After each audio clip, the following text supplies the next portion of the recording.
At the age of 25, Su Jing experienced a rebirth amidst the apocalypse, endowed with a storage space, returning to 3 months prior to the end of the world.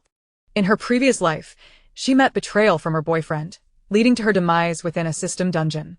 In this life, she promptly invited her boyfriend for a mountain climb, where she avenged her enemies and concealed their bodies in her storage space. She decisively sold her parents' inherited house, exchanging it for a mobile villa, pouring her savings into stockpiling prepared food and water, all in pursuit of a head start. Unexpectedly, she was chosen early by the Apocalypse self-rescue system, becoming one of the first 10,000 participants in the global dungeons, which required genuine physical entry. Death within meant true death, and others could not retrieve supplies. Only her storage could discreetly hold the treasures gained from the dungeons. Adopting the alias I Am the God of Wealth, she utilized her rebirth experience and spatial advantages to triumph in the giant dungeon, acquiring replication abilities and robots, and excavating enormous edible plants. In subsequent challenges within the cyber world, she purchased flying cars and firearms, unlocking the potential for planting and breeding within her space. During her third venture into the realm of cultivation, she hoarded elixirs and launched the system's inaugural private store, the best shop under heaven, featuring health potions and healing elixirs, astonishing the world and drawing nations to vie for collaboration. Yet, she remained steadfast in her golden transactions, choosing to operate as a lone wolf, refusing to expose her identity. In the last month before the apocalypse, she anonymously warned the government about extreme cold and heat disasters, aiding in the construction of shelters. When Doomsday struck, extreme cold at -60, scorching heat at 60, floods, perpetual day and night, and rampant beasts, she retreated to her secluded mountain villa, relying on her stockpiled goods and self-sufficient agriculture, while simultaneously engaging in global trade through her shop, secretly replicating her desired abilities and gradually growing stronger. As she delved deeper into the dungeons, she unraveled the system's origins, rooted in divine punishment for Earth's excessive exploitation, leading to redemption. Ultimately, she survived all calamities, witnessing the restoration of Earth, and lived out her days in peace, becoming the most liberated god of wealth in the apocalypse. Chapter 1. A gruesome death and rebirth in the apocalypse. The icy sensation of frozen soil still lingered beneath her fingernails when a forceful shove propelled Su Jing forward like a ragged cloth. Her vision was suddenly filled with the grayish-black fur of the most common third-tier beast of the 5th year of the apocalypse, the corrupted bone wolf. Its gaping maw exhaled a rancid, hot breath, with half a bloody piece of human flesh dangling from its sharp fangs. "I'm sorry, Xiao Jin." "I can't fight it," came Chen Feng's trembling voice from behind, devoid of any remorse, only relief at shedding a burden. Su Jing struggled to turn back, but the wolf's claws had already pierced her shoulder blade, an agonizing pain surging through her nerves, making her acutely aware of her muscles tearing and bones crunching. In her last moments of blurred consciousness, she saw Chen Feng turn and flee, even taking with him half a bag of compressed biscuits she had risked her life to find in an abandoned supermarket just yesterday, intending to share with him. A burning hatred filled her chest. If given a second chance, she would never again trust this wolf in sheep's clothing. Ugh. Su Jing jolted awake, gasping for breath, cold sweat soaking her back. The pain in her shoulder blade seemed to linger, yet when she touched it, her skin was smooth and warm, devoid of any wounds. Stunned, her gaze swept around. It was not the ruins of the apocalypse or the stench of a refuge, but a familiar old house. The wooden floor gleamed with a light yellow sheen under the sunlight, and in the corner sat the rattan sofa her mother adored, with her college denim jacket draped over the armrest. The calendar on the wall was stuck on June 15th, accompanied by a photo of her with her parents, where she smiled brightly, back when they were still alive, before the apocalypse descended. Su Jing abruptly sat up, her bare feet touching the cold floor as she dashed to the window. Outside, the familiar sycamore trees of the old community flourished, their leaves thick enough to shade half a building. Below, a woman strolled with a baby carriage, while a vendor called out for soy milk and fried dough sticks. Everything felt vibrant and serene. This was life 3 months before the end. Had she truly been reborn? Su Jing stumbled to her desk, opening the drawer to retrieve her old phone. The screen lit up, displaying June 15th, 9:23 a.m.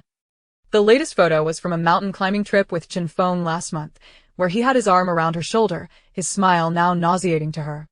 At that moment, Her right hand inadvertently brushed against the metal lamp on the edge of her desk, sending a jolt of chilling cold through her fingertips. More than the lamp's temperature, it felt like a void, an icy pull. Frowning, Su Jing instinctively focused her thoughts, willing the lamp to lift. In the next instant, it vanished into thin air. Startled, she recoiled, glancing around her now barren desk. The lamp had truly disappeared. What was happening? Was this an illusion of her rebirth? Regaining her composure, she directed her gaze at the pen holder on her desk, concentrating. Put the pen holder away. In a flash, the pen holder also vanished. Her heart raced, and she endeavored to sense the vanished items. In her mind's eye, a vast space appeared, expansive, clean, devoid of light, yet she could clearly see the lamp and pen holder resting within, each distanced as if automatically categorized. She attempted to think, bring the lamp back, and in the next heartbeat, the lamp reappeared on her desk, exactly as it was before, even in position. It was space. She had activated a spatial ability. Suppressing her elation, Su Jing began testing the dimensions of this space. She stored the books, notebooks, and cup from her desk, then dashed to the living room to collect her jacket from the sofa, the remote from the coffee table, and even the laundry basket from the balcony. The space in her mind remained vast. She estimated these items occupied at least a few cubic meters, yet less than 1/10 of the space was filled. Recalling what she had read on the Apocalypse forum about spatial abilities, she ventured downstairs to the community's soccer field, a place she often visited as a child. The standard soccer field spanned approximately 7,140 square meters. She tried to retrieve everything from her space, focusing on perceiving its boundaries. The sensation of emptiness matched the dimensions of the soccer field. A space as large as a soccer field. Su Jing trembled with excitement. This was a life-saving artifact in the apocalypse. In her previous life, lacking such a space meant hiding supplies in various places, ultimately leading to them being seized by Qinfeng. With this newfound space, she could hoard ample resources, no longer fearing theft. She continued testing the space's functions. Accessing items with her mind proved incredibly smooth. Anything she could see or touch could be instantly stored, and retrieval was just as effortless. She soon discovered that the space could also hold living creatures. After placing a potted plant from her balcony within, she was delighted to find it remained fresh upon retrieval, the soil moist and the leaves undamaged. However, a troubling realization soon struck her. After storing a chick in the space, minutes later, it emerged lifeless, still warm, as if suffocated. A wave of despair washed over her. It seemed while the space could contain living beings, it lacked air, leading to suffocation. Only inanimate objects could be preserved intact. This revelation sparked an idea. This space would serve as a natural hiding place for Qinfeng's corpse, as it would neither rot nor be discovered. With thoughts of Qinfeng, Su Jing's expression hardened. Memories of her past flooded back. The first month of the apocalypse, the system Dungeon Giant World was activated, and both she and Qinfeng were selected. In the perilous realm of the instance, she struggled to reclaim the colossal mushroom that Qinfeng had seized from her grasp. When confronted by a giant mantis, he callously thrust her forward to absorb the creature's wrath, while he fled with the supplies. Had it not been for her remarkable fortune in being rescued by other participants, she would have perished within the instance.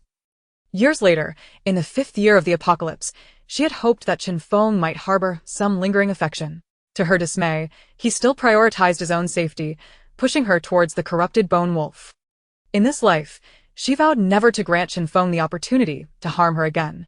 The first obstacle to eliminate was this demon masquerading in human form. Upon returning home, Su Jing began to strategize her next steps. First and foremost, she must promptly sell the old house left behind by her parents. Situated in an aging community, densely populated, it was bound to become a chaotic hotspot when the apocalypse struck. Moreover, she needed funds to stockpile supplies, and the house represented her most significant asset. She retrieved the real estate agent's contact information and dialed the number, her tone calm, yet undeniably resolute. "I wish to sell my property in XX community, 80 square meters, 2 bedrooms, and a living room, fully furnished. It must be sold within a week, and I am willing to accept a price that is 100,000 less than the market value, but it must be a cash transaction." The agent on the other end paused, likely taken aback by her urgency. He couldn't help but inquire, "Ma'am, are you certain you want to sell so hastily? This price seems rather low. Perhaps waiting could yield a better offer." "No need to wait," Su Jing interrupted him. "Proceed as I instructed." Contact me if you find a buyer. If not, so be it. Time was of the essence, with only 3 months remaining until the apocalypse, and every moment was precious. After ending the call, Su Jing assessed her finances. The savings left by her parents, combined with what she had accrued over years of work, amounted to a meager 58,000 yuan, a sum woefully insufficient for the impending catastrophe. She needed to sell the house quickly to acquire more funds for her supplies. Opening her online shopping application, she began ordering climbing ropes and non-slip gloves. She selected the sturdiest climbing rope, capable of bearing 500 kilograms, and purchased several pairs of fingerprint-free gloves to avoid leaving traces. When placing her order, she specifically noted urgent delivery, next day arrival, using the address of a nearby package collection point to prevent Chen Feng from discovering her purchases. After completing her orders, she began sorting through her parents' belongings, her mother's clothing, her father's toolkit, old books from the bookshelf, and a few pieces of jewelry and photographs tucked away in drawers. She carefully stored the jewelry and photographs in her space, organizing the clothing and books into boxes to deal with later, retaining only the items of sentimental value. Seated at her desk, she gazed out at the still serene street, her determination unwavering. In this life, endowed with space and memories from her past, not only would she survive, but she would thrive. Those who had wronged her would not escape her reckoning. She picked up her phone, locating Chen Feng's WeChat, and composed a message. "Ah, phone, I've been quite exhausted from work lately. How about we go hiking in the outskirts this weekend to unwind? Just like last time." As she sent the message, a cold smile graced her lips. "Chen Feng, prepare yourself. This time, the mountaintop shall be your final resting place." Chapter 2. The Invitation to Climb. At 7:30 on Saturday morning, at the old bus terminal at the end of Route 101 in the outskirts, Su Jing stood beside a bench, her black climbing backpack slung over her shoulder, her fingertips unconsciously tracing the climbing rope tucked in the side pocket. The package she had collected from the delivery point last night was made of thick nylon, about the width of her thumb. She had tested it at home with a mineral water bottle, wrapping it 3 times around and pulling with all her strength, yet the rope showed hardly any deformation. "Xiao Jing.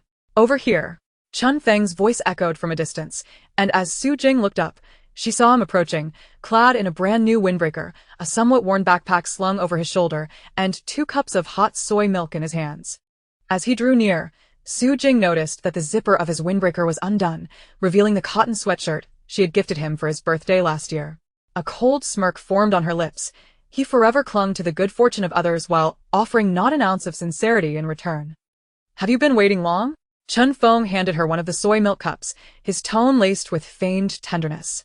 "I specifically went to your favorite shop this morning, no sugar with oats, right?" Su Jing accepted the cup, her fingers grazing the warmth of the vessel, yet feeling no comfort within. She nodded slightly. "I just arrived."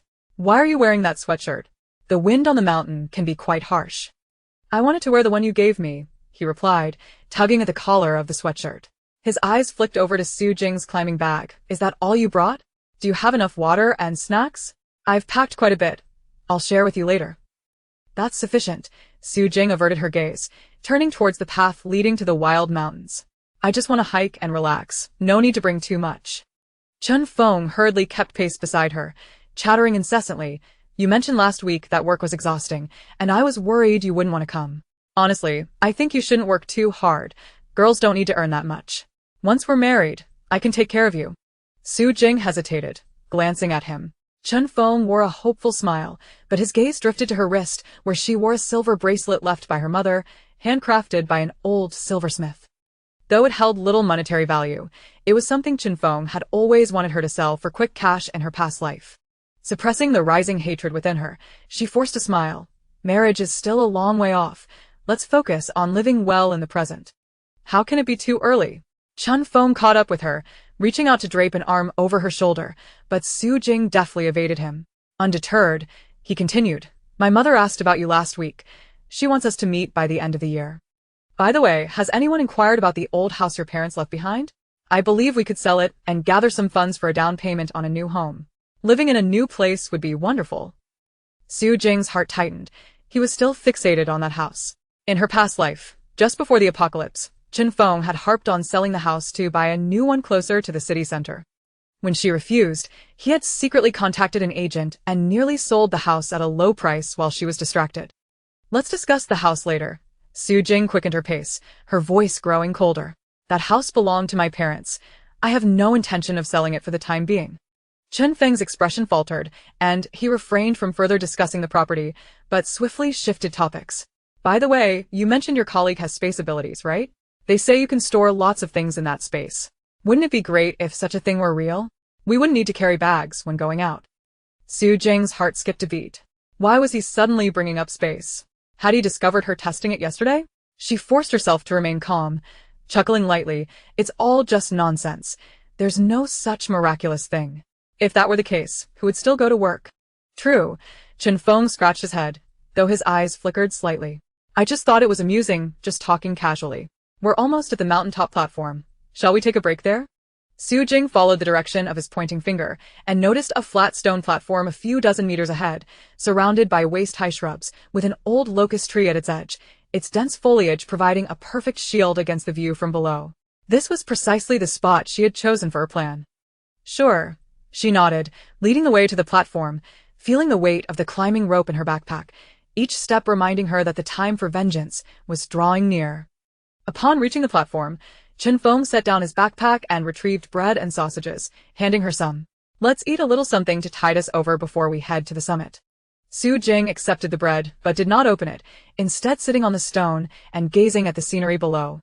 Chen Feng thought nothing of it, tearing into his sausage and saying, By the way, Xiao Jing, I saw on the news yesterday that many places have been experiencing heavy rain and earthquakes. Do you think there could be some natural disasters? Su Jing's heart stirred. Had he seen the news as well? Did he possess some premonition? But she quickly dismissed the thought. Chen Feng was solely concerned with his own interests. Even if he were aware of impending disasters, his only consideration would be how to extract benefits from others. She deliberately inquired, What do you think we should do in the event of a disaster? What else can we do? Chen Feng nonchalantly replied, chewing on a sausage. If a disaster truly strikes, the government will certainly intervene. We simply need to stock up on food and water and find a safe place to hide. By the way, how much savings do you have left? If something really happens, we should withdraw all our money and convert it into supplies for reliability. Su Jing tightened her grip on the bread, her fingertips turning white. Indeed, his primary concern was still money. She lifted her gaze to meet Chen Feng's eyes and asked, word by word, Chen Feng, do you believe that regardless of what happens, I will relinquish everything I have to you? Chen Feng paused, momentarily bewildered by her sudden inquiry. He instinctively considered nodding but sensed it was inappropriate, quickly smiling instead. Xiao Jing, what are you talking about? We are a couple. What's mine is yours, and what's yours is mine. Why delineate so clearly? Whether we delineate or not is not solely for you to decide. Su Jing stood up and slowly approached Chen Feng from behind, her hand discreetly reaching for the climbing rope in her backpack. In our previous life, when you pushed me towards the corpse wolf, why didn't you mention we were a couple? When you robbed my supplies, why didn't you say, why delineate so clearly? Chen Feng abruptly turned around, his expression shifting to one of alarm. Xiao Jing, what are you talking about? What previous life? Are you confused from overwork? I am not confused. Su Jing's voice was icy, her hand now grasping the climbing rope firmly. I vividly remember, in the 5th year of the apocalypse, behind the abandoned mall, you pushed me towards the corpse wolf to save your own life. I also recall in the giant world instance, you seized my giant mushroom, pushed me towards the giant mantis and fled. Chen Feng's expression morphed from surprise to panic. He sprang to his feet, attempting to flee, but Su Jing seized his arm. He struggled vigorously. Su Jing, You've gone mad. What nonsense are you spouting? Let go of me. I am not mad. Su Jing held onto his arm tightly, using her other hand to wrap the climbing rope around his neck. I am merely reclaiming the life you owe me. Su Jing, Don't do anything reckless. Murder will land you in prison. Chen Feng's voice trembled as he clawed at the rope around his neck. Let's talk this out. I'll give you anything you want. I won't pressure you to sell the house, and I don't want the money. Just let me go. It's too late for that now. Su Jing gritted her teeth, pulling the climbing rope tighter. In the past, I gave you a chance, but you didn't cherish it. Chen Feng's struggles grew increasingly frantic, his feet kicking against the stone, causing his backpack to topple and its contents, bread and water, spill onto the ground. Su Jing could feel his body trembling, his breaths becoming more rapid, his complexion shifting from red to purplish. She did not relent, her gaze fixed intently on his face, recalling the excruciating pain of being torn by the corpse wolf, the despair of having her supplies robbed, and the hatred she felt in her final moments. Each memory surged through her mind, fueling her strength. Minutes later, Chen Feng's body slackened, his hands falling limply by his sides, devoid of any strength to struggle.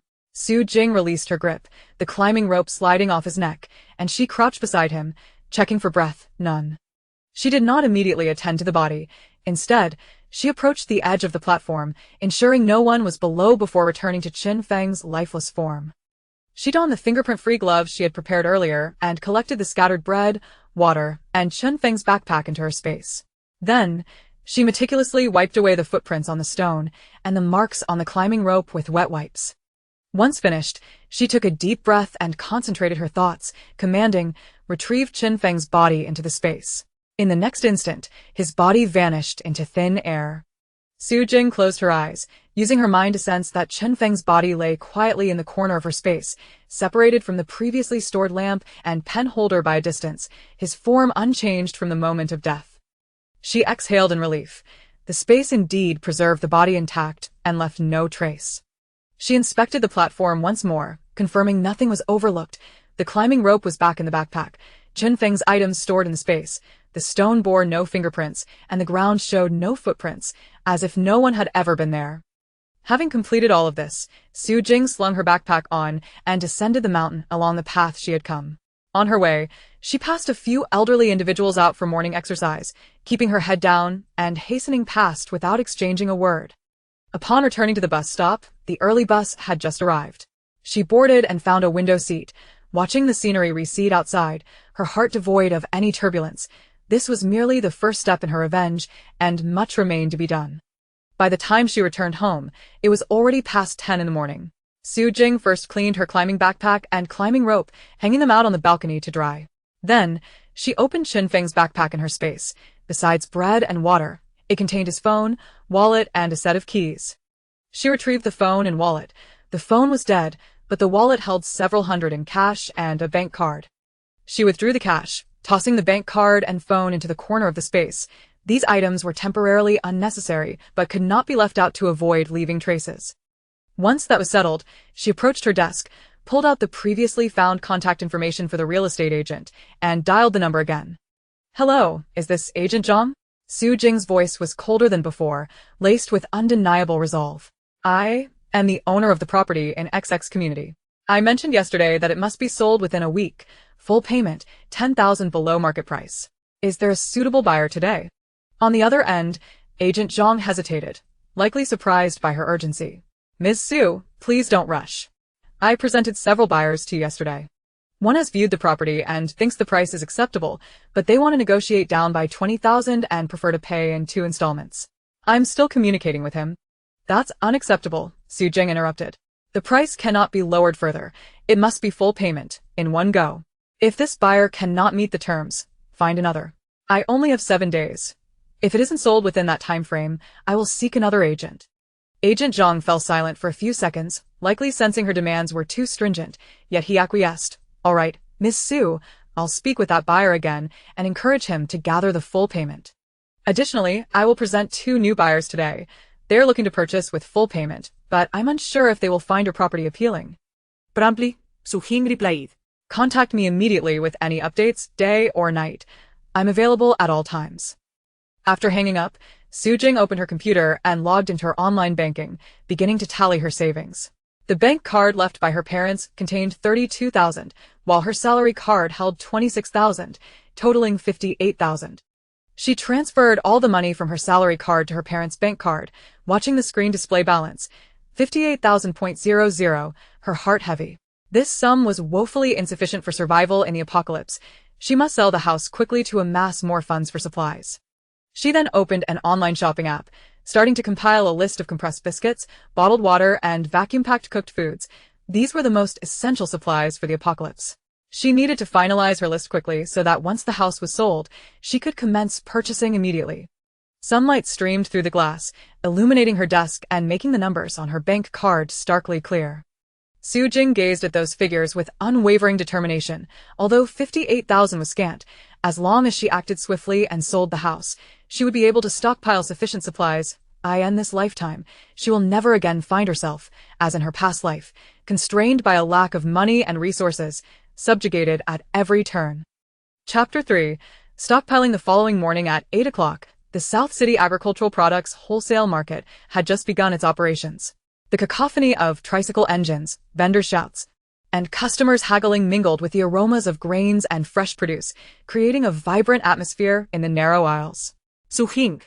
With her freshly washed black backpack slung over her shoulders and a list of supplies clutched in her hand, navigated through the throngs of people. Heading directly towards the grain and oil section, her first destination for the day as shopping. Boss Wang, how much long-grain rice do you have in stock? Su Jing paused in front of old Wang's grain and oil store, her voice rising above the surrounding clamor as she gazed at the towering sacks of rice. The shopkeeper, squatting down to organize flour bags, looked up in surprise at the young girl before him. Long-grain rice? I have over 10 tons. How much do you need? 5,000 jin, Su Jing stated, crossing out rice on her list with her fingertip while discreetly scanning the area. Noting that most customers were only purchasing a few bags for immediate needs, old Wang dropped the flour bag he was holding with a thud, standing to stare incredulously at Su Jing. Little girl, you can't be serious. 5,000 jin? That's 2.5 tons. Are you running a cafeteria? No. Su Jing had prepared her explanation in advance. She pulled out her phone, feigning a search through her chat history. The company is distributing benefits, and I need to help a few relatives out as well, so it adds up. Can you deliver? She continued. Everente da warehouse. I'll send you the address, and it must arrive today. Old Wang still appeared skeptical, patting a nearby sack of rice. This long-grain rice is new, durable for storage, and fragrant when cooked. The price is firm at 3 yuan and 2 jiao per jin, which totals 16,000 yuan for 5,000 jin. Are you certain? Absolutely. Suhing replied decisively. I will pay 1,000 as a deposit, and the remainder upon delivery. I'll transfer it via WeChat. Also, I need 200 boxes of instant noodles, both bucket and bag types. 100 of each, and please ensure they have the longest shelf life. Oh. Stocking up for the new year, are we? Old Wang no longer doubted her intentions, smiling as he pulled out a QR code. All right. I'll have the warehouse prepare your order. They were all produced within the last 3 months and have a 6-month shelf life. The calculation continued. The instant noodles will be charged separately. Buckets are 4 yuan each, totaling 4,000 for 100 boxes. Bags are 2 yuan each, totaling 2,000 for another 100 boxes. Along with the rice, that's 20,000 in total. 1,000 as a deposit. The remaining 19,000 will be due upon delivery. Su Jing scanned the code, paid the deposit, and sent the warehouse address to Old Wang. It was a location she had hastily found online that morning, 3 kilometers away, situated in an old logistics park on the outskirts of the city, remote and sparsely populated. Ideal for transit. Ensure it arrives before noon. I want to oversee the unloading, she reminded him before turning towards the next stall. Exiting the grain and oil section, Su Jing headed straight for the food area, her targets being instant noodles and vacuum-packed cooked dishes. The stall for Li Ji instant noodles was piled high with various types of noodles, and Sister Li was busy packing an order for a restaurant owner. Sister Li, please reserve 200 boxes of instant noodles for me, 100 in buckets and 100 in bags, with the longest shelf life. Suhing approached, reiterating her needs from Old Wang, ordering from an additional vendor just in case. After all, instant noodles were a valuable commodity in dire times. It's you again. Sister Li looked up, recognition dawning. Old Wang just called me, saying a young girl had placed a large order.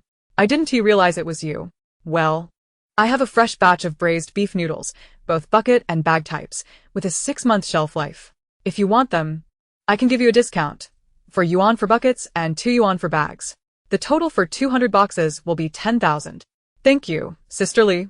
Su Jing sighed in relief. Please have them sent to the same warehouse as Old Wang's order. I'll pay 500 as a deposit, and the rest will be due upon delivery. After completing her transaction, Su Jing continued onward, her senses suddenly captivated by the rich aroma of meat emanating from Zhang Ji's cooked food stall. Behind the glass counter, vacuum-packed braised pork, marinated eggs, and self-heating rice were neatly arranged, their glossy meat colors tantalizingly appealing. Boss Zhang, I'd like 500 portions each of your vacuum-packed braised pork, marinated eggs, and self-heating rice. Do you have enough stock? Su Jing inquired, gently tapping on the glass. Zhang, a man in his 40s, looked up from his calculator. 500 portions each? Little girl, are you organizing an event? My braised pork is made fresh daily and vacuum-packed. It has a 15-day shelf life. The marinated eggs are soaked in brine and can last a month after packing. The self-heating rice comes directly from the manufacturer with a 9-month shelf life. 500 portions is quite a substantial order. I'll need to rush the kitchen, but I can have it ready by 5 this afternoon. Can you wait? I can wait, Su Jing said, her spirits lifting. The long shelf life of the self-heating rice was perfect for stockpiling. I do like the braised pork to be a mix of fatty and lean, the marinated eggs should be large, and the self-heating rice should have a good variety. How are we pricing this? Zhang continued, calculating as he spoke. Braised pork is 20 yuan per box, 500 portions total 100,000. Marinated eggs are 2 yuan each, totaling 1,000 for 500. The self-heating rice is 15 yuan per box, totaling 7,500 for 500 boxes. Altogether, that's 18,500. As he continued to tally, he added, since you're ordering in bulk, I'll round it down to 18,000. Still delivering to that warehouse? Yes, to the warehouse, Su Jing confirmed. I'll pay 2,000 as a deposit, with the remaining 16,000 due upon delivery. Also, could you please pack them in cardboard boxes, 50 portions per box for easier unloading? Of course, Zhang accepted the deposit.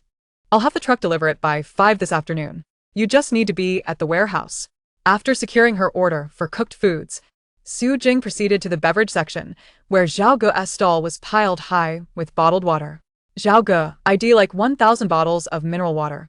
The 550 milliliter size, with the longest shelf life, Su Jing requested. Zhao Ge, lifting a bottle, straightened his back. 1,000 bottles? Sure. I have Nongfu spring water with a 2-year shelf life, priced at 1 yuan and 5 jiao per bottle, totaling 1,500 yuan. Shall I have it delivered to that warehouse? Thank you, Zhao Ge. Su Jing paid in full. Please ensure it's unloaded in the corner of the warehouse, separate from the other goods. Once the water order was finalized, Su Jing glanced at the time. It was only 10:30 in the morning. She had successfully ordered 5,000 jin of rice, 400 boxes of instant noodles, 200 from each vendor, 500 portions of cooked dishes, and 1,000 bottles of water. Retreating to a secluded corner of the market, ensuring no one was watching, she concentrated her thoughts and stored the 100 bottles of mineral water Zhao Ge had just delivered into her space. In an instant, the bottles vanished from her hands. With her mind, she sensed the 100 bottles neatly stacked in the corner of her space, alongside the body of Qinfeng and assorted items, occupying only a minuscule fraction of the vast area. She then attempted to store a bag of rice she had just purchased, 50 jin, and the bag landed steadily in her space, which remained spacious at 7,140 square meters, confirming ample capacity. This amount barely filled 1/10 of the space. Su Jing breathed a sigh of relief, turning to leave the wholesale market and hailing a taxi to the temporary warehouse on the outskirts of the city. The logistics park was quiet, most warehouses closed, with only a few truck drivers smoking and chatting. She located the rented warehouse, where the landlord, Old Lu, awaited her with keys in hand. Little girl, this warehouse is 20 square meters, with a monthly rent of 500. 1 month's rent and a deposit are required. And utilities are self-managed. There's no surveillance inside, so if you plan to store valuables, remember to lock the door. Old Lu opened the warehouse door, revealing a sparse interior with only a few dilapidated shelves. Thank you, Old Lu. Su Jing inspected the space, finding it dry, with security bars on the windows and a sturdy door lock. I'll pay the rent and deposit now, totaling 1,000 yuan, via WeChat. Also, several trucks will be delivering goods today. Please keep an eye on them to ensure nothing goes missing. Rest assured, Old Lu took the payment and handed her the keys.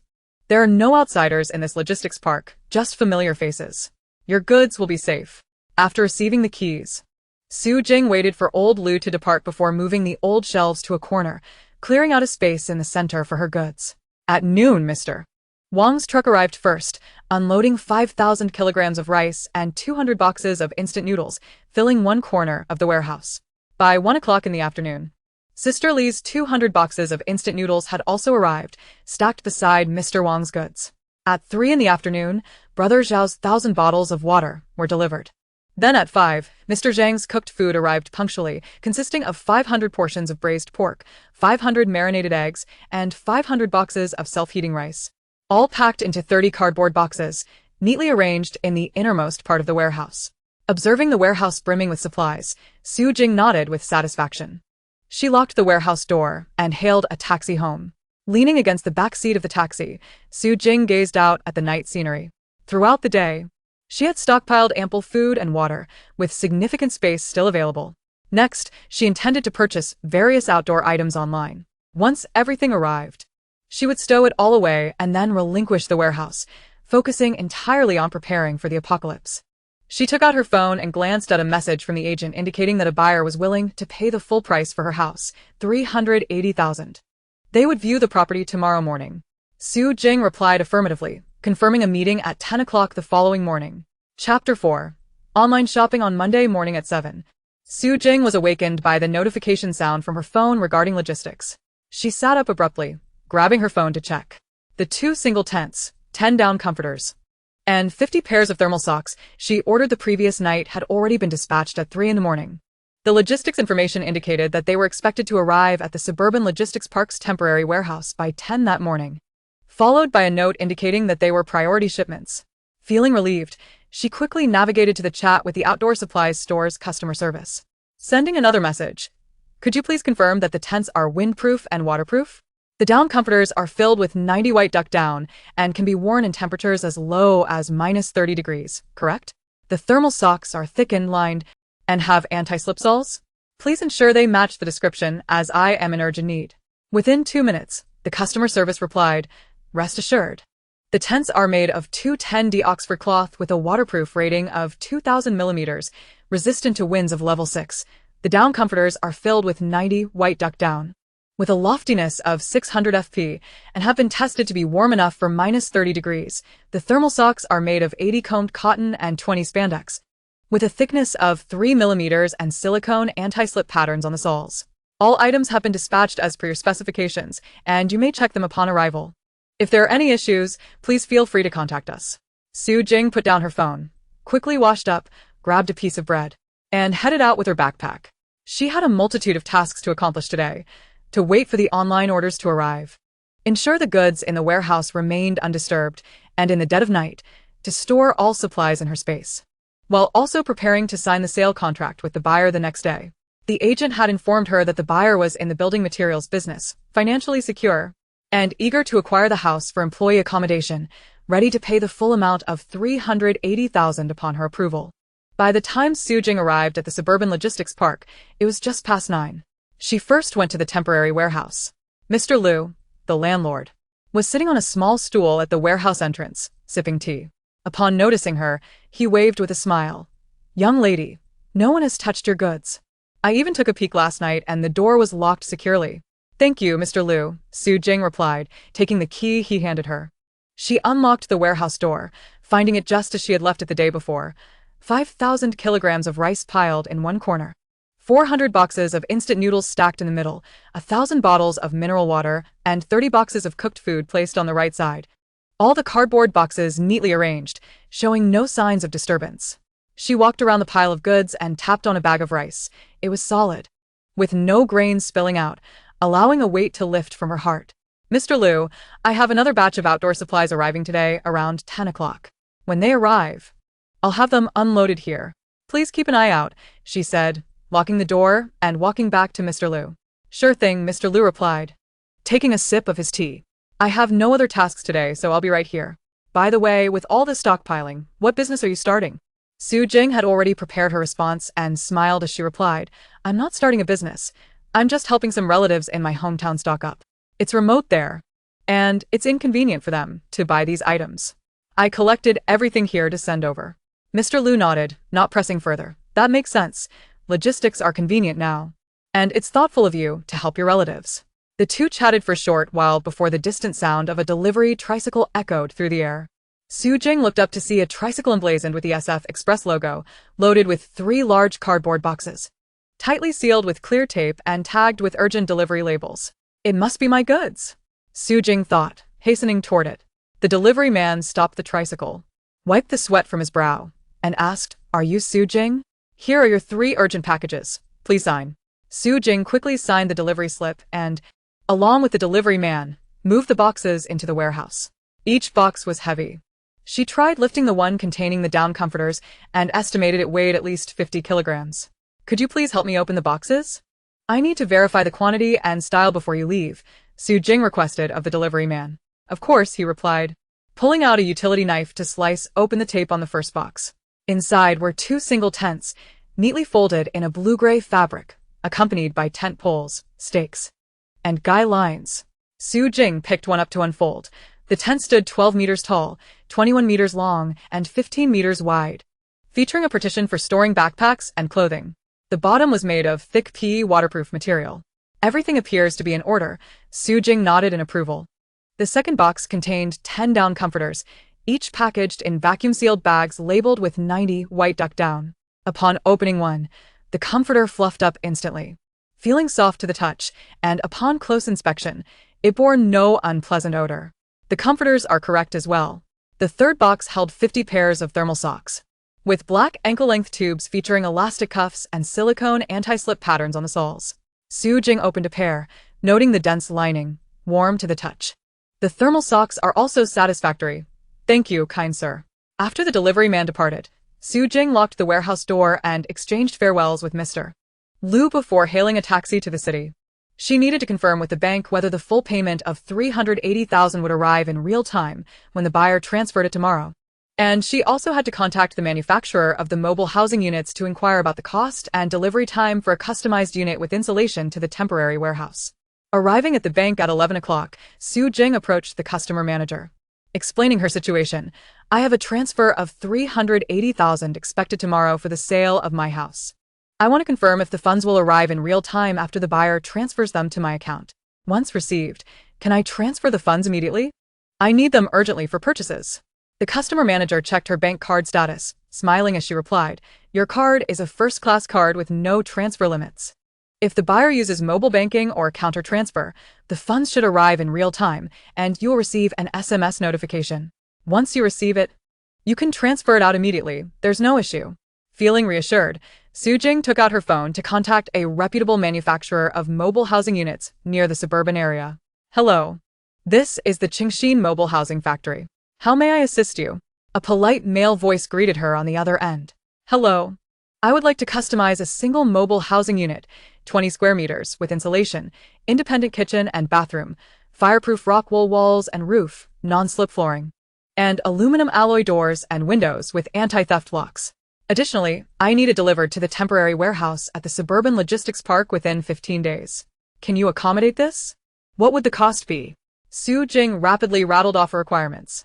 After a brief pause, presumably for calculation, the customer service representative replied, for a 20 square meter unit with insulation, 50 millimeters thick fireproof rock wool, independent kitchen and bathroom, simple toilet, wash basin, electric water heater, and aluminum alloy doors and windows. Using standard materials, the total price would be $120,000. We can deliver within 15 days, but a 50% deposit would be required up front, with the remaining 50% due upon delivery and installation. However, you mentioned delivering to a temporary warehouse, and while we can provide home delivery, installation will incur an additional charge, or you could find someone to install it yourself. No need for installation, Su Jing replied promptly. I only require you to deliver the prefabricated house components to the warehouse. I will handle the installation myself. A deposit can be made, but the remaining 50% should be paid only after I confirm that the parts are in order. Additionally, Could you add a layer of soundproofing cotton inside the walls of the prefabricated house? It is a bit noisy here. I am willing to pay extra. Adding soundproofing is no problem. It will be an additional 50 yuan per square meter, totaling 1,000 yuan for 20 square meters, bringing the total price to 121,000 yuan. The deposit is 500 yuan, and if you pay the deposit today, we can arrange production for tomorrow, with delivery to the specified warehouse address in 15 days. The customer service representative was quite accommodating. Alright, Su Jing nodded. Please send me the company account, and I will contact you to confirm once I have transferred the funds. After hanging up, Su Jing glanced at the time. It was already noon. She had a bowl of noodles near the bank and then went to the supermarket to purchase several rolls of large plastic wrap and sealing bags. The shelf life of the cooked food in the warehouse is short, so it must be wrapped in plastic wrap and placed in sealing bags before storage to extend its freshness. In the afternoon, She did not return to the logistics park, but instead strolled around the city, purchasing some common tools: a spade, a multifunctional Swiss Army knife, a flashlight, and spare batteries, which she stuffed into her backpack. It wasn't until 10 o'clock at night that she took a taxi to the logistics park. By that hour, most of the people had departed, leaving only a few street lamps illuminating the dimly lit corridor, their yellow glow casting shadows on the empty space, accompanied by the sound of the wind rustling against the metal roof of the warehouse. Su Jing first went to Old Lu's residence and knocked on the door. "Old Lu, I'm here to pick up some items. Could you please help me open the warehouse door? I'll lock it up once I'm done." Old Lu opened the door wearing his pajamas, holding a flashlight. "You're coming so late? I'll accompany you. It's just right to help you with the light." "No need to trouble yourself. I can manage on my own," Su Jing replied, taking the key from him. "You should get some rest. I'll return the key once I'm finished." She carried the tool bag and plastic wrap alone to the warehouse entrance and unlocked the door. As she pushed the door open, a mixed aroma of rice, instant noodles, and meat wafted towards her. Everything in the warehouse was intact, with no signs of issues. Su Jing closed the door, took out her phone, and activated the flashlight mode, then walked over to the cardboard boxes containing the cooked food. She squatted down, opened one box, and took out vacuum-sealed braised pork, carefully wrapping it in 2 layers of plastic wrap before sealing it in a bag. Then she concentrated her thoughts. Store this box of braised pork in the space. In the next moment, the braised pork vanished. She sensed with her mind that the pork had settled safely in the food section beside the previously stored Chenfeng's corpse. Separated from the rice and instant noodles, the space's automatic sorting function was indeed quite useful. She hastened her pace. First dealing with the cooked food: 500 portions of braised pork, 500 marinated eggs, and 500 boxes of self-heating rice, each individually wrapped in plastic wrap, sealed in bags, and stored in bulk. After handling the cooked food, she began collecting bottled water. 1,000 bottles did not require extra packaging. She simply focused her mind on a whole box of water, and it disappeared, forming a small mountain of water in the space's beverage section. Next came the rice and instant noodles. 5,000 jean of rice packaged in 50 jean bags. She did not need to open the bags, simply storing them whole. 400 boxes of instant noodles were similarly stored, quickly filling the grain and oil section. However, the space still felt quite spacious, with the 7,000 jean of goods occupying less than 1/5 of the area. Lastly, she addressed the online shopping items that had arrived today: 2 single-person tents, which she unfolded to check for damage before folding them back and storing them in the outdoor supplies section. 10 down comforters were stored without unpacking their vacuum bags. 50 pairs of warm socks in a large cloth bag. She lifted the bag, focused her mind, and it vanished, joining the tents and comforters. By the time she had collected all the goods from the warehouse into the space, it was already past 1 in the morning. Leaning against the warehouse wall, Su Jing took a breath and scanned the space filled with supplies. The grain and oil section contained 5,000 jean of rice, 400 boxes of instant noodles. The food section held 500 portions of cooked food. The beverage section had 1,000 bottles of mineral water. The outdoor supplies section included tents, comforters, warm socks, along with Chenfeng's corpse, cell phone, and wallet. The entire space resembled a neatly organized mini warehouse, yet it occupied less than 1/5 of the area. With 140 square meters of space, there was indeed ample room. She locked the warehouse door, returned the key to Old Lu, and took a taxi home. On the way, she opened her phone and sent a message to the prefabricated house factory's customer service. "I will pay the deposit around 10 a.m. tomorrow. Please send me the company account details for confirmation." Then she opened the intermediary's WeChat and sent a message: "I will arrive at the intermediary company at 10 a.m. tomorrow to sign the contract. Please ensure the buyer brings the full payment, either cash or via transfer, as I expect to receive 380,000 yuan in one go." The intermediary quickly replied, "Rest assured. The buyer has confirmed and will bring a bank card tomorrow. The amount will be transferred directly to your account in real time." Su Jing set her phone down, leaned back in the taxi's rear seat, and gazed at the streetlights flashing by outside. After signing the house sale contract tomorrow and receiving the 380,000 yuan, she would first pay the deposit for the prefabricated house, then purchase a generator, gasoline, and essential medications. In the apocalypse of her past life, power outages and illness were the most lethal. These 2 items must be stockpiled adequately. She closed her eyes, envisioning the space filled with supplies, a smile unconsciously curling at the corners of her mouth.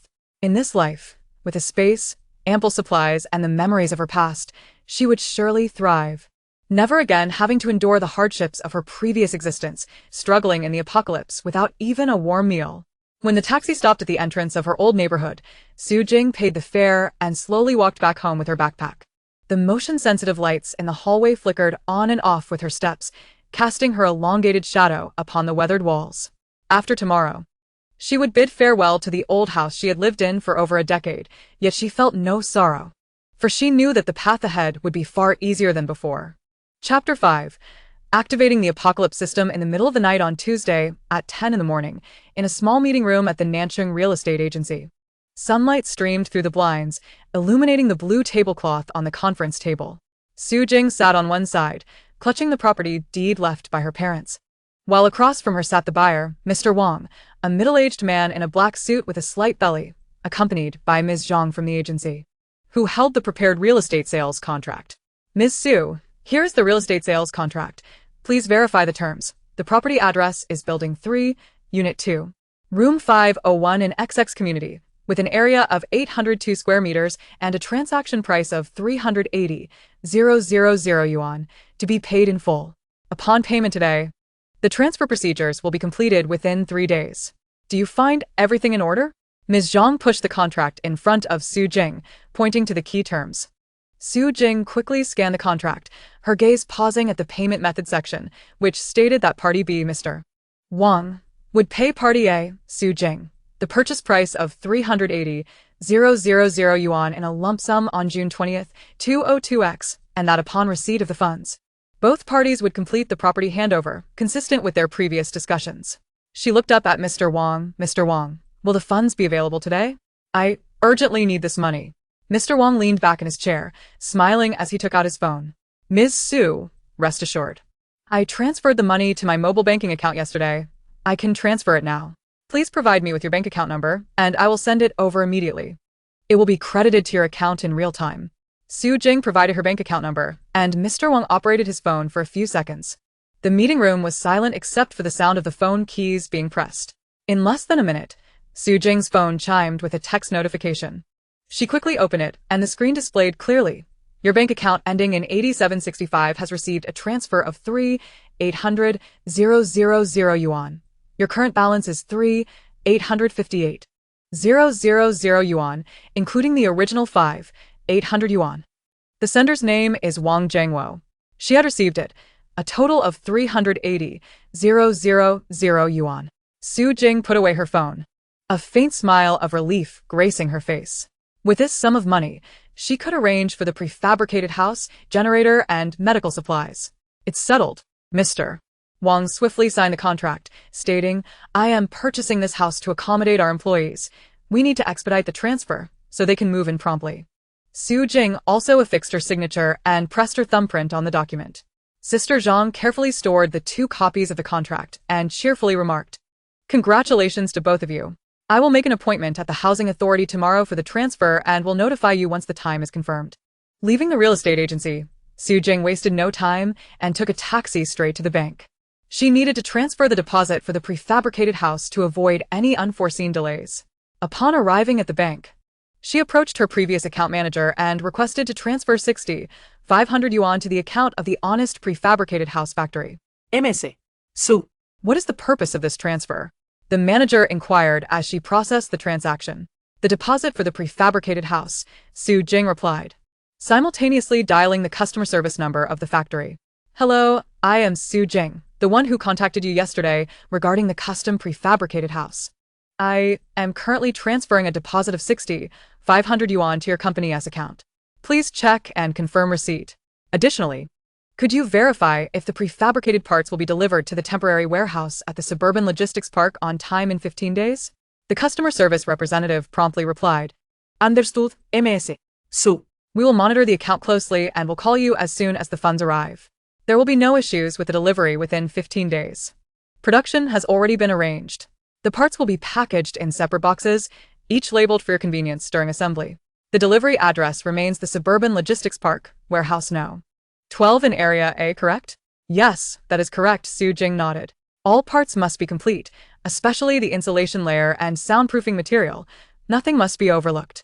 Rest assured, We will prepare a checklist for you. You can verify against it upon receipt. If anything is missing, we will send a replacement immediately, the representative assured her confidently. After transferring the deposit, Su Jing withdrew 2,000 yuan in cash to rent the warehouse, as she might need cash for hotel accommodation. She then took a taxi back to her old home. This would be her last visit to the house where she had lived for over a decade to sort through her parents' belongings. Upon opening the door, a wave of familiarity washed over her.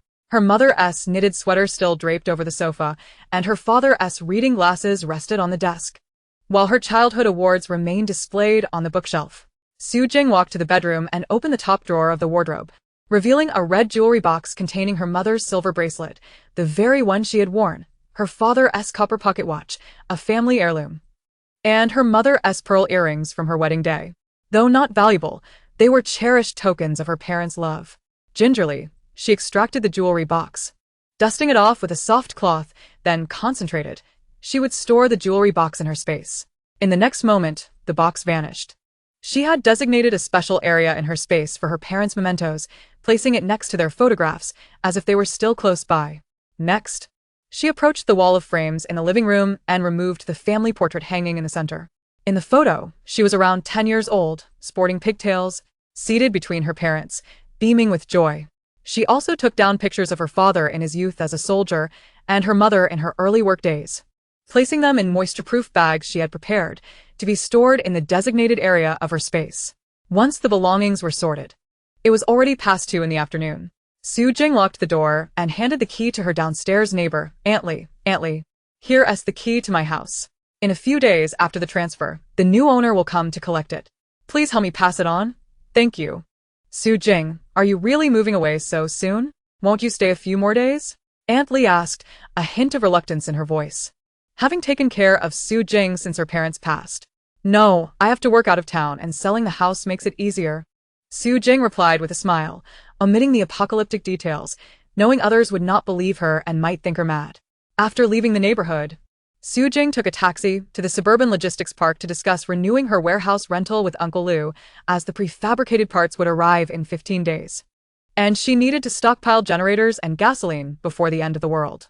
When she found Uncle Liu, he was feeding a stray cat at the warehouse entrance. Uncle Liu, I'd like to discuss renewing the warehouse rental for another 3 months, if that is all right. Su Jing approached him. Uncle Liu paused, slightly taken aback. Renewing for 3 months? Didn't you say you were just helping a relative stockpile goods? Why such a long duration? Yes, my relative needs a lot of goods, and they will be delivered in batches, so we must stockpile gradually. Su Jing had already devised her reasoning. I'll pay the rent monthly, transferring it to you before the 5th of each month. Does that work for you? That is fine, Uncle Liu replied, setting the cat food aside. If you need to rent it, go ahead. The rent remains 500 yuan per month, with a deposit of 1 month's rent. You've already paid for 1 month, so just pay the next on the 5th. Thank you, Uncle Liu. Su Jing exhaled in relief. Securing the warehouse rental meant she had a place for the subsequent supplies. After finalizing the warehouse arrangements, she took a taxi to a budget hotel in the city center. As she had no accommodation and would need to stay there until the prefabricated house arrived at the warehouse for assembly, she selected a hotel not far from the logistics park that offered good value.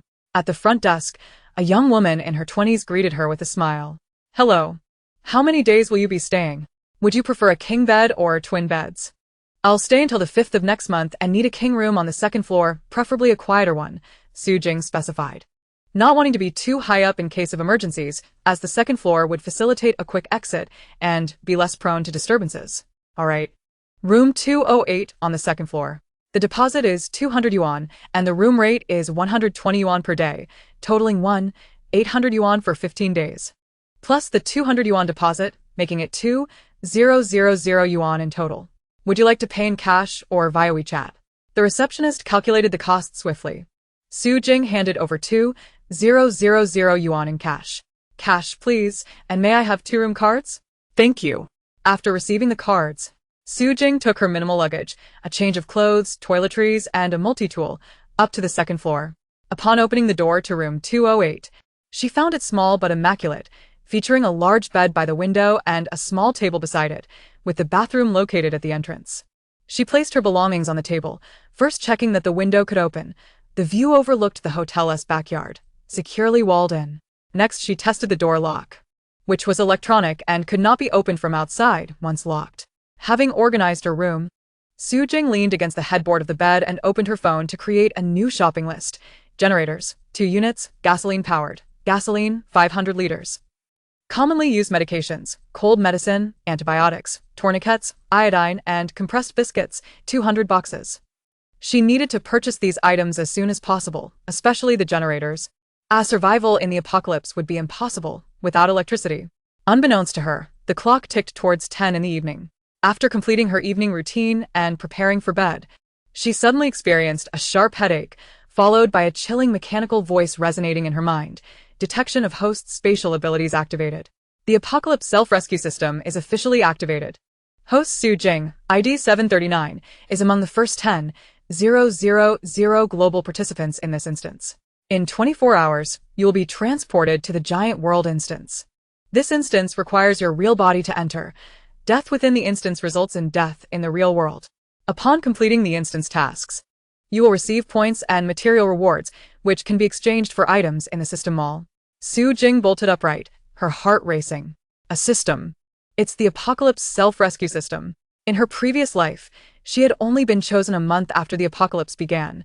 Now, she found herself selected 3 months earlier. And as part of the first wave of participants, the mechanical voice continued. Instance transport countdown, 23 hours and 59 minutes. Please prepare. Bringing only necessary materials and avoiding unrelated items that could affect the transport. Su Jing took a deep breath, forcing herself to calm down. Being among the first batch of participants meant she could acquire points and materials sooner and adapt to the instance's rhythm ahead of time. This was fortuitous.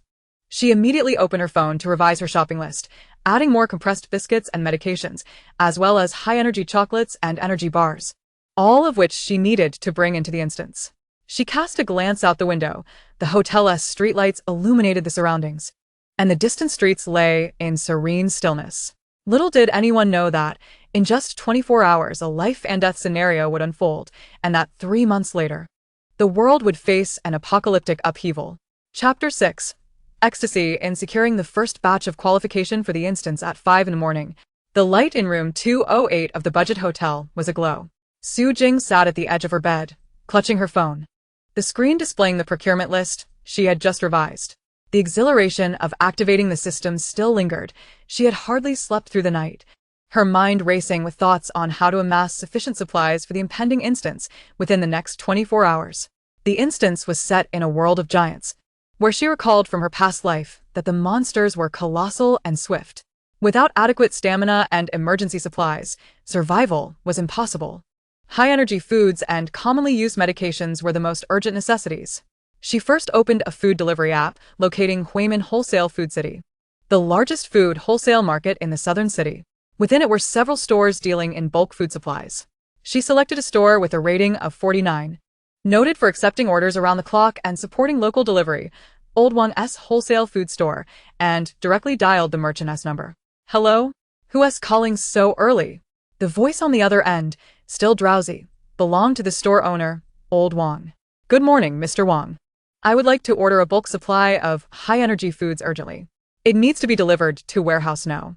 12 in Area A of the Suburban Logistics Park by this morning, Su Jing replied, her tone laced with urgency and rapidity. Old Wang, now more alert, responded, high-energy foods? You mean chocolate and energy bars, right? How much do you need? I can arrange delivery for a small order. I require 300 boxes of chocolate, specifically dark chocolate with a cocoa content above 70 and a long shelf life, and 300 boxes of energy bars that include nuts and grains, designed for prolonged satiety, she specified. What? 300 boxes of each? Old Wang exclaimed, his voice rising. Are you planning an event or donating to disaster relief with such quantities? It's for company procurement.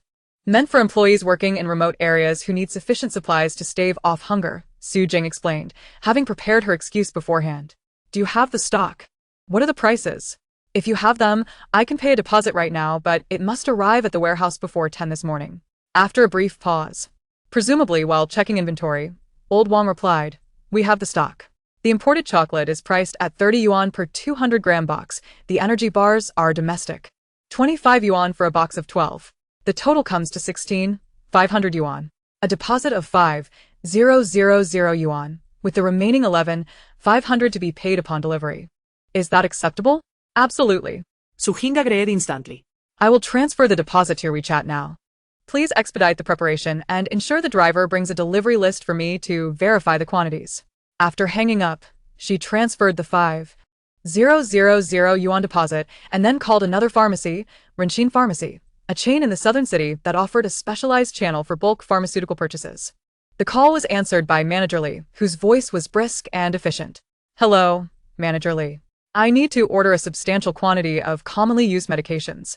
Is it possible to have them delivered to the Suburban Logistics Park warehouse this morning? What specific medications do you require? Cold medicine, anti-inflammatory drugs, pain relievers, etc.? Li inquirit. Yes, Su Jing detailed her needs. I need 500 boxes of cold medicine, specifically the compound paracetamol and phenylephrine capsules for treating fever and nasal congestion.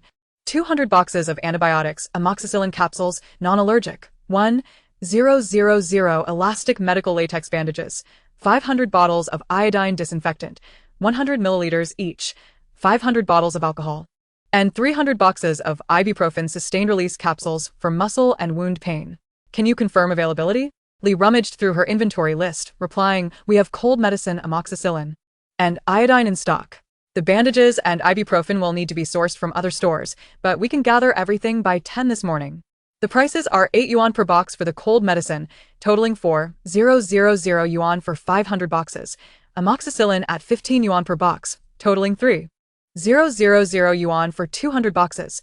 Bandages at 1 yuan each, totaling 1,000 yuan for 1,000. Iodine at 5 yuan per bottle, totaling 2,500 yuan for 500.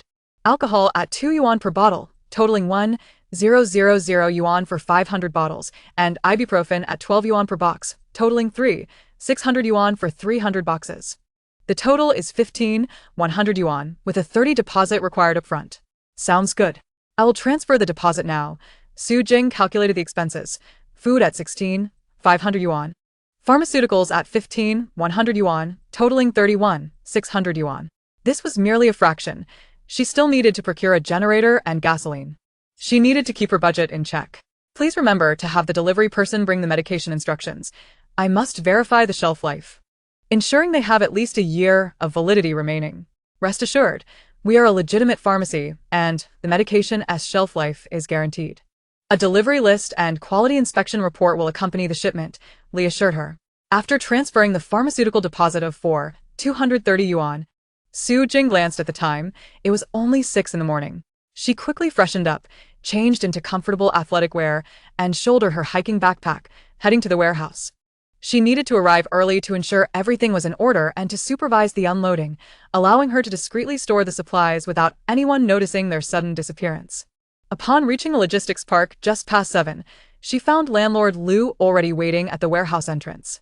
With a smile, he greeted her. What brings you here so early? Young lady, are you waiting for deliveries? Yes, Mr. Liu. 2 shipments are scheduled to arrive today, both before 10 in the morning. Could you please keep an eye on them and direct them into the warehouse?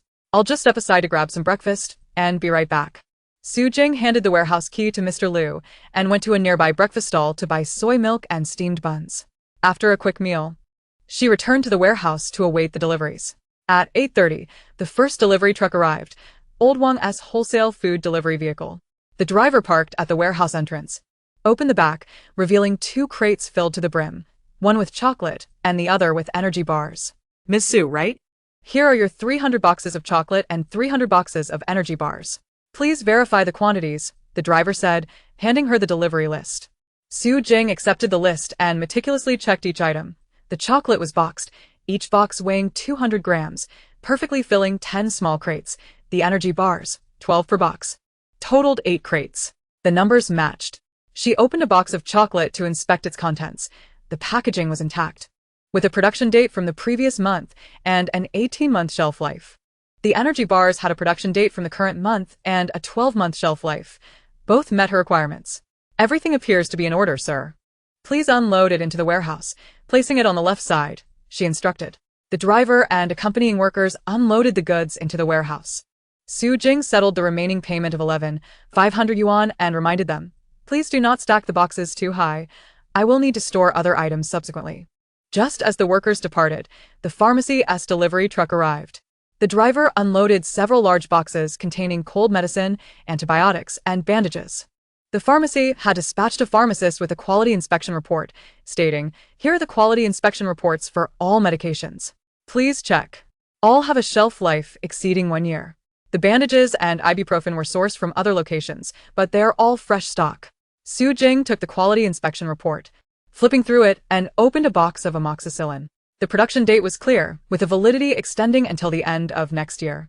"Are the quantities correct?" she inquired of the pharmacist. "Yes, 500 boxes of cold medicine, 200 boxes of amoxicillin, 1000 bandages, 500 bottles of iodine, and 300 boxes of ibuprofen. All packed in the quantities you requested. The list is affixed to the boxes," the pharmacist indicated.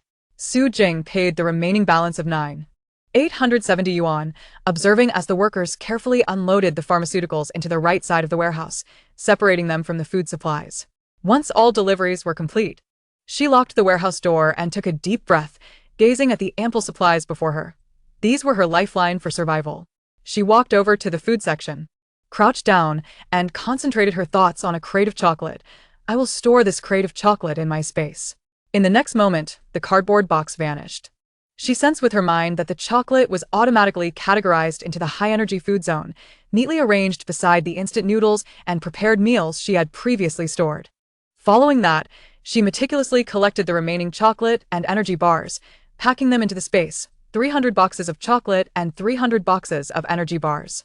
Once completed, the food area of the space contained only a small pile, and the expansive 140 square meters remained remarkably empty. Next was the medicine area, where she organized the cold medicine, amoxicillin, and ibuprofen into their respective categories, placing the tourniquet and iodine at the outermost layer of the medicine zone for easy access during the quest. After securing the last bottle of iodine, she conducted a final check of the high-energy food area, stacked with chocolate and energy bars, and the medicine zone, which housed various commonly used medications, all separate from her earlier stock of rice, water, and prepared meals, thanks to the space's automatic categorization feature. Glancing at the time, it was only 11 in the morning. Su Jing did not linger. She secured the warehouse door and took a taxi back to the budget hotel. She still had some funds to spend, intending to stockpile long-term supplies for the space, such as compressed biscuits and backup medications. However, these could wait until the afternoon. The priority was to set her alias for the upcoming quest, as the system indicated there were only 12 hours until the quest transfer. Upon returning to her hotel room and settling down, a mechanical voice echoed in her mind. "Please set your quest alias. The alias must be unique and not duplicate any other participants." She pondered for a moment, recalling how she had been bullied in the previous life due to a lack of resources. In this life, she vowed to amass sufficient supplies, akin to a god of wealth, with inexhaustible resources to deter those who might covet her provisions. "I shall be called the god of wealth," she silently declared. The alias "I am the god of wealth" was successfully established, confirmed as unique and recorded in the system. Following the confirmation from the mechanical voice, a system panel emerged before her, resembling a virtual screen. Doomsday Self-Rescue System Participant Panel. Host, Su Jing. Alias, I am the god of wealth. ID, 739 Region. Flowering Nation. Total global participants, 10,000. Flowering Nation, 2,000. America, 1,800. Bear Country, 1,500. European Union, 1,200. Other countries, 3,500. Quest information. Giant World, 72 hours. Task: collect 100 kilograms of edible giant plants. Avoid giants and giant insects. Transfer countdown, 11 hours 59 minutes. Current points, 0. Points awarded upon quest completion. Spatial ability.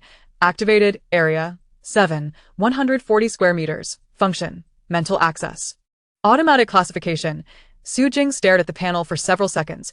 With 10,000 participants globally and 2,000 from Flowering Nation, the competition was fierce. However, armed with her spatial abilities and memories from her past life, victory was not beyond reach. She dismissed the panel and opened a shopping app, ordering 200 boxes of compressed biscuits, 24 packs per box, with a 3-year shelf life, and 100 boxes of iodine, scheduling delivery to the warehouse at 3 p.m. These supplies were reserved for the apocalypse. Although they would not be necessary for the quest, it was prudent to stockpile. At 3 p.m., the compressed biscuits and iodine arrived at the warehouse. Su Jing made another trip to store these provisions in her space. In total, she had spent 16,500 on food, 14,100 on medicine, 24,000 on compressed biscuits, and 500 on iodine, amounting to 55,100. Including the previously paid deposit of 60,500, her total expenditure reached 115,600, leaving her with 264,400 from the original 380,000 to purchase a generator, gasoline, and additional supplies.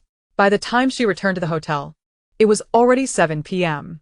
After freshening up, Su Jing organized the items she would need for the quest: a durable set of sportswear, a hefty machete, a pair of slip-resistant hiking boots, an entrenching tool, and a backpack filled with high-energy foods and common medications. However, these would ultimately be stored in her space. She merely had a habit of organizing. At 11:59 p.m., the system countdown commenced. Quest transfer countdown: 10 seconds, 10, 9, 8, 3, 2, 1. Transfer beginning. Chapter 7. Landing in the giant grassland. Encountering a 10-meter giant in the instant the blinding light dissipated, Su Jing felt the ground beneath her feet sink abruptly. It was not the plush carpet of her hotel room, but rather a hard surface laden with damp soil particles. The rough texture of grass roots was palpable beneath her feet. She opened her eyes wide, her pupils constricting as she was struck by the astonishing sight before her. Surrounded by an endless expanse of colossal grassland, each blade of grass towered over 2 meters high, taller than her shoulders, and as wide as a child's arm.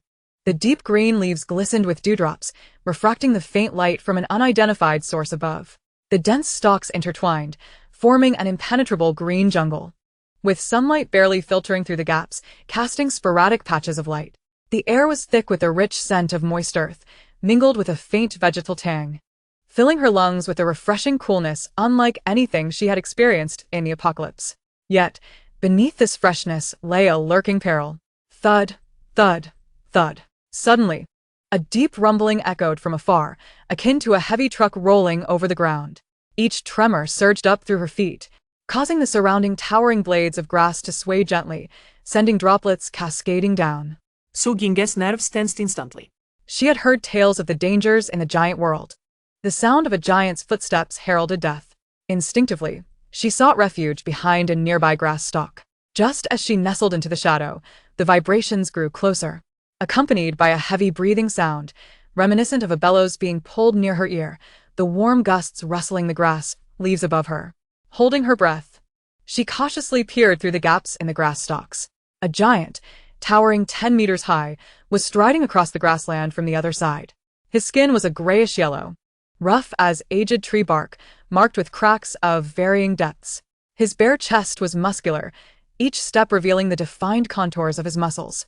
His legs were thicker than the surrounding grass blades, and when his feet struck the ground, they created half-meter-deep craters, sending clumps of earth flying against the grass stalks with a thud. Most terrifying of all was the stone axe he bore upon his shoulder. The blade nearly a meter wide, stained with dark brown splotches, perhaps plant sap or something else. The handle was fashioned from black hardwood, gripped tightly in the giant's massive hand, swaying gently with each step. Su Jing's heart raced, her fingers tightly clenching the handle of her entrenching tool, her knuckles turning white. Was this the first-tier giant of the giant world? Even larger than what she had heard in the past. That stone axe could effortlessly cleave a person in two with a single swing. Daring not to gaze any longer, she quickly lowered her head, curling into a ball behind the grass stalk for cover, her breaths becoming shallow. She was uncertain of the giant's vision, but she could not risk being discovered. At that moment, a mechanical voice echoed in her mind. Unlike the cold tone she had heard when activating the system, this voice was accompanied by a subtle electronic chime, imbued with a smoothness that suggested automatic translation. Doomsday self-rescue system task released, current instance, giant world, beginner instance, core task, collect 100 kilograms of edible giant plants within 72 hours. Collectible varieties include 1. Giant mushroom, danger value, 0. Edible, requires high-temperature cooking to remove trace toxins, primarily composed of 23 protein, 18 carbohydrates, 7 dietary fiber. Can enhance physical strength by 100. 2. Sweetgrass root, danger value, 1. Requires washing due to accompanying micropoisonous insects. Edible, slightly sweet when raw, primarily composed of 35 starch. 50 moisture, 12 milligrams of vitamin C per 100 g, can enhance strength by 103. Honey fruit tree fruit, danger value. 3. Guarded by giant bees, edible. Contains 40 sugar, primarily composed of 25 fructose, 15 glucose, 30 moisture, can enhance speed by 100. Instance rules. Avoid first-order giants, danger value. 85. Attack power, 120. Defense power, 80. Cannot be confronted, survival rate upon detection. 10. Avoid giant insects, giant ants danger value. 45. Giant mantises danger value. 60. Both aggressive and must be prioritized for avoidance. Ranking rules. Based on collected material weight, 60 weight, and survival time, 40 weight. The top 10 will receive special reward materials. Special note. This system has activated cross-world language automatic conversion, material composition analysis, and danger value assessment functions. Effective only for host Su Jing, alias I am the god of wealth. Su Jing was taken aback. Her system possessed such extraordinary features? In her past life, she had heard from other participants that the system only issued tasks and rankings, never providing material composition or danger value assessments, let alone automatic translation. Could it be due to her unique rebirth and spatial abilities? Regardless of the reason, this was her advantage and must be utilized wisely. She quietly exhaled. As the sound of the giant's footsteps receded, the vibrations diminishing, it seemed they had moved far away. She gradually straightened up, brushing off the dirt clinging to her, and began to observe her surroundings. Though the giant grass blades were dense, gaps appeared at intervals, revealing a vague outline of the terrain in the distance, where the grass seemed sparser in a slightly lower area. Suddenly remembering Chen Feng's corpse still in her space, she promptly discarded it, muttering, "You can stay here for this life, ugh, scoundrel. First, I must locate the giant mushroom," Su Jing whispered to herself, recalling that the system indicated a danger value of 0 for the mushroom, making it the safest target. Observing from the safety of her space was certainly preferable to recklessly wandering outside. Focusing her mind, she silently chanted to enter the space. In the next moment, her surroundings transformed. No longer was she amidst the dense giant grass, but in the familiar dark expanse of her space, where previously stored supplies faintly illuminated the shadows. She lingered for only 3 seconds, then swiftly exited, having determined this to be a safe interval, allowing her to monitor external movements without risking missing any developments in her surroundings. Upon exiting, she sharply noticed a grayish-white object emerging from the grass 5 meters to her right, shaped like an umbrella. Lowering herself, she stealthily approached, and as she drew nearer, the grayish-white object expanded in size. Up close, she discerned it was indeed the cap of a giant mushroom. The mushroom's cap boasted a diameter of 5 meters, resembling a colossal round table, its surface a pale gray adorned with fine patterns, its edges slightly curled, and glistening with transparent slime. The stalk beneath was a meter thick, darker than the cap, with a smooth surface extending from the ground to the underside of the cap, appearing sturdy enough to serve as a pillar. Su Jing's eyes sparkled with excitement. She quickly retrieved her entrenching tool and crouched down to excavate the soil surrounding the mushroom. The earth was soft, yet the mushroom's roots delved deep. As she carefully dug around the stalk, each scoop required effort, with sweat soon dampening her forehead. After approximately 10 minutes, she sensed the stalk loosening and hastily set down her tool. Embracing the stalk with both hands, she exerted all her strength to pull upward. With a thud, the stalk, along with its roots, was uprooted, causing Su Jing to stumble backward, barely regaining her balance against a nearby grass stalk. Gasping for breath, she gazed at the complete giant mushroom lying on the ground, its stalk and cap reaching a height of 2 meters, the roots still caked in moist soil, weighing at least 15 kilograms. In that instant, the system's notification chimed again, presenting detailed data from the material analysis. Material identification. Giant mushroom, edible. Enhances physical strength by 100. Danger value, 0. Non-toxic, non-aggressive, composition. 235 g protein, 178 g carbohydrates, 72 g dietary fiber, 505 g moisture, trace minerals, calcium, iron, potassium. Consumption recommendation: high temperature cooking, boil for over 15 minutes to eliminate residual trace alkaloids, avoiding gastrointestinal discomfort. Current weight collected: 15 kilograms. Cumulative weight collected: 15 kilograms, remaining 85 kilograms to reach the task target of 100 kilograms. Su Jing felt a surge of joy. Not only had she confirmed the mushroom's safety, but she also learned the proper storage method. The system's special functions were indeed a lifesaver. Without pausing for rest, she swiftly cleaned the soil from the mushroom's roots, concentrating her thoughts to categorize the giant mushroom into her edible plant area. In the next moment, the mushroom vanished from the ground. She sensed the mushroom securely placed in the corner of the edible plant area within her space, surrounded by ample room for more supplies. The space's automatic classification feature was considerate, ensuring it did not mix with previous food or medicinal items, facilitating future retrieval. Rising to her feet, she brushed off the dirt from her hands and, noticing the giant's footsteps were now completely inaudible, she listened intently to the soft rustling of grass leaves around her.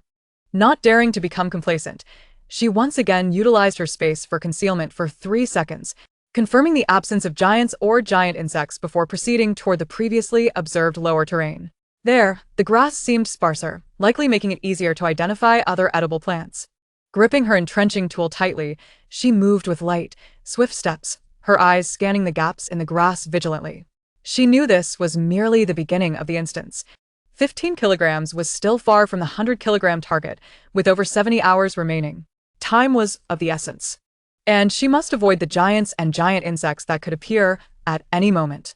After approximately 20 minutes of walking, she suddenly heard a faint rustling ahead, as if something were moving beneath the grass leaves. Su Jing immediately halted, holding her breath, and stealthily concealed herself behind a sturdy grass stalk. Her right hand instinctively reached for the large machete in her space. Although she had no intention of initiating an attack, she needed to be prepared for defense. Peering through the gaps in the grass stalk, she spotted a palm-sized black insect crawling beneath the leaves, its shell gleaming with a metallic sheen, and its antennae twitching rapidly. Appearing non-aggressive. At that moment, the system's notification chimed once more. Biological identification.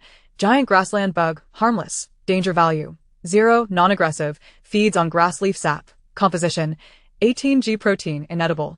Shell contains indigestible chitin node. This creature commonly appears in areas devoid of giant activity and can serve as a reference for safety signals. Su Jing breathed a sigh of relief, retracting her hand from the machete, realizing the system's danger value assessment was remarkably accurate, capable of identifying even such small insects. She pressed forward, feeling more assured with the system's special functions aiding her. Not only could she swiftly locate edible plants, but she could also preemptively avoid dangers, thereby enhancing her chances of completing the task. Chapter 8. Encounter with Giant Ants. Su Jing crouched in the shadow of a colossal blade of grass. Her mind focused on a massive mushroom weighing 15 kilograms. Its gray-white cap emitted a faint glow in the darkness, while its stem was as stout as a small tree. Previously consumed by the goal of collecting 100 kilograms of edible plants, it dawned upon her that the system simply stated the need to gather this quantity, without mentioning that any excess would need to be surrendered. Was the surplus rightfully hers? She murmured to herself, unconsciously running her fingertips along the edge of her entrenching tool, her heart suddenly racing. In her past life during the apocalypse, resources were more precious than life itself. If she could stockpile giant mushrooms and sweetgrass roots in this instance, whether for personal consumption or for sale to the system for points after the mission, it was a surefire profit. How could she have overlooked this aspect before? This thought sprouted like a seed, and Su Jing instantly acquired a new ambition, not only to accomplish the 100-kilogram task but to collect as much as possible. Hoarding every potential resource, she stowed her entrenching tool and was about to venture into the lower terrain when a faint crackling noise reached her ears, akin to a hard-shelled creature scuttling over the grass stalks. She lowered her gaze sharply to see a pitch-black ant crawling beside her sneaker. This was no ordinary ant. It measured nearly half a meter in length, its shell gleaming with a metallic sheen, and its 6 legs bore fine, backward-facing spines. Most alarming was its serrated mandibles, sharp enough to reflect a cold glimmer, the earlier crackling sound having been the ant severing a thin blade of grass. Giant ant. Su Jing recalled the system's warning. Giant ant. Danger level 45. Aggressive nature. Instinctively, she stepped back but failed to notice 2 identical giant ants emerging from the gaps in the grass behind her. The 3 ants formed a triangle, slowly closing in on her, their mandibles opening and closing with threatening clicks. In a hurry, she retrieved a large machete from her space, aiming it at the foremost ant. yet hesitated. What if the hard shell proved impenetrable? Just then, the leading giant ant lunged forward, its mandibles aimed directly at her calf. Suhin reacted swiftly. Sidestepping just in time, the ant's mandibles snapped shut on the ground where she had stood, sending dirt flying and creating a small crater. Glancing down, she noticed that when the ant charged, its mandibles grazed her pant leg, slicing through the fabric. Had she been a moment slower, her calf would have surely been injured. I cannot confront them head-on. Su Jing retreated rapidly, her eyes scanning her inventory until she spotted the stash of medical alcohol. 20 bottles of high concentration, 500 milliliter alcohol, all flammable. She quickly summoned 3 bottles, removed the caps, and hurled them around the 3 ants. The alcohol spread across the damp grass, saturating the area, its potent scent permeating the air. From her backpack, she produced a lighter, a tool she had conveniently brought along, and ignited the alcohol-soaked ground. With a resounding whoosh, flames erupted, forming a 3-meter diameter fire circle that ensnared the 3 giant ants outside its reach.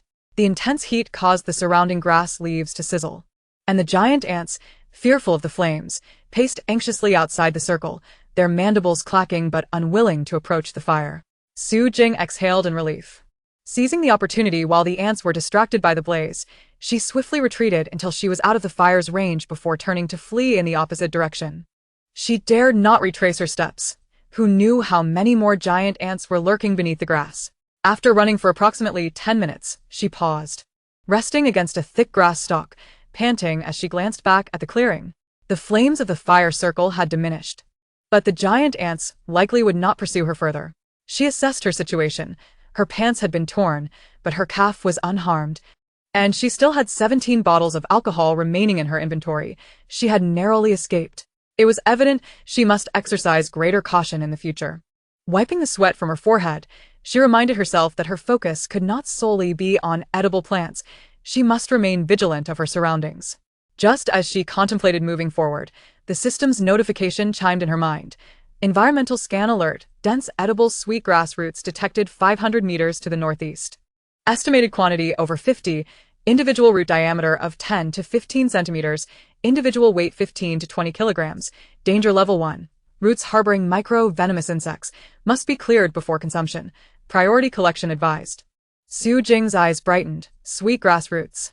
The system indicated they weighed 15 kilograms each, meaning 50 would amount to 750,1000 kilograms. If she could gather them all, not only would she complete her task, but also amass a considerable surplus. She promptly adjusted her course towards the northeast, moving lightly and swiftly while mentally preparing her entrenching tool for immediate access. After approximately 15 minutes, the grass around her became sparser, the ground shifting from hard terrain to soft, dark soil, a subtle sweetness wafting through the air. She was nearing the sweetgrass root growth zone. Slowing her pace, she cloaked herself for 3 seconds to ensure no giants or massive insects were present before pressing onward. As she navigated through a dense patch of grass stalks, she finally arrived at the sweetgrass root region, a depression approximately 20 meters in diameter, covered in numerous half-meter tall green plants with slender leaves. Portions of the roots protruded from the soil, their thick, pale yellow tendrils measuring about 10 centimeters in diameter, just as the system described. Su Jing hurried to a sweetgrass root, crouching down to touch the exposed surface of the roots, which felt smooth, revealing tiny hairs. Were these the micro-venomous insects mentioned by the system? Observing closely, she discerned that the hairs were indeed tiny black insects, smaller than a pinhead, densely clinging to the roots, nearly invisible to the naked eye. No wonder the danger level was 1, she murmured, retrieving a pair of disposable gloves from her space, purchased alongside her medical supplies, and taking out her entrenching tool to begin excavating around the roots. The roots extended deep into the ground. She carefully scraped away the surrounding soil with her entrenching tool, making sure to avoid damaging the roots, as severing them would affect their weight and increase the risk of bacterial growth. After approximately 5 minutes of diligent digging, the entire sweetgrass root was finally unearthed, its root extending a full meter, resembling a stout yam. The micro-venomous insects curled up and became inactive upon exposure to the air.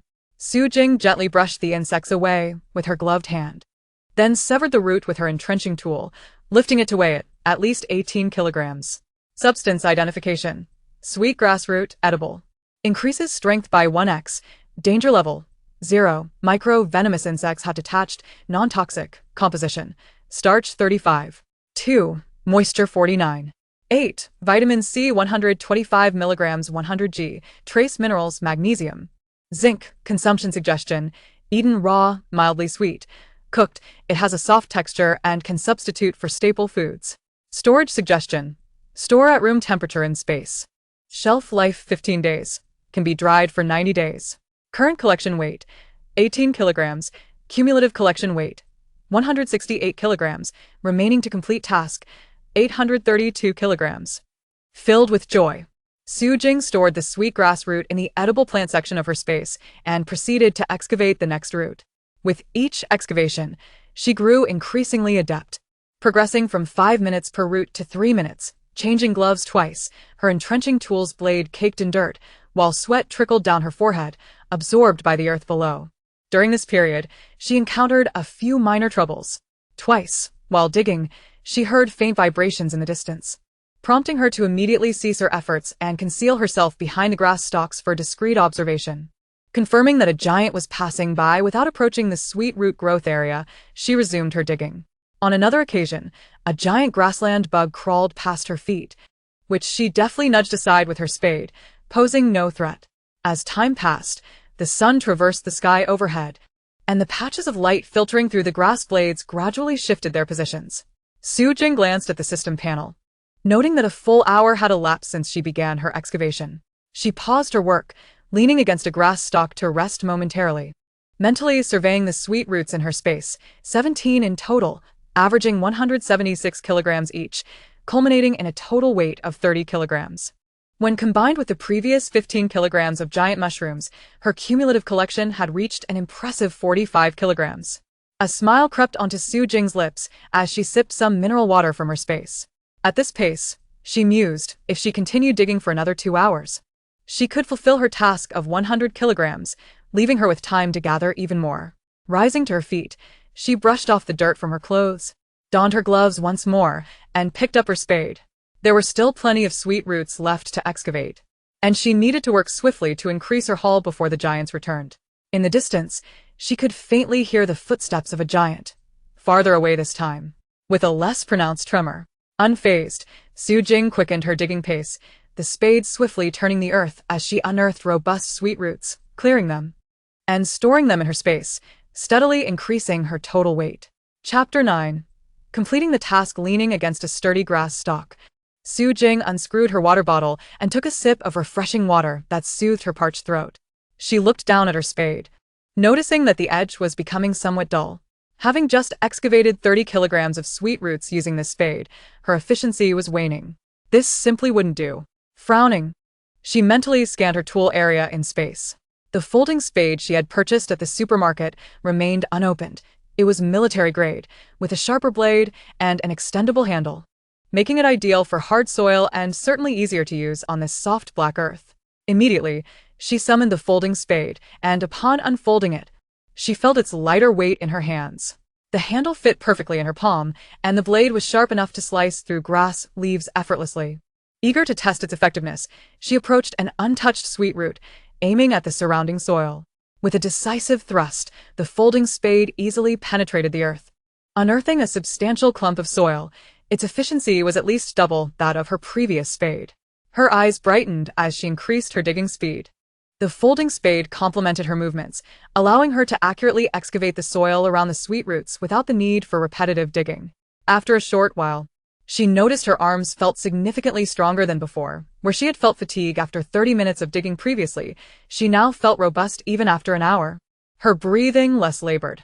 Could this be the effect of the sweet roots? She paused her work, recalling the system's notification during her first excavation of a sweet root. She had only paid attention to its components and storage, not considering any other benefits. Quickly, she accessed the system panel and found the identification record for the sweet root. Material identification, sweet root, edible.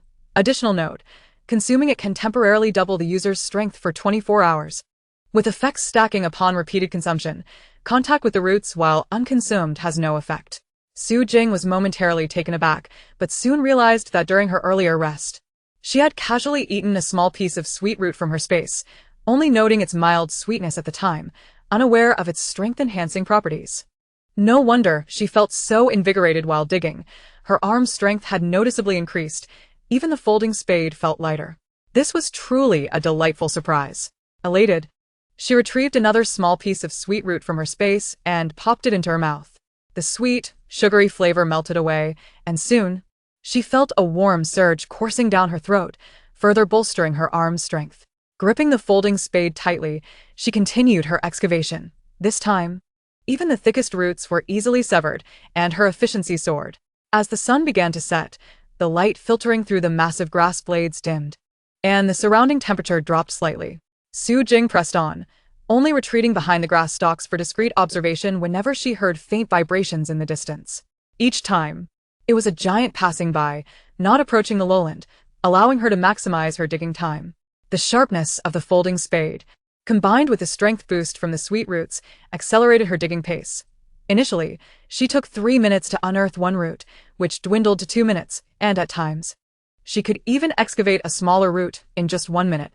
The sweet roots she unearthed were quickly cleared of surface-dwelling micropests, which became inactive upon exposure to air, and stored in her space's edible plant section. Separated from the previous giant mushrooms, she intentionally left a few complete sweet roots intact, planning to experiment with their cultivation post-mission, hoping to grow them like spirit herbs. Throughout her work, she also took breaks to consume half a chocolate bar for energy and drink more water. The high-energy food she had stockpiled proved beneficial. And combined with the strength boost from the sweet roots and the giant mushrooms she had previously consumed, her physical condition remained excellent, even producing less sweat than before. It was not until the surroundings were completely shrouded in darkness, with the massive grass blades transformed into indistinct shadows, that Su Jing finally ceased her digging. Leaning against the grass stalk, she mentally surveyed the abundance of sweet roots piled within her space. The system panel displayed a cumulative collection weight of 165 kilograms. Calculating quickly, she realized that she had amassed 120 kilograms of sweet roots today alone, far exceeding her target of 100 kilograms. 165 kilograms, she murmured, unable to suppress a smile. Even if the mission were to end now, these resources would sustain her for a considerable time in the apocalypse. If she could gather some honey fruit as well, it would be the cherry on top. Just then, a chilling, piercing scream echoed in the distance, followed by a resounding thud, reminiscent of a heavy object hitting the ground. Su Jing's nerves instantly tensed, and she quickly concealed herself behind the grass stalks. After 3 seconds of cloaking her presence, she heard several men shouting nearby, their voices laced with terror. "Don't go. Are you mad? That's a giant." He tried to ambush it and ended up cleaved in two, even his bones shattered. "Run. The giant is coming this way." Su Jing's heart sank. Someone attempted to attack a giant and was subsequently cleaved in two. She held her breath, peering through the grass stalks toward the direction of the sounds. In the distance, the massive grass leaves trembled violently, and she could vaguely discern a towering shadow, the giant, moving away from her, the tremors of the ground becoming fainter, indicating it was moving further away. After about 10 minutes, the area fell silent, save for the rustling of grass leaves. Su Jing slowly straightened up, her back slick with cold sweat. The words of those men echoed in her mind like a warning bell. Cleaved in two, even his bones shattered. She had always known giants to be dangerous, but never anticipated such horror. The system indicated a giant danger rating of 85 and an attack power of 120. Now, the data seemed far from exaggerated. An ordinary person stood no chance against them. Even an ambush would lead only to death. She resolved firmly in her mind, never confront a giant directly. In the future, upon encountering one, she must immediately retreat into her space or find a place to hide. With no thoughts of confrontation, she had previously contemplated whether to try attacking a giant with a large machete, but now, that seemed like an invitation to doom. Su Jing stowed away the folding spade, took another sip of water, and began to contemplate her next steps. With 120 kilograms of sweet roots already excavated, the remaining sweet roots in this lowland were dwindling, and the recent screams might attract other participants or giant insects. Staying here any longer was becoming increasingly perilous. "It is time to head to the honey fruit tree area," she murmured softly, calling up the system panel to check the location of the honey fruit trees. The system indicated that a grove of honey fruit trees lay 1,000 meters to the southwest, with a danger level of 3. due to the presence of accompanying giant bees. The fruit of the honey tree can double one's speed. With such an enhancement, escaping from danger would become far easier. After confirming the direction, she used her spatial concealment to survey the surrounding environment. Once assured that no giants or oversized insects were present, she crouched low and began to move slowly through the gaps in the grass toward the southwest.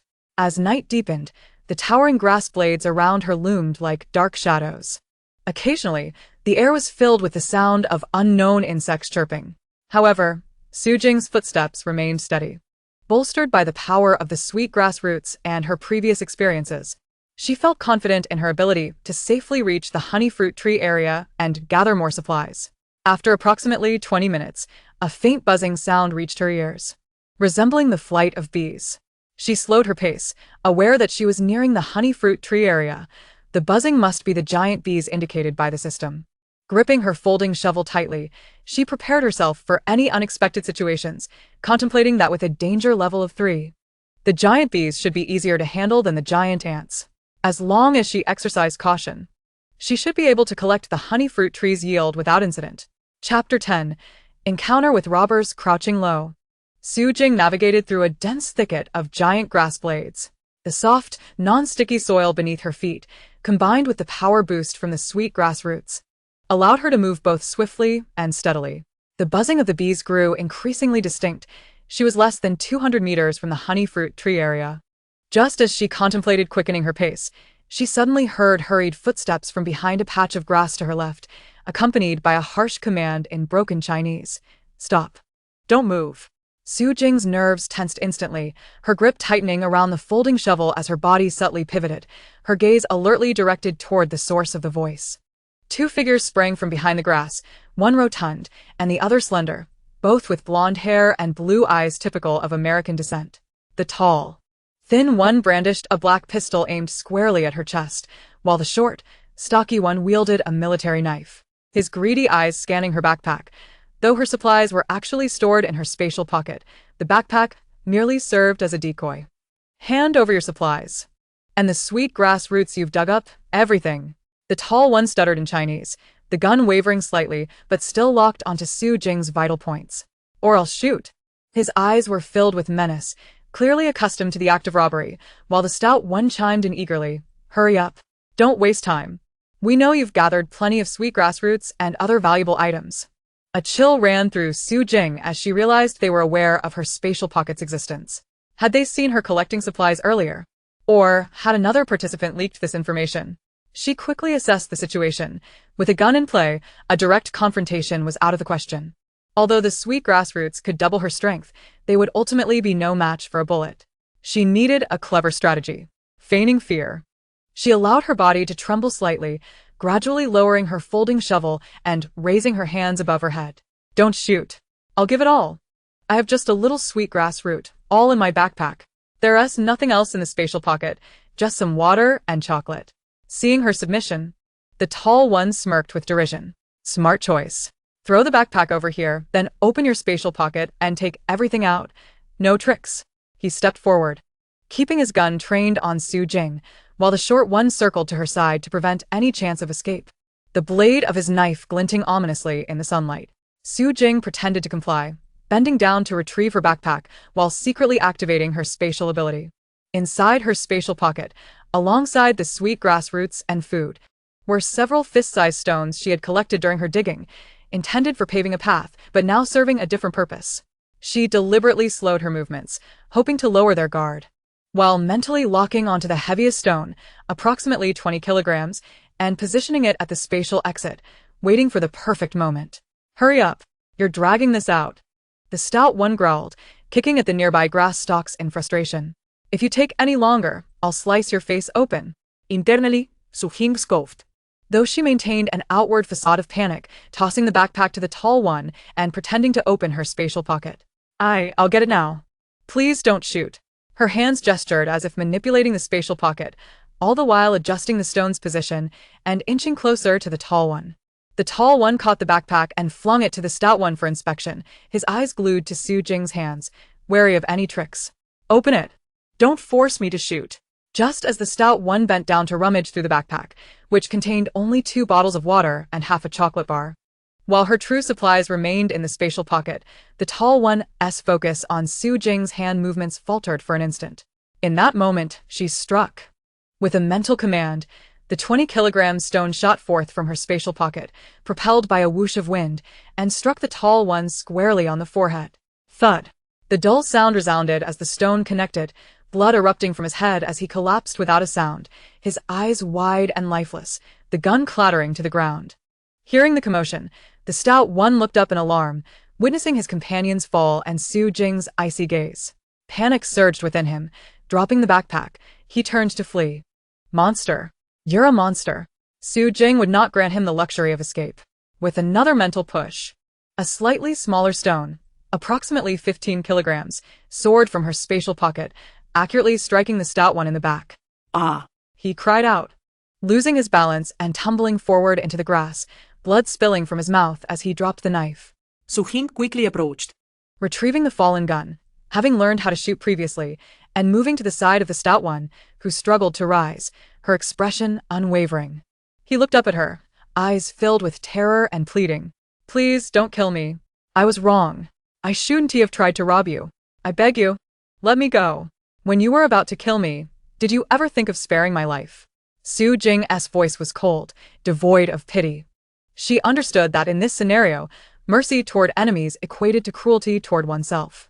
Choosing not to use the gun, she picked up the folding shovel instead, bringing it down with force upon the stout one's skull. The power boost from the sweetgrass roots made the blow formidable. He let out not even a whimper before falling silent, lifeless.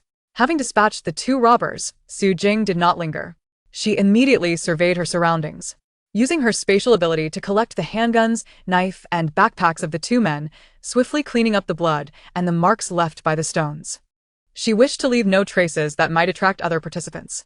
Clutching the gun tightly, she disengaged the safety and scanned her surroundings with heightened vigilance. The sweetgrass roots' power boost sharpened her senses, allowing her to hear the rustling of the grass around her clearly, with no other unusual sounds present. Once she confirmed her safety, she exhaled a sigh of relief. A cold sweat had broken out on her back. Although her counterattack had gone smoothly, it had been perilously close. Had they reacted more quickly and fired, evasion would have been difficult. It was clear that she could not afford to expose the existence of her spatial pocket lightly, nor let her guard down around anyone. Resolute, Su Jing reaffirmed her determination. The participants in this scenario hailed from various nations, their intentions unpredictable. For the sake of resources, they would resort to any means necessary. She needed to exercise greater caution. Once more activating her spatial ability, she inspected her supplies. 165 kilograms of sweetgrass roots remained intact, along with the gun she had just acquired, with 8 bullets in the magazine, the knife and the provisions from the robbers' backpacks, a few bottles of water, 3 packs of compressed biscuits, and a multifunctional military knife. Though these additional supplies were meager, they were invaluable for survival within the instance, a meager blessing indeed. Su Jing wasted no time. Fastening the handgun to her waist and grasping the folding shovel tightly, she continued her advance towards the honey fruit tree region. Now, not only did she possess enhanced strength, but she also wielded a firearm, significantly boosting her sense of security. Yet, she remained ever more vigilant, pausing every few steps to discreetly observe her surroundings, ensuring no other participants or dangerous creatures lurked nearby. The buzzing sound around her grew increasingly pronounced, and she could faintly discern the swaying green canopies in the distance, the leaves of the honey fruit tree, broader and more substantial than the colossal grass blades, adorned with yellow fruits. Su Jing slowed her pace, contemplating. The danger level of the giant bees was merely 3, suggesting they would not be difficult to handle. As long as she carefully avoided them, she could gather the honey fruit. Just as she resolved to proceed, she suddenly heard faint footsteps behind her, as if someone were stealthily tracking her. Instinctively, Su Jing became alert, swiftly hiding behind a sturdy grass stalk, holding her breath. Upon exiting her spatial concealment after 3 seconds, she spotted several figures approaching from the distance, unmistakably fellow participants, numbering about 3 or 4, armed as well. Had they been drawn by the earlier commotion? A sense of urgency gripped Su Jing. Without a moment's hesitation, she turned and sprinted towards the honey fruit tree area. She wished to avoid conflict with these individuals. Her foremost goal was to collect the honey fruit and complete the instance task, facilitating her swift departure. The power boost from the sweet grass roots accelerated her speed considerably. the folding shovel firmly in hand, and the handgun at her waist ready for action. The surrounding grass blades whisked past her, the buzzing of bees crescendoing as she clearly observed the branches of the honey fruit tree teeming with fist-sized giant bees. Their yellow bodies producing an ear-splitting buzz with their wing vibrations. Undeterred, Su Jing pressed onward towards the honey fruit tree, needing to gather the fruits quickly before finding a place to conceal herself. Her gaze was resolute, her step steady, her mind singularly focused. Acquire the honey fruit and retreat safely. Reaching the base of the honey fruit tree, Su Jing swiftly surveyed the numerous yellow fruits hanging from its branches, each the size of a fist, exuding a faint, sweet fragrance. The giant bees mostly congregated on the trunk and leaves, seemingly indifferent to her arrival. Rather than recklessly climbing the tree, she activated her spatial abilities once more, targeting the highest fruits where the bees were fewest, their visibility making them easier to pluck. Her spatial powers included a short-distance object relocation function, though the range was limited.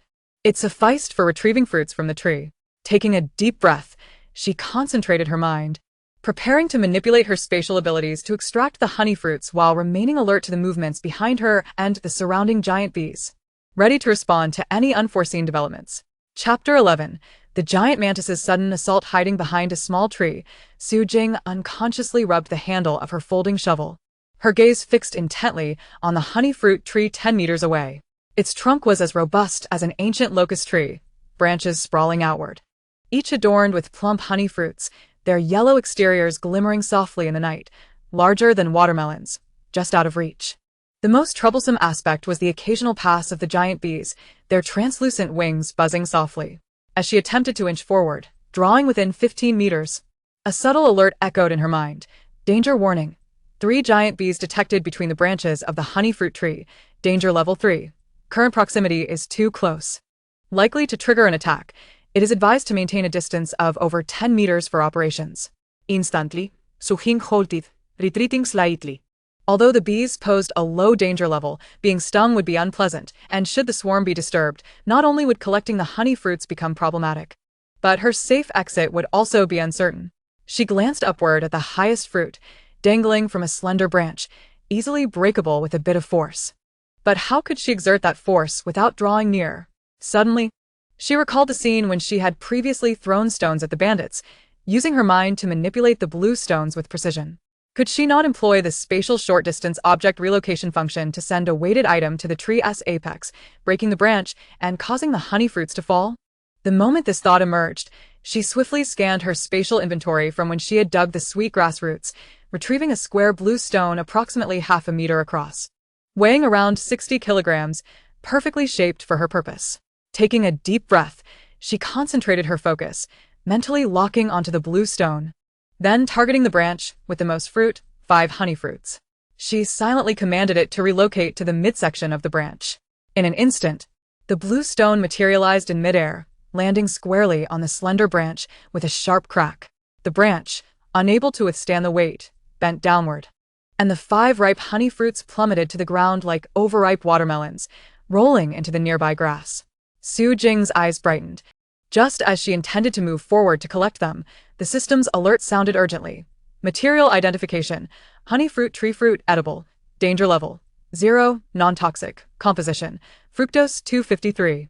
Glucose 151. Moisture 298. Trace toxins. Removable upon heating. Supplementary note.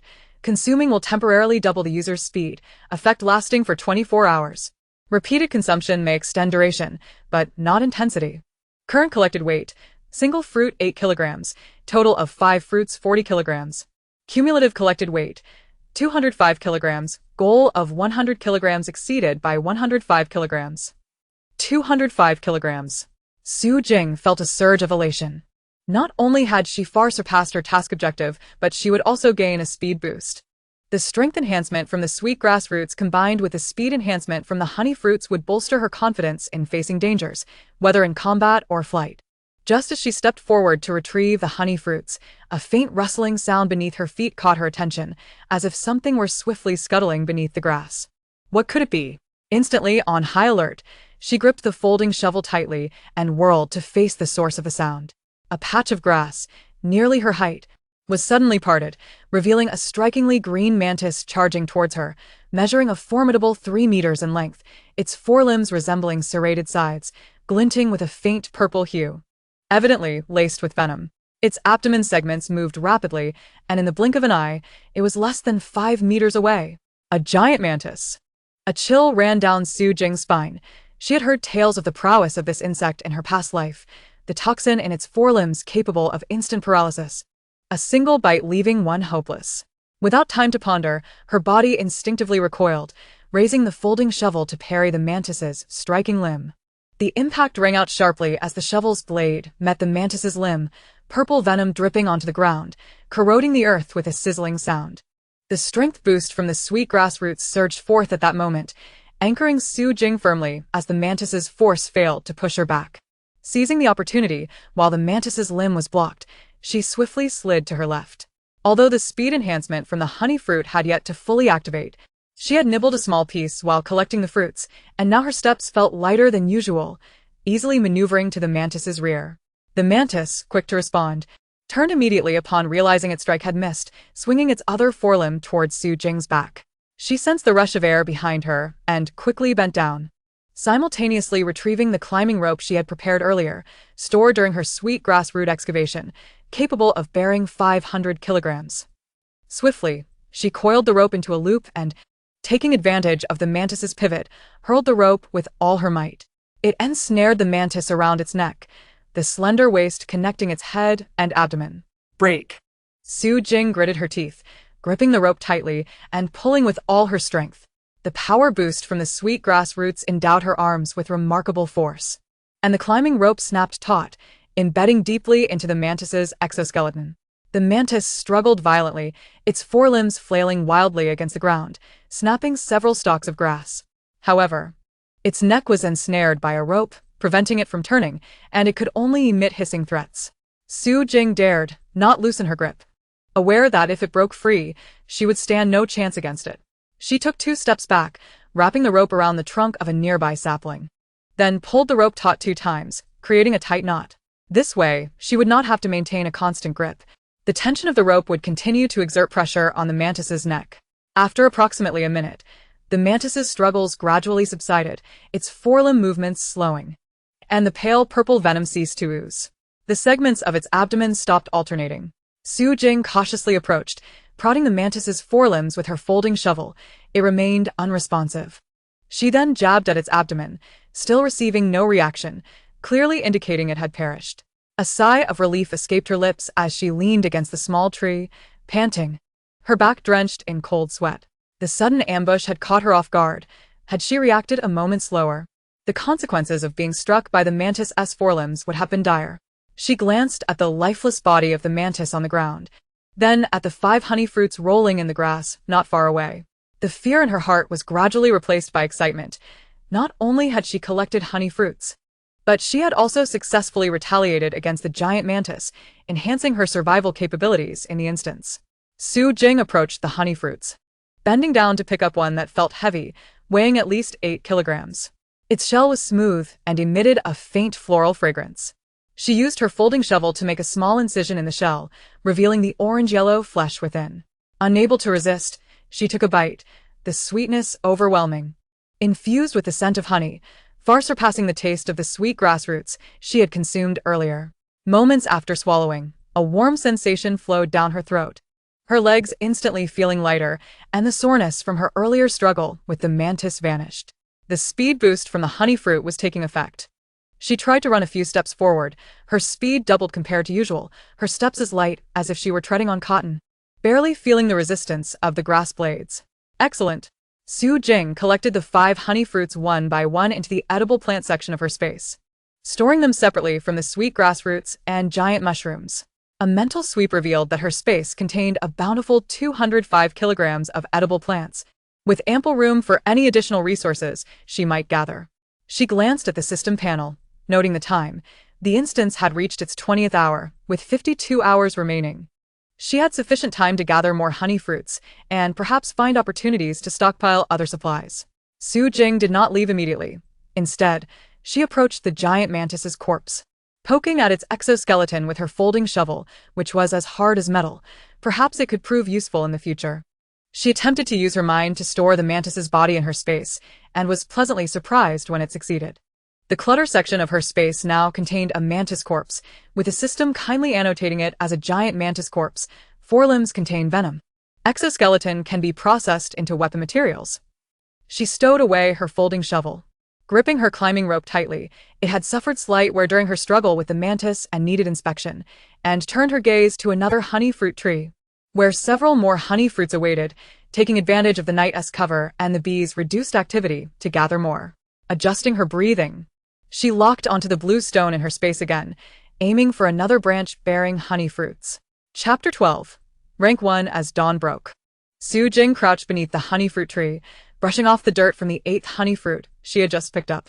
The night had faded considerably, with pale golden light filtering through the giant grass leaves, casting mottled shadows on the ground. The giant bees that had been flitting among the branches were nowhere to be seen now.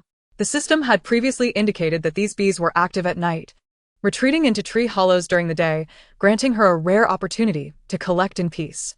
She stored the 8-kilogram honey fruit in her space, and was about to rise to check the fruits on another tree when a system prompt suddenly rang in her mind, delivering a clear stage summary. Instant stage prompt: the first 24 hours of the giant world instance have concluded. Current surviving participants: 8,236, initially 10,000. Task completion rate: 37,3. 721 participants have collected 100 kilograms of edible plants. Real-time ranking, based on task completion time and survival duration: 1. I am the Wealth God. Completion time: 19 hours 23 minutes. Survival duration: 24 hours. 2. Hunter. Completion time: 20 hours 15 minutes. Survival duration: 24 hours. 3. Windwalker. Completion time: 20 hours 47 minutes. Survival duration: 24 hours. Note: only the top 3 ranks are displayed. Subsequent rankings can be checked on the system panel. Rankings are based solely on task completion efficiency and survival status, excluding collected resource weight. Su Jing was momentarily stunned, then quickly realized that she had actually secured the first rank. Having collected 100 kilograms by the 19th hour, she had outpaced the second-place participant by nearly an hour. She opened the system panel to confirm her cumulative collection weight, previously 205 kilograms, plus the 3 honey fruits she had just gathered, 24 kilograms, totaling 230 kilograms, exceeding the requirement by 130 kilograms. This weight was undoubtedly among the top even among all participants, as most could barely complete the task without the energy to gather extras.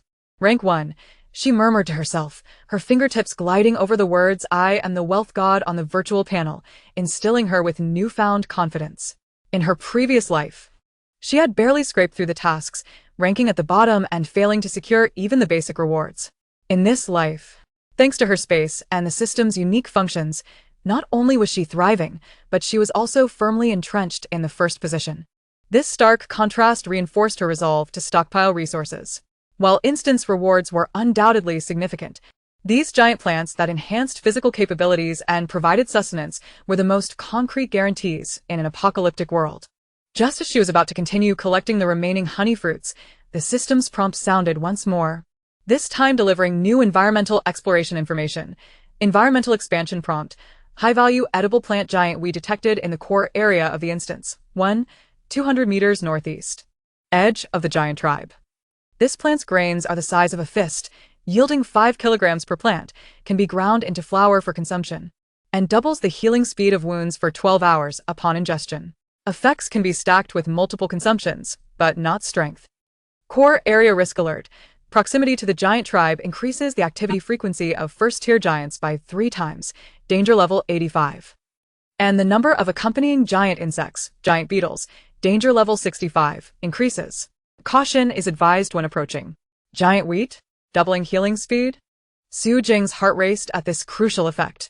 Injuries were commonplace in the apocalypse, especially during encounters with beasts or conflicts. Slow wound healing could easily lead to infections, even life-threatening situations. If she could stockpile enough giant wheat, her recovery from injuries in the future, whether in instances or during the apocalypse, would be significantly expedited, equating to an additional life. However, The risks of the core area were evident. The activity frequency of giants increased threefold, along with the dangerous giant beetles. She instinctively touched the climbing rope at her waist, which had developed tiny cracks during her struggle with the mantis the previous night. But she had already repaired it with tape from her space, tightening her grip on the folding shovel in her hand. Her mind began to rapidly weigh the options. If she chose not to go, she already possessed 230 kilograms of supplies, ranked first, and could simply hide until the instance concluded to claim her rewards. But missing out on the giant wheat would be a regrettable loss, especially given its healing benefits. Future opportunities to encounter it were uncertain. Conversely, venturing forth carried high risks, yet if she successfully gathered it, not only would she expand her resource reserves, but she would also acquire essential recovery supplies that would greatly aid her survival in the aftermath. Moreover, with her spatial abilities, she could quickly conceal herself in the face of danger, bolstered by the power enhancements from the sweet grass roots and the speed boost from the honey fruits, giving her a far superior capacity to handle threats compared to ordinary participants. Go. Su Jing quickly resolved her decision. She was not the type to forego critical resources due to risks. Her painful experiences in her previous life had taught her that mere survival was fleeting. Only by actively seeking more advantages could one endure longer in this world.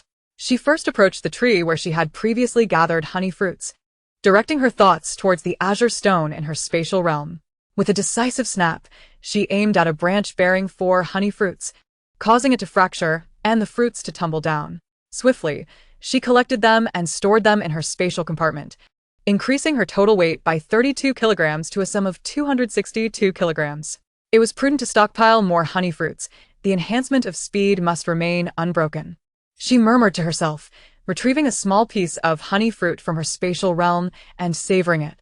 The sweet, luscious flesh melted in her mouth, and a warm surge of speed enhancement coursed through her body, lightening her steps considerably.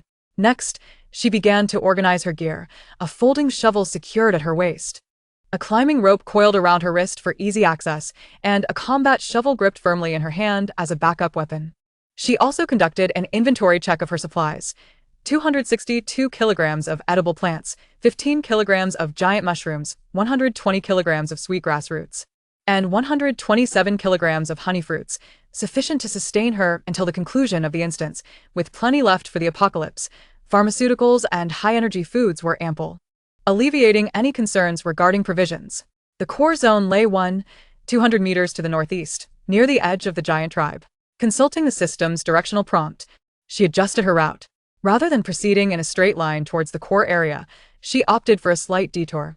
Having heard from other participants about a chaotic rocky zone surrounding the giant tribe, where the stones could serve as cover from the giants and allow her to observe the tribe's behavioral patterns, acting as a safe buffer before entering the core zone, she began her journey, the speed enhancement allowing her strides to lengthen considerably as the giant grass blades swiftly retreated before her. After approximately 10 minutes, she suddenly heard a muffled thumping sound from a distance, the footsteps of a giant. She immediately halted, crouching low into a nearby thicket of grass, her mind sweeping the surroundings. The system indicated a first-tier giant, danger level 85, was detected 500 meters to the northeast, moving towards the northwest with no intent to attack. A sigh of relief escaped her lips as she waited for the sound of the giant's footsteps to fade before continuing her advance. Throughout the remainder of her journey, she exercised greater caution, concealing herself for 3 seconds every 30 meters to confirm the absence of giants or large insects before proceeding. The power enhancement from the sweet grass roots ensured that even at a brisk pace, fatigue was imperceptible. The speed boost from the honey fruits allowed her to swiftly seek cover upon hearing any signs of danger, successfully evading several giants or smaller insects along the way. After about half an hour, the environment began to change. The giant grass blades grew sparser and fist-sized stones began to appear on the ground, with a low stone hill visible in the distance. Behind the hill, several massive wooden posts could be seen, likely part of the giant tribe's enclosure. She had arrived at the rocky zone. Su Jing paused behind a boulder of human height, mentally sensing the area ahead. The system indicated that 200 meters ahead lay the boundary of the core zone, with 3 giant wheat plants detected and no giant activity, although 2 large beetles, danger level 65, lurked beneath the rocks. Chapter 13. Counterattack. Hiding behind the boulder, Su Jing tightened her grip on the folding shovel, her gaze fixating on the 2 large beetles beneath the stone. They were nestled within the crevice, their dark brown shells glistening coldly, their antennae twitching occasionally. Unaware of her presence, she refrained from acting hastily, her eyes scanning the surroundings until they landed on a pile of irregular stones 3 meters away. Scattered among them were several pieces, each the size of a basin.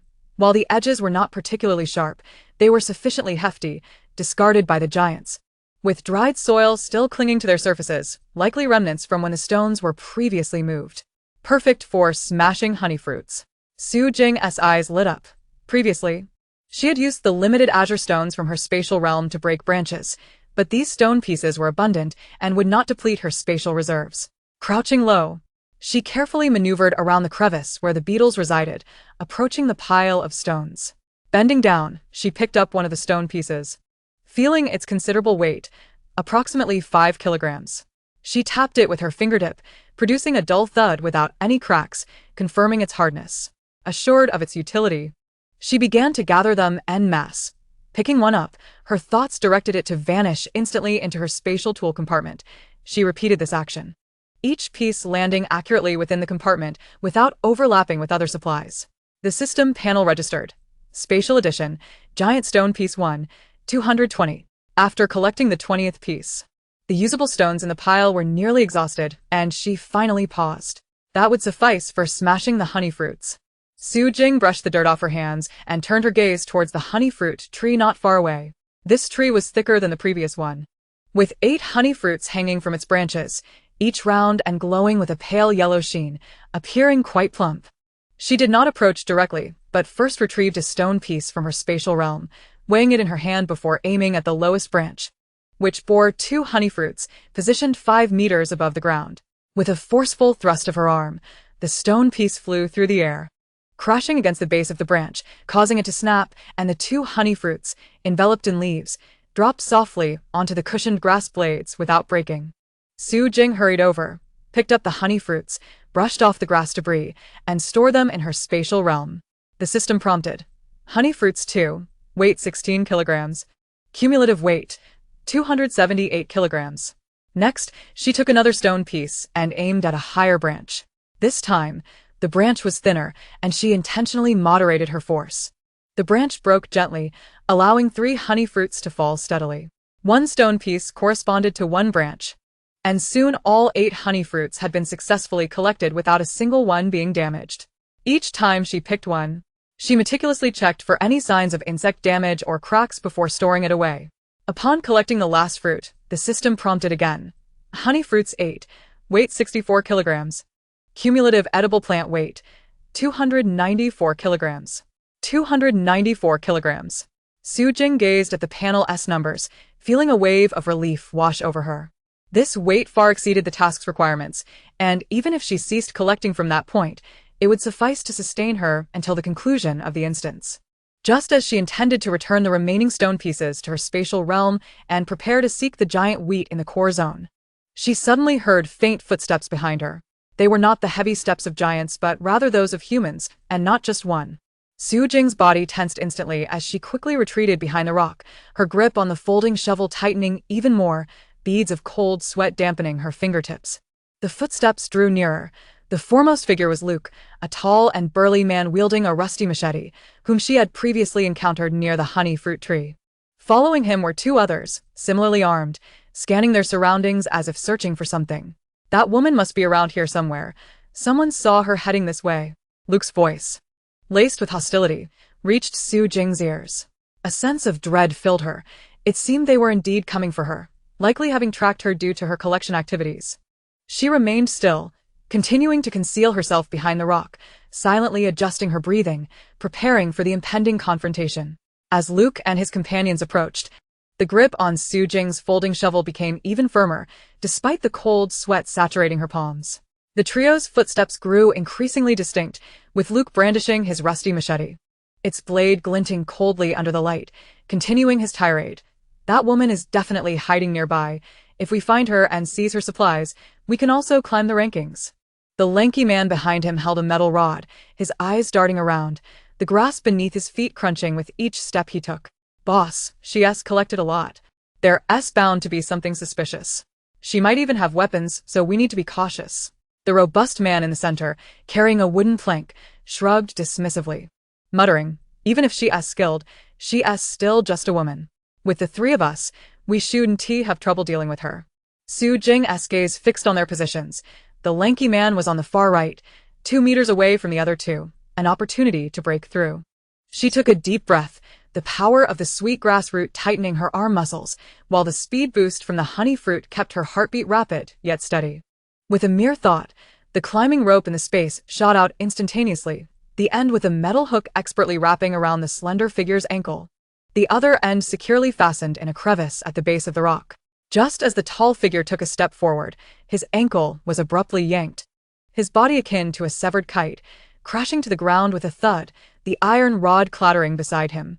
He hadn't even had time to scream before Su Jing emerged from behind the rock, delivering a fierce blow to his wrist with a folding shovel. A sharp crack echoed, and the tall figure cried out in agony, his wrist instantly rendered powerless, unable to grasp anything further. Who? Luke and the burly man turned simultaneously, and upon seeing Su Jing, Jack's eyes lit up as he charged forward with his machete, exclaiming, "Finally found you." The burly man also raised a wooden plank, swinging it towards Su Jing's back, the wind from the plank sending leaves swirling about. Su Jing did not look back. She sidestepped Luke's machete while bending down to pick up the iron rod that had fallen to the ground, swinging it backhandedly towards the burly man's knee. With a resounding thud, the burly man buckled, dropping to one knee, and the wooden plank slipped from his grasp.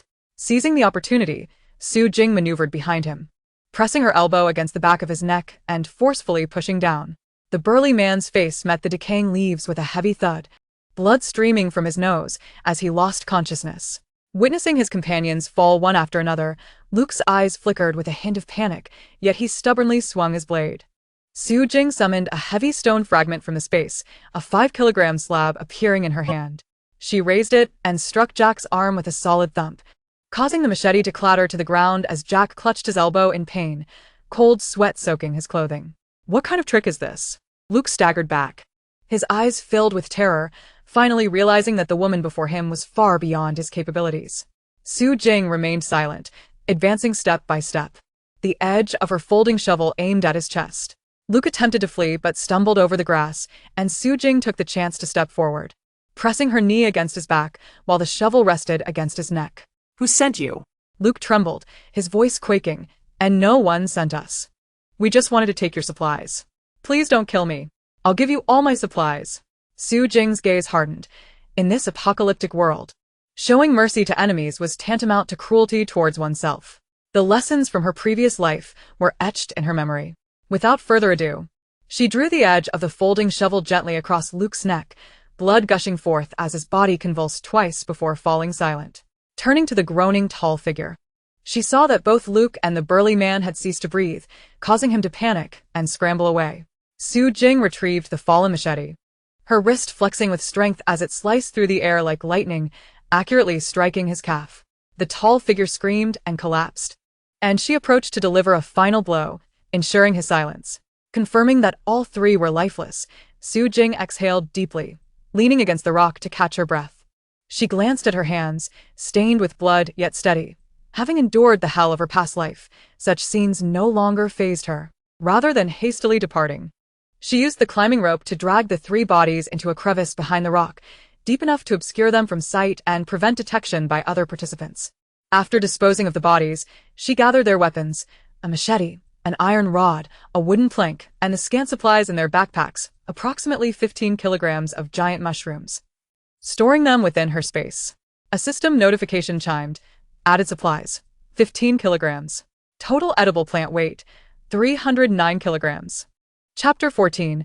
Unlocking the system mall. As Su Jing turned to head towards the core area, the system notification echoed in her mind, delivering a clear unlocking prompt. Point statistics. As of now, the host has accumulated 294 kilograms of edible plants, calculating at 10 points per kilogram.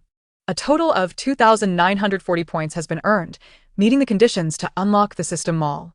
The mall feature has been activated. She paused, immediately accessing the system panel. The previously gray system mall button now gleamed with color. Upon opening it, categories for tools, weapons, and aids appeared, with the first item in the aid category being the basic robot, mining and transport model. Product name, Basic Robot Dual Function Model. Exchange points, 500 points each. Function description 1. Supports dual mode switching for mining and transportation, suitable for dungeons and apocalyptic scenarios. 2. Equipped with a plant identification system for precise localization of edible plants. 3. Battery life of 12 hours, requires 1 kilogram of coal for charging, can be charged within the space. 4. Dimensions, height 1. 2 meters, width 0. 6 meters. Can be folded for storage. Purchase limit. Currently, 2 can be exchanged at this level. The quantity increases with level advancement. 2 is just perfect. Su Jing's eyes sparkled. Previously, she relied solely on manual labor for harvesting sweet grass roots. Despite the strength boost, efficiency was limited. With robots assisting, the collection speed would undoubtedly double. Moreover, the robots could mine, proving invaluable for locating ores and establishing a base in the future. 500 points each was truly a bargain. Without hesitation, she clicked to exchange for 2 units, the panel deducting 1,000 points instantly, leaving her with 1940 points. The next moment, a system notification chimed. Exchange successful. Basic robots have been stored in the space tool area and can be summoned at any time. She quickly scanned the surroundings, noticing a semi-enclosed rock crevice nearby. Spacious enough to shield her from prying eyes. She hastened towards it. Diving into the crevice, she concentrated her thoughts. Summoned 2 basic robots. 2 soft blue lights flickered, and 2 silver-gray robots materialized before her, each standing 2 meters tall, their bodies rectangular with 4 omnidirectional wheels at the base, and equipped with retractable mechanical arms. The side of the body bore buttons for switching between mining and transport modes, appearing compact yet robust. Su Jing reached out to touch the robot's mechanical arm. The cold metallic surface met her skin. The strength boost from the sweet grass root prompted her to exert a bit of force, yet the mechanical arm remained immobile. Its material sturdier than anticipated. She recalled the earlier scratch on her hand, which had been throbbing, but now had scabbed over. A testament to the healing boost from the small amount of giant wheat she had consumed. Testing the transport mode, she set her sights on the sweet grass root. Pressing the transport button on the robot's body, the mechanical arm unfurled instantly, the claw opening precisely. She directed it towards the sweet grass root growth area nearby.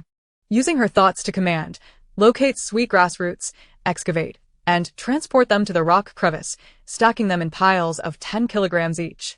The robot's eyes flickered green, and the wheels at the bottom began to rotate, gliding silently out of the crevice. The speed boost from the honey fruit heightened Su Jing's reflexes, enabling her to follow closely, leaning against the rock for vigilance while observing the robot's actions. The left robot halted before a sweet grass root, its mechanical arm expertly grasping above the root. Pulling gently, an entire plant was extracted, soil shaken off entirely. The right robot was tasked with stacking the harvested sweet grass roots, its movements swift and synchronized, requiring no assistance from Su Jing. Ding. The robot completed its first transport, gathering a total of 20 kilograms of sweet grass roots in 1 hour. After an hour, the system notification sounded, and Su Jing approached the neatly stacked sweet grass roots. 20 kilograms piled perfectly on the ground, cleaner than her manual efforts. She quickly surveyed the surroundings, confirming no one was near, and concentrated her thoughts. Store in the edible plant area. The sweet grass roots vanished instantaneously, and the panel updated the total weight. 294 kilograms plus 20 kilograms equaled 314 kilograms. Her heart leaped with joy. Her previous manual digging, even with strength boosts, maxed out at 10 kilograms in an hour. The robots, however, could extract 20 kilograms in that same time frame. With both working together, could it mean 40 kilograms in 1 hour? No, just moments ago, they worked together to yield 20 kilograms in 1 hour? She quickly checked the status of the robots. It had initially been one digging while the other piled, but now she decided to switch to dual digging mode. Approaching the robots, she pressed the dual digging mode button and issued the command. Both machines were to dig sweet grass roots simultaneously, piling every 30 minutes at the crevice of the rocks. The robot's eyes flashed red, and they immediately split their actions. The left robot dug the sweet grass roots to the east while the right one worked on the west. The speed of the mechanical arms increased slightly compared to before, and within 30 minutes, each returned dragging 10 kilograms of sweet grass roots, forming 2 piles totaling 20 kilograms. At this rate, they would collect 40 kilograms in an hour. Su Jing felt completely reassured. This was the efficiency she desired. Leaning against the rocks, She munched on honey fruit to replenish her energy, maintaining her speed boost, while keeping an eye on her surroundings. Occasionally, she chewed a small piece of giant wheat to maintain her wound healing boost, and even after standing for a long time, she felt no fatigue. The strength boost from the giant mushrooms was still active. During this time, she heard the distant sounds of giant footsteps twice, and the system provided a preemptive warning. A first-tier giant detected 600 meters to the northeast, moving away from her direction. Su Jing commanded the robots to temporarily halt, retreating into the rock crevice until the giant moved further away before continuing. When the robots paused, they automatically entered stealth mode, becoming nearly invisible, alleviating any concerns of being discovered. Unbeknownst to her, 4 hours had passed. The system alerted her.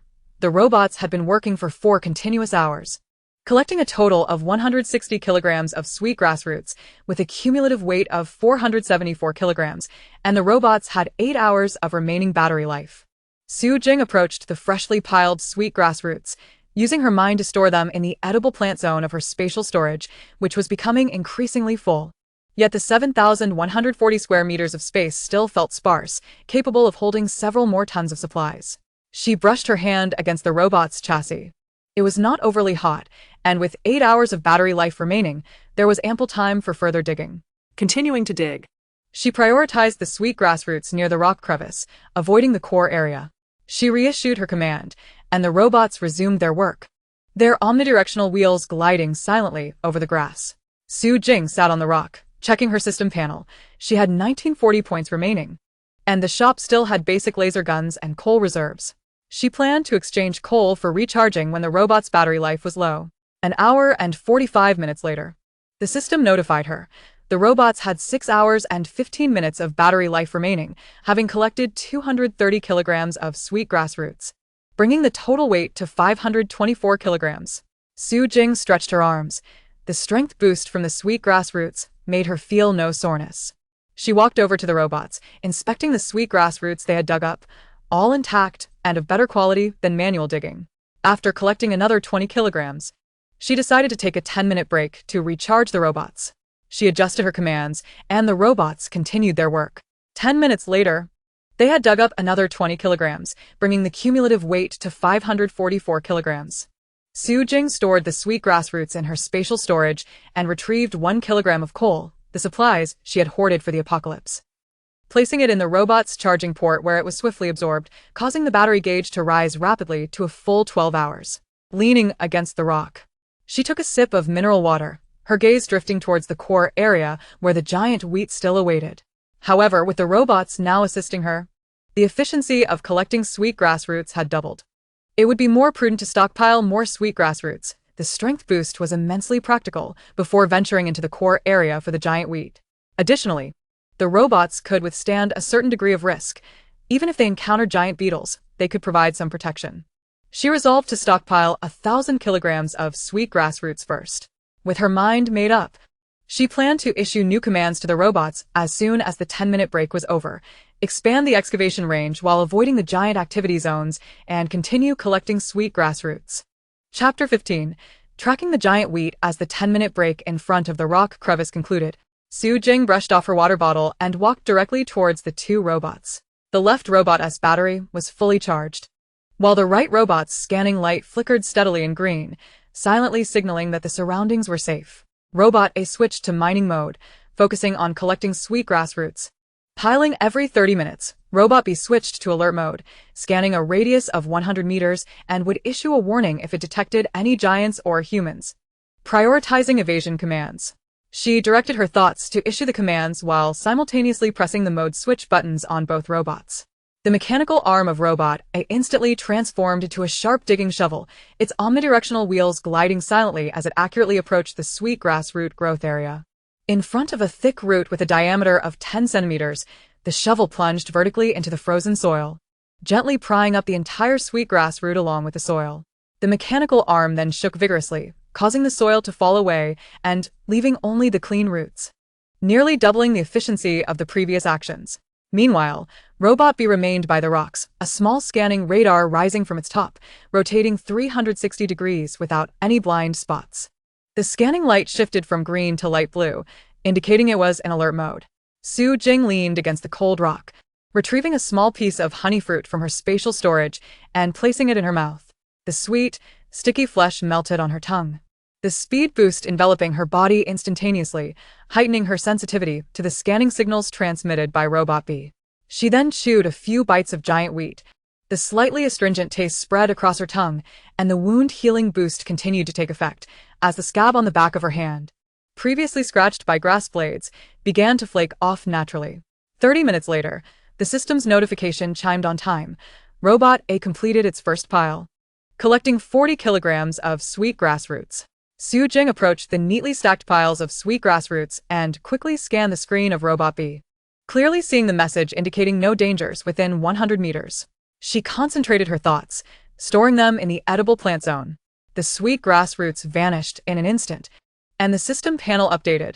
A total of 760 kilograms of sweet grass roots, with a cumulative weight of 891 kilograms of edible plants. Without pausing, Robot A continued to excavate the next sweet grass root, but suddenly, the scanning radar of Robot B flashed yellow, and Su Jing tensed. Preemption alert. A giant grassland bug, danger value 0, detected 80 meters to the northeast. No threat. Continue monitoring. After a brief moment of alarm, she exhaled in relief, her fingers brushing against the folding shovel at her waist. The scars from her previous encounter with the mantis remained, but the strength boost from the giant mushroom effect kept her grip steady and free of fatigue. In the subsequent 2 hours, Robot A piled up 40 kilograms of sweet grass roots every 30 minutes, while Robot B triggered 2 alerts. The first was a human activity detected 60 meters to the southwest, moving northwest. Su Jing immediately commanded Robot A to switch to stealth mode. The robot became transparent and blended into the grass until the scanning indicated the human had moved away, at which point it resumed digging. The second alert was the sound of giant footsteps detected 100 meters to the northwest, danger value 85, moving away. She similarly instructed Robot A to pause its operation and remain hidden. 6 hours later, the system's notification sounded again. Robot A had accumulated 6 hours of work, collecting 240 kilograms of sweet grass roots. Su Jing accessed her spatial panel, which clearly displayed giant mushrooms at 15 kilograms, sweet grass roots at 1,000 kilograms, honey fruit at 191 kilograms, totaling 1,206 kilograms of edible plants. She glanced at Robot B's scanning range. There were no giant activities within 500 meters of the core area, and she hastened her actions. At that moment, the scanning light of Robot B suddenly turned a blinding red, and an urgent warning pierced the silence. High-risk alert. 100 meters directly ahead, a first-tier giant was detected, pursuing a human, with the target moving towards the rock crevice. Su Jing jerked her head up to see a man in a brown jacket stumbling across the grass, a 10-meter-tall giant lumbering behind him, wielding a bloodied stone axe, each step leaving half-meter-deep impressions in the ground, causing the earth to tremble slightly. The man was bleeding profusely from his forehead, clearly injured, and his escape route was directly through the rock crevice. She could not expose the robots or her spatial storage. In an instant, Su Jing made her judgment, immediately issuing commands. Robot A switch to stealth mode, Robot B deactivate the scanning radar, and synchronize invisibility. The bodies of the 2 robots instantaneously became transparent, merging seamlessly with the surrounding grass and rocks. She quickly retreated into the depths of the rock crevice, retrieving a camouflage cloth that closely matched the color of the stone, wrapping it around her body. Simultaneously, she held her breath. The speed boost from the honey fruit enhanced her agility, making her movements as swift as lightning. The entire concealment process took merely 3 seconds. The man's footsteps grew increasingly closer, his rasping breaths distinctly audible. He was evidently oblivious to Su Jing concealed within the rock crevice and could not perceive the invisible robots, focusing solely on his desperate forward rush. The giant behind him roared, drawing near, its stone axe slicing through the air, creating a sharp wind that snapped the grass blades. Just as the man was about to pass the rock crevice, the giant accelerated suddenly, swinging its stone axe down fiercely towards his back. Reacting instinctively, the man sidestepped, and the axe struck the ground with tremendous force, sending frozen soil flying and splitting the earth open into a half-meter-wide chasm. He rolled away with the force of the impact, scrambling to his feet and continuing to race away from the core area, the giant in hot pursuit, its footsteps gradually fading into the distance. Su Jing pressed herself against the rock wall, waiting until the scanning light of Robot B turned green again. indicating that the giant was 100 meters away, before finally exhaling in relief. She lifted the camouflage cloth, noticing the cold sweat pooling in her palms. But the strength boost from her body quickly steadied her heartbeat, confirming that no other dangers lurked nearby. Su Jing emerged from the rock crevice and issued new commands to the robots. Robot A was to deactivate its invisibility and complete the final batch of sweet grassroot storage. Robot B was to switch to transport mode and scan the environment within 500 meters of the core area. 10 minutes later, Robot A completed its final storage, securing 40 kilograms of sweet grassroots in the spatial compartment, with the panel updating to reflect a total of 40 kilograms of sweet grassroots and 246 kilograms of edible plants. The scanning results from Robot B were simultaneously displayed. Within 500 meters towards the core area, no giant activity was detected, although a high density of giant wheat was found, with no traces of giant beetles. After folding and storing Robot A, Su Jing kept Robot B by her side as they steadily advanced toward the core area. The frigid wind brushed against her cheeks, carrying the sharp scent of frozen soil. The scanning light of Robot B maintained a pale blue alert status, updating the surrounding environmental data every 10 meters. Su Jing gripped the dagger Ivan had gifted her, which she had previously stored in the spatial compartment, now firmly in her hand.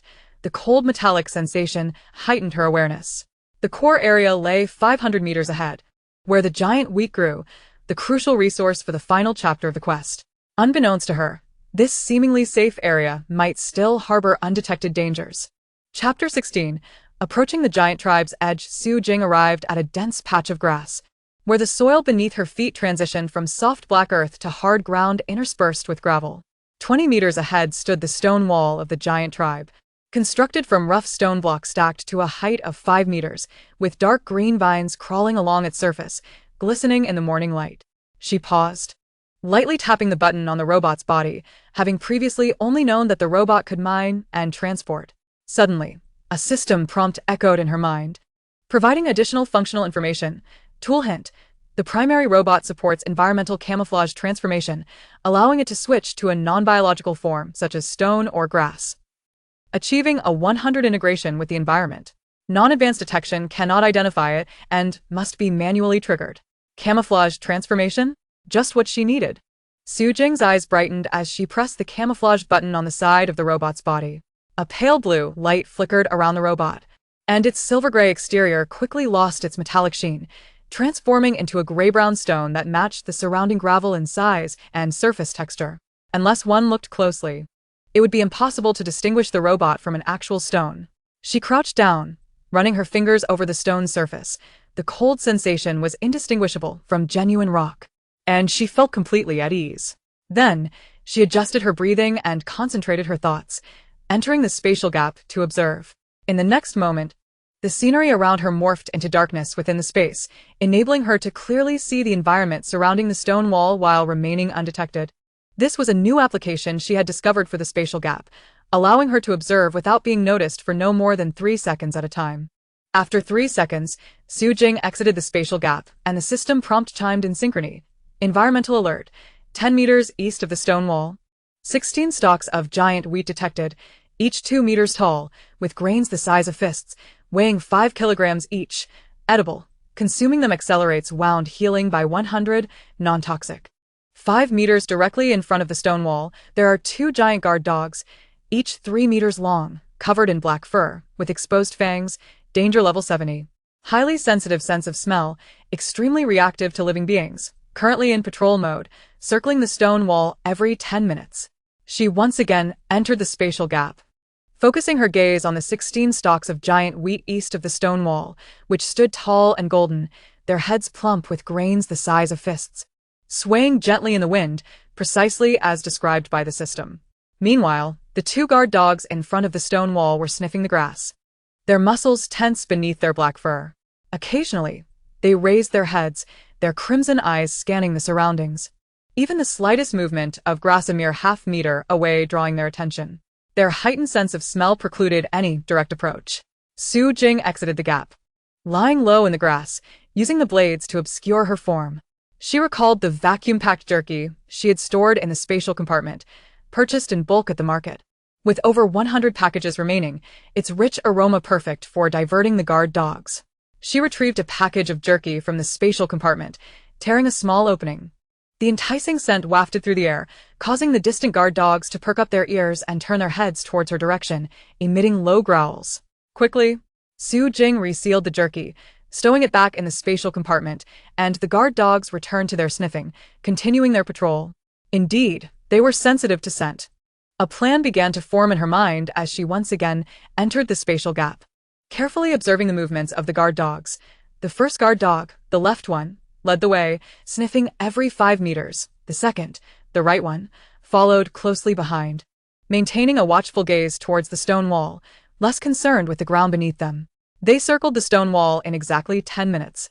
And when the left dog reached the western side of the wall, the right dog would pause at the eastern gap, creating a 30-second window of opportunity before the giant wheat. Exiting the gap, Su Jing glanced at the stone robot, still maintaining its camouflage state. Even when the guard dogs had approached within 10 meters, they had failed to sense any anomaly.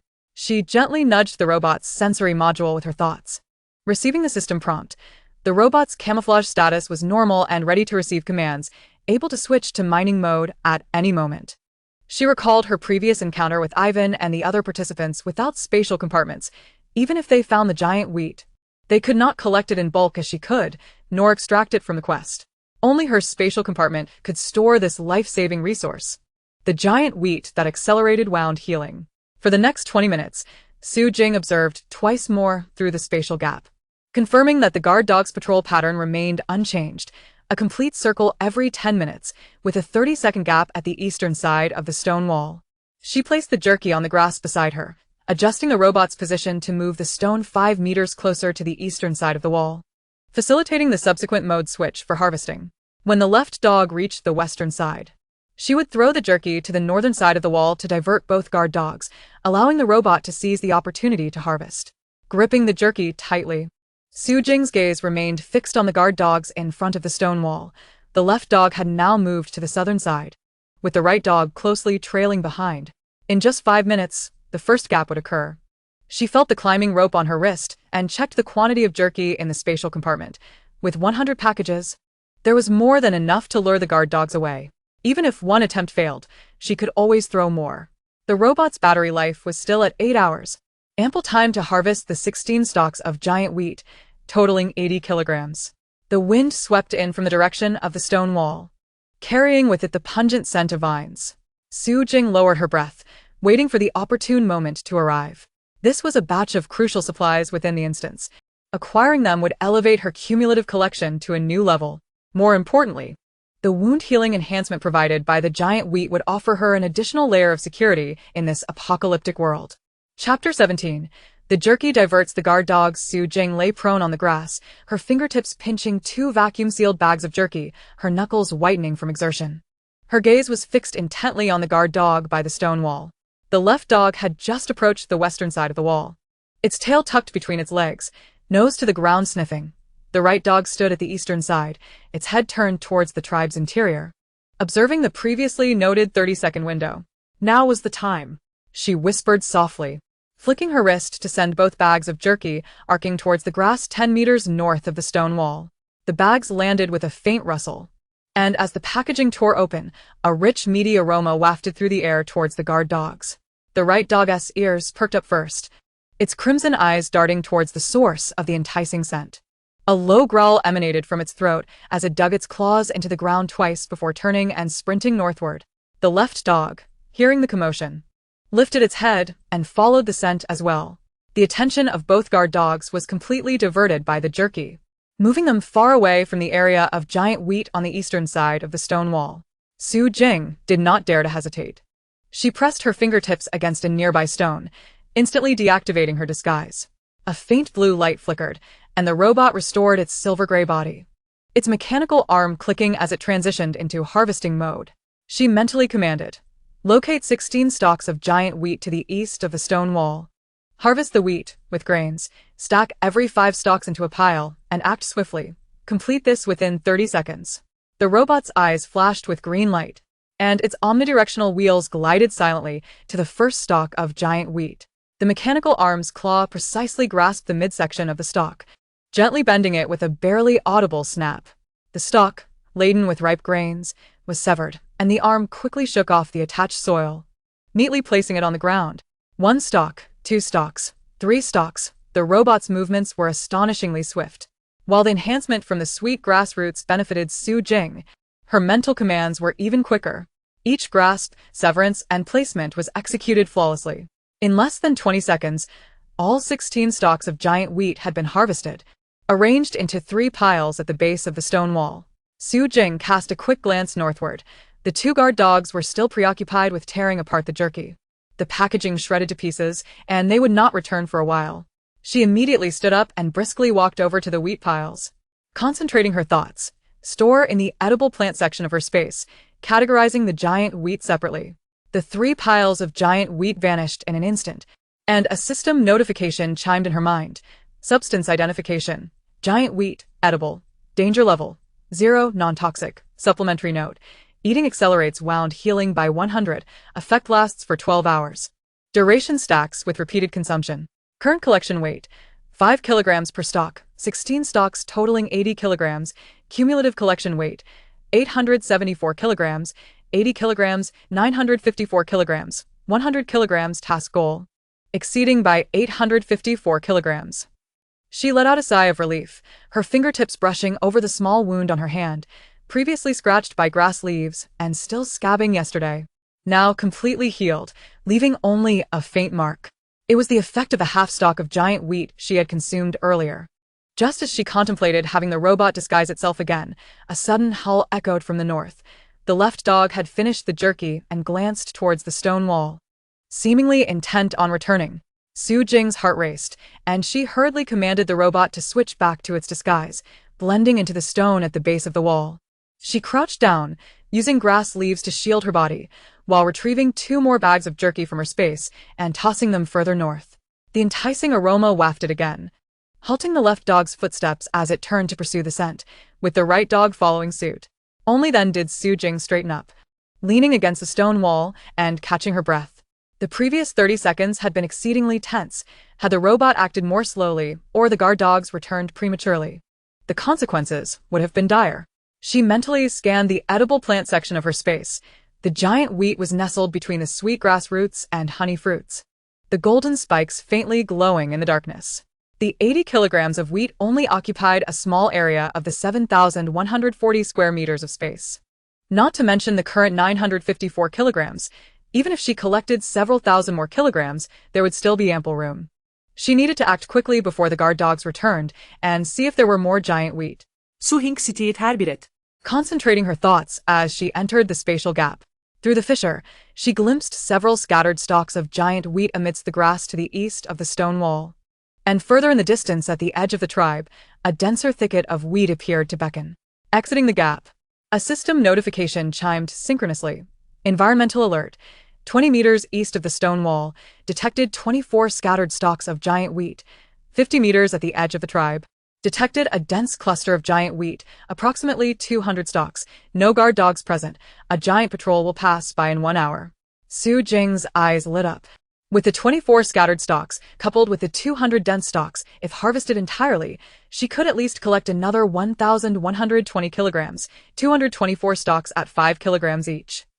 She felt the jerky in her pocket, still possessing 96 bags, sufficient for multiple distractions of the guard dogs. The robot's battery life was still at 75 hours, more than adequate for harvesting. She glanced northward again. The guard dogs were still preoccupied with the newly thrown jerky, occasionally glancing up but not moving towards the stone wall. Su Jing crouched down, issuing a new command to the robot.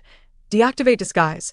Locate the 24 scattered stalks of giant wheat 20 meters to the east. Continue harvesting, stacking every 10 stalks into a pile, and remain concealed.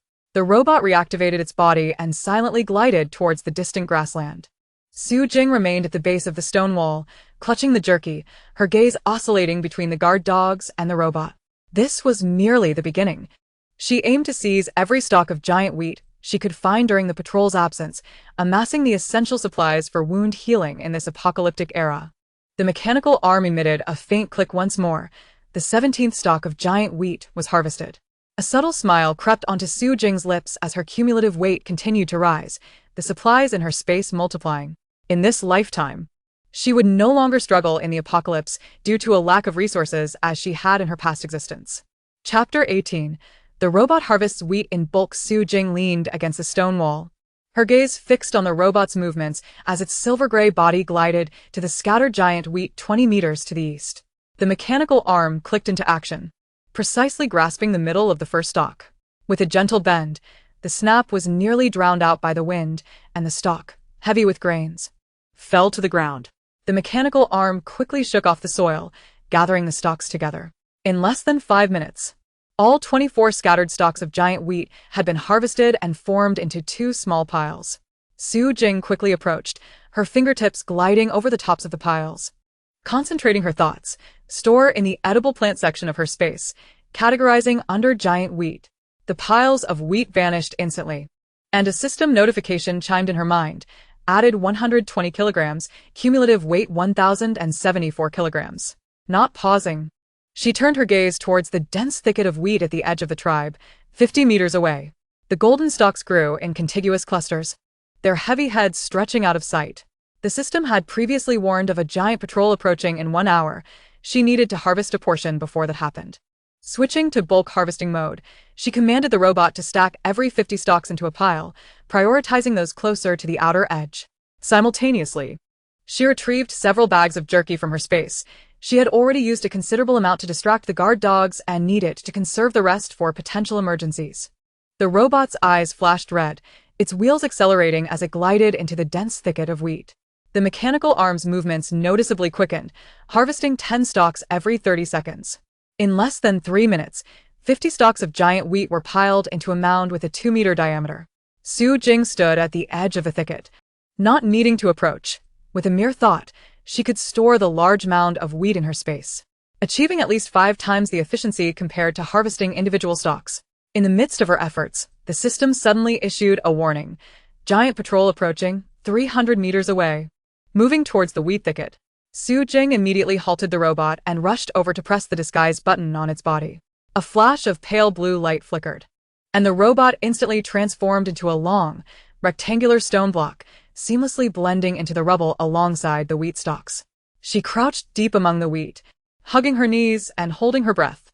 A subtle tremor began to reverberate through the ground as a 10-meter-tall giant, wielding a stone axe stained with dark brown blood, strode past the edges of the wheat field. Only when the giant's footsteps had completely faded did Su Jing dare to rise, allowing the robot to revert to its original form and resume harvesting. By midday, the robot's energy bar was down to a third. Su Jing retrieved a kilogram of coal from her space storage and placed it in the robot's charging port, where it was instantly absorbed, causing the energy bar to fill to the brim. Leaning against a wheat stalk, she munched on a piece of honey fruit to replenish her energy.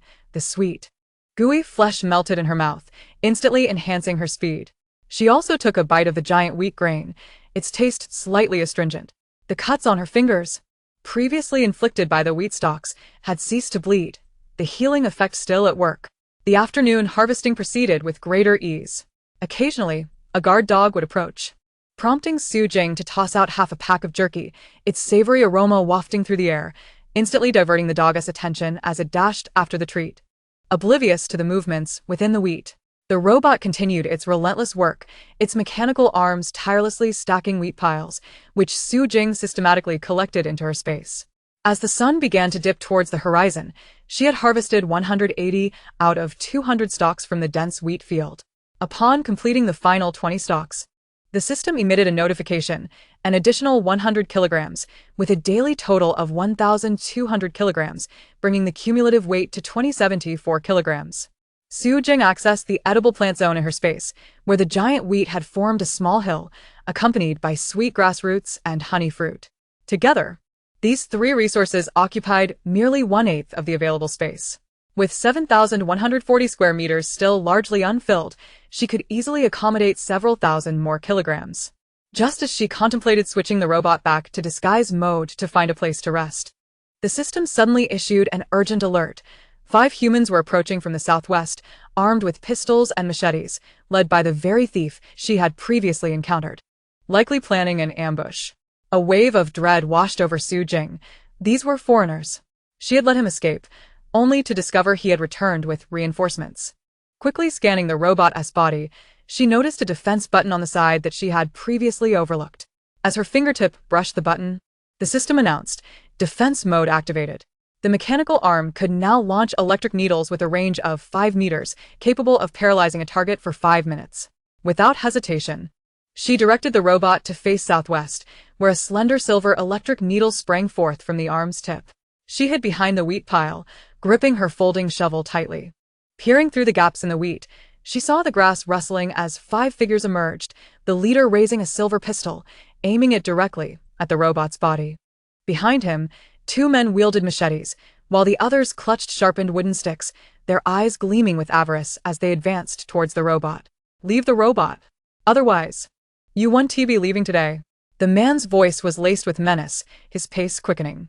"Last time you escaped, but this time with 5 of us, you won't fly away." Su Jing remained silent, her mind racing. The man in the center posed the greatest threat with his pistol. The machete wielders on either side were closest to the robot. She resolved to eliminate the 2 most aggressive attackers first. She mentally commanded the robot. "Defense mode. Lock onto the left and right machete wielders. Launch electric needles." The robot's eyes flickered with red light as the defense module clicked open. 3 silver electric needles shot from its mechanical arm, accompanied by a subtle crackling sound, straight towards the 2 machete wielders at the front. "Watch out!" the man instinctively shouted. But it was too late for the machete wielder on the left who had just raised his weapon to strike at the robot. The electric needle pierced his forearm. The man on the right was equally caught off guard, the needle embedding itself in his thigh. Both men stiffened simultaneously, their machetes clattering to the ground as they collapsed. Convulsing, foam gathering at their lips, clearly incapacitated by the electric shock. "Damn it, it's electric." The remaining 2, one wielding a stick and the other empty-handed, turned pale with fear. Halting in their tracks, too terrified to advance. The leader panicked, his gun wavering in his grasp, too afraid to fire and risk hitting his fallen comrades. And even more afraid of provoking Su Jing, lest the robot turn its electric needles on him. Run! The man shouted, turning to flee into the grass. The stick wielder following suit, abandoning the fallen wooden stick in their haste, as they stumbled into the underbrush, quickly disappearing from sight. Emerging from behind the wheat pile, Su Jing approached the robot and pressed the button to deactivate defense mode, retracting the electric needles and restoring the robot to its serene silver-gray state. She kicked the 2 fallen machete wielders, confirming they were merely incapacitated and not unconscious, before crouching down to search their backpacks. In the left man's pack, she found half a bag of sweet grass roots, approximately 30 kilograms, still caked with soil, clearly freshly dug. The right man's backpack contained only a small amount of giant wheat, around 10 kilograms, the ears slightly deformed, likely stolen from elsewhere. Su Jing emptied the contents of both bags onto the ground, using her mind to scan for hazardous items, finding only a few compressed biscuits and a bottle of water. She stored the edible items in her space, segregating the sweet grass roots and giant wheat. Focusing her thoughts, the materials on the ground vanished in an instant, and the system chimed softly, an additional 40 kilograms, bringing the total to 2,114 kilograms. Rising to her feet, she glanced at the 2 men lying on the ground, noting how much longer the paralysis would last. The system replied, "The paralysis duration remaining is 3 minutes. It is advisable to eliminate them to prevent any complications upon recovery." 2 swift strikes ended their lives. Without lingering further, she commanded the robot to switch to follow mode, its silver-gray body trailing behind her, its omnidirectional wheels gliding silently. Before departing, she cast one last look toward the direction the man had fled, noting the lack of movement in the grass, indicating they were too fearful to return. She checked her pockets.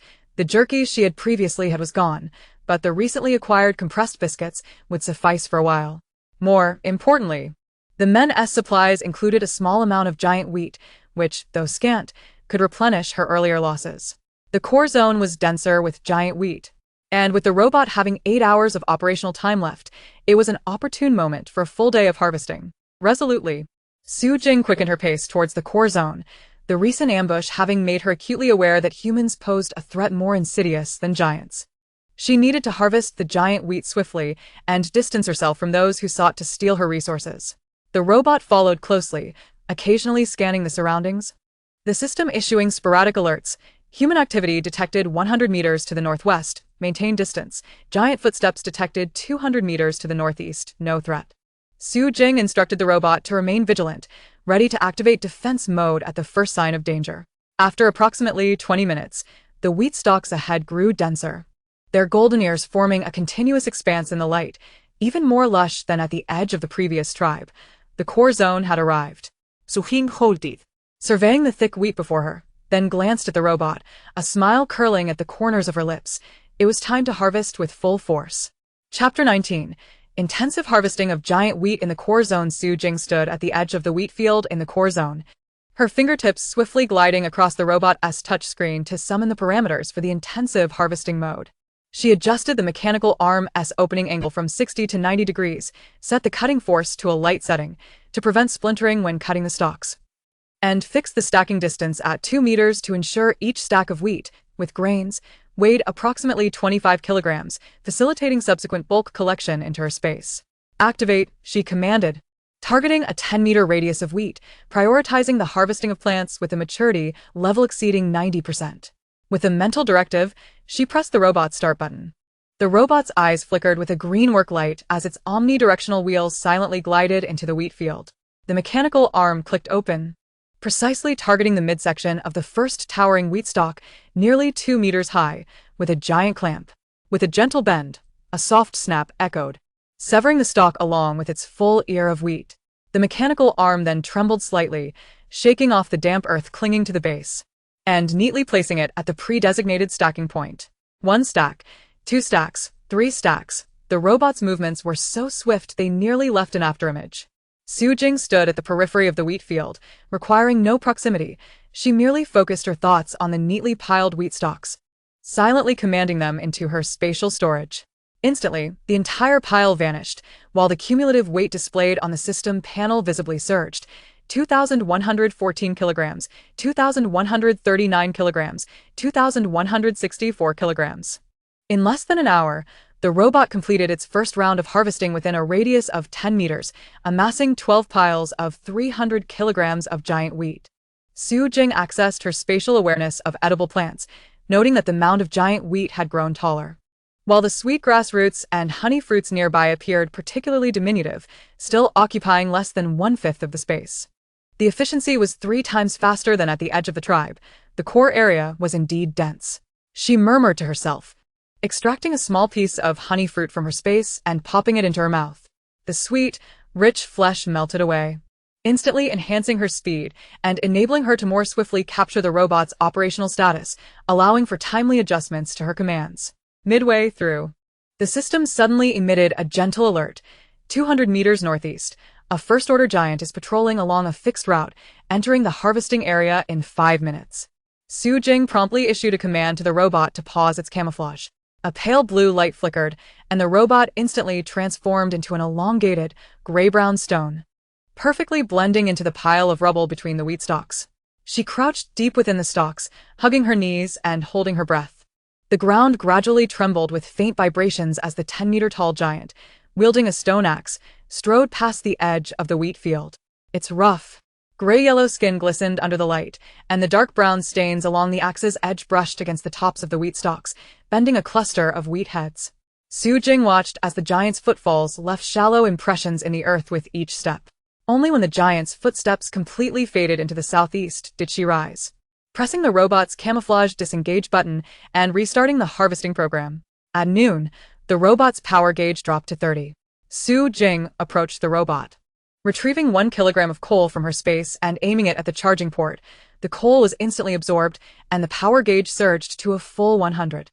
She leaned against the robot's body, resting for 5 minutes, chewing on a compressed biscuit to replenish her strength and biting into a grain of giant wheat. The palm of her hand, previously scratched by the wheat stalks during yesterday's harvest, had completely healed, leaving only a faint pink mark. The healing enhancement was still in effect. The afternoon's harvesting proceeded even more smoothly. The giant wheat in the core area grew nearly contiguously, with minimal weed interference, allowing the robot to operate with greater directional efficiency. Su Jing even found time to organize the materials in her space, categorizing the newly harvested giant wheat and the previous collection into a single pile, clearing a corner for the potential collection of sweet grass roots. At 6 in the evening, The cumulative weight displayed on the system panel halted at 3,200 kilograms, with an additional 1,086 kilograms of giant wheat, pushing the total weight beyond 3,000 kilograms. Su Jing instructed the robot to pause harvesting and approached the nearest wheat pile, reaching out to feel the plump wheat grains.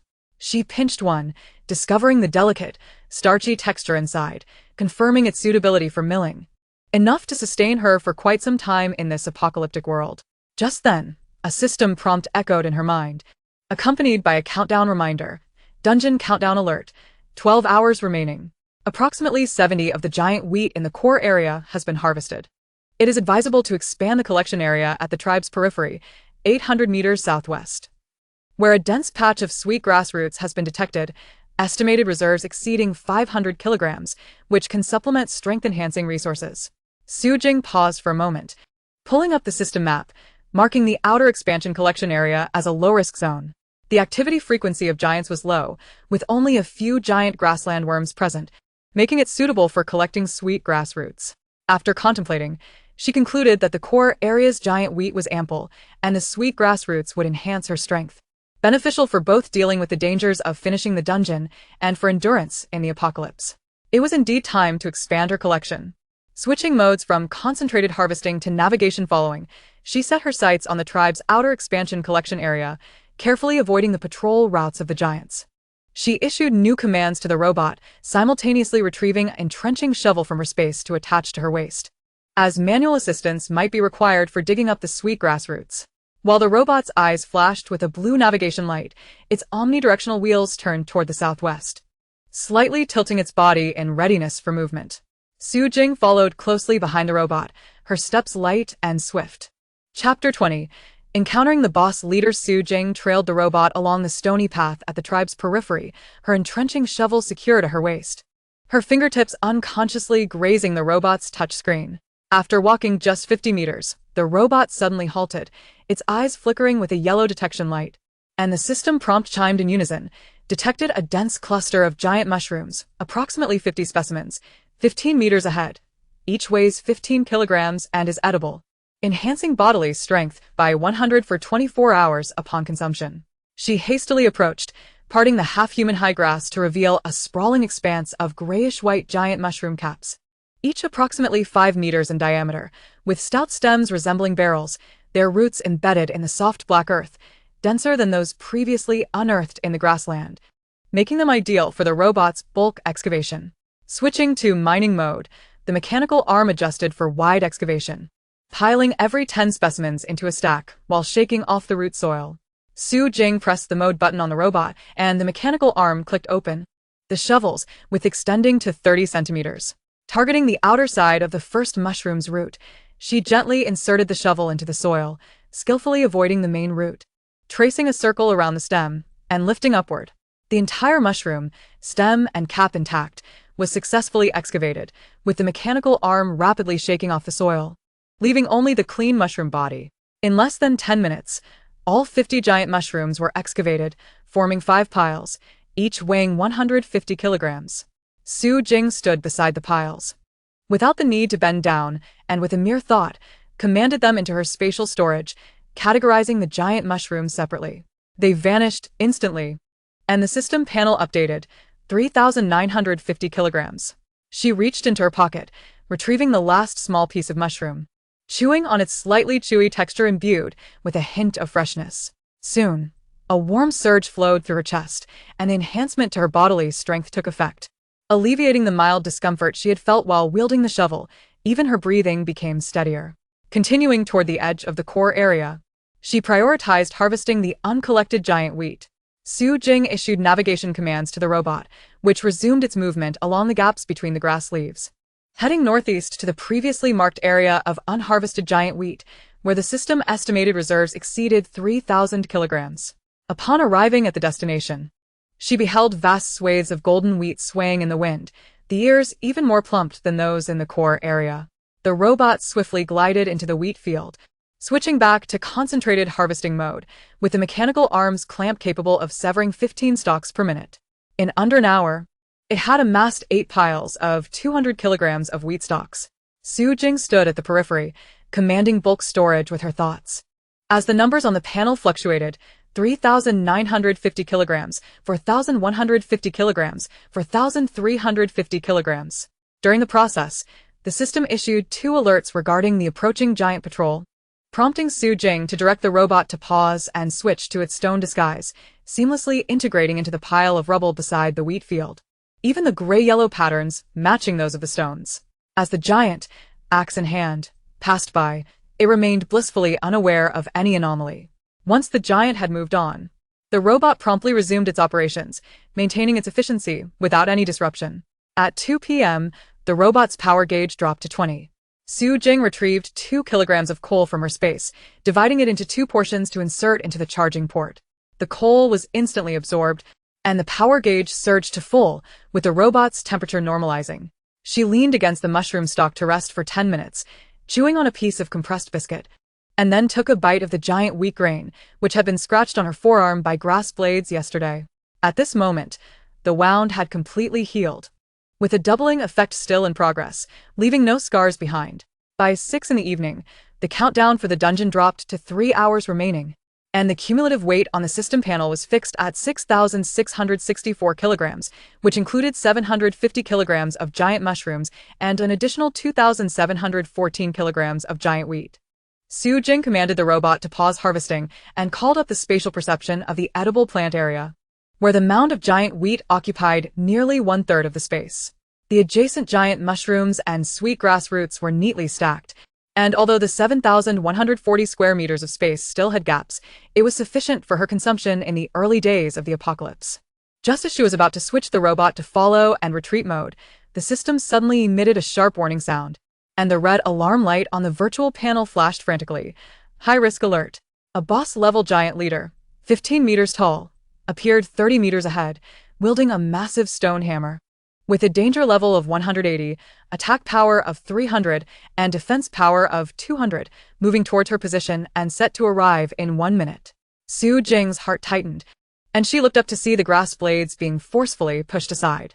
The giant leader loomed half a head taller than an ordinary first-stage giant, its skin a deep brown and covered in protruding, rock-like patterns. Gripping a stone hammer 3 times larger than a stone axe, its hammerhead was smeared with dark blood. With each step it took, the ground trembled violently, and pebbles bounced beneath its feet.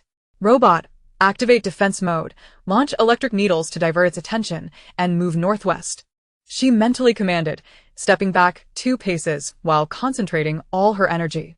The scenery before her instantly shifted to darkness, within the space, peering through the gaps. Her palms were slick with cold sweat. The robot's mechanical arm shot out electric needles, targeting the giant leader's calf. The needles fizzled against its rocky skin, leaving only tiny sparks, yet they successfully drew the leader's attention. It let out a furious roar and raised its stone hammer to smash the robot. The robot swiftly glided northwest as the hammer crashed down, creating a half-meter deep pit in the ground and sending debris flying. Su Jing held her breath in the space, watching as the giant leader chased after the robot, the vibrations gradually diminishing. Only when the system indicated the boss leader was 100 meters away and moving in the opposite direction did she dare to exit the space. She hurried to the spot where the robot had just been, pressing the emergency recall button. The silver-gray body quickly glided back, showing a faint dent on its side. Yet it was still operational. Withdraw immediately, head towards the edge of the dungeon. Su Jing touched the robot's dent with a shiver of fear, realizing that had she been a second slower, she would have been struck by the hammer. Clutching her engineer shovel tightly, she followed closely behind the robot, hastening towards the direction away from the tribe, the countdown timer in the dungeon still ticking down second by second. Chapter 21. Exiting the dungeon, Su Jing gripped her engineer shovel, following closely behind the robot, her steps unusually light due to the speed bonus from the honey fruit. Each footfall landed in the crevices of the gravel path, avoiding stones that might make noise. Just as she stepped out of the wheat thicket on the outskirts of the tribe, a gentle system prompt sounded. The teleportation point is located 600 meters to the northeast, marked by a pale blue light cluster. There are currently no giants active in the area, allowing for the collection of remaining sweetgrass roots along the way. She looked up towards the northeast, faintly seeing the distant pale blue glow, then scanned the grass below where pale yellow roots of sweetgrass peeked through the blades. Remnants from her previous incomplete digging scattered along the roadside. Though not dense, there were enough to collect another batch. Switching to mining mode, she prioritized excavating the visible sweetgrass roots by the roadside, opting for a casual collection rather than a deliberate search. Su Jing pressed the robot's mode button, and the silver-gray body halted immediately, its mechanical arms transforming into a shovel shape, sliding toward the nearest sweetgrass root. The shovel expertly pierced the soil, gently prying it up, roots and all, as the mechanical arm quickly shook off the dirt before presenting it to Su Jing. Without needing to reach out, she concentrated her thoughts, stored in the space's edible plant area, adding it to the sweetgrass root pile. The sweetgrass root vanished in an instant, her fingertips sensing the spatial perception of the pile thickening slightly. The robot continued unceasingly, matching Su Jing's pace, automatically excavating and presenting sweetgrass roots, its efficiency several times faster than manual collection. Within a mere 20 minutes, all the scattered sweetgrass roots along the roadside were gathered. Along the way, she encountered two other taskers, a man and a woman, both with empty backpacks and weary expressions. Upon seeing the stone, the robot in disguise, besides Su Jing, they showed little interest.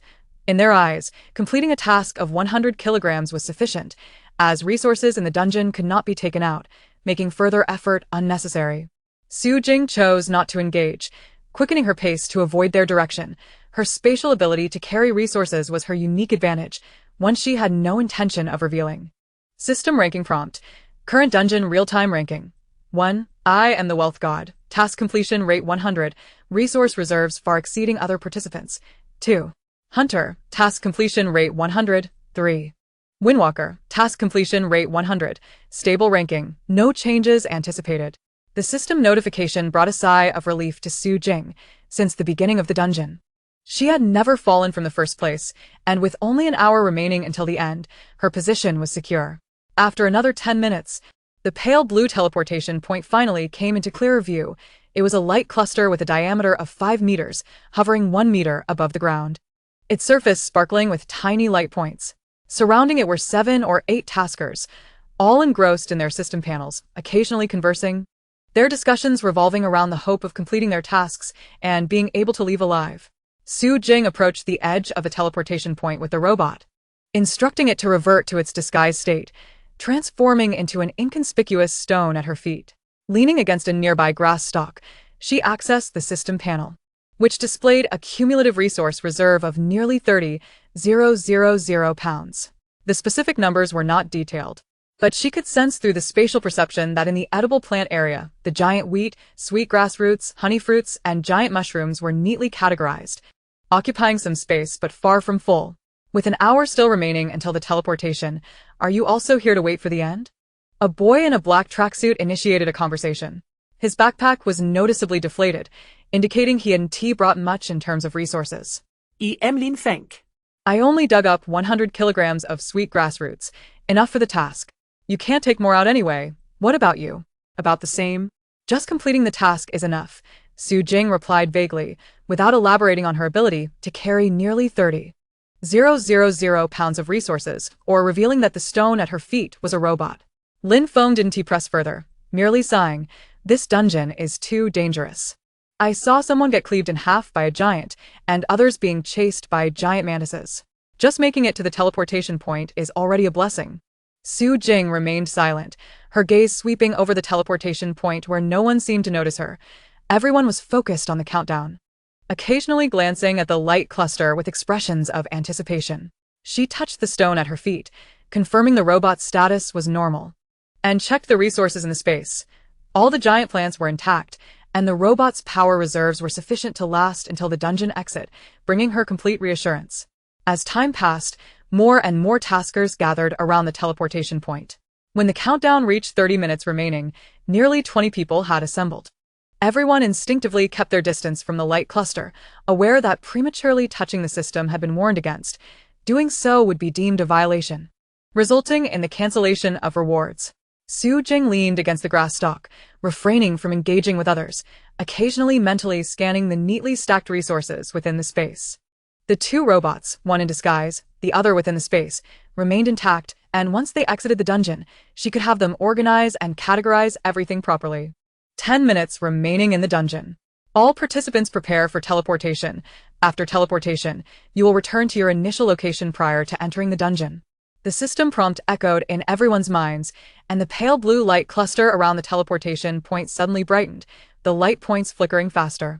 The surrounding taskers stood upright, gazing at the light cluster with expressions of nervous anticipation. Su Jing rose to her feet, collecting the stones by her side as the robot deactivated its camouflage, reverting to its silver-gray form, which she then summoned into her spatial realm with her mind. Approaching the edge of the luminous sphere, she sensed that the resources within the space were being stably stored, unaffected by the impending transmission. A countdown of 1 minute commenced. The system's notification echoed once more, the brilliance of the light sphere reaching its zenith, enveloping the entire teleportation point. With her eyes closed, memories of her previous adventures flashed through her mind, gathering mushrooms, battling ants, harvesting straw, confronting formidable bosses. Each step was fraught with tension, yet devoid of peril. Ultimately, she not only accomplished her mission but also amassed nearly 30,000 pounds of supplies and 2 robots. This expedition had proven to be immensely worthwhile. The transmission began. As the system's notification concluded, a soft blue glow instantly enveloped Su Jing, her body seemingly cradled by a gentle force. The sounds of wind and the chatter of fellow taskers fading into silence. She felt acutely aware that the resources and robots within the space were moving alongside her, with no sign of loss. Upon reopening her eyes, the familiar sight of a budget hotel room greeted her, a white-walled space featuring a bed by the window, a bottle of mineral water on the table, all identical to what she had seen before entering the quest. She glanced down at her hands, noting the absence of any injuries, and scanned her spatial area with her mind. The nearly 30,000 pounds of colossal plants were neatly categorized, with 2 robots quietly stationed in the tool area, all within a space the size of a soccer field, taking up roughly 13 units. Chapter 22. System Settlement and Copying Abilities. As Su Jing settled at the edge of the hotel bed, her fingertips still tingling from the cottony texture of the sheets. The unmistakable electronic tone of the system echoed in her mind, signaling the commencement of the quest settlement. Giant World Quest Settlement. Host. I am the God of Wealth, Su Jing. 1. Overall ranking. First among 10,000 global participants. Task completion rate 100. Resource storage volume first. Survival duration full 72 hours. 2. Settlement rewards. Ability reward. Copying ability can be triggered once daily. Requires physical contact with a target ability user to duplicate their currently activated ability. The duplication lasts for 24 hours and cannot be stacked with the same ability. Points reward. 2,000 points. Cumulative points. 300, 000, 200, 030, 2,000 points. 1 kilogram equals 10 points. Space reward. Maintains the soccer field-sized volume unchanged. Adds an intelligent automatic categorization function. Can categorize based on resource type, usage scenario, and shelf life with customizable classification rules, automatically returning items upon storage. Settlement complete. Rewards have been automatically activated. Details can be viewed anytime on the system panel. Su Jing's heart raced, her fingertips instinctively tightening around the sheets. Copying ability. The prospect of being able to touch and replicate an ability once a day meant that in the future, when encountering useful ability users, she could temporarily possess their powers, such as the fire manipulation and speed enhancement she had witnessed in her past life. This was akin to acquiring a universal insurance policy for survival in a post-apocalyptic world. She hastily accessed the system panel, clicking on the details of the copying ability. Contact must be maintained for over 10 seconds. The target must be a human with an activated ability, and duplication incurs no side effects, resetting at midnight each day. I need to make contact with an ability user, she murmured softly, leaning against the headboard, contemplating that she was still unaware of who around her might possess abilities. Most of the ability users she had known in her past life had awakened only after the apocalypse, and with 3 months remaining before the calamity struck. She might have to wait for the next quest or be vigilant for anyone displaying unusual capabilities. However, the immediate priority remained preparations for the apocalypse. The copying ability could be studied gradually, but first, she needed to confirm the resources within her space. With her eyes closed, she focused her thoughts, immersing herself in the spatial realm, which instantly unfolded into a vast area the size of a soccer field. The newly activated intelligent automatic categorization function was in effect. The left side had been designated as the edible plant area, With 30,000 pounds of colossal plants neatly arranged by type, golden giant wheat stacked into half-human high square bales, the wheat ears all facing the same direction. Light yellow sweetgrass roots bound into neat bundles, each weighing about 10 kilograms, grayish-white giant mushrooms stacked with caps facing downward, the stems leaning against one another. And orange-yellow honey fruits stored in wooden boxes generated by the space, ensuring they were not crushed. The central area served as a tool zone, where two primary robots stood quietly in the corner, their light blue indicator lights flickering, signifying standby mode. The previously stored tools, including military shovels, folding shovels, and climbing ropes, were hung on metal hooks, each labeled with usage frequency and maintenance times. On the right side was a reserved area, spacious and flat, clearly prepared for future supplies. She scanned each pile of plants with her mind. The giant wheat grains were plump, unspoiled by moisture. The sweet grass roots were intact, showing no signs of mold. The giant mushroom caps remained fresh, without any odor, and the honey fruits were unblemished, free from compression damage. All 30,000 pounds were intact. The automatic categorization was incredibly convenient. Su Jing sighed in relief. Upon exiting the space, she decided to test the new feature. Retrieving a piece of chocolate from her pocket, she mentally stored it in the space, categorizing it into the high-energy food zone. Upon re-entering the space, the chocolate lay comfortably within the newly generated wooden box of high-energy foods, alongside the previously stored energy bars. Having confirmed the resources, Su Jing took out her phone, retrieving the contact information for the panel house manufacturer. The structure she had ordered was not an ordinary panel house, but a customized villa with a courtyard, featuring insulation layers, soundproofing materials, and independent doors and windows, along with a small courtyard specifically designed for housing a generator and fuel barrels. After pressing the dial button, the call connected after 3 rings, and the familiar voice of the customer service representative greeted her. "Hello, Miss Su. The components for your customized villa have all been delivered to warehouse number 12 in the A district of the suburban logistics park yesterday afternoon. We have attached the checklist within the component box, and you can come to inspect it at your convenience. Are all the components intact? Did the insulation layer and soundproofing material come through?" Suhing inquired. Knowing how crucial these 2 items were for living in the apocalypse, keeping warm in winter and reducing the risk of detection during normal times, rest assured, we triple-checked before dispatch. The insulation layer is a 5 centimeters thick fire-retardant version, and the soundproofing material is high-density. Even the fencing components for the small courtyard are all accounted for, along with the assembly manual. If you find it inconvenient to assemble, we can send a technician over, but there will be an additional service fee. The customer service representative assured her. "No need for a technician. I can handle it myself," Su Jing declined, knowing that her robots would assist in assembly. Undoubtedly faster than a technician, and without revealing their existence. After hanging up, she glanced at the time. It was 10 in the morning. Just over a day since the components had been delivered to the warehouse. They should still be in place, making it the perfect time to head over and assemble the villa before nightfall, allowing her to transfer the resources from her space into the villa afterward. Su Jing gathered her belongings, stuffing her change of clothes, toiletries, and military shovel into her backpack, and confirmed that the robots were fully charged, ready to be summoned at any moment. She approached the hotel front desk to check out, where the young receptionist smiled and handed her the deposit slip. "Miss Su, did you enjoy your stay? Would you like me to call a cab for you?" "I was quite satisfied. Please arrange a ride to the suburban logistics park. Thank you." Su Jing accepted the deposit and tucked away the 200 yuan in cash, knowing that cash would still be useful in the early days of the apocalypse and that she needed to be frugal. 10 minutes later, a taxi pulled up outside the hotel. Su Jing got in, providing the address for the logistics park. The driver, a taciturn middle-aged man, focused intently on the road as Su Jing leaned against the passenger seat, contemplating the copying ability. If she could replicate a spatial ability, would that mean she could possess a second space? Or, if she could duplicate the Earth manipulation ability, it would simplify many tasks when building a base?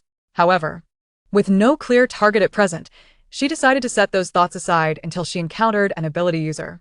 40 minutes later, the taxi arrived at the entrance of the suburban logistics park's A district. Su Jing paid the fare and, with her backpack slung over her shoulder, walked into the park. Old Lu was still feeding stray cats at the warehouse entrance. Upon seeing her, he waved with a smile. "Xiao Jing, you arrived just in time. A big truck delivered a lot of panel house components to warehouse number 12 yesterday afternoon, and I kept an eye on them for you. No one has touched them." "Thank you, Old Lu."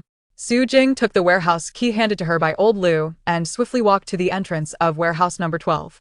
The door, a roll-up type, yielded to her forceful tug, revealing an array of cardboard boxes of various sizes stacked within. Atop the pile lay a list detailing the components for the 20-unit villa, totaling 32 boxes, including the main framework, insulation layer, soundproofing material, doors, windows, and the small courtyard fence. After closing the door to ensure her solitude, Su Jing concentrated her thoughts, summoned two primary robots. Two beams of soft blue light flickered as silver-gray bodies materialized in the center of the warehouse. She pointed at the list, scan the inventory, and assemble in the order of main framework, insulation layer, soundproofing material, doors, windows, and fence, targeting the vacant land on the east side of the warehouse. Please ensure to leave space for the small courtyard. The robot's eyes glowed green as they scanned the list.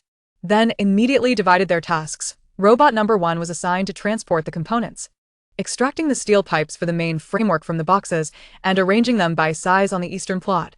Robot number 2 was designated for assembly, its mechanical arms precisely connecting the steel pipe joints with a series of clicks. In less than half an hour, the rectangular main structure of the villa was erected, with a designated area for the courtyard, its framework solid and completed at least 3 times faster than by human hands. Leaning against a cardboard box, Su Jing observed the robots at work. Robot number 1 trimmed the insulation layer to the appropriate dimensions before handing it to robot number 2, which expertly adhered it to the inner side of the framework with specialized adhesive, leaving no gaps. Next came the soundproofing material, affixed to the outer side of the insulation layer, perfectly covering the entire framework. The prefabricated doors and windows slid seamlessly into the designated openings with just a gentle push from robot number 2. By noon, the main structure of the villa was complete. Its white exterior panels fitted, and the blue doors and windows securely closed, presenting itself as a charming little house from the outside. At 1 o'clock in the afternoon, the small courtyard's fence was also assembled, a 15-meter-high metal enclosure featuring a small iron gate, perfectly encircling the 5-meter space around the villa, ideally suited for housing a generator. Su Jing approached the villa's entrance, pushing open the door to reveal an open-plan interior. To the left, there was space for a bed and storage shelves, while the right side was reserved for a kitchen area. The ceiling featured a simple pendant light fixture interface, and the insulation and soundproofing materials were neatly applied. A gentle knock on the wall produced a muffled sound, indicating promising soundproofing qualities. Satisfied, she nodded, accessing the system panel. She had yet to utilize her special ability. And with 3,940 points remaining, the supplies were intact, and the villa was ready for placement in the mountains. Chapter 23. Establishing surveillance in the deep mountains. The small truck Su Jing had rented was parked beside the dirt road at the entrance to the deep mountains. Its cargo bed laden with disassembled components of the 20-unit villa, securely covered with a tarpaulin to prevent exposure. She hopped out of the vehicle, her feet sinking into the soft, decaying leaves, and looked up towards the chosen placement site nestled between 2 hills, a gentle clearing surrounded by oil pine trees with half-meter diameters, their overlapping branches blocking the sunlight. The ground was carpeted with thin pine needles and showed no signs of significant weeds. 500 meters away, a winding mountain path cut through the forest, clearly visible to the naked eye, devoid of smoke or footprints, indicating no signs of human activity, an ideal concealment. First, she unloaded the components to assemble in the center of the clearing. Su Jing opened the cargo bed and summoned the 2 robots with focused intent. A soft blue light flickered, and the silver-gray bodies descended, their mechanical arms unfurling into a transport mode, effortlessly grasping each box weighing approximately 50 kilograms. Following the path she had cleared with a simple shovel, they made 3 trips to unload all the components. The assembly process was even swifter than in the warehouse. The robots had clearly defined roles. Robot number 1 was responsible for connecting the main framework steel pipes, tightening the bolts with precision. Robot No. 2 handled the application of the insulation and soundproofing materials, ensuring an even distribution of adhesive without leaving a single gap. Leaning against a pine tree, Su Jing scrolled through the assembly diagrams on her phone, having previously requested adjustable feet from the manufacturer due to concerns about the uneven mountain terrain. The robots were currently calibrating with a level to ensure the villa's stability. In less than 2 hours, the white exterior panels were affixed, the blue doors and windows secured in place, and the metal fence for the courtyard erected, complete with ventilation holes that did not obstruct the view, while keeping small animals at bay. It was time to install the cameras. Su Jing retrieved 4 solar-powered wireless cameras with night vision capabilities from her inventory, their black bodies ready for deployment, pre-charged by the solar panels atop them. She handed one to a robot and pointed to the 4 corners of the courtyard. Install at the top of the fence. Angled outward to ensure complete coverage of the clearing, the other one should go under the eaves at the villa's entrance, directed at the courtyard gate. The robot's mechanical arms deftly secured the cameras to the steel pipes of the fence, concealing the data cables within the interior of the fence, connecting them to Su Jing's monitoring app on her phone. She opened the app for testing. The east corner camera captured the distant mountain path, while the west corner monitored the hillside behind her. The entrance camera clearly recorded the opening and closing of the courtyard gate, displaying a soft green hue in night vision mode, even revealing a squirrel 10 meters away. She set up motion detection alerts, adjusting the sensitivity to medium. Swiping her phone screen, she ensured that in the event of any unfamiliar movement, her phone would promptly notify her. Dealing with the giant plants was the next priority. Su Jing set up a folding table in the clearing beside the villa and retrieved a giant mushroom cap with a diameter of 5 meters from her inventory. Using her folding shovel, she cut it into half-meter square pieces, the enhanced strength from the sweetgrass roots making the task effortless. The cut mushroom pieces were piled beside the table, their grayish-white flesh firm and free of impurities. She planned to cook the mushrooms, process honey fruits, and finally grind the giant wheat. She took out a portable gas stove from her inventory, previously stockpiled, powered by a liquefied gas canister. Placed a large stainless steel pot, also from her inventory, on it, and brought water to a boil before adding the mushroom pieces. As the water boiled again, a rich aroma filled the clearing. Su Jing tasted a small piece, noting its tender texture devoid of the slight bitterness of raw mushrooms. Once she confirmed it was fully cooked, she used a slotted spoon to remove them, placing them in a bamboo basket lined with gauze to drain excess water. When the temperature dropped to room temperature, she retrieved a vacuum packaging machine, dividing the mushroom pieces into 200-gram portions. Placing them into packaging bags as the machine hummed to life, extracting air and sealing the openings neatly. These were stored back in her inventory, categorized under processed foods. Processing the honey fruit required more effort. She took out an 8-kilogram honey fruit, using a knife to peel away the thick, orange-yellow skin, revealing the plump, juicy flesh, with a fist-sized hard pit at its center. Removing the pit, she retained the flesh for cooking. Su Jing diced the flesh into small pieces, placing them in the pot with water to boil, relying on the fruit's natural sweetness without the need for added sugar. Once the flesh reached a translucent state, she drained it, vacuum-sealed it into 150-gram bags for convenient consumption or infusion during the apocalypse. The most time-consuming task was grinding the giant wheat. Suhing instructed robot no. 1 to switch to threshing mode, its mechanical arms spreading out like a comb to separate the wheat ears from the stalks. Robot no. 2 transported the threshed wheat ears to a small grinder in her inventory, a commercially purchased model with adjustable grind settings. The grinder roared to life, producing fine, golden flour from the output port, free of impurities.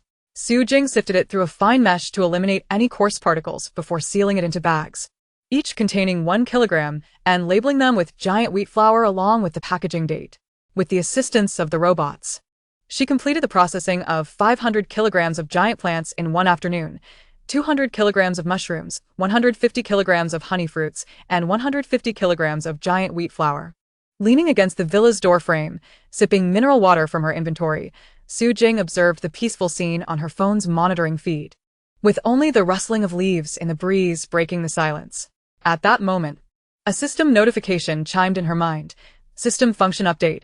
Activation of the Flower Nation regional chat room for participants in this country's instance for communication. Activation requires 100 points. Once activated, you can view regional discussions and send text, free, and images, 50 points each, supporting anonymous postings. Let us see what activating it entails for 100 points. Su Jing accessed the system panel, deducting 100 points, and the chat room interface opened against a white background, densely populated with continuously refreshing text, predominantly discussing the giant world instance. She scrolled down and quickly stumbled upon a topic concerning herself. Has anyone noticed that the wealth god, is ranked first? Survived for 72 hours and completed the task first. How absurd is that? I suspect this person must possess some extraordinary ability. Otherwise, how could they possibly be so much faster than others? I nearly exhausted myself digging 100 kilograms of sweetgrass. Could it be spatial abilities? Only someone capable of stockpiling resources could afford to be so audacious. Otherwise, who would expend such effort when the items in the instance cannot be taken out? Perhaps it's just luck. Maybe they simply haven't encountered any giants, unlike me, who was chased by one for half the night. Su hungry man silent. Quietly contemplating, as no one knew that she was indeed the wealth god, nor did anyone realize that she had not only brought out 30,000 pounds of supplies, but had also built a villa in the deep mountains. She exited the chat room, closed the interface, and turned to walk into the villa. Chapter 24. Purchasing generators and coal in the city for warmth supplies at 5 in the morning, Su Jing departed from the mountain villa. Driving a rented small truck off the dirt road to avoid revealing the villa's location. She took a detour of 3 kilometers through the mountain roads before merging onto the main road. The truck bed was empty, save for a piece of paper on the passenger seat filled with a list of supplies, with the generator, gasoline, and coal highlighted in marker, along with specific quantities noted. At 7:30, the truck halted at the entrance of a hardware and electrical market on the outskirts of the city. Wearing a baseball cap and a mask, Su Jing entered a shop adorned with a sign reading Integrity Electrical. The owner was hunched over the counter sorting through the accounts, but upon spotting her, he greeted her warmly. "Hello. What can I assist you with? Generators, water pumps, or electrical wires? I need 2 gasoline generators, each with a power output of over 5 kilowatts, equipped with automatic start-stop and overload protection, and the lower the fuel consumption, the better," Su Jing said, placing the list on the counter and pointing to the generator section. "Can they be delivered today? To Warehouse No. 12 in Area A of the logistics park on the outskirts. I have someone there to receive the goods." The owner's eyes brightened. A 5-kilowatt gasoline generator was a substantial order. He quickly retrieved the product manual from the shelf. Yes. This Yamaha model has a power output of 5 kilowatts, with a fuel consumption of 12 liters per hour. It comes with a soundproof cover, ensuring it won't disturb the piece during the day or night. If you take 2, I can offer you a preferential price, totaling 180,000 yuan. If you pay now, I can arrange for delivery by noon. Su Jing did not hesitate. Scanning the payment code and confirming the delivery time and warehouse address, specifically instructing, just unload it at the warehouse entrance. There's no need to go inside. My people will count it. She was concerned that if the delivery driver entered the warehouse, they might notice something amiss. Especially since she needed to store the generators in her space, and it was safer without anyone around. After leaving the electrical market, Su Jing drove to a nearby oil supply station, as regular gas stations would not sell large quantities of gasoline to individuals. She had contacted the person in charge of the supply station in advance, claiming to be a farmer in need of gasoline for agricultural machinery. After verifying the farm documentation she had previously purchased online, sufficient to pass ordinary inspections, he agreed to sell her 1,000 liters of gasoline. Packaged in specialized 20-liter plastic barrels, totaling 50 barrels. Each barrel had to be tightly sealed and wrapped in a layer of waterproof cloth before being delivered to Warehouse No. 12 in Area A of the logistics park, where it would be placed alongside the generators delivered earlier. Su Jing paid for the gasoline and added an extra 200 yuan for transportation, urging the driver to handle it with care to avoid spills. The person in charge assured her, "Rest assured, our drivers are all experienced employees. There will be no issues. It will definitely arrive before noon." Next, she arranged for 10 tons of coal. The supplier she contacted was located at a coal yard on the outskirts of the city. Upon her arrival, she saw piles of smokeless coal resembling small mountains, the shiny black chunks glistening with a metallic sheen. The supplier, a middle-aged man, showed her samples of the coal. "This is smokeless coal from Inner Mongolia. It burns cleanly with high heat output and durability. For 10 tons, we can package it in woven bags, each weighing 50 kilograms, totaling 200 bags. The transportation fee will be an additional 500 yuan, and it can arrive at the warehouse before 2 p.m. Su Jing crouched down to pick up a piece of coal, feeling its substantial weight, confirming there were no fragments, and nodded in agreement. "This is perfect. It must arrive before 2 p.m., as I need to verify the quantity." After settling the payment for the coal, she glanced at the time. It was only 10 a.m., leaving 2 hours until delivery. It was the perfect opportunity to purchase warmth supplies, as the system had just notified her that the Cyber World instance would open in 15 days. However, she was more concerned about the extreme cold apocalypse from her past life, where temperatures plummeting to -60 C could freeze water pipes. Without warmth gear, survival would be impossible. Su Jing drove to an outdoor equipment store in the city center that specialized in extreme polar expedition gear. She made her way directly to the down jacket section, pointing at the cold-resistant model rated for -60°C at the back. "This one, please. I'll take 2 pieces in each size from XS to XL, totaling 10 pieces. Do you have them in stock?" The shop assistant hesitated momentarily before rushing to check the inventory. "Yes. This model is identical to the Canada Goose version. Filled with 800 fill power, White Goose down. The outer layer is windproof and waterproof, and the lining incorporates heating fibers, making it completely suitable for -60°C. For 10 pieces, I can offer you a wholesale price, totaling 350,000 yuan. Su Jing scanned the payment code again, and then approached the heating pad shelf. Grabbing several packs of various types, "I need 5 packs of the 100-piece body patches, 10 packs of the 50-piece hand warmers, and 10 packs of foot warmers." How much will that be? 2,000 yuan for you. I'll pack them into 2 large boxes, the assistant replied. With deft hands, she packed the items. And Su Jing felt a sense of reassurance as she looked at the pile of down jackets and heating pads. 10 jackets would be sufficient for her to rotate through, and 1,000 heating pads would sustain her through the early stages of the extreme cold apocalypse. By 11:30 a.m., Su Jing returned to Warehouse No. 12 in Area A of the logistics park. The generators had already been delivered. 2 silver-gray machines leaned against the warehouse entrance, covered with waterproof cloth.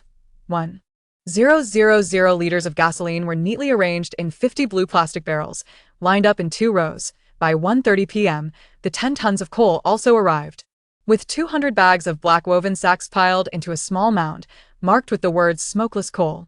"Please unload everything inside the warehouse, and then you may leave." "Thank you for your hard work," Su Jing instructed the delivery drivers as they moved the supplies into the warehouse. Once the last driver departed, she quickly closed the door and summoned a robot from her space. Previously cautious about exposure, she had only brought one into the city. But now it was perfect for assisting with the transport. First, she retrieved the generators, followed by the gasoline and finally the coal, categorizing them into the energy section of her space. Su Jing commanded the robot while she walked over to the gasoline barrels to check that each cap was securely fastened. Once confirmed, she mentally focused on one generator. "Retrieve into space," categorized under the energy section for generators.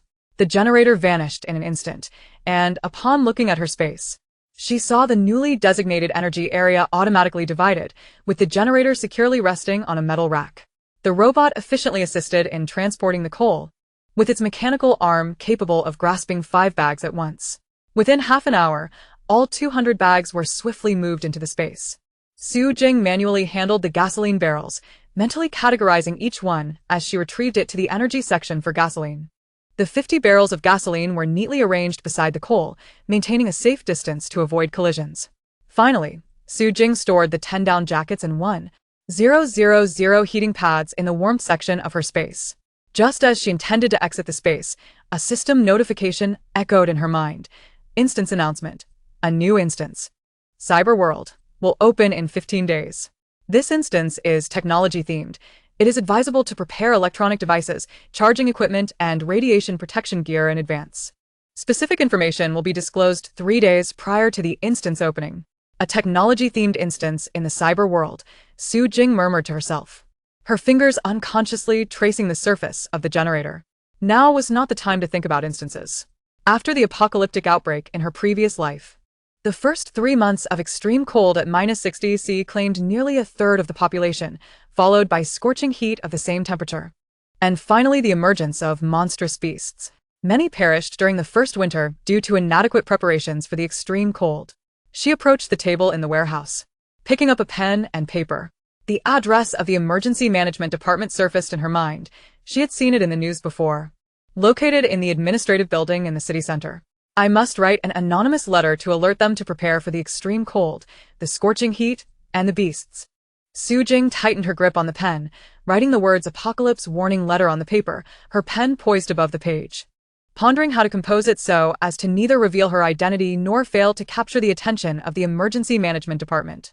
Chapter 25. Writing an anonymous natural disaster warning letter to the Emergency Management Department. Su Jing sat before a folding table in the warehouse, her fingertips gripping a black gel pen, the tip hovering above a blank A4 sheet, hesitant to descend.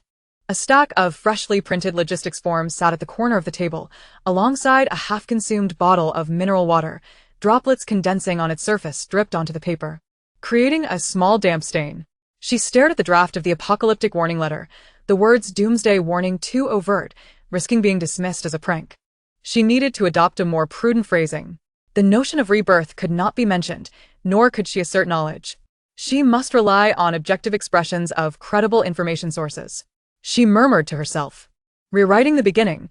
To the Emergency Management Department of the Flowering Nation, I have obtained reliable information indicating that our country will face multiple rounds of extreme natural disasters and unknown biological threats in the near future. The specifics are as follows, and I earnestly request that you take this matter seriously and implement appropriate measures.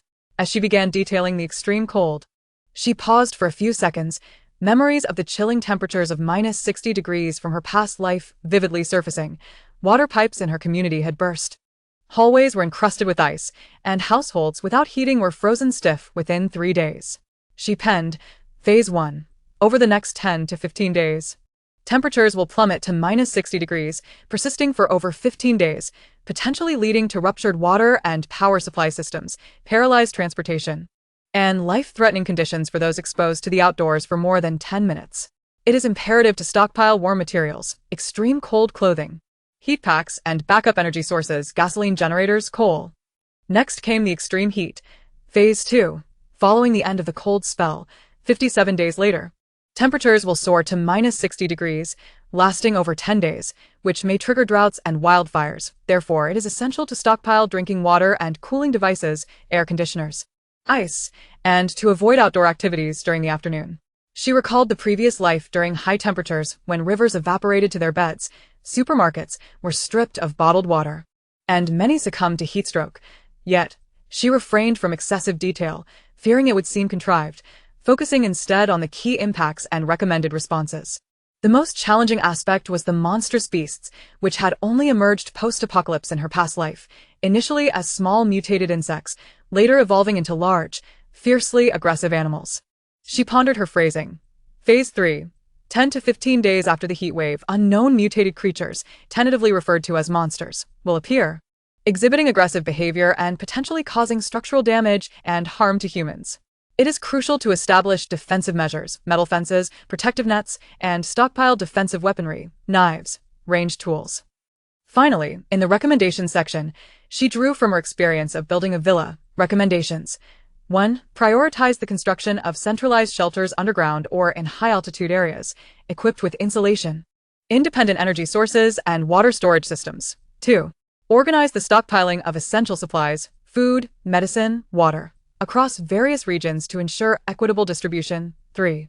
Train emergency response teams in advance to tackle natural disasters and biological threats. 4.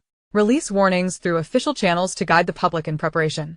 Upon completing the draft, Su Jing read it 3 times, erasing any expressions that might reveal her identity, such as changing I have seen to information indicates, and altering I prepared to it is advisable to stockpile, ensuring the entire text remained objective and neutral, like an informed insider rather than a first-hand witness. She folded the draft and tucked it into her pocket, rising to tidy the table. She needed to find a discreet printing shop, leaving no trace behind. In a nearby alley, there was a convenient printing shop, operated by a 50-something woman wearing reading glasses who seemed preoccupied with her phone and rarely inquired about her customers. Su Jing entered the shop, placing the draft on the counter. Auntie, please print this, double-sided, on A4 paper. Thank you. The aunt glanced at the draft, asked no further questions, and swiftly opened the document on her computer to format and print. As the printer whirred to life, Su Jing stood at the door, keeping watch, ensuring no one was paying attention at the alley's entrance, where a shoemaker was engrossed in his work, occasionally glancing up but not noticing her. All done. That LL be 1 yuan. The aunt handed her the printed letter, and Su Jing scanned the QR code to pay, carefully inspecting the letter for clarity and accuracy. Satisfied, she retrieved the draft from her pocket and, before the aunt's eyes, tore it into shreds, discarding it into the trash bin at the door. Thank you, Auntie. No need to keep a copy. I have a backup. The aunt waved her off, returning to her phone without further comment. Next came the mailing. Su Jing opted against the large post office in the city center, driving instead to a small-town post office in the suburbs where surveillance was sparse and fewer people were present. minimizing the risk of leaving a record. Inside, there was only one staff member in a blue uniform and an elderly woman mailing a postcard.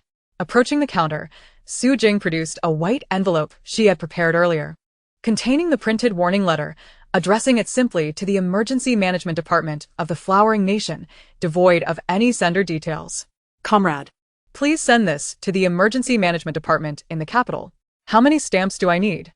Su Jing handed over the envelope, her voice as neutral as possible. The staff member accepted the envelope, glanced at the address, and without inquiring about the sender, stated, "Let us send it as a registered letter.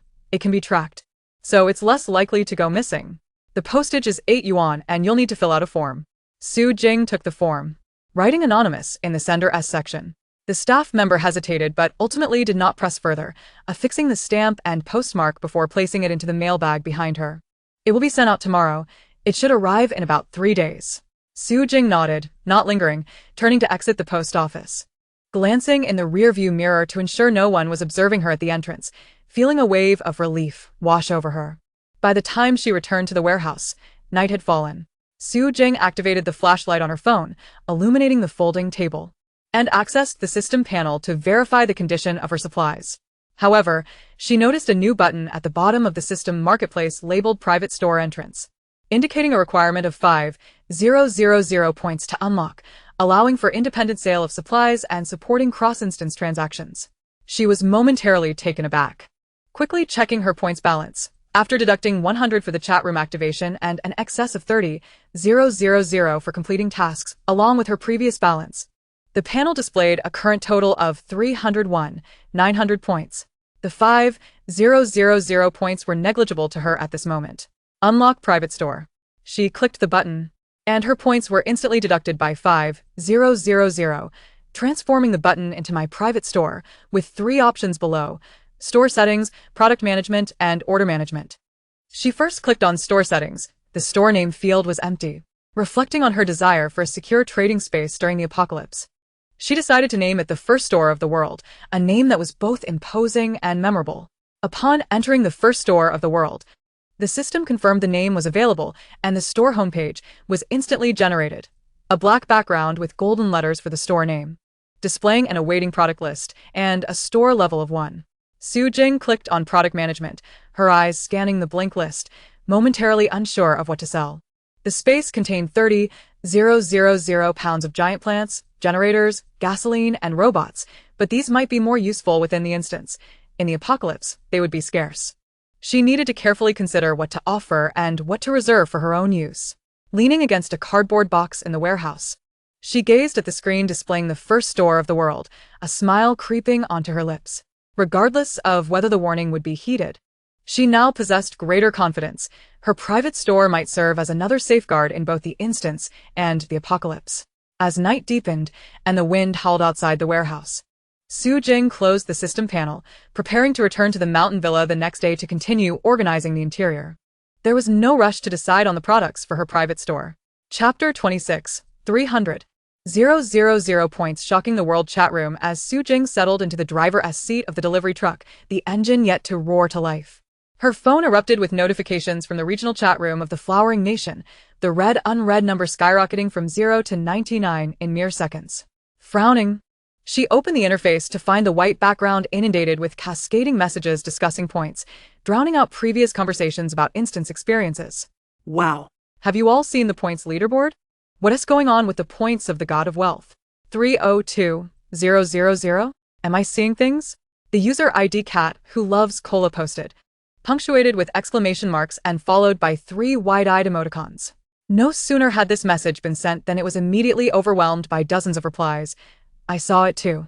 At first, I thought it was a system bug, but after refreshing 3 times, it's still showing 302,000. The second place hunter only has 1,000 points. The gap is outrageous. 300,000. I earned merely 500 points from completing the dungeon. Has she emptied it out? Is it possible that she is gaming the system? Yet, the system states that points can solely be accumulated through gathering resources and completing tasks. How could one cheat? The user ID Northwest Wolf expressed a degree of calmness, albeit still laced with confusion. I excavated 150 kilograms of sweet grass roots in the dungeon and only received 500 points. As I am the god of wealth with 300,000 points, I need to gather 30 tons of resources? This is utterly implausible. Where in the dungeon could one find such an abundance of edible flora? Su Jing observed these discussions, her fingertips gliding across the screen, remaining silent. She was aware that her high score was due to her collection of 30,000 pounds of colossal plants and the completion of hidden tasks such as defeating a giant mantis and rescuing Ivan. Yet she could not disclose this, and had to continue lurking in the shadows. Suddenly, a message popped up. I am the god of wealth. Great one. Please take me under your wing. I know the strategy for the next cyberworld dungeon. Could you perhaps guide me? I can assist you in gathering resources and scouting. The message came from the user ID Little Freshman, followed by a torrent of pitiable emojis. Soon after, pleas for support multiplied. I am the god of wealth. Do you need teammates? I can repair generators and assemble first aid kits. I would be invaluable in the dungeon. I am the god of wealth, though I lack space. I possess great strength and can carry 100 pounds of resources. I beg for your guidance. Some even resorted to moral coercion. I am the god of wealth. With so many points, you must have hoarded plenty of resources, right? We are all citizens of the Flower Nation. You should contribute your resources to those who have not completed their tasks. Otherwise, it is too selfish. This statement instantly divided the chat room into two factions. Supporters argued, exactly. Resources from the dungeon cannot be taken out. Holding on to them is futile. It is better to contribute and help everyone tackle the upcoming dungeon tasks. Opponents retorted. She earned her points through her own capabilities and hoarded her resources. Why should she have to share? If you lack the ability to complete the tasks, how can you demand assistance? As Su Jing observed the discourse surrounding resource contributions, a cold smile crept upon her lips. These individuals were unaware that her space could transport resources, mistakenly believing that dungeon resources were nothing but useless debris. Paying them no mind, she muted the chat room and hastened her truck towards the secluded villa in the mountains. Simultaneously, chat rooms in other global regions erupted. In the American region, a user named God of War messaged, "Who is I and the God of Wealth? 300 points? Is this a system glitch?" In the Russian region, Bear Hunter replied, "No glitch, my friend. I saw her in the giant dungeon. She had a robot." This was Ivan, whom Su Jing had previously rescued. He did not reveal her name, but hinted at her possession of special tools. Su Jing, engrossed in driving, was oblivious to these discussions. Her mind focused on the subsequent arrangements for the villa. The generator needed to be placed in the corner of the small yard, with a wire leading into the villa. Coal should be stacked under the rain shelter, on the west side of the villa. And warm supplies needed to be stored in the insulated area of her space for easy access. In the office of the Comprehensive Department of the Emergency Management Department of the Flower Nation, rays of afternoon sunlight streamed through the blinds, casting elongated shadows upon the floor. The filing cabinet was plastered with yellow sticky notes, marked in red pen as urgent matters awaiting attention, while folded reports were crammed into the gaps of the desk. The printer clattered, dispensing freshly printed weather warning documents, and the air was infused with a faint aroma of coffee mingled with ink. Sister Zhang of the Comprehensive Department was intently verifying last week's disaster statistics on her computer, her mouse clicking rapidly. While a porcelain cup at the corner of her desk contained soaked goji berries, the water already cold. Little Lee from the mailroom entered, clutching a stack of letters. Placing the topmost white envelope on her desk, Sister Zhang, this was just sorted. The recipient is the department, but there is no sender's address. It looks like an anonymous letter. Without raising her head, Sister Zhang merely pushed the envelope aside, grouping it with several similar letters. Another anonymous letter? We just dealt with two last week. One predicted an earthquake and the other a flood, yet nothing occurred. They are merely idle individuals scribbling nonsense. Colleague Brother Wang leaned over to take a glance, chuckling. Perhaps it's from some sci-fi enthusiast. Haven't there been numerous apocalyptic scenarios lately? 60 extreme cold, 60 extreme heat. And even monsters? That premise is quite thrilling. He reached out to take the letter, but Sister Zhang pressed down. Don't open it. It would be a waste of effort. The last one predicting a meteor shower was even more far-fetched, and it turned out to be written by a middle schooler. While they were conversing, the office door swung open, and Minister Zhou strode in. He had just concluded a national video conference on disaster prevention and mitigation.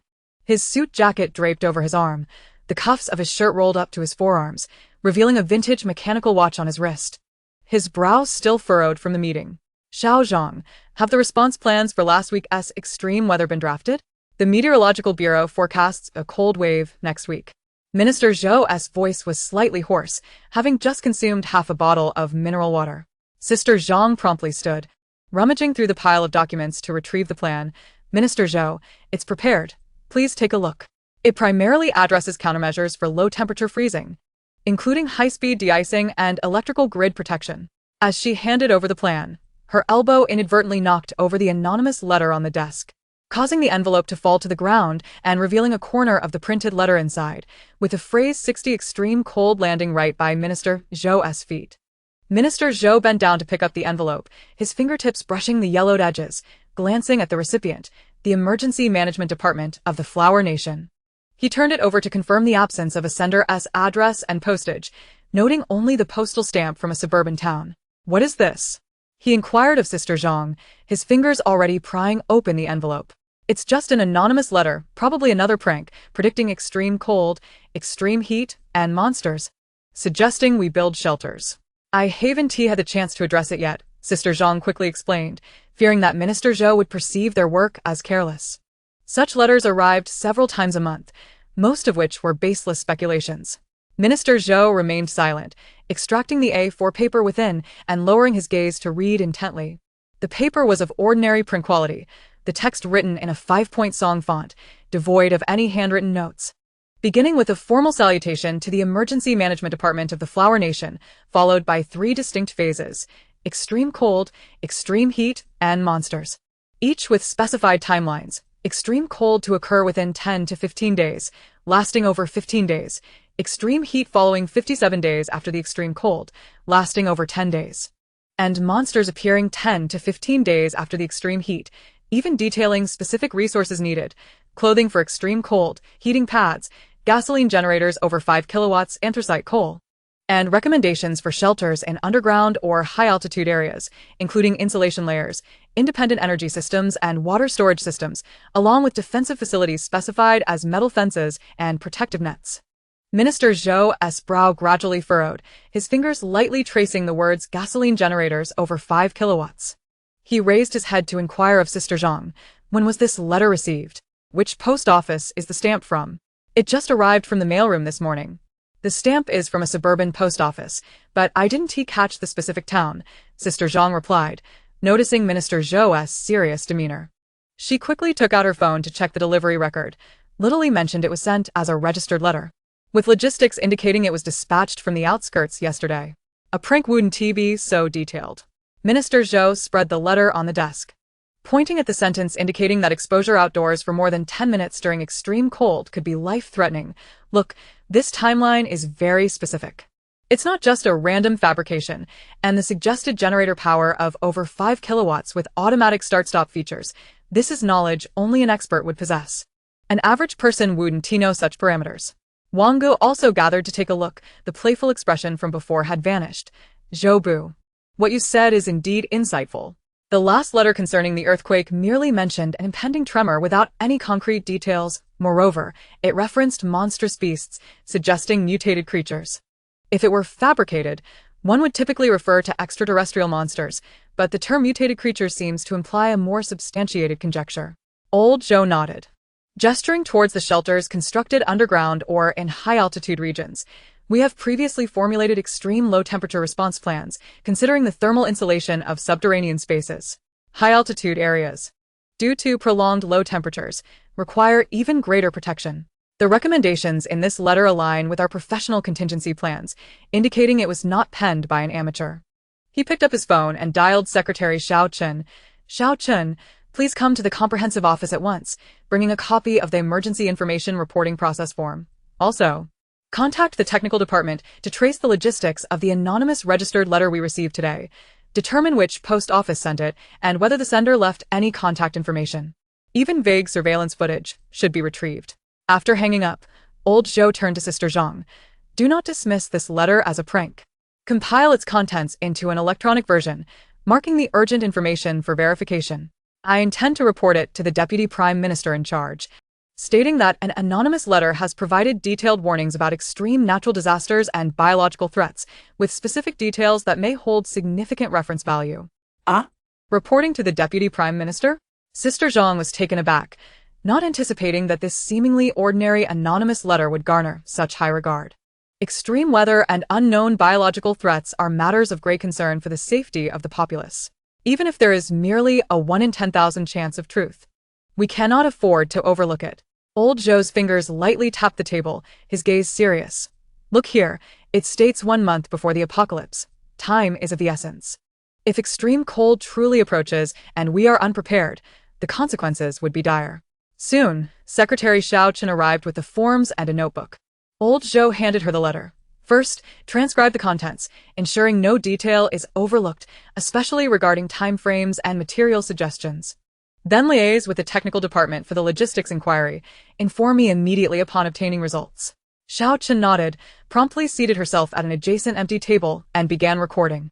Her pen swiftly gliding across the pages. Old Zhou moved to the window, observing the fluttering national flag in the courtyard below, yet his heart remained unsettled. Having worked for 30 years, he had dealt with countless disaster warnings, possessing both official meteorological and geological data, as well as anonymous reports from the public. However, never had an anonymous letter presented such specific information regarding time, location, and response measures. I hope I am merely overthinking, he murmured softly, but what if? Meanwhile, Su Jing in her mountain villa was directing 2 robots to transport shovels and gasoline barrels. The outlines of trenches had already been marked with lime around the villa's small courtyard, measuring 2 meters deep and 1 meter wide. The robots, with their mechanical arms gripping shovels, were steadily excavating the soft earth, preparing to pour in gasoline to construct the first line of defense against the monstrous beasts. On the roof, boxes containing solar panels were stacked at the entrance. Su Jing, glancing at the installation tutorial on her phone, understood clearly. Regardless of whether the emergency department would heed the letter, she must be thoroughly prepared. The footsteps of doom were drawing ever closer. Chapter 27. Robots digging trenches and filling them with gasoline to build a defense line standing at the metallic fence of the villa's courtyard, with morning dew beneath her feet. Su Jing held a roll of yellow lime powder, bending down to draw a continuous, white line 1 meter outside the fence. This would mark the boundary of the trench, which needed to encircle the entire villa to form a closed defense line. Behind her, the 2 robots had switched to excavation mode, their shovels extended to the maximum angle. Their silver-gray bodies aligned with the edge of the white line, the green indicator lights in their eyes flickering, awaiting commands. Excavate along the white line, to a depth of 2 meters and a width of 1 meter. If you encounter stones, crush them directly, and pile the excavated soil on the inner side of the trench for subsequent backfilling and reinforcement. Su Jing straightened up, brushing the lime powder from her hands, and issued commands to the robots. No sooner had her words left her lips than the shovel of the left robot plunged into the soil first, its sharp blade effortlessly slicing through the layer of decaying leaves and sinking into the soft black earth. The strength conferred by the sweetgrass roots may have augmented her efforts, but the robots were already set to heavy-duty mode, and in less than 10 seconds, 1 scoop of soil was lifted, the mechanical arm pivoting inward to neatly stack the soil into a half-meter-high mound. The right robot followed suit, both machines maintaining a 1 meter distance as they excavated in synchrony along the white line. Su Jing walked around the courtyard, occasionally crouching down to measure the trench's depth with her tape measure. Upon reaching 15 meters, the shovel met a fist-sized stone. The robot's eyes momentarily flashed yellow, its mechanical arms subtly adjusting its angle. The shovel targeted the edge of the stone, and with a powerful thrust, it cracked the stone in 2, subsequently excavating it and tossing it into the adjacent soil mound. This is significantly faster than manual labor, Su Jing thought to herself, recalling her previous life when digging trenches during the apocalypse relied solely on human strength, taking at least 2 days to excavate such a long defense line. With the assistance of robots, it could be completed in half a day. By 10 in the morning, the trench was finally dug. The 2 meter deep, 1 meter wide gully encircled the villa, with the inner soil mound arranged neatly, as if deliberately piled. Sunlight streamed into the trench, illuminating the damp earth, which glimmered softly, occasionally revealing a few earthworms burrowing into the soil layers. Su Jing retrieved a 20-liter gasoline barrel from her space, unscrewed the lid, and was immediately enveloped by the potent aroma of gasoline. She positioned the barrel's opening towards the robot's material transport interface. Pour a barrel of gasoline every 5 meters. After pouring, cover the barrel's opening with soil, leaving only 10 centimeters exposed for subsequent ignition. The robot's mechanical arm grasped the gasoline barrel, suspending it accurately above the trench. The valve at the bottom opened automatically, allowing the transparent gasoline to flow gently down the trench walls, accumulating into a thin layer at the bottom. After emptying one barrel, the robot gently covered the barrel's body with nearby soil, leaving only the metal cap exposed, resembling concealed fuel posts. With a total of 50 barrels of gasoline, each barrel placed every 5 meters around the trench, Su Jing inspected the trench to confirm no spots were missed before safely storing the remaining gasoline barrels in her space. This was the first line of defense against the monstrous beasts. When they approached, igniting the gasoline would create a circular firewall to deter them from nearing the villa. After completing the trench, Su Jing turned her attention to the solar panels. She retrieved 10 solar panels purchased online from her space. Each measuring 12 meters long and 6 meters wide, their black photovoltaic surfaces covered with protective film and aluminum alloy frames that were both lightweight and sturdy. First, she assembled the brackets, secured the panels, and concealed the wiring beneath the roof's waterproof layer to prevent corrosion from rain. Climbing a foldable ladder to the roof, she noted that the slope design was ideally oriented southward, maximizing sunlight exposure for the solar panels. The robots followed her onto the roof, their omnidirectional wheels switching to adhesion mode, firmly gripping the roof tiles to avoid slipping. The left robot was tasked with installing the metal brackets, using a screwdriver to secure the brackets' legs onto the wooden beams of the roof, applying just the right amount of pressure to neither puncture the tiles nor compromise stability. The right robot was responsible for removing the protective film from the solar panels before lifting them onto the brackets and securing them with clips. By noon, all 10 solar panels were installed, arranged neatly on the south-facing roof, their black surfaces gleaming under the sunlight. Su Jing retrieved the inverter from her space and connected the wires, pressing the switch. The inverter's indicator light shifted from red to green, displaying the current power generation, 800 watts. That will suffice. She exhaled in relief, knowing that the villa's lighting, monitoring systems, and small appliances, such as electric heaters, would consume less than 500 watts in total. Even on cloudy days, the solar panels would meet basic needs, and in the event of extreme weather causing power outages, she could switch to generator power, ensuring a dual safeguard against electricity loss. After installing the solar panels, Su Jing instructed the robot to pause its operations and extracted 1 kilogram of coal from the storage space. Prior to this, the excavation and installation had consumed a considerable amount of power.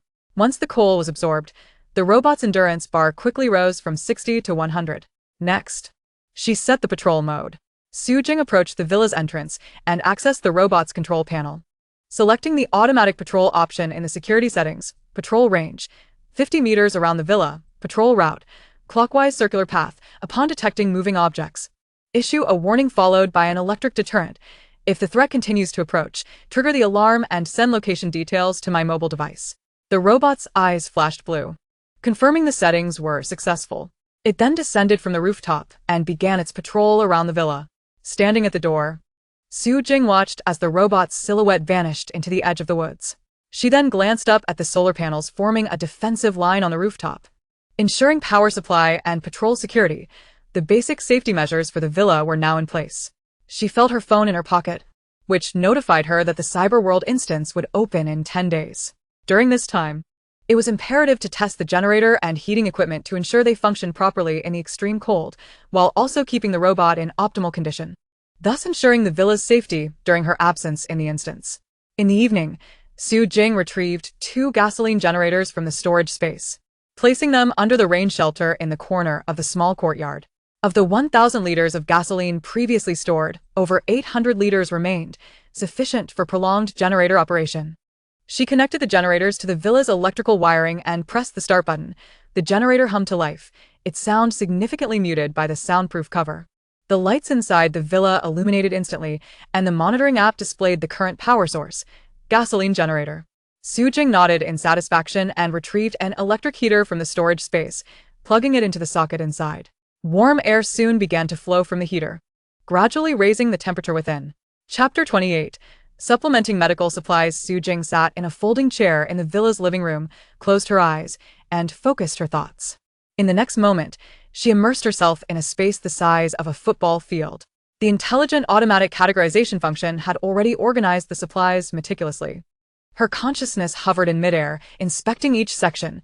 To the left, the edible plant area, where 30,000 pounds of giant plants were neatly stacked. Golden giant wheat flour was sealed in bags, arranged in 150 stacks of 1 kilogram bags. Light yellow sweetgrass roots were bundled in 10-kilogram heaps leaning against the stacks. Grayish-white giant mushrooms were vacuum-packed in wooden boxes, each labeled with a handwritten shelf life of 180 days. Orange honey fruits were similarly vacuum-sealed, placed alongside the mushroom boxes. Su Jing's consciousness scanned each pile of supplies, confirming there was no moisture or damage, before shifting to the central energy area, where 2 gasoline generators stood on metallic supports. Their surfaces polished to a shine. Nearby, 50 barrels of gasoline, each 20 liters, were neatly arranged, spouts facing up and valves securely closed. 200 bags of smokeless coal formed a small mountain, the black woven bags printed with high-calorie labels. The connection wires from the solar panels on the roof had been linked to the backup inverter in the storage space to ensure stable power supply during the instance. It was time to adjust the easy access layer. Su Jing's consciousness settled on the central easy access layer, a newly added quick retrieval area equipped with the intelligent classification function. Located at the entrance of the storage space, capable of holding 100 commonly used items, easily retrievable with a mere thought. She first moved in tools that might be needed for the instance: a spade, a folding shovel, climbing rope with a weight capacity of 500 kilograms, a laser gun with 15 energy rounds remaining, and an electric baton, arranged in the order of defense, excavation, and escape. Next, she included high-energy foods: 20 bars of 100-gram chocolate, 10 bags of 500-gram giant wheat flour, and 30 packs of compressed biscuits to quickly replenish energy during the instance. Finally, she left 10 empty slots for upcoming medical supplies. Exiting the space, Su Jing picked up her phone and opened an anonymously registered shopping app. To avoid revealing her identity, she had registered 5 accounts using different phone numbers. This time, for purchasing medical supplies, she opted for local express delivery, filling the shipping address as Warehouse No. 12 in Area A of the Suburban Logistics Park, previously used for receiving villa parts, now empty, save for surveillance. She ordered cold medicine, prioritizing compound paracetamol and amantadine capsules, suitable for influenza and common colds, with a shelf life of 3 years, directly placing an order for 500 boxes. With a note to unpack and disperse to avoid box delivery, she then searched for antibiotics, selecting amoxicillin capsules, broad-spectrum antibacterial, cefaclor dispersible tablets for respiratory infections, and levofloxacin tablets for urinary tract infections, ordering 167 boxes of each to total 500 boxes, similarly noting to disperse. The payment method selected was anonymous, with delivery scheduled before 2 p.m. that afternoon and a phone notification upon arrival without the need for signature. After completing the order and confirming payment, Su Jing set her phone down and approached the window, observing the robot's silver-gray body patrolling alongside the trench, its red scanning light rotating 360 degrees. Pausing to scan for any disturbances in the wind and grass, and resuming only after confirming the absence of threats. The monitoring app indicated no anomalies within 50 meters of the villa, with solar panel output stabilized at 750 W. The sunlight was slightly weaker in the morning. The generator in standby mode, and the heating equipment's power connected to the backup circuit. At 1:30, her phone rang with an unfamiliar number. It was the courier. "Hello. Your order has arrived at the warehouse entrance, a total of 10 large boxes. Are you able to come out to collect them? Just leave them at the entrance. I'll retrieve them myself shortly." "No need to wait," Su Jing replied before hanging up. She drove to the warehouse, taking a longer route each time to avoid exposing the villa's location. This time was no exception. She first drove towards the city for 20 minutes before turning back to the warehouse, ensuring no one was following her. At the warehouse entrance, the 10 boxes were stacked under the surveillance camera, and the courier had already left. Su Jing opened the boxes to inspect them. The cold medicine and antibiotics were indeed unpacked as requested, without any box markings, and each package was intact, with shelf lives exceeding 2 years. After closing the car door and confirming no one was around, she concentrated her thoughts, transferring all the medicines into the medical area of the storage, categorizing them by cold medicine, amoxicillin, cefaclor, and levofloxacin. She moved 20 boxes of cold medicine and 10 boxes of amoxicillin to the easy access layer. Once more entering the space, The medical area had automatically divided into sections. 500 boxes of cold medicine stacked on the left shelf, the 3 types of antibiotics arranged on the right, with 20 boxes of cold medicine and 10 boxes of amoxicillin neatly aligned in the easy access layer. Nearby, she could still see the previously stocked iodine 100 bottles, gauze 50 rolls, and tourniquets 30 units, all essential medical supplies for apocalyptic scenarios and instances.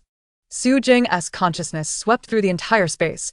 The edible plant area occupied 15, the energy area 110, the tool area 110, the warmth area 10 down jackets, 1,000 heat packs 120, the medical area 120, and the easy access layer only occupied 150, with the remaining 35 still reserved, ample for future instance supplies.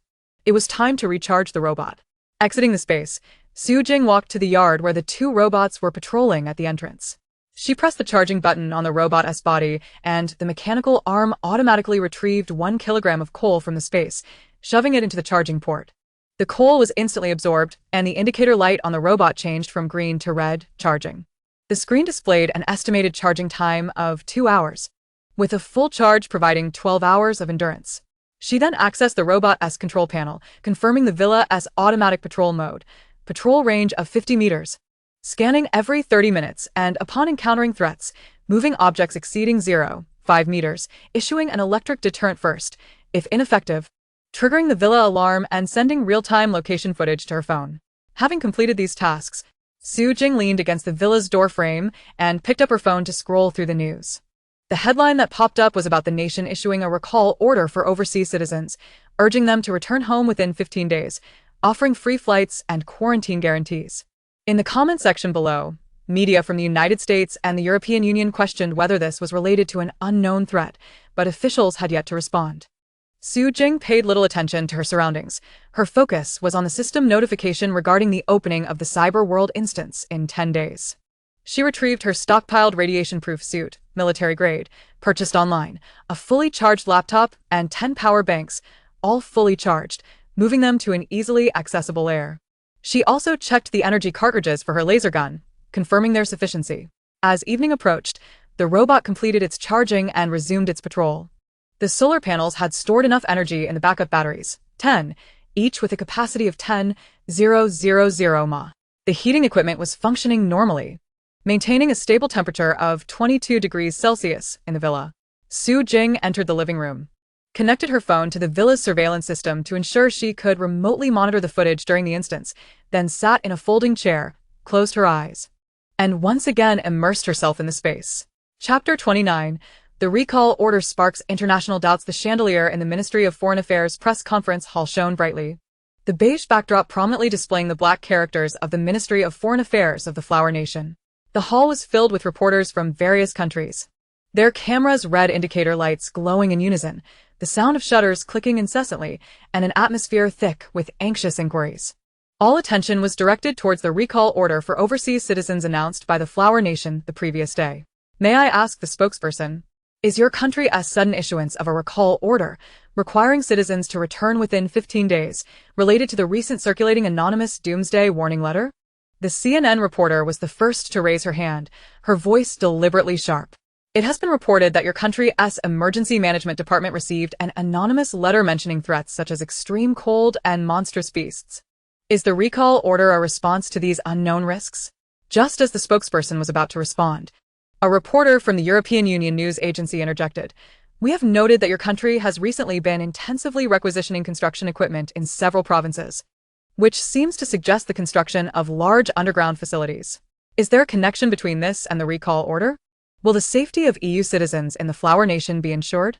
The murmurs in the hall grew louder, reporters thrusting their microphones forward in an attempt to capture a more detailed response.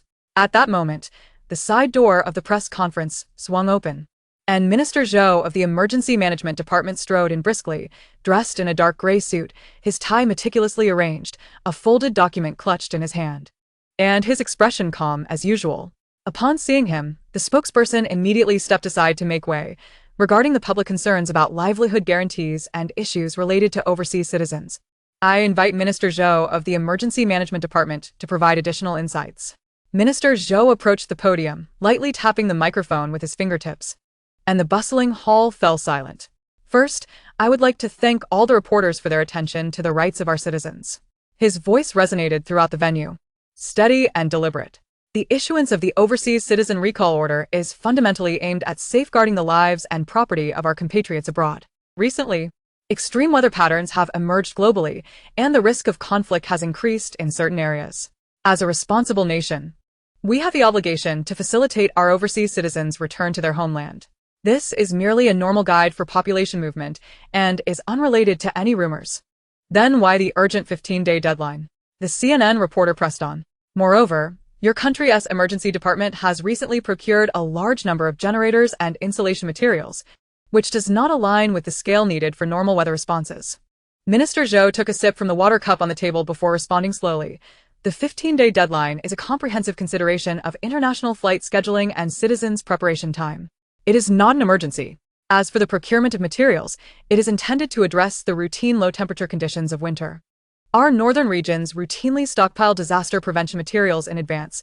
This is standard procedure, without any special motives. His gaze swept over the audience, his tone resolute. Regarding the safety of EU citizens, we will continue to uphold the legitimate rights of foreign nationals in our country, and there is no need for excessive concern.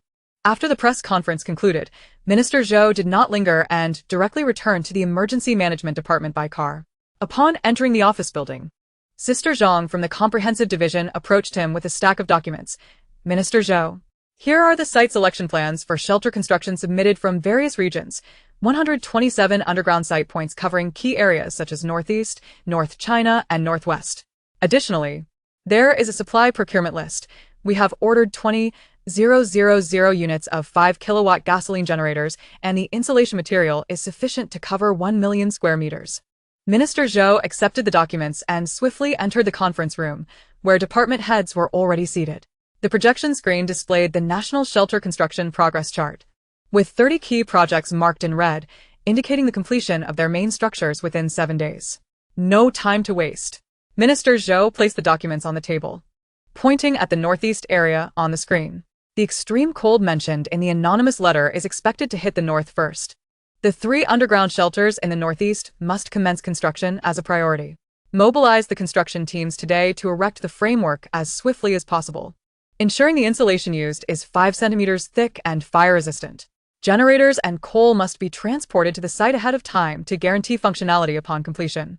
Minister Zhou, while the construction teams are ready, the transportation of materials will require time, especially as certain areas in the northeast have already begun to cool and the roads may freeze. The head of the transportation department said with a furrowed brow. Additionally, some provinces have reported insufficient inventory of steel and concrete, requiring adjustments from surrounding provinces. Prioritize materials for the shelters. Minister Zhou's tone left no room for doubt. Instruct the Railway Bureau to open dedicated cargo trains for shelter materials, prioritizing the transportation of steel, concrete, and insulation materials. For the issue of icy roads, have the Highway Bureau dispatch de-icing vehicles in advance to clear the routes, ensuring uninterrupted transportation around the clock. We must ensure the main structures of the first batch of shelters are completed within 7 days. He paused before adding, furthermore, notify the medical department to allocate basic medicines such as cold remedies and antibiotics to each shelter, preparing enough for a population of 10,000. To avoid shortages of medical supplies during the extreme cold, the individuals in the conference room immediately sprang into action, the sounds of phone calls and reports merging into a chorus. Minister Zhou moved to the window, observing the busy staff below. He took out a photocopy of the anonymous letter, the phrase extreme cold lasting 15 days circled in red ink. His earlier responses at the press conference were merely to prevent panic, yet he understood that every detail in the anonymous letter could not be overlooked. From the power of the generators to the site selections for shelters, the suggestions in the letter were too precise to be a prank. The recall order for overseas citizens was a decision made after careful consideration by the higher-ups. It would allow citizens to return to a relatively safe homeland while also reserving manpower for potential crises that might follow. Meanwhile, the international community's reactions continued to unfold. The U.S. State Department issued a statement on its official website, claiming that the recall order from the flower nation lacked transparency and could incite regional panic. The European Council convened an emergency meeting to discuss the implications of the flower nation's unknown actions on the global supply chain. The front page of the UK's Times boldly proclaimed that the Flower Nation might possess evidence of doomsday threats, with hidden meanings behind the recall order, accompanied by a photo of Minister Zhou responding at the press conference. Minister Zhou paid no heed to these international doubts. He was currently fixated on real-time updates of the construction progress on his phone. The foundation for a shelter in northeast China had already begun excavation, with live footage from excavators showing layers of frozen soil being removed. Meanwhile, the insulation materials cargo train from North China had already departed, expected to arrive at the destination by tomorrow morning. He picked up a pen and wrote a countdown of 7 days at the bottom of the photocopy of the anonymous letter before dialing the technical department. Have there been any developments in tracking the sender of the anonymous letter? Even the slightest clue could help ascertain the validity of the warning. Minister Zhou, we reviewed the surveillance footage from the post office in the suburban town. The sender was wearing a baseball cap and a mask, making it impossible to discern her face. We only know she is approximately 1.65 meters tall. After sending the letter, she left in a white cargo van with the license plate obscured. We have not found any additional leads for now, the technical department had reported. His voice tinged with frustration. We have expanded the search area and reviewed surveillance from surrounding routes. We are still tracking further. Continue the investigation. Do not overlook any details. Minister Zhou hung up the phone and looked back at the projection screen, where the progress bar for the first batch of 30 shelters was advancing slowly. The prominent red 7-day countdown glaring in the corner of the screen. He understood that this was not merely a countdown for the construction of shelters, but a preparation countdown for facing unknown natural disasters. Every moment advanced represented an additional safeguard for the future. At this moment, Su Jing, nestled in her mountain villa, was perusing international news on her mobile phone. Upon seeing old Zhou's response at the press conference, a subtle smile graced her lips at the official rhetoric regarding the normal flow of population. She understood all too well that this indicated the contents of the anonymous letter had likely garnered significant attention from higher-ups. Setting her phone aside, she accessed the system panel, preparing to inspect the final supplies before the commencement of her mission, only to discover a new button labeled Global Channel, indicating that 500 points were required to activate it. Facilitating real-time communication among global participants with automatic translation in multiple languages. Chapter 30. Opening the global channel for submerged debate. Seated at the solid wooden table in the villa's living room, Su Jing lightly tapped the screen to deduct 500 points. As the notification confirming the activation of the global channel resonated, a translucent blue interface emerged before her, displaying the global participant channel, 1286 participants online. The speech box below indicated that automatic translation had been activated, currently displaying Chinese, with contributions from participants in various countries distinguished by color: red for the United States, deep blue for Russia, gold for the European Union, and dark gray for China. The warmth from the electric heater wafted through the air, mingling with the aroma of freshly brewed coffee that still emitted steam, tiny droplets forming on the cup surface. A surveillance screen sat at the corner of the table, showing 2 silver-gray robots patrolling the perimeter of the trench, their red scanning lights particularly conspicuous in the night, occasionally sweeping over the gasoline barrels in the trench with a faint beep of detection. Before Su Jing could browse through the historical messages, a red speech box suddenly pulsated in the center of the interface. An ID named Hunter, USA, sent an irate message. Come out, God of Wealth. How did you amass 300,000 points? You must be cheating. I can barely gather 1,000 points after severing my arm in the giant dungeon. How could you possibly collect 30 tons of supplies? It's simply impossible. There must be a loophole in the system. You bribed it, didn't you? The moment this message was sent, the channel erupted in commotion, with several IDs from EU, S, and EU chiming in. Exactly. I only have 800 points. The God of Wealth is definitely cheating. Who can empty out supplies in the dungeon? If the Cyberworld dungeon allows such cheating, we might as well not play. It's utterly unfair. Su Jing took a sip of her coffee, her fingers gliding across the screen, choosing not to respond. She knew that Hunter was merely seeking trouble due to envy over her points, having been previously thwarted by her. Explaining would only reveal her insecurity. Just then, a deep blue speech box appeared, as Ivan from Russia, ID, Black Bear, interjected, "Stop the nonsense. I've seen the God of Wealth in the giant dungeon. She has robots assisting her and is exceptionally adept at evading the giants. She saved me when I was being pursued by one. She relies on skill, not on cheating." Hunter quickly retorted, "Robots? Where would robots come from in the dungeon? You must be in cahoots with her, trying to clear her name. I have no reason to lie. Ivan replied, his message tinged with evident anger. Her robots can disguise themselves as stones and collect supplies. I saw her gather numerous honey fruits and sweetgrass roots. If you lack the ability to find tools, don't slander others. The debate in the channel gradually split into two factions, with most IDs from China remaining silent. Except for one dark gray ID, Blade, China, who attempted to divert the topic. Let us not argue. The cyber world dungeon opens in 5 days. Why not discuss strategies? This is a tech-themed dungeon, and the official notice warns of radiation. Has everyone prepared radiation suits? I purchased a military-grade one that can withstand 500 rads. His message was soon followed by another from Zhaoyu, China, with the dark gray ID, Swallow. I've prepared 3 spare batteries. I heard there might be EMP attacks in the dungeon, and ordinary electronic devices will fail. We need EMP-proof, reinforced equipment. Additionally, the dungeon may face an energy shortage, so I've stockpiled 10 kilograms of compressed coal for my portable generator. Emily from the EU, Golden ID. Nightingale, join the discussion. I'd like to add that NPCs in the cyber world may be hostile, so I recommend bringing ranged weapons, like laser guns. I exchanged for one from the system mall for one, 500 points, though expensive. Safety comes first. Also, remember to bring antibiotics, as radiation in the dungeon could lead to infections. Su Jing's fingertips lightly tapped on the table, silently jotting down their strategic preparations. EMP-proof batteries, compressed coal, laser guns. She possessed all these items, but hadn't anticipated the possibility of an EMP attack. She needed to quickly place her laptop and power bank into an EMP-proof metal box. She glanced at the channel. Hunter was still arguing with Ivan, but no one was supporting him anymore. More participants began discussing resource preparations, pondering whether to bring food, as there might be no edible plants in the dungeon, and how to combat mechanical monsters. The cyber world dungeon emphasizes technology. Physical fitness must also be crucial, Zhaoyu suddenly messaged. The sweetgrass roots in the giant dungeon can enhance strength, while honey fruits can increase speed. If we can utilize them in the dungeon, it would make dealing with mechanical monsters much easier. Too bad I didn't collect more. As resources reset after the dungeon ends. This statement sparked something within Su Jing. Everyone in the channel recognized that giant plants could enhance physical abilities, but lamented that they couldn't carry them out of the dungeon. Wasn't this her opportunity?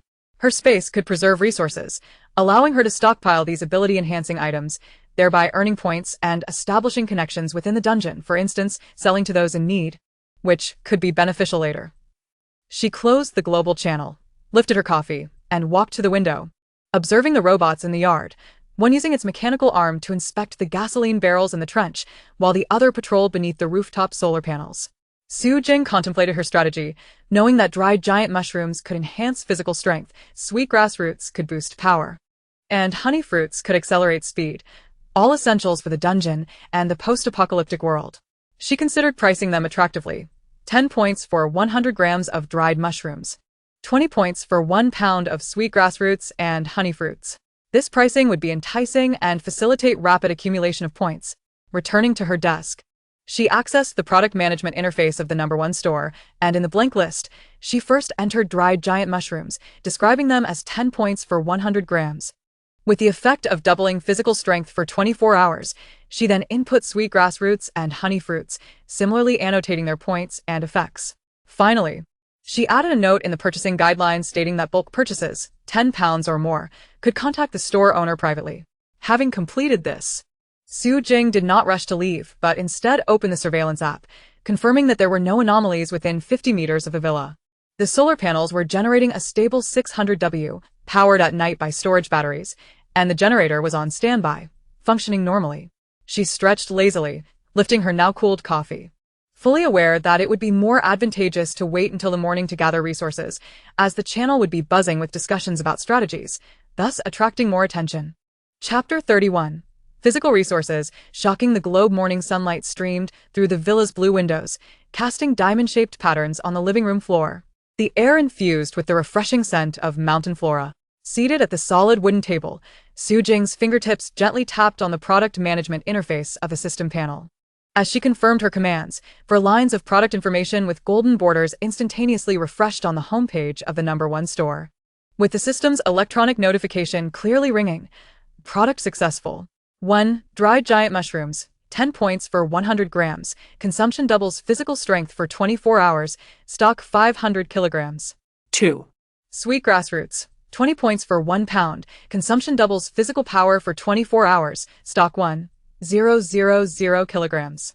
3. Honey fruits. Vacuum pack 20 points for 1 pound. Consumption doubles speed for 24 hours. Stock 800 kilograms. 4. Giant flower. 50 points for 100 grams. Consumption accelerates wound healing by 100. Effect lasts for 24 hours. Stock 300 kilograms. Store notification has been pushed to the global channel, linking to the dungeon's physical resources tag. The surveillance screen in the corner illuminated, showing 2 silver-gray robots patrolling around the solar panels on the roof. The mechanical arm unfurled into a slender cleaning brush, gently wiping away the morning dew and fine dust from the surface of the photovoltaic panels. The green indicator light glimmered softly in the sunlight, occasionally sweeping past the camera tucked beneath the eaves, emitting a series of beeps for linkage detection. The white porcelain cup used for brewing coffee yesterday was now cleaned and turned upside down on a wooden tray. Beside it were neatly stacked 3 military-style radiation-proof suits, their cuffs embroidered with a light gray emblem indicating protection against 500 Renkins. A silver metal box designed to shield against EMP lay on the outermost edge, with half of a data cable peeking out from the lid seam, containing a fully charged laptop and 10 high-capacity power banks. Su Jing had just closed the merchandise management interface when a semi-transparent global channel interface automatically popped up. Due to the tagging association of the auxiliary body S resources, the system pushed the store information to all online participants. In the next moment, red, deep blue, gold, and dark gray speech boxes surged forth like a tide, nearly obscuring the entire interface, even blocking much of the surveillance footage on the screen's edge. The first message to leap out was from Zhao Yu, a dark gray member from the Flowering Nation, adorned with 3 astonished emojis. Is the owner of the #1 store truly the goddess of wealth? I mined 20 kilograms of sweet grass roots in the giant dungeon, thinking it was just a lightening of my load, only to find it truly doubled my strength. This effect is utterly outrageous. Following closely was Emily, the golden nightingale from the European Union, her words dripping with disbelief. Giant flower can accelerate wound recovery? I was slashed by a giant mantis in the dungeon and used the emergency kit, yet it took 3 days to scab over. Had I known about this feature, I would have carried out more straw. 100 grams for 50 points ISN T2 expensive, but can it really achieve a doubling effect? The Red Hunter from the United States spoke with lingering anger, though his tone was tinged with uncertainty. Fake. All of it is fake. What doubling effect? It's just a fabrication to deceive us for points. Even the goddess of wealth could cheat with dungeon resources, creating a feature ISNT hard, so don't fall for it. Just as he sent this message, Ivan, the deep blue bear from the Russian Bear Nation, immediately retorted, his tone brimming with unmasked fury. If you haven't seen it, don't speak out of turn. I was chased by a first-tier giant on the edge of the giant tribe, and after my forehead was grazed by a stone axe, I bled profusely. The goddess of wealth gave me a small piece of chewed giant flour to apply to my wound, and within half an hour, the bleeding stopped. I may not have known it was a doubling effect, but it was indeed far quicker than ordinary herbs. As for sweet grass roots, I personally witnessed her lift 10 kilograms of stone slabs with one hand, far more effortlessly than my struggle with 5 kilograms. What else could that be but a boost in strength? Ivan's words were like a stone cast into boiling water, causing the channel to erupt in a flurry of activity. Those who had initially echoed the hunter fell silent, while more individuals began to flood the screen with inquiries. Can it really last for 24 hours? If I consume it before the dungeon starts, will the effect still persist once I enter? Asked a dark gray windrunner from the Flowering Nation. I don't have many points. Can I first buy 100 grams of dried mushrooms to test the effect? If it works, I'll purchase in bulk later. Inquired a golden maple leaf from the European Union. Though reluctant to admit it, the bear has no reason to lie. I'm somewhat tempted. Is there anyone interested in a group purchase? 10 pounds is far too much, said a red cowboy from the United States. Zhen Yang, a dark gray blade from the Flowering Nation, did not engage in the debate, but directly sent a pragmatic message to the #1 store. Owner, I'll order 10 pounds of sweetgrass roots, 5 pounds of honey fruit, and 2 pounds of giant flour. I'll transfer the points now. Please expedite the delivery. If the effects meet the description, I will order at least 50 pounds of sweet grass roots after the cyber dungeon concludes. as our team needs to enhance our strength to face the mechanical monsters. Watching the discussions unfold in the channel, Su Jing typed a concise response in the message box, sending it under the ID of the number 1 store. 1. All product functionalities are authentic. Verification can be done with the bear. 2. Effects last for 24 hours and are effective both inside and outside the dungeon. 3. Bulk purchases over £10 enjoy a 20% discount. Contact the owner via private message to place orders. 4. Ample stock available. Delivery will cease 1 hour before the dungeon opens. As soon as this response was dispatched, the private message notification chimed incessantly. Chunyang was the first to send a private message, transferring 800 points, 10 pounds of sweet grass roots for 400 points, 5 pounds of honey fruit for 200 points, and 2 pounds of giant flower for 200 points, totaling 800 points after the discount. Zhao Yu ordered 5 pounds of honey fruit and 3 pounds of dried mushrooms, transferring 880 points. Emily ordered 4 pounds of giant flower and 2 pounds of dried mushrooms, additionally inquiring whether radiation in the cyber dungeon would affect the material's efficacy. Su Jing replied that the materials had been treated for radiation protection and would remain unaffected. The hunter, observing the order messages flooding the channel, furiously typed, "You will all regret this." Before exiting the channel, most remaining participants engaged in discussions about how to group order the most suitable materials for the cyber dungeon. Some believed that the strength enhancement from sweet grass roots would be ideal for dismantling mechanical monsters, while others favored honey fruit for speed to evade mechanical sentinels. And yet others prioritized giant flower, fearing that injuries in the dungeon would be difficult to recover from. After spending 20 minutes processing all private message orders, Su Jing transferred the ordered materials from the space of edible plants to the dispatch area. The system's private store possessed cross-space teleportation capabilities. Once buyers confirmed payment, the materials would automatically transfer from her space to their system's temporary storage. Non-space participants could only store materials for use within the dungeon, which was also why Su Jing dared to sell them. She glanced at the system panel's point balance. Originally at 302,000 points, it had risen to 308,500 points after receiving the order points, sufficient for her to exchange in the system mall for 2 advanced laser guns, 15,000 points each, and 50 energy bullets, 100 points each. Having completed the orders, Su Jing rose and approached the surveillance screen. The footage displayed that the robots had finished inspecting the solar panels and gasoline barrels and were returning to the villa entrance, placing a spare key into a concealed compartment.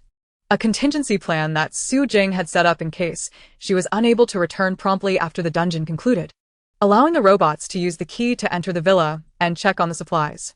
The screen indicated that the villa's security settings were normal. Automatic patrol mode was activated, and threat warnings were synchronized with the system panel notifications. She confidently turned off the surveillance. Su Jing began to prepare her equipment for the cyber dungeon. She donned the radiation-proof suit over her tactical jacket, zipped it up, and secured the protective mask at the collar. The EMP protection metal box was slung over her shoulder to ensure that the electronic devices inside would not be damaged by EMP attacks within the dungeon. The laser gun was fastened to her waist, and she checked the energy bullets, confirming there were still 20 left. High-energy food, chocolate, and small packets of giant flour, and medical supplies, iodine, gauze, antibiotics, were organized in the easily accessible layer of her space to ensure quick access upon landing. At that moment, the system's notification tones suddenly sounded, announcing the countdown to the dungeon's opening. Cyber World Dungeon opening countdown 30 minutes. Please prepare for transport. Landing location is random. Floating city, new loci area. Main task: acquire 10 energy cores within 72 hours, including ordinary, advanced, and special. Dungeon risks: mechanical sentinels, danger value 60, rebellious robots, danger value 90. Dungeon rewards: the top 10 participants may choose technological equipment or new abilities. Su Jing took a deep breath, casting a final glance around the villa's living room to ensure everything was as tidy as it had been upon her arrival. The folding chairs were stored away, the table wiped clean, and the electric heater turned off. She walked to the door, gently closing the metallic entrance, concentrated her thoughts, and clicked to confirm her entry into the dungeon on the system panel. A soft blue beam enveloped her body in an instant, her consciousness gradually blurring. In her final moments of awareness, she seemed to hear the system's notification. Landing coordinates: alley in the slums of the floating city, New Luo City. Please be cautious of mechanical sentinels. Chapter 32. Task acquisition in the slums of New Luo City as the pale blue light dissipated. Su Jing's boots first made contact with a sticky metallic ground, the coolness imbued with the scent of machine oil seeping upwards. Instinctively, she clutched the EMP-resistant metal box slung across her shoulder. Upon raising her gaze, the absurdity and tension of the cyber world struck her with overwhelming force. She found herself in the lower slums of the floating city, New Luo City. Above, soaring 100 meters high, were airways bustling with silver-gray flying vehicles, while a transparent energy shield refracted a cold blue light. Occasionally, a vehicle would zip past, casting fleeting shadows across the alley. The walls on either side were comprised of rusted metal panels, pockmarked with bullet holes and flickering neon tubes, their electronic screens undergoing repairs, flashing erratic red characters. Dangling metal cables hung in midair, occasionally sparking. The ground was strewn with shattered mechanical parts, and pools of black oil gathered in low spots, reflecting the faint glimmers from above. In the distance, a dull clanking echoed, reminiscent of the roar of large machinery, interspersed with the rhythmic footsteps of the patrolling mechanical sentinels. Side mission has been generated. Please check. The system's electronic voice, accompanied by a faint crackle, resonated in her mind. A translucent blue panel materialized, clearly outlining the mission details. 1. Main quest: acquire 10 energy cores within 72 hours, including ordinary, advanced, and special types. Quality is unrestricted. 2. Risk warning. Mechanical Sentinel. Danger level 60 silver metallic shell. Red scanning eyes. Fixed patrol route. Detection radius of 5 meters. Locking onto a target will trigger an electric shock attack. Rebel Robot. Danger level 90 rusted exterior. Armed with modified laser guns. No fixed activity range. Highly aggressive. Will actively seize cores. 3. Reward mechanism. The top 10 participants in the task will be awarded new abilities. Tip. Remaining time, 71 hours and 58 minutes. It is advisable to prioritize acquiring ordinary cores to accumulate basic resources. Su Jing raised her hand to fasten the metal clasp of her radiation-resistant suit's zipper with a click, effectively blocking much of the external scent of machine oil. She pressed herself against the rusted wall, her fingertips brushing the grip of her laser gun at her waist. Her gaze swiftly scanning both ends of the alley. To the left, 3 abandoned metal trash cans were piled up, their bodies marked with the faded insignia of the New Luo City waste management plant. To the right, she could vaguely discern the silver metallic outline of a mechanical sentinel's shoulder guard, its red scanning eye slowly rotating towards the ground. A faint buzzing detection sound carried by the wind.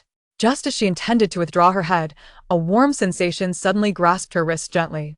The grip was light, imbued with the delicate touch characteristic of a child, yet it was enough to send a jolt of alertness through her. Su Jing swiftly turned her head, only to find an approximately 8-year-old boy, clad in a faded synthetic jacket, with patched sleeves and panhems, and wearing a malfunctioning old wristband. Its screen cracked like a spider's web, yet still flickering. His deep brown hair clung to his sweat-dampened forehead, and his large eyes, with light brown irises, held a wariness beyond his years. However, upon noticing Su Jing's radiation suit, he subtly eased his grip on her sleeve. "Miss, don't go to the right." The boy's voice was soft, slightly hoarse yet articulate. He quickly glanced at the mechanical sentinel at the right alley entrance before tugging Su Jing deeper into the alley. The metal man just changed shifts. It 1T moved to the next alley for 10 minutes. Su Jing was taken aback. She had not anticipated encountering a native who would actively engage her, nor did she expect to receive such vital information about evasion. Instinctively, she activated the system's multilingual translation feature, only to find that the panel displayed the automatic adaptation to the language of New Luo City's natives. The translation was functioning correctly. It was not that she understood their language, but rather that the system's translation was effective on the natives. She had confirmed this feature upon her arrival, unlike others who were preoccupied with the mission. "Do you know where the energy cores are?" Su Jing crouched down to meet the boy's gaze, softening her voice while reaching into her pocket for a vacuum-sealed honey fruit snack from her spatial storage, unopened, exuding a faint sweetness. "This is for you, if you can help me." The boy's eyes brightened, but he did not immediately take the honey fruit. Instead, he peered out from behind the storage cabinet, ensuring there was no movement before whispering, "Ordinary cores are inside the cleaning robots in the residential area. Those round ones that suck up garbage. They contain a blue core inside that can be pried out. But be careful of the metal men. They check the cleaning robots, and if they find a missing core, they will chase you." "Where is the residential area?" Are there many cleaning robots? Su Jing pressed on, gently offering the honey fruit closer to him. Also, how often do the metal men check the residential area? From here, go left for 3 alleys, and when you see the neon sign of the convenience supermarket, that's the residential area. The boy accepted the honey fruit, cautiously tucking it into his jacket pocket, his expression relaxing slightly. There are about a dozen cleaning robots. They concentrate at the garbage station to recharge in the morning and evening. Right now, they're sweeping the alleys, so they're easy to find. The metal men check the residential area every hour. There are still 40 minutes until the next inspection. As he spoke, he extended his small hand to draw a simple map on the ground. Scratching the metallic surface with his fingernail, he sketched 3 horizontal lines representing the alleys. And on the far left, he drew a crooked neon sign, encircling it to indicate the garbage station. The cleaning robots are likely in the second alley right now. Don't run when you go. The metal men have sharp ears and will come over if they hear footsteps. Su Jing memorized the map in her mind and asked again, what about the advanced and special cores? Do you know where they are? The boy's brow furrowed in thought as he shook his head. I don't know. The adults say the advanced ones are in the upper city, and the special ones are in the central tower, but there are many metal men there, and also bad robots that shoot, rebel robots. No one dares to go. Just then, he suddenly perked up, listening intently. The mechanical footsteps in the distance seemed to be drawing closer. I have to go now. My mom is still waiting for me. Be careful, miss. Don't let the metal men see you. Before Su Jing could express her gratitude, the boy tightened his grip on the honey fruit and bent down to slip through the gap of the metal storage cabinet, quickly darting away towards the left alley entrance. His movements were agile, reminiscent of a little squirrel, and he soon vanished around the corner, leaving behind only a faint shadow of his synthetic jacket. Su Jing straightened up, leaning against the storage cabinet, her fingertips still lingering with the warmth from the boy's gentle grasp. She summoned the system panel, hoping to activate a cyber map function, but first noticed a notification from the global channel flashing at the edge of the panel. Having been engrossed in her conversation with the boy, she had overlooked the channel messages. Upon opening the channel, a deep gray speech box immediately appeared, belonging to Qinyang, Li Ren. China, has anyone found an ordinary core? I've been squatting at the entrance of the residential area for half an hour. The natives shut the door when they see me, and they don't understand anything about the cores. Gesturing didn't help either, and the mechanical sentinels patrolled twice, almost catching me. Next, a reply from Zhaoyu, Li Ren, China, appeared in deep gray. Me too. I just stopped a native ant to ask about the cleaning robots, and she screamed and ran off, attracting 2 mechanical sentinels. I had to hide in a trash can to avoid being caught. This language barrier makes it impossible to advance. Who understands the language of New Luo City? Red Denim, USA, also chimed in. Our team of 3 encountered 3 natives in the alley, and they only spoke strange syllables. The system translation is utterly useless. We can't find the ordinary cores, let alone the advanced ones. This mission is impossible. Golden Nightingale, Emily added. The system translation is ineffective on the natives. I've tried 3 times, and it only translates the participant's speech. Not long ago, I encountered a cleaning robot and contemplated dismantling its core. Suddenly, a mechanical guardian approached, forcing me to abandon my plans. Now, I find myself hiding in an abandoned shop, too fearful to venture outside. As Su Jing perused these messages, a quiet sigh of relief escaped her lips, realizing that not all systems could adapt their translations to the native languages. Perhaps it was her immediate confirmation of the translation function upon arrival. Or perhaps the young boy's initiative to engage in conversation triggered the adaptation. In any case, she had become one of the few participants capable of communicating with the indigenous people. This indicated that the cleaning robot provided by the boy, which was checked by the ordinary core mechanical guardians every hour, would present her with a significant advantage. No longer hesitating, she adhered to the boy's guidance, moving along the wall towards the left alley, carefully avoiding the greasy ground with the soles of her boots to minimize sound. Upon passing the first alleyway, she indeed spotted 3 round cleaning robots. Their silver bodies stood half a meter tall, equipped with rotating cleaning brushes at the bottom, buzzing as they absorbed mechanical debris from the floor. A faint blue light on the side of their bodies hinted at the location of their ordinary energy cores. The rhythmic footsteps of the mechanical guardians echoed in the distance. Su Jing paused, summoned the system panel, and located the activation button for the cyber map within the instance function. A gentle tap of her fingertip caused the blue holographic map to unfold instantaneously. marking her current position, the residential area, real-time coordinates of the cleaning robots, and the patrol routes of the mechanical guardians. Different colors delineated the approximate distribution areas of ordinary cores: blue, advanced cores, purple, and elite cores gold. As the map activated, the system notification chimed once more: Cyber map activated, capable of real-time updates on core coordinates and risk areas. Currently marked: 8 locations of ordinary cores, all located on the cleaning robots. Chapter 33.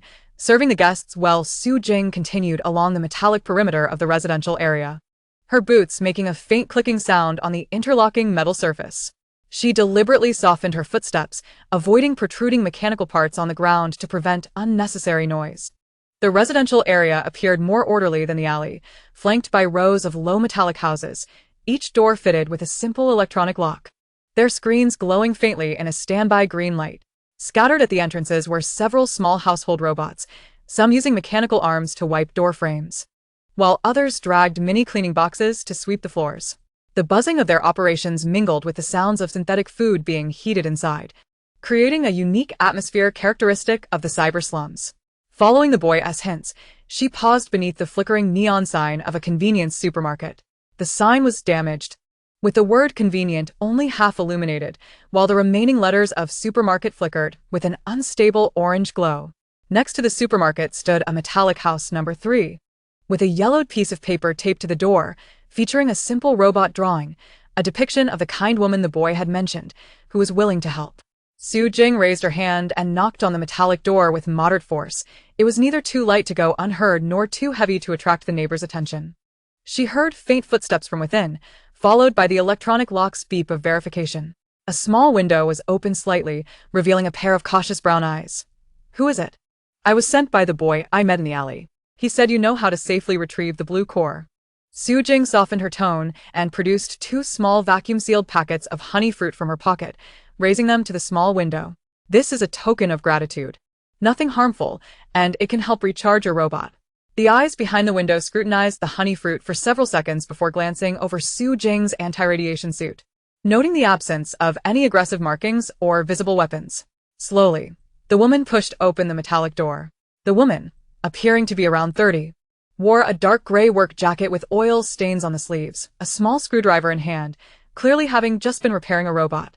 Her hair was tied back in a ponytail, with a few metallic shavings caught in the ends, while a half-human-height cooking robot hummed busily at the stove behind her.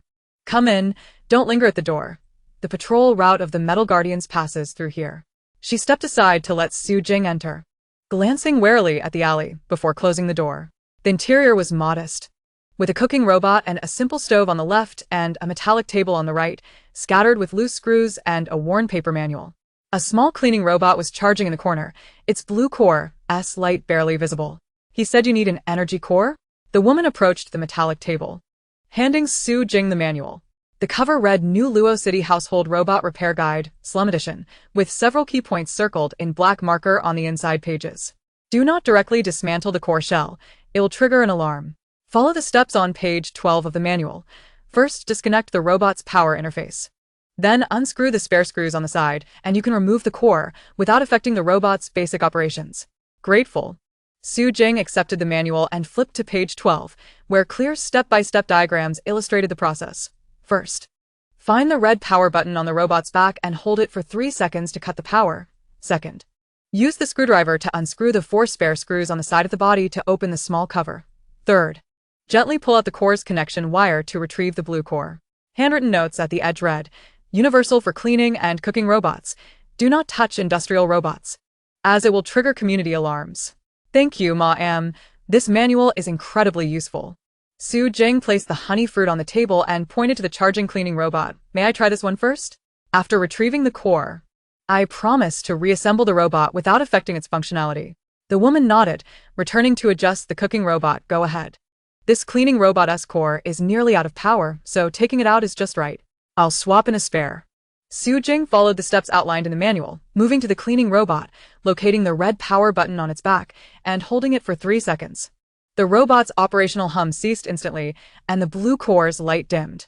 She then picked up the screwdriver from the table, aimed it at the 4 spare screws on the side of the body, and carefully unscrewed them, taking care to avoid dropping them. After opening the small cover, A thin white connection wire attached to the core awaited her. Gently, she pulled out the connection wire, and the moment her fingertip brushed against the core, a system notification resonated in her mind. Detected ordinary energy core 1. Automatically recorded in the instance backpack. Current total, 1.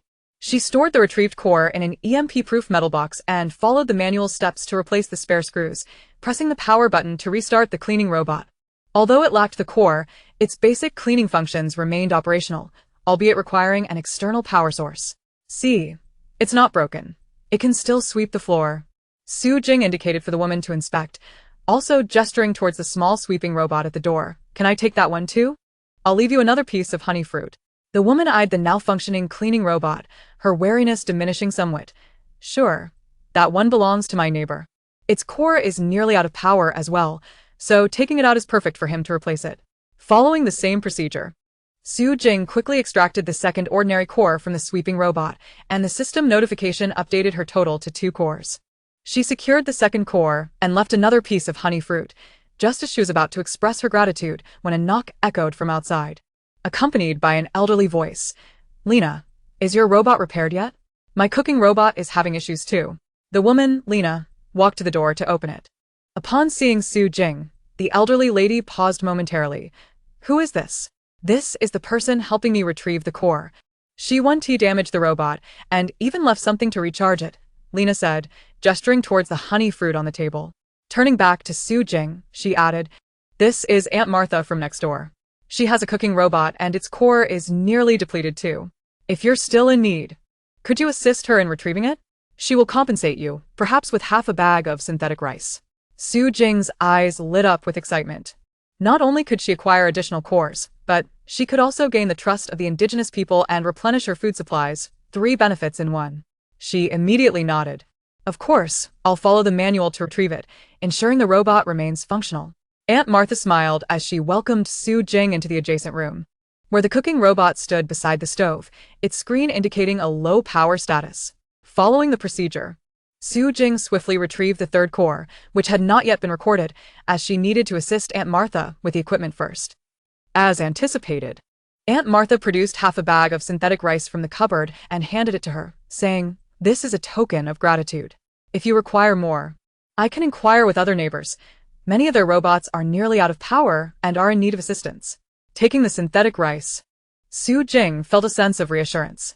With the introductions from Lena and Aunt Martha, her subsequent collection of ordinary cores would proceed more smoothly, alleviating her concerns about being driven away by the locals.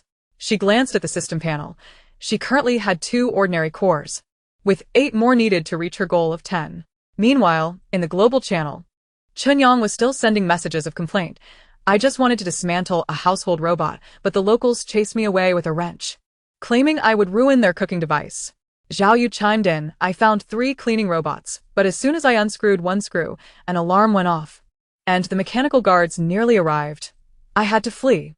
Su Jing closed the channel and followed Aunt Martha to the metallic ground outside the next neighbor's house. Sunlight poured through the gaps of the flying vehicles above, casting delicate specks of light on the ground. In the distance, the rhythmic footsteps of the mechanical guards echoed. But she knew that with the locals' assistance, her collection speed would far surpass that of other participants. Chapter 34. System ranking steady at the top, having just assisted old John, a resident of the metallic house number 5, in retrieving the third ordinary core. The cool metallic sensation of the screwdriver lingered on her fingertips. Suddenly, the electronic prompt from the system reverberated in her mind, cutting through the mechanical sounds within the room. Real-time ranking update, 65 hours 32 minutes remaining 1. I am the god of wealth. Flower Country Ordinary Energy Core 10. Task progress 100. 2. Hunter, America Ordinary Energy Core 3. Task progress 33. Blade, Flower Country Ordinary Energy Core 2. Task progress 24. Nightingale, EU Ordinary Energy Core 1. Task progress 10-5. Swift Swallow, Flower Country Ordinary Energy Core 1. Task progress 10. Note: currently, only 1 participant has completed the main task's basic progress. It is advisable to prioritize acquiring advanced special cores to enhance ranking and strive for the top 10 rewards. Holding the recently acquired blue core, Su Jing gently caressed the smooth metallic surface, which emitted a faint blue glow, allowing her to sense the energy flowing within. She placed the core into an EMP-proof metal box, which already housed 9 identical cores, making a total of 10, just enough to meet the basic requirements of the main task. Old John stood nearby, observing the now functional cleaning robot, a smile spreading across his wrinkled face as he handed her a small bag of synthetic jerky, saying, "Thank you, young lady. If this robot were to break down, my old bones wouldn't be able to sweep the floor. You're too kind. It was just a small effort." Su Jing replied, accepting the jerky and stowing it in the side pocket of her backpack. Synthetic jerky was a common food in the cyber world. Although it lacked the taste of real meat, it provided a quick energy boost, making it perfect for emergencies within the instance. After bidding farewell to Old John, she turned to leave the metallic house number 5. Sunlight filtered through the gaps in the aerial passageway vehicles, casting delicate pale blue light spots on the metallic ground. In the distance, the mechanical guard's rhythmic footsteps slowed, likely indicating a patrol break. The alleyways of the residential area buzzed with activity compared to earlier. Several cleaning robots were following their designated routes, their humming mingling with the sounds of synthetic food being heated inside the homes. Occasionally, locals emerged from their houses.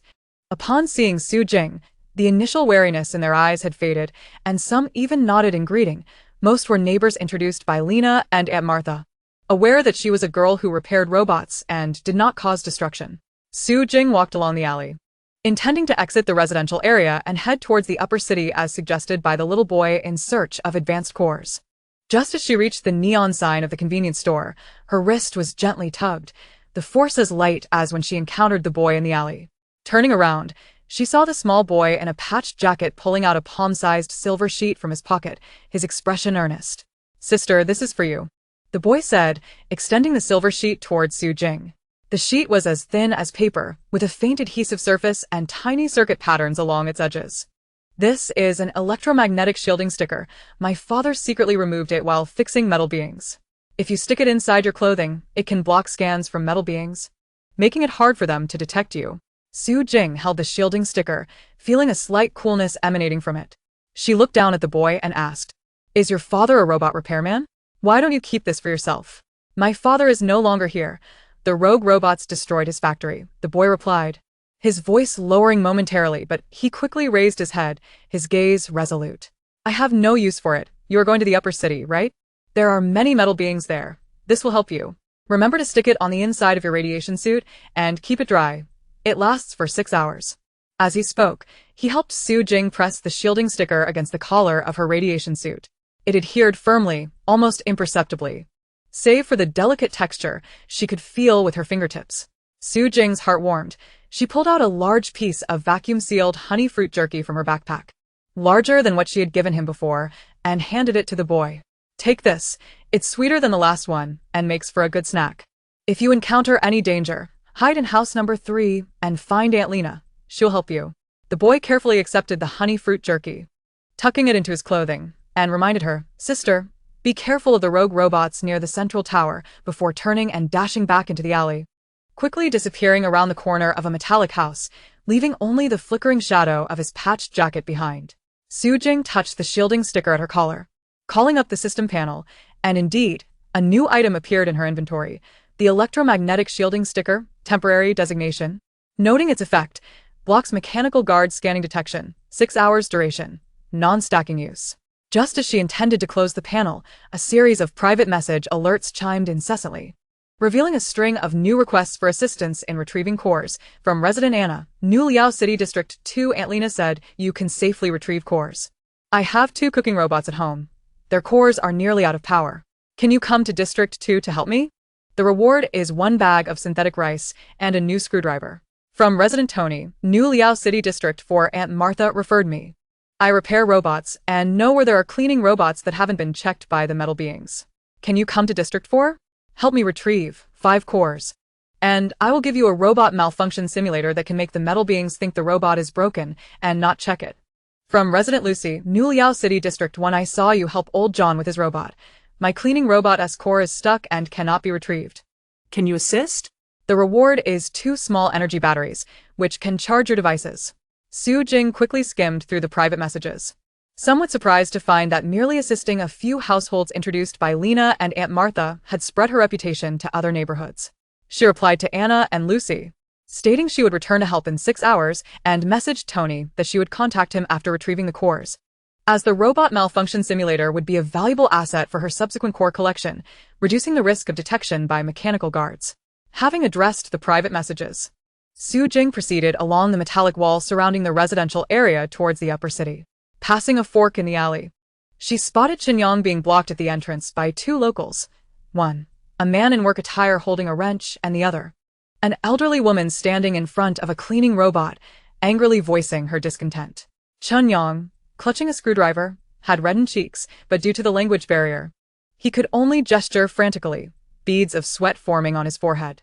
In the distance, 2 silver mechanical sentinels approached, their crimson scanning eyes slowly rotating towards the ground. The buzzing detection sound growing ever nearer. Su Jing did not linger.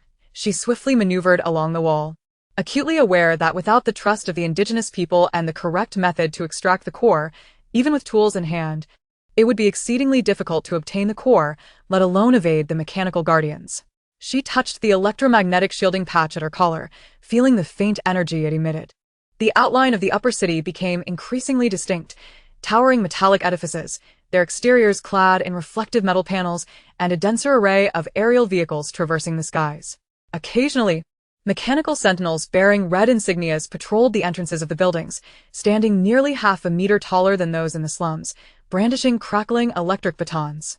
As she reached the boundary between the upper city and the slums, Su Jing paused behind an abandoned metal billboard, which bore the inscription for job recruitment in the new Low City Industrial Zone, with a notation underneath indicating the entrance to the Industrial Zone, East Lane 3 of the upper city, precisely the direction the young boy had indicated for the high-level core. She pulled up the cyber map, which marked the distribution of high-energy cores in purple, primarily concentrated around the generator rooms and large machinery in the Industrial Zone. Heavy mechanical sentinels, 2 meters tall, patrolled the entrances, their detection radius extending 3 meters beyond that of ordinary sentinels, with a danger level rated at 80. Glancing at the remaining time on the electromagnetic shielding patch, 5 hours and 48 minutes, she noticed the metallic ground of East Lane 3 shimmered coldly. As aerial vehicles swept overhead, their shadows briefly engulfed the entire lane. Su Jing pressed against the corroded wall, advancing cautiously, her boots deftly avoiding the protruding metal pipes beneath her, which gurgled with an unknown liquid, occasionally oozing black grease that pooled on the ground, emitting a pungent odor of machine oil. At the end of the lane stood the main entrance to the Industrial Zone, where 2 towering mechanical sentinels patrolled, their silver exteriors reflecting a harsh light in the sun. They were twice as robust as those in the slums, equipped with visibly loaded electric rifles. The red scanning eyes had a detection range that nearly encompassed the entire entrance, the buzzing of their scans audible from several meters away. They paused every 3 steps for a second, rotating their heads to survey the surroundings, their patrol route predictable yet flawless. Above the entrance, an electronic screen flashed a red warning. Industrial Zone closed. Une autorise de personnel prohibited. Feeling the effectiveness of her electromagnetic shielding patch dwindle to 5 hours and 23 minutes, Su Jing recalled the side entrance mentioned by the boy, located 50 meters to the left of the main gate. Quietly, she crept around the corner of the wall and indeed spotted a half-open metal side door, its surface marred by rust and scratched, as though it had been struck by a mechanical arm. The surveillance camera beside the door hung askew, its lens aimed at the ground, clearly malfunctioning. This was the perfect opportunity for infiltration. Just as she was about to push the door open, a warm hand gently pressed down on her wrist with a steady, yet not aggressive force, possessing the unmistakable strength of an adult. Su Jing's nerves tensed instantly, her hand instinctively reaching for the laser gun at her waist. Turning her head, she found a middle-aged man clad in deep blue work attire. A metal badge indicating his role as an Industrial Zone administrator was pinned to his sleeve, its edges worn. Graying strands of hair mingled with the dark, oil-stained face, and his eyes held no malice, only vigilance, as he swiftly scanned the mechanical sentinels at the lane's entrance. He lowered his voice, saying, "Don't open the door. There are hidden scanners behind it, and the shielding patch won't be effective." Su Jing halted her movements and whispered back, "Are you the Industrial Zone administrator? How did you know I was looking for the core?" "Your anti-radiation suit gives it away. You're neither an indigenous person nor a metal being, but someone seeking the purple core," he replied. The man produced a small access card from his pocket, waving it in front of Su Jing. "I am Martin, responsible for managing the generator room. There are 3 high-level cores inside, but 2 heavy sentinels guard the entrance. If you enter alone, you'll surely be discovered. I can distract the sentinels for you to slip in and retrieve the core, but you must agree to one condition. What condition? Su Jing focused on the access card, which was marked for the generator room B area, precisely the zone identified on the cyber map for high-level cores. Once you have the core, bring me a copy of the factory log from the drawer of the control console in the generator room. Martin's voice grew more somber, his eyes reflecting a complex emotion. My daughter is ill in the slums and needs the synthetic drug formulas contained in the log. But I cannot leave the industrial zone with the metal beings watching me. If you can help me retrieve it, I can provide you with clues about the special core. Without hesitation, Su Jing nodded. Deal. How will you divert the sentinels? How long do I have? I will trigger a device malfunction alarm. The sentinels will head to the main factory for a check, giving you about 5 minutes of opportunity. Martin quickly handed Su Jing the access card and pointed to a ventilation shaft next to the side door.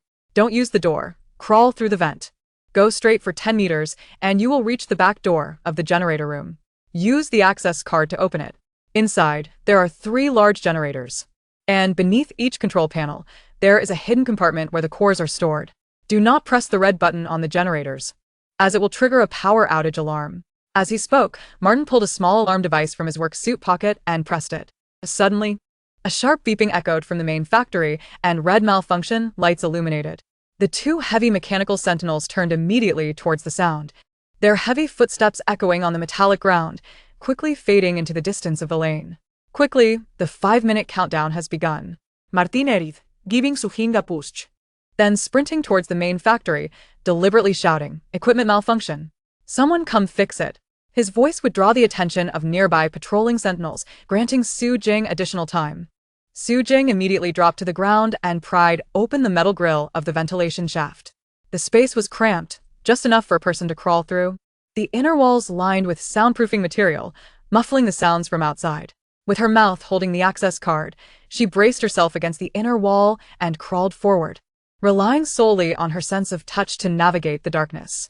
The ventilation duct was filled with a blend of dust and oil, and occasionally, small metallic debris would fall onto her shoulder. After crawling for approximately 10 meters, a faint humming sound, the operation of a generator, reached her ears. She felt the metal plate at the end of the duct, gently pushing it to create a small opening, revealing the back door of the generator room just below. Equipped with a card reader, cautiously, Su Jing jumped down from the vent, landing lightly on the ground, and swiped the access card at the reader. With a beep, the door opened. The generator room was illuminated by soft blue emergency lights, with 3 large generators lined up against the wall, their humming vibrations sending a slight tremor through the floor. Each control panel glowed with green operational lights. Following Martin's instructions, she approached the first generator, locating the hidden compartment beneath the control panel. Using her fingers, she pried it open, revealing a high-level energy core emanating a purple glow, larger than the ordinary cores. Its surface intricately patterned and pulsating with palpable energy. Carefully, she extracted the core and placed it into the EMP-proof metal box. Almost immediately, a system prompt sounded. Detected high-level energy core 1, current total. Ordinary cores 5, high-level cores 1.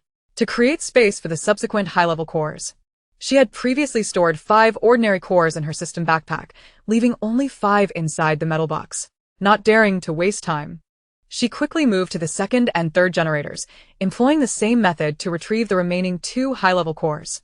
System prompts echoed in succession. Detected high-level energy core 2. Current total. Ordinary cores 5, high-level cores 3. She glanced at the time. Only 3 minutes had elapsed since her entry, leaving her with a 2-minute buffer. Recalling Martin's commission, Su Jing approached the control console at the center of the generator room. She opened the drawer and found a factory log bound in leather, the cover inscribed with the words Industrial Zone B of New Luocheng, its edges slightly worn. She placed the log into the side pocket of her backpack and conducted a thorough check of the generator room, ensuring no alarms had been triggered before swiftly exiting through the back door, climbing back to the side entrance via the ventilation duct. As she emerged from the vent, she saw Martin waiting anxiously, his face etched with concern. Did you get it? The guards are coming back. I got it, 3 cores and the log. Su Jing handed the factory log to Martin and inquired about the clues regarding the special grade core. Martin flipped through the log quickly. confirming it was indeed the one he sought, and let out a sigh of relief. The special grade core is at the top of the central tower, but it is guarded by the leader of the rogue robots. You need a security card to enter. The card is in the security room of the industrial zone, but there are 4 heavy guards there, stronger than the ones at the entrance, equipped with laser guns. Just as he finished speaking, the distant sound of heavy mechanical guards' footsteps echoed. Evidently, they had completed their inspection and were returning to their posts. Martin promptly pushed Su Jing, urging her to leave. Hurry. Go south through East Alley 3. You can circle back to the slums. Don't let the guards spot you. Thanks for the log. Nodding, Su Jing turned and dashed south along the wall, her boots clattering against the metal floor, quickly disappearing around the corner of the alley. After approximately 10 minutes of running and confirming she had evaded the guards, she paused to catch her breath against the wall. Pulling up the system panel to check the rankings. Real-time dungeon rankings updated. Remaining time, 62 hours, 18 minutes 1. I am the God of Wealth. Flower Nation Ordinary Energy Cores 30. Advanced Energy Cores 3. Task Progress 100. 2.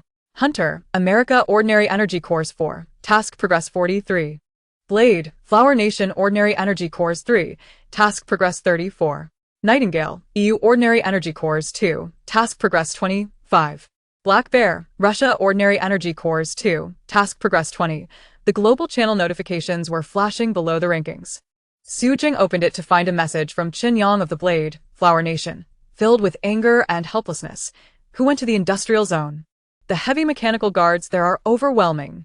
Our team sent in 3, lost 2, and didn't even reach the core before being zapped out. Now we can only hide in the slum warehouses, too afraid to approach. Immediately after, the Red Hunter, America, also sent a message. The industrial zone is a trap. I barely made it to the side door, but as soon as I entered, I triggered the scanning alarm and nearly got shot by the guards' laser guns. Luckily, I ran fast and only got a scratch on my arm. I am the God of Wealth. Are you also in the industrial zone? Don't play dead. If you have the guts, come out and admit if you cheated again. Observing the complaints in the channel, Su Jing closed the panel and felt the security card Martin had given her still in her pocket. Perhaps it could be used to access the security room to retrieve the central tower access card.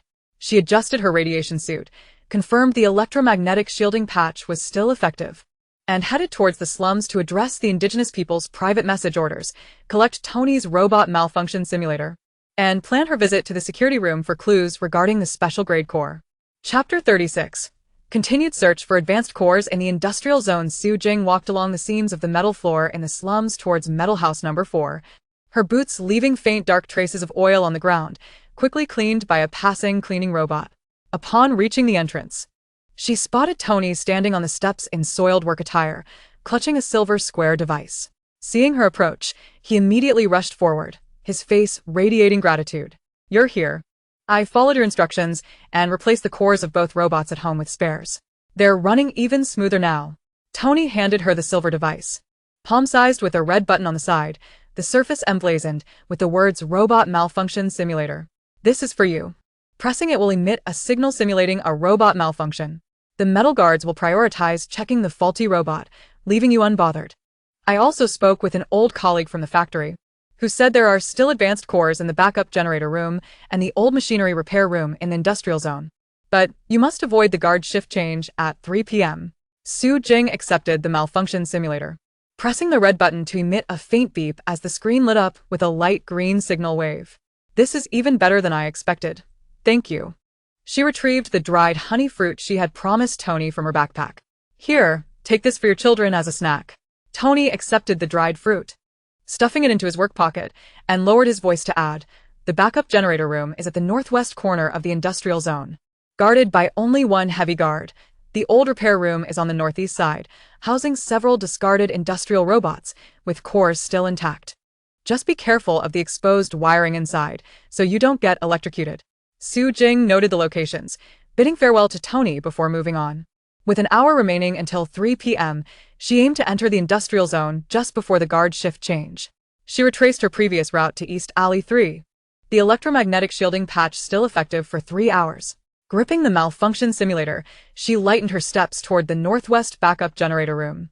Upon reaching the backup generator room, she found only one heavy guard at the entrance, its silver exterior marked with noticeable scratches, its red scanning eye slowly rotating towards the ground. Su Jing concealed herself behind a discarded metal shelf and pressed the red button on the malfunction simulator. The emitted signal instantly distracted the guard, redirecting its scanning eye to the right and clinking toward that direction, clearly misled into believing a robot was malfunctioning. Seizing the opportunity, she dashed to the generator room door, swiped Martin's security card, and heard a beep as the door opened. Inside was dimmer than the main generator room, illuminated only by a few emergency lights. 3 small backup generators were lined up in the corner, their hum significantly quieter than that of the main generator. Following the maintenance manual S instructions, she carefully opened the hidden compartments beneath each generator's control panel, discovering an advanced core within each, radiating a soft purple glow. It wasn't as bright as the main generator core, yet the energy fluctuation was palpable. 3. No, Tony mentioned spares. Su hing furovet halbrov. Meticulously inspecting until she discovered an old generator hidden behind the innermost unit, its exterior rusted and the screen blackened. Approaching it, she opened the hidden compartment and indeed found another advanced core, merely dust-covered. She placed all 4 cores into the EMP-proof metal box, with the previous 3 combined. She now possessed 7 advanced cores, receiving a system notification. Current total: ordinary cores 28, advanced core 7. Exiting the backup generator room, Su Jing made her way towards the old machinery repair room on the northeast side. The repair room's door was damaged, allowing her to push it open without swiping her card. A strong scent of rust filled the air, and the ground was littered with broken mechanical arms and malfunctioning circuit boards. Several abandoned industrial robots leaned haphazardly against the walls, some mechanical arms dangling to the floor, occasionally sparking. Navigating around the exposed wiring on the floor, she approached the innermost industrial robot, which appeared more intact than the others, its chest displaying a prominent core slot. Using a screwdriver, she pried open the slot cover, revealing an advanced core that was larger than the previous ones, emanating a deep purple light. The 8th core. She secured the core, and a system alert sounded. Current total: ordinary cores 30, advanced cores 8. The ordinary cores had been provided by Anna and Lucy when she helped repair their robots. As they had said, the spare cores stored at home were of no use to them and were given as thanks for her assistance. Just as Su Jing was about to exit the repair room, the system's electronic voice suddenly resonated in her mind, more urgent than before. Accompanied by a sharper current sound, location of the special energy core has been updated. A translucent blue panel emerged, displaying clear information. Special core location: the top floor of the Lord's Mansion in New Luocheng, 1 kilometer southeast of the central tower. Accessible through the main entrance or aerial passage. Guardian target: the Lord's robot, 5 meters tall, titanium alloy shell, equipped with 2 heavy laser cannons and 4 mechanical arms. Danger level 150, possesses autonomous attack awareness, no fixed patrol route. Notice: the special core possesses immense energy, capable of significantly enhancing dungeon rankings. Acquiring it will unlock core fusion capabilities. Ordinary high-level cores can be fused into special cores. However, the Lord's robot's defense and attack capabilities far exceed those of the rebellious robots, so it is advisable to devise a careful plan. Su Jing stared at the danger level of 150, which was 60 points higher than that of the rebellious robots. The titanium alloy shell implied that a regular laser gun might prove ineffective, and the power of the heavy laser cannons was daunting. She closed the panel and leaned against an abandoned mechanical arm, pulling out a piece of synthetic jerky from her backpack. The dry texture sharpened her senses. The Lord's Mansion was located near the central tower, the heart of New Luocheng, where the guard density would undoubtedly be higher than in the industrial zone, compounded by the presence of the 5-meter-tall Lord's robot, making a direct assault unfeasible. Instinctively, she opened the global channel to check on others' progress. A red speech box immediately popped up. It was the hunter from the United States, Jack. Attention, everyone.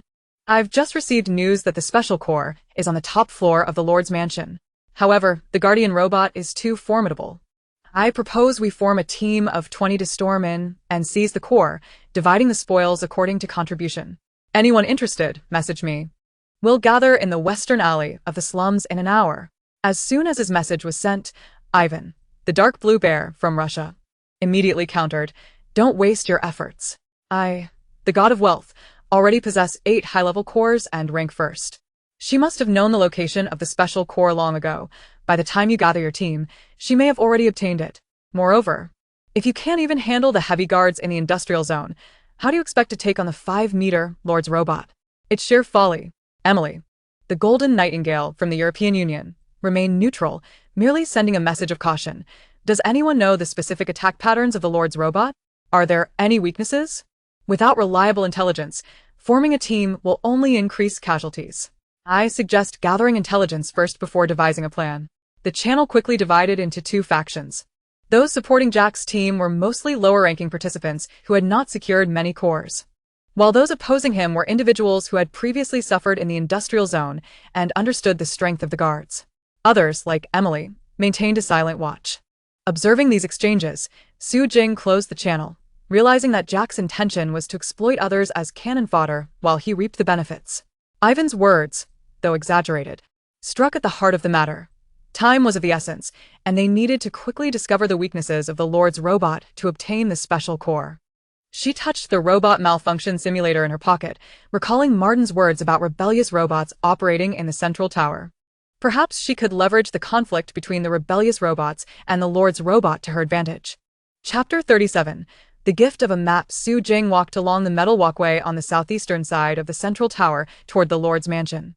The soles of her boots clattered against the hollow metal grating, beneath which a bustling stream of airborne vehicles flowed, their silver-gray forms casting fleeting shadows across the walkway. The metal railings on either side of the walkway were rusted, with defective neon lights flickering every 10 meters, casting an unstable cold glow. A faint hum emanated from the direction of the Lord's mansion, a low-frequency sound from the operation of the Lord's robot, heavy yet oppressive. As she approached within 500 meters of the Lord's mansion, the sound of delicate footsteps echoed around the corner of the walkway. Instinctively, Su Jing pressed against the railing, her hand reaching for the laser gun at her waist, only to see an elderly woman slowly emerging with a metal cane. Dressed in a faded, dark robe, she wore a string of metal bells at her waist that jingled lightly with each step. Her hair was entirely white yet neatly arranged, and her face, lined with wrinkles, bore bright eyes that were fixed on Su Jing's radiation-proof suit, a gentle smile gracing her lips. "Young lady, are you going to retrieve the Blue Grand Core, the Special Energy Core?" The elderly woman approached Su Jing, lightly tapping the metal grating with her cane. From her sleeve, she produced a yellowed parchment map, handing it to her. "This is the ventilation duct map of the Lord's mansion. Enter through the ventilation opening of the abandoned clock tower on the east side, proceed straight for 30 meters. Then turn left and ascend 2 floors to reach the core chamber. Avoid the main passage, as there are laser cannons patrolling." Su Jing held the map, her fingertips tracing the hand-drawn lines that indicated the forks in the ventilation duct, including spots to evade the laser cannon's blind spots. A red circle marked the location corresponding to the core chamber, with the note "Robot Charging Station" written beside it. Looking up at the elderly woman, Su Jing asked, "How did you know I was looking for the core? Did you come specifically to give me this map?" "Everyone in the slums knows about your help with Lena's robot, and you're delivering jerky to Martha," the elderly woman replied, tapping her cane on the ground again, causing the bells to jingle. "I am Martha's grandmother. She told me you're a kind-hearted child, unlike those outsiders who steal robots. The Lord's robot has been patrolling the slums lately, damaging several cleaning robots. We hope someone can quiet it down for a while. You may retrieve the core, but please don't destroy it entirely. It could still serve to block the rebellious robots." A warmth spread through Su Jing's heart. She took out a vacuum-sealed honey fruit jerky from her backpack and handed it to the elderly woman. "Thank you. I will be careful not to damage the robot's essential functions." The elderly woman accepted the jerky, tucking it into her sleeve. The laser cannons in the core chamber scan every 20 seconds. Once you enter, hide behind the metal cabinets. The robot will close its eyes while charging. If you can delay its awakening, you'll have more time to retrieve the core. Its charging port is on its back, marked by a blue wire. Pulling it will delay its awakening, but do not pull it for too long, or it will trigger the alarm. After bidding farewell to the elderly woman, Su Jing followed the map's guidance, circling to the east side of the Lord's mansion toward the abandoned clock tower. The clock tower had long ceased to function, its massive metal bell hanging askew at the top, its surface riddled with bullet holes. The ventilation opening at the bottom was partially concealed, the grating rusty and just large enough for a person to crawl through. She retrieved a screwdriver and gently pried open the grating. A gust of cold air mixed with dust and machine oil rushing out to meet her. The interior was pitch black, with only the faint outline of the extending pipes visible. Su Jing switched on the mini flashlight attached to her radiation-proof suit, casting a thin beam into the darkness. She bent down and crawled into the ventilation duct, the walls lined with a thin layer of soundproofing material, making only a slight rustling sound as she moved. Following the map's directions, she crawled straight for 30 meters before turning left at the first fork. This section of the duct was narrower, requiring her to maneuver sideways, occasionally brushing against the metal protrusions on the walls, which scraped against her suit with a soft hiss. After climbing 2 levels, the sudden sound of crackling electricity reached her ears, the patrol of the laser cannons. Su Jing immediately turned off her flashlight, pressing against the duct wall and holding her breath. Peering through the gaps in the duct, she observed the main passage below, where a red laser beam scanned from left to right, sweeping every 20 seconds and leaving faint burn marks on the walls as it passed. She waited for the laser beam to sweep by before quickly crawling into the adjacent branch duct. After moving forward for another 5 meters, she finally spotted a faint blue light at the end of the duct, the direction of the core chamber. Carefully. She pushed open the grating at the end of the duct and gently dropped down onto the floor of the core chamber. It was more spacious than she had imagined. At the center stood the 5-meter-tall Lord's robot, its titanium alloy shell glimmering with a cold light, supported by 2 sturdy mechanical legs that bore its massive frame.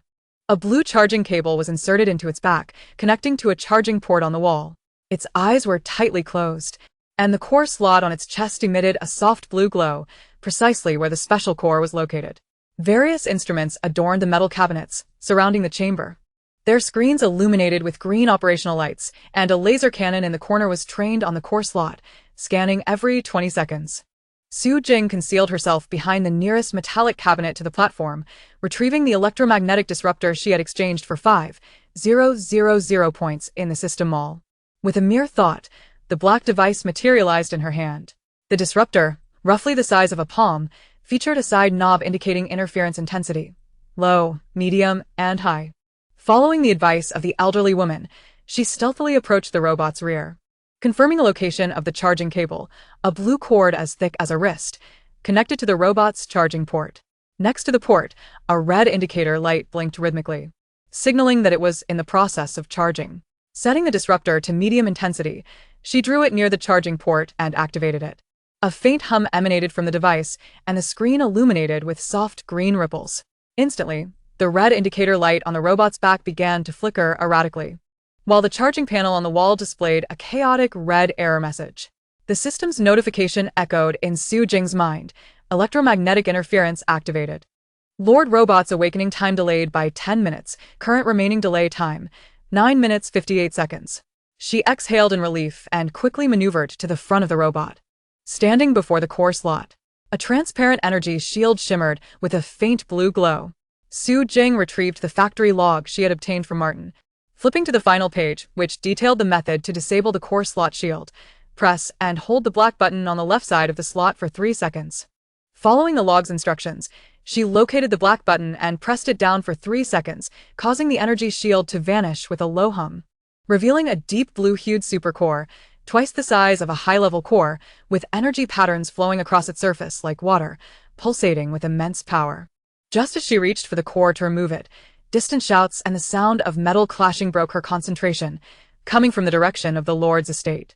She could faintly hear someone yelling, "Don't stop us. This is our Lord." It was evident that a conflict had erupted between Jack's team and the natives.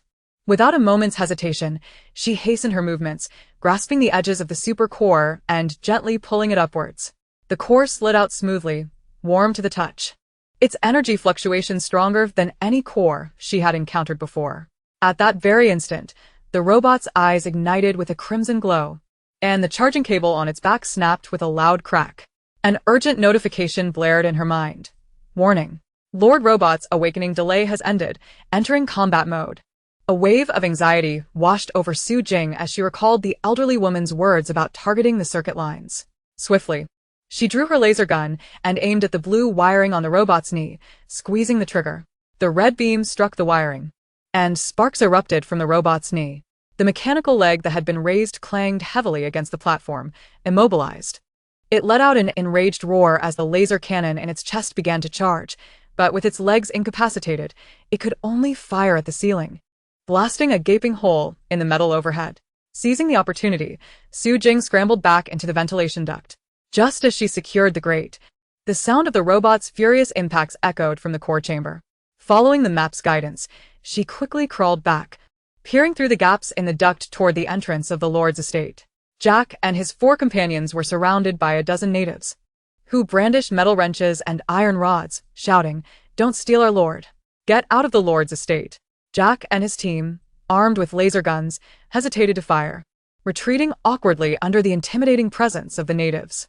Without pausing, Su Jing quickened her pace, emerging from the ventilation duct and returning to the abandoned clock tower.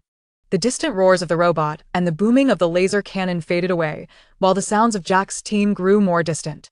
She touched the super core in her space, checking the system panel to find that her task progress had significantly surpassed that of others. Now, all she needed to do was secure a safe exit to claim a spot in the top 10 rewards. Chapter 38.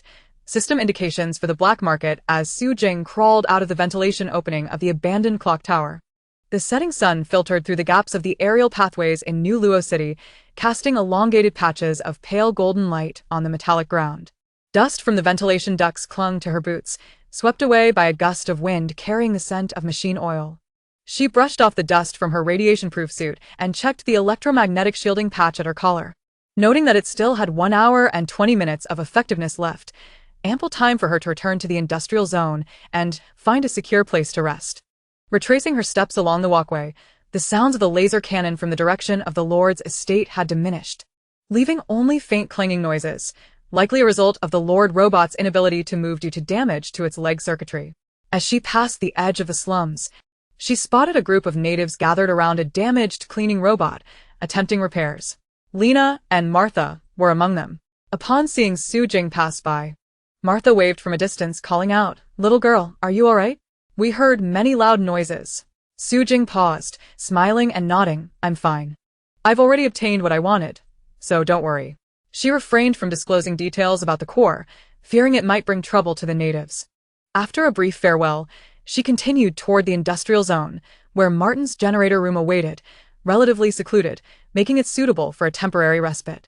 The metallic walls of the industrial area glimmered with a cold light under the sunset, while the heavy mechanical guards at the main entrance had returned to their posts, their red scanning eyes rotating methodically. Su Jing circumvented to the side entrance, using the access card Martin had provided to unlock it. As she stepped into the compound, she spotted Martin squatting on a metal platform outside the generator room, checking the wiring with a multimeter, his dark blue work uniform smeared with fresh oil. "Back already? You seem to have succeeded," Martin said, looking up and smiling as he held the multimeter under his arm. "The Lord robot didn't give you any trouble, did it? I heard quite a commotion over there." "No major issues, just encountered a minor complication which I have resolved," Su Jing replied, moving closer to Martin. Her gaze swept over the humming generator inside the room. The core had been replaced with a standard backup core. "I'm looking for a discreet place to rest for a bit, and to verify what I have. Do you know of a suitable spot?" "Follow me," Martin replied, rising to lead her deeper into the industrial area. They navigated past several abandoned industrial robots and stopped in front of a small metal shed labeled as a tool storage room. "The lock here is broken, and there's no one inside. I left some spare tools here before. Once you enter, close the door tightly. The patrolling guards won't hear anything from outside." Su Jing opened the door, revealing a modest space within. To the left stood a row of metal shelves stocked with screwdrivers, wrenches, and other tools, while the right side housed a dilapidated metal bench, just large enough to sit on. She thanked Martin and shut the door behind her, retrieving the EMP-proof metal box from her backpack. Inside, the blue, purple, and deep blue cores were neatly arranged, each emitting varying intensities of light. "It's time to replenish some energy," Su Jing mused, rubbing her temples. The hours spent sneaking and dismantling had left her feeling fatigued. She accessed her space, focusing on the high-energy bars she had stashed away previously. The silver packaging boasted each bar contained 500 kilocalories, a military-grade product she had specially ordered online before the apocalypse, with a shelf life of 5 years. She extracted one of the energy bars, tearing open the wrapper to reveal a rich chocolate aroma. The bar was dark brown, dense in texture, and as she took a bite, it revealed a subtle crunch of nut fragments. While not as delightful as fresh food, it swiftly replenished her stamina. With just a few bites, Her previously tense muscles began to relax, and the beads of cold sweat on her forehead receded, the weariness in her mind dissipating significantly. Replenishing her energy, Su Jing accessed the system panel, where the number of cores and ranking information were clearly displayed. Instance core statistics, task progress calculated at 100. Excess not included in ranking 1 special energy core, 13 advanced energy cores, 30 ordinary energy cores. Real-time instance ranking, remaining time, 12 hours and 08 minutes 1. I am the Wealth God, Flower Country task progress 100 core quality optimal. 2. Hunter, United States 5 ordinary energy cores, task progress 53. Blade, Flower Country 4 ordinary energy cores, task progress 44. Nightingale, European Union 3 ordinary energy cores, task progress 35. Black Bear, Bear Country 3 ordinary energy cores, task progress 30. Note: there is insufficient time remaining in the instance. You may visit the cyber black market, located in the abandoned warehouse area in the southwest of the industrial zone, to purchase technology products that can be taken out of the instance. Product types include vehicles, defensive weapons, energy reserves, etc., and points can be directly deducted. Technology products that can be taken out? Su Jing's eyes lit up. She had been focused on completing the task and had forgotten about the rewards that could be taken out of the instance. Technology products are crucial for survival in the apocalypse. For instance, flying cars allow for rapid relocation, laser guns can be used for defense, and energy crystals can power generators. These are all urgently needed by her. She immediately closed the panel and exited the tool storage room, encountering Martin just as he passed by. Do you know the way to the cyber black market? The system says you can buy technology products there, Su Jing inquired briskly. The black market? It's in the abandoned warehouse area in the southwest of the industrial zone. Quite hidden, really, most people can't find it, Martin replied, stopping in his tracks. He pulled out a simple map from his pocket and marked a route with a marker. You head south from here, go around the number 3 abandoned factory. And when you see a warehouse with a neon sign for scrap recycling, the entrance to the black market is right behind it. There's a vendor in a black leather coat at the door.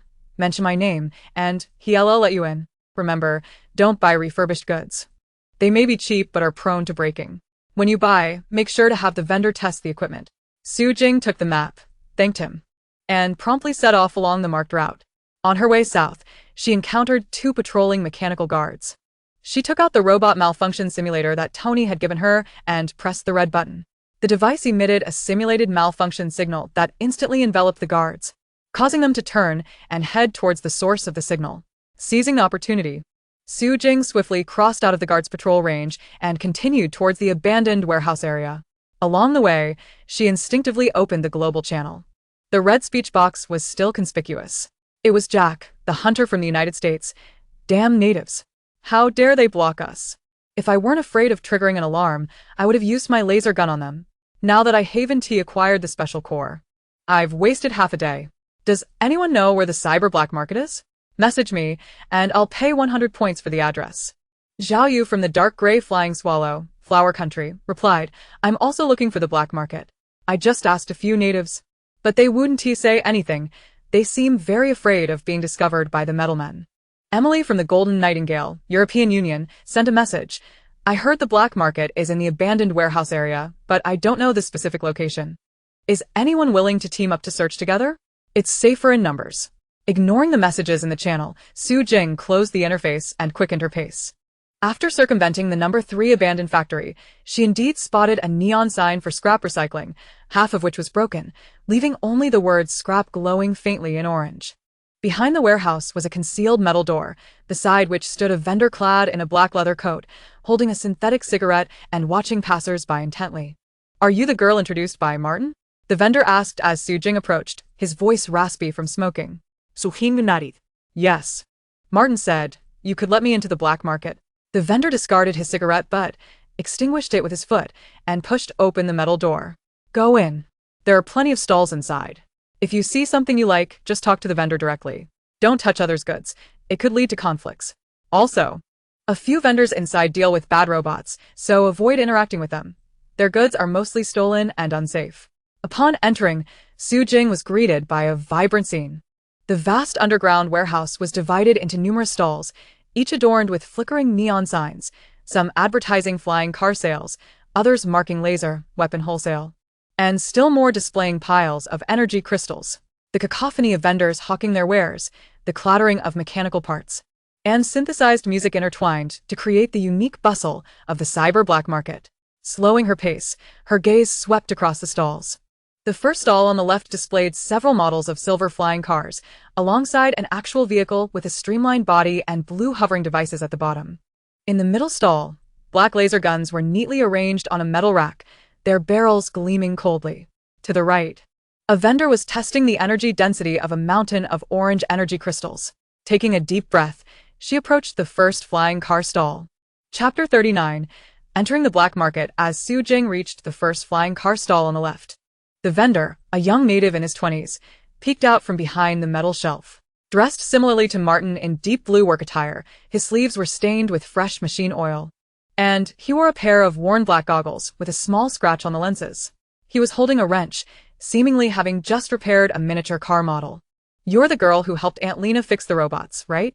the youth asked, putting down the wrench and hurrying to the front of the stall with a bright smile. "I'm Kyle. Lena is my cousin. She mentioned you yesterday, saying you're kind-hearted, that you repair robots without damaging the parts, and even bring dried honey fruits for the children." Su Jing was somewhat surprised. She hadn't expected her small deeds in the slums to reach the ears of a black market vendor. She smiled and nodded. "I'm Su Jing. I did help Lena fix a robot. How much are you selling this flying car for? Can it be taken out of the instance?" "Absolutely," Kyle exclaimed, patting the silver flying car beside him. "This is the new City Model 3, accommodating 2 passengers. It can hover up to 500 meters and has a range of 300 kilometers on a full charge of energy crystals. The original price is 8,000 points. But since you're Lena's cousin's friend, I'll sell it to you for 6,000 points and throw in 2 spare energy crystals." As he spoke, he bent down and pressed a red button on the side of the car. The hovering devices at the bottom lit up with a soft blue glow, lifting the car gently 10 centimeters off the ground without a hint of wobble, only a faint humming sound. "See? It's stable in the air and can withstand minor collisions. It's perfect for transporting supplies or avoiding beasts in the apocalypse." Su Jing circled the flying car, her fingertips grazing the cold metal surface, confirming there were no significant dents or scratches. "How much can it carry? I may need to transport some equipment. The trunk can hold up to 500 kilograms. If that is not enough, you can also add a luggage rack on the roof." Kyle pointed at the black trunk lid at the back of the car. "How many do you want?" "I have 12 in stock, all freshly tested and without faults." Ten swing replia decisiveli. 10 flying cars would be sufficient for emergency relocations in the apocalypse, serving both as transport for supplies and as a means of travel in extreme weather. At 6,000 each, that total 60,000 points, correct? Correct. Kyle took out a small calculator and pressed a few buttons, the screen displaying 60,000 points. "Just a moment. I'll prepare an invoice for you, and we'll settle the total later." Suhing nadit. Her attention shifting to the laser guns on the other side of the stall. The black metal bodies of the guns gleamed coldly, with a red energy ring encircling the gun muzzles. A small energy display lamp was attached to the side of the gun, and several boxes of energy cartridges, each containing 10 rounds and colored a pale green, were displayed nearby. "How much are you selling this laser gun for?" She grasped a laser gun. Feeling its substantial weight, though it was lighter than the one she had previously used, it was more suitable for prolonged carrying. The standard model was priced at 1,000 points each, with energy cartridges costing 20 points per box. Kyle approached, retrieving a box of energy cartridges from the shelf and inserting it into the gun's magazine. Upon pulling the trigger, a crimson beam of laser shot forth, striking a metal target behind the stall, leaving a charred hole in its center. The weapon possessed enough power to penetrate a steel plate 3 centimeters thick, making it effective against mechanical guards or beastly foes. After a brief pause, he added, "By the way, I can offer you a deal. Buy 5 laser guns and receive 1 free. If you purchase in bulk.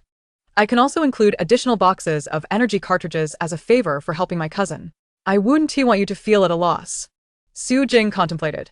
In the apocalypse, having as many defensive weapons as possible was advantageous.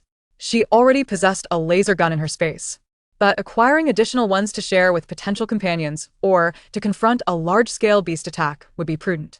"I would like 50 guns, and for the energy cartridges, let us say 10 boxes for each gun, totaling 500 boxes.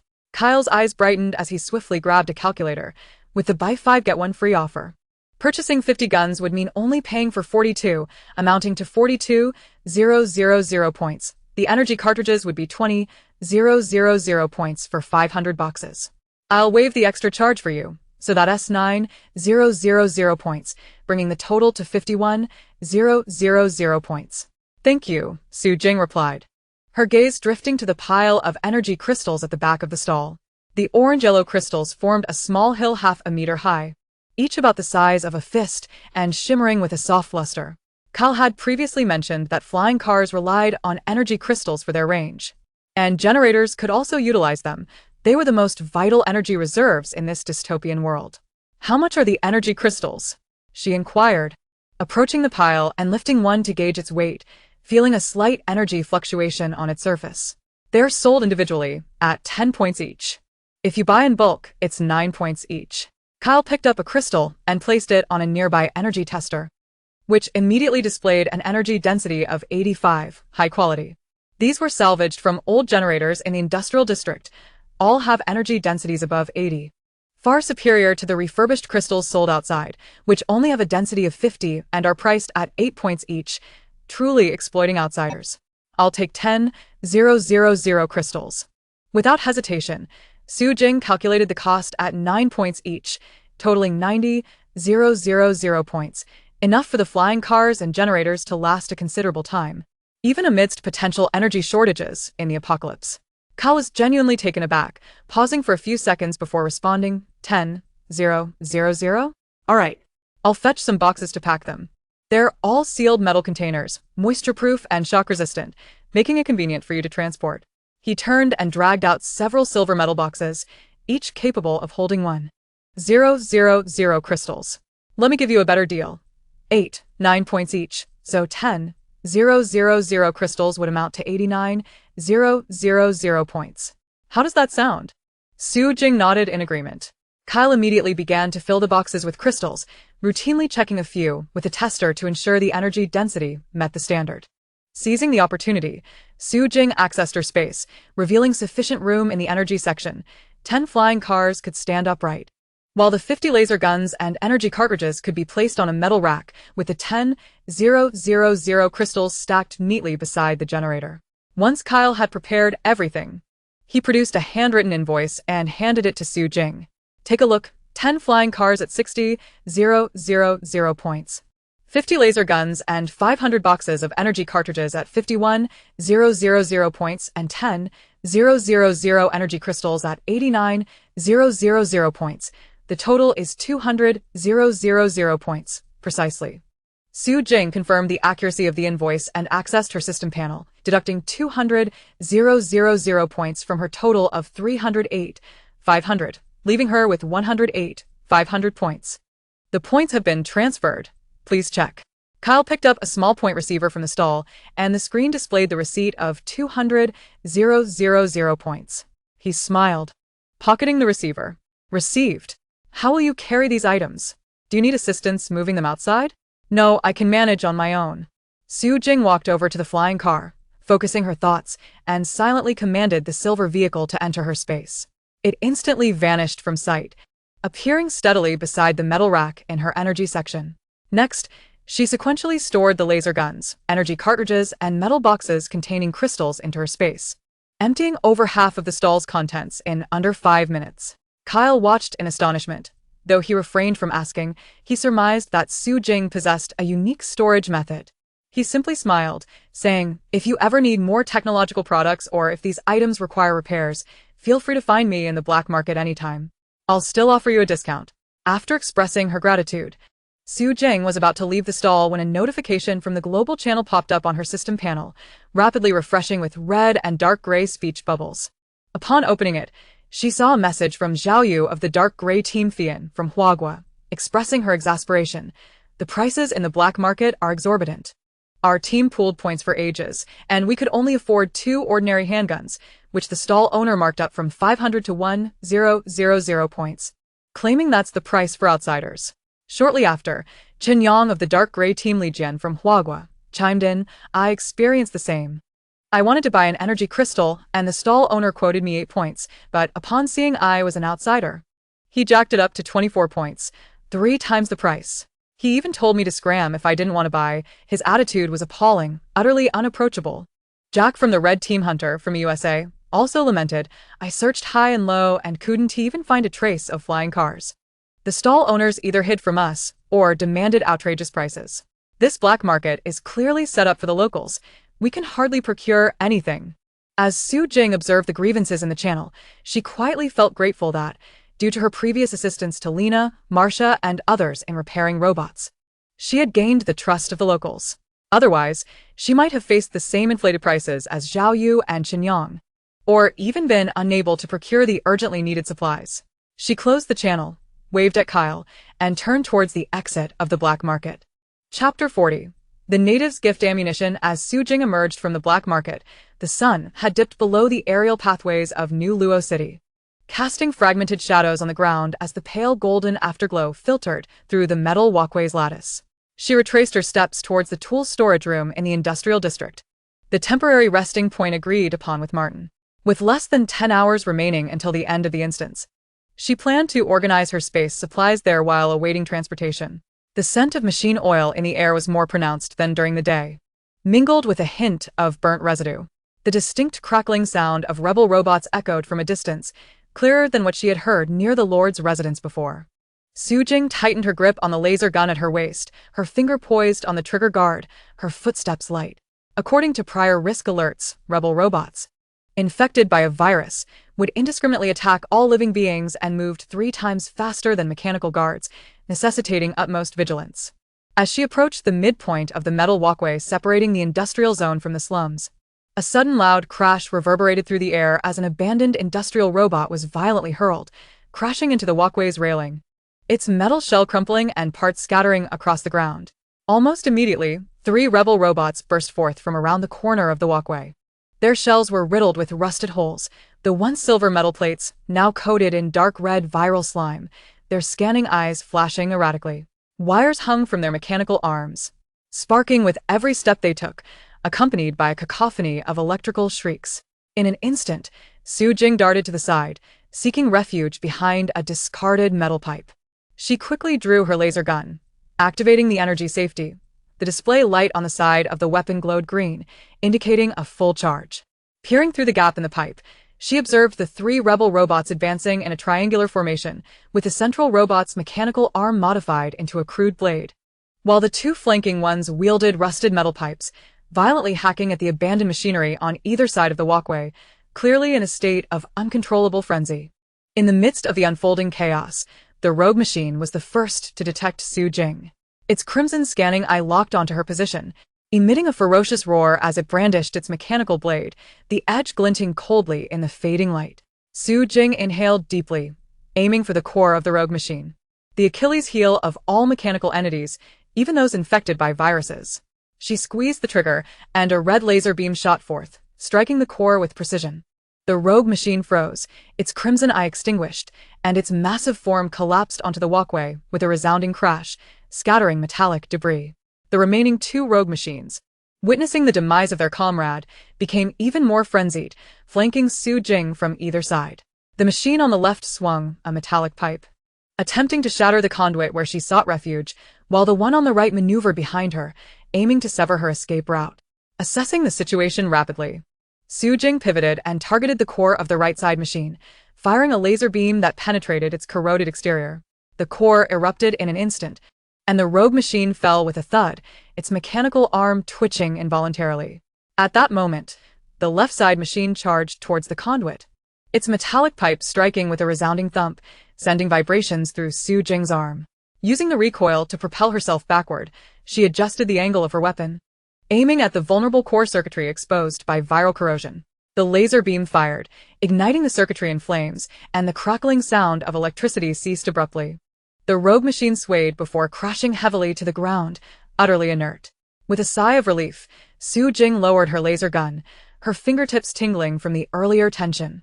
Approaching the fallen machines to confirm their complete failure, she turned to proceed toward the industrial zone. Just as she stepped forward, faint footsteps echoed behind her. Instinctively, she glanced back to see a native boy, approximately 15 or 16 years old, clad in a faded synthetic jacket, clutching a black canvas bag. He stood at the entrance of the walkway, his gaze filled with unmistakable reverence. "Big sister, you were amazing just now."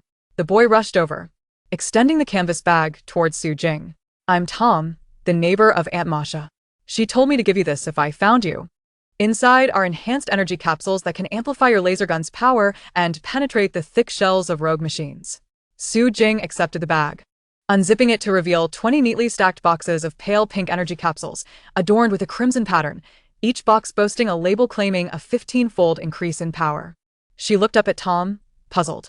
"How does Aunt Masha know I would encounter rogue machines here?" "Uncle Martin mentioned that you would be returning from the black market to the industrial zone, and that rogue machines have been appearing frequently along this walkway. She asked me to bring the energy capsules to wait for you," Tom explained, scratching his head with a shy smile. "You help us repair robots and retrieve cores without damaging our belongings.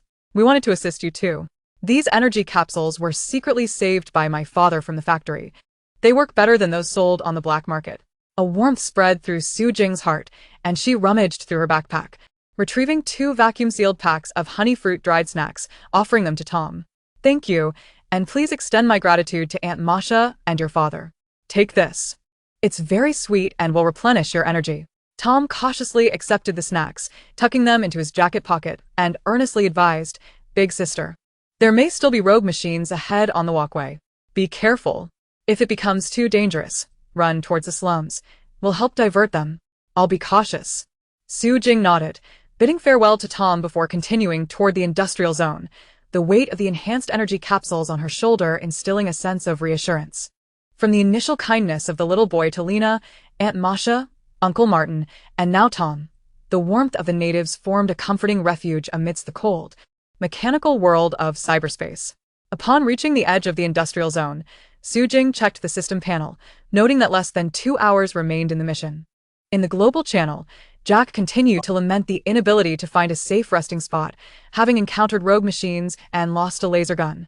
While Zhao Yu and Xinyang debated whether to abandon the mission early and return to the teleportation point to wait for the end, Su Jing closed the channel, quickening her pace toward the tool storage room.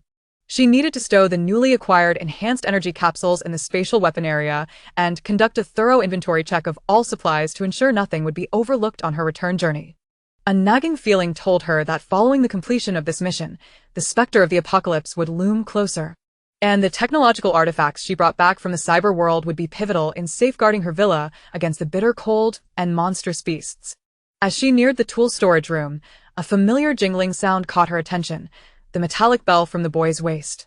Looking up, she indeed spotted the little fellow in the patched jacket, hastening along the metal walkway, tightly clutching a silver square object, his face etched with urgency, clearly having come specifically to find her. Chapter 41. A gift from a young friend seated on the metal bench in the industrial zone's tool storage room. Su Jing had just organized the 20 boxes of enhanced energy capsules into the spatial weapon area when the system panel displayed a pale pink countdown alert. Remaining time in mission, 1 hour 03 minutes. It is advised to proceed to a secure area for waiting or reach the designated teleportation point early. The sun had completely dipped behind the metallic skyline of Nulo City, leaving only the faint blue tail lights of aerial vehicles tracing luminous trails against the encroaching darkness. As she stood to stretch her stiff limbs, the metal door of the storage room swung open with a clang, and the boy in the patched jacket burst in, breathless. His tousled hair was damp with sweat, clinging to his pale face, and a dark sweat stain marred the back of his deep blue jacket. He tightly grasped a palm-sized silver square object, the bell at his waist jingling as he rushed in, clearly having run quite a distance. "Big sister, I'm glad I made it," the boy exclaimed, bending over to catch his breath as he presented the silver object to Su Jing, his fingertips pale from gripping it tightly. "This is a spatial compression pack I found in my dad's old toolbox. It can shrink large items down, allowing you to carry many things without taking up space. Keep it safe. It'll make transporting robots or supplies easier." Su Jing accepted the compression pack, feeling its cool surface, intricately etched with circuit patterns. A small red button on the edge. Pressing it caused the pack to vibrate slightly, emitting a faint hum. She looked down at the boy's flushed cheeks, wiping the sweat from his forehead with her hand. From her spatial easy-access layer, she retrieved a substantial energy bar, offering it to him. "Thank you for running all this way to bring this to me. This energy bar is more filling than honey fruit snacks," Take it as a treat. If you encounter danger, remember to find a safe place and don't run around carelessly." The boy took the energy bar, carefully stowing it in the inner pocket of his jacket, and earnestly advised, "Big sister, just press the red button to use the compression pack. Press it again to restore it to its original size. Keep it away from water. Otherwise, it won't work. Also, if you come back to New Low City, remember to find me. I'll take you to collect shiny stones, energy crystal fragments." Su Jing smiled and nodded, placing the compression pack into the easy access layer for convenient retrieval. At that moment, the system panel's countdown ticked down to 59 minutes and 21 seconds, and faint growls of rogue machines echoed outside the storage room, signaling the deepening night and the increasing activity of the uncontrolled mechanical entities. She accompanied the boy to the storage room door, watching as he sprinted along the metal walkway toward the slums, his small figure shrinking into the darkness until he disappeared around a corner. With a heavy heart, she closed the door, leaning against it as she awaited the teleportation. As the countdown digits dwindled, the panel emanated an increasingly brilliant light. When the numbers flashed to 003, a warm white light suddenly surged from the panel, enveloping Su Jing's body in a gentle embrace, akin to being wrapped in soft cotton. The mechanical roars of the cybernetic world and the rebellious robots' howls gradually faded, replaced by the familiar sounds of rustling winds and birdsong. When the white light dissipated, Su Jing found herself standing in the courtyard of a secluded villa nestled in the mountains. The morning sun filtered through the gaps in the leaves, casting intricate patterns of light on the ground, while the air was infused with the fresh scents of soil and greenery, a stark contrast to the oily aroma of the cyber world.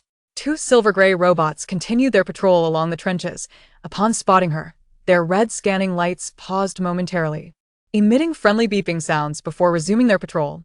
The 10 solar panels on the roof gleamed under the sunlight, while the inverter screen displayed the current power generation, 900 W, presenting a stark stability compared to the energy devices of the cyber realm. The gasoline barrels in the trench were neatly arranged, their metallic caps reflecting soft glimmers in the sunlight, showing no signs of having been disturbed.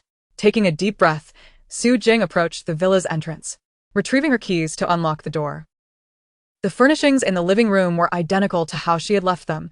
An unfinished cup of instant coffee, now cold, sat on the solid wood table. The surveillance screen was lit, displaying real-time footage of the courtyard. The electric heater remained switched off, and a folding chair leaned against the wall. She set down her backpack, seated herself on the wooden chair, and accessed the system space to examine the new supplies she had brought back from the cyber world. 10 new Type 3 flying cars, neatly parked beside the metallic supports in the energy zone, boasted sleek silver bodies, with their blue levitation devices in a dormant state, while the small radar atop still retained the metallic chill of the cyber world. Su Jing opened one of the vehicle's attribute panels, revealing a capacity for 2 passengers, a hovering altitude of 500 meters, a range of 300 kilometers, requiring energy crystals for propulsion, and resilience against temperatures as low as -30 degrees Celsius, making them ideal for short-distance relocations during apocalyptic scenarios. She mused that these flying cars would suffice for transporting supplies in extreme cold, and even facilitate rapid evacuations from perilous areas. 50 laser guns and 20 boxes of enhanced energy ammunition were placed on a black metal rack in the weapons area, their gun bodies glimmering with a cold sheen, the red energy rings at their muzzles in an off state. Each gun was accompanied by 10 boxes of standard energy ammunition, while the 20 boxes of enhanced energy ammunition were housed separately in a silver case, emblazoned with the notation 15x power, capable of penetrating 5 centimeters of steel. Su Jing picked one up, feeling its substantial weight, which was more comfortable in her grip than the ordinary laser guns she had previously used. Considering the mutant beasts of the apocalypse, she felt these weapons would be sufficient to counter the early threats posed by mutated creatures. 10,000 energy crystals, stored in 10 sealed silver metal boxes, were stacked beside the generator in the energy zone. The orange-yellow crystals radiated a soft glow through the transparent walls of the boxes, each labeled with Kyle's handwritten notation of energy density 85, along with moisture-proof and shock-resistant tags. Su Jing opened one box and took out a crystal, feeling its warm surface and observing the clear patterns etched upon it. She understood that these crystals could not only power the flying cars but also serve as backup energy for the villa's gasoline generator, ensuring warmth and lighting during power outages caused by extreme weather. An electromagnetic shielding sticker, 1, was placed in a small box in the tools area. the silver sheet still maintaining the cyber world's coolness, its circuit patterns intact along the edges. Su Jing contemplated that should she encounter mechanical sentinels again, this sticker might prove invaluable, and thus decided to keep it safely for future use. A space compression pack, 1, was prominently positioned in the easy access layer. A silver square with faintly shimmering circuit patterns under the ambient light of the space. Su Jing pressed the red button, and the pack instantly shrank to the size of a fingernail. Pressing again returned it to its original form. She tested it by placing a laser gun inside, watching as the half-meter-long weapon swiftly reduced to the size of her hand, significantly lighter in weight, thus proving to be exceedingly convenient for transporting tools or weapons without the worry of them taking up too much space. After organizing her supplies, Su Jing stepped into the courtyard, gazing at the patrolling robots, the orderly trenches, and the solar panels on the roof, a profound sense of reassurance swelling within her.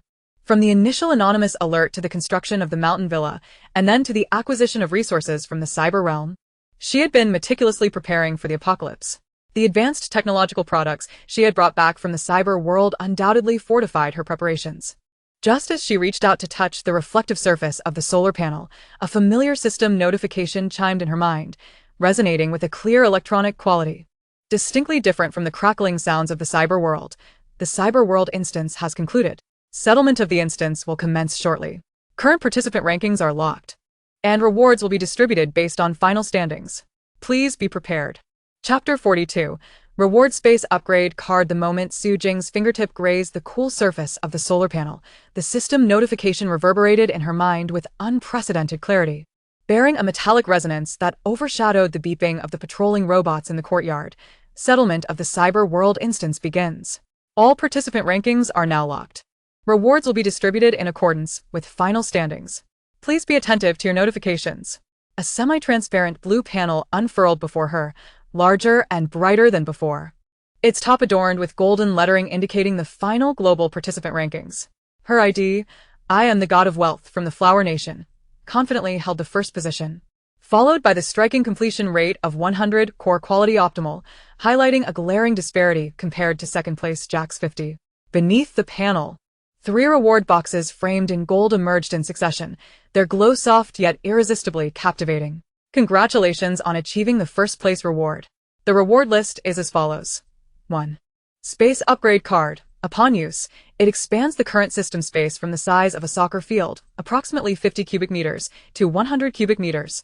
Unlocking functions for planting and breeding, supporting the cultivation of edible plants and small-scale animal husbandry, with additional effects of soil optimization and automatic irrigation. 2. System points.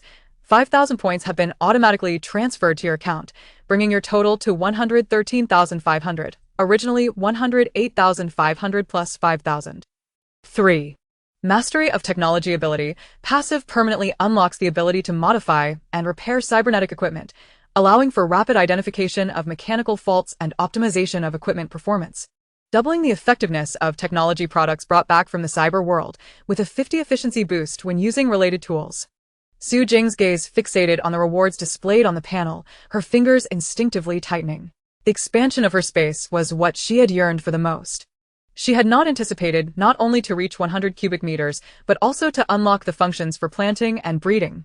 This meant that in the apocalypse, she would no longer have to rely solely on instances or online purchases for sustenance, as she could cultivate giant wheat, sweet grass roots, and even raise small livestock, achieving self-sufficiency in food production. The mastery of technology ability was an unexpected delight. Previously, she had relied on manuals for robot repairs, but now, with this ability, she could independently maintain flying cars and modify laser guns without the worry of equipment malfunctions. She raised her hand and clicked the confirmation button on the panel. The 3 reward boxes instantly transformed into streams of light. A golden card landed in her palm, a soft green number representing her points flickered and updated on the panel, and the last stream of pale blue light gradually merged into her fingertips. There was no discernible sting, only a subtle enhancement of perception, as if she could see through metal surfaces to the pathways of circuits within. Su Jing gazed at the space upgrade card resting in her palm. It was approximately the size of her hand, edged with smooth golden patterns, and adorned with an abstract droplet of land design in the center. The back bore fine print detailing its activation method. Simply concentrate one's thoughts to use it. Upon activation, The space would automatically delineate functional areas, which could be manually adjusted in size. She attempted to caress the card with her fingertips, sensing the gentle energy it contained, reminiscent of holding a warm jade stone. First, she returned to the living room to activate it, lest the scanning lights of the robots disrupt her. Su Jing tucked the card away and turned towards the villa. The surveillance screen in the living room remained illuminated, displaying 2 robots moving around the perimeter of the trench. Their red scanning eyes paused briefly as they passed over the gasoline barrels, confirming no anomalies before continuing their patrol. The instant coffee cup at the corner of the table still retained the position it had been in when she left, with the droplets of water on its surface long evaporated, leaving only faint stains. She settled into a solid wooden chair, placing the space upgrade card in her palm, taking a deep breath to concentrate her thoughts on activating it. No sooner had she spoken than the card in her palm emanated a soft golden glow, which climbed up her fingertips, enveloping her entire hand before suddenly transforming into a streak of light that penetrated deep into her consciousness. In the next moment, her awareness plunged into the originally soccer field-sized system space, which was now visibly expanding at an astonishing rate. The gray boundaries receded slowly, and the flat concrete ground began to differentiate into varied textures. The left half gradually rose, transforming into a flat area covered with dark brown soil, glistening with moisture. Beside it, a row of silver irrigation pipes appeared automatically, marking the planting area. To the right, a patch of ground was laid with hay, bordered by a half-meter-high wooden fence, next to which stood a small automatic feeder, designating the breeding area. In the far right corner, the ground began to sink gently, releasing a clear stream of water that soon formed a small lake, its surface shimmering with a faint blue light, while the adjacent electronic screen displayed freshwater lake, auto-purifying. Water quality up to standard, drinkable. The central panel of the space clearly labeled the sizes of each area. Planting area, 50 cubic meters, breeding area, 30 cubic meters. Freshwater lake, 20 cubic meters, total volume, 100 cubic meters. Boundaries of each area can be manually adjusted.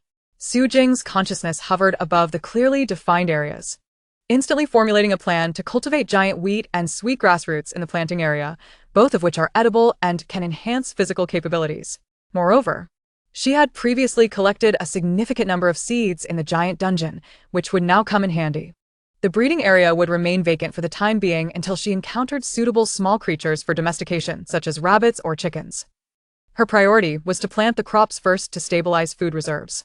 She attempted to use her consciousness to click on the soil in the planting area, and immediately, a list of plant options appeared on the panel, automatically cataloging the seeds available in her edible plant section: giant wheat seeds, sweet grass root tubers, and honey fruit seedlings, each annotated with growth cycles, suitable temperatures, and estimated yields. Su Jing selected the giant wheat and sweetgrass roots, allocating 30 cubic meters for the wheat and 20 cubic meters for the sweetgrass roots. After confirming her selection, the soil in the planting area automatically divided into 2 sections, with seeds and tubers transferred from the edible plant section and evenly buried in the soil. The adjacent irrigation pipes immediately released a fine mist of water, commencing automated watering, while the electronic screen on the soil surface switched to planting, estimating a growth cycle of 7 days, with 3 automatic waterings per day, and the soil was sufficiently fertile. With the planting area settled, Su Jing's consciousness shifted to the automatic feeder beside the breeding area, which was still empty, lacking suitable feed for the time being. She activated the automatic cleaning function for the breeding area, setting it to clean twice daily to prevent the accumulation of dirt for future use. Finally, she turned her gaze to the freshwater lake, its waters crystal clear. She attempted to draw a cup of water with her consciousness. It tasted faintly sweet, more refreshing than ordinary mineral water. The water quality monitor on the electronic screen continually displayed excellent results, confirming the efficacy of the automatic purification feature. Just as she prepared to exit the space, her fingertips brushed against the flying car within, and a surge of information flooded her mind, clearly displaying the current status of the vehicle: hover device functioning normally, energy crystals remaining at 80, with slight circuit contact issues, reparable, and a recommendation to optimize the laser protective coating. This was indeed the prowess of her technological expertise.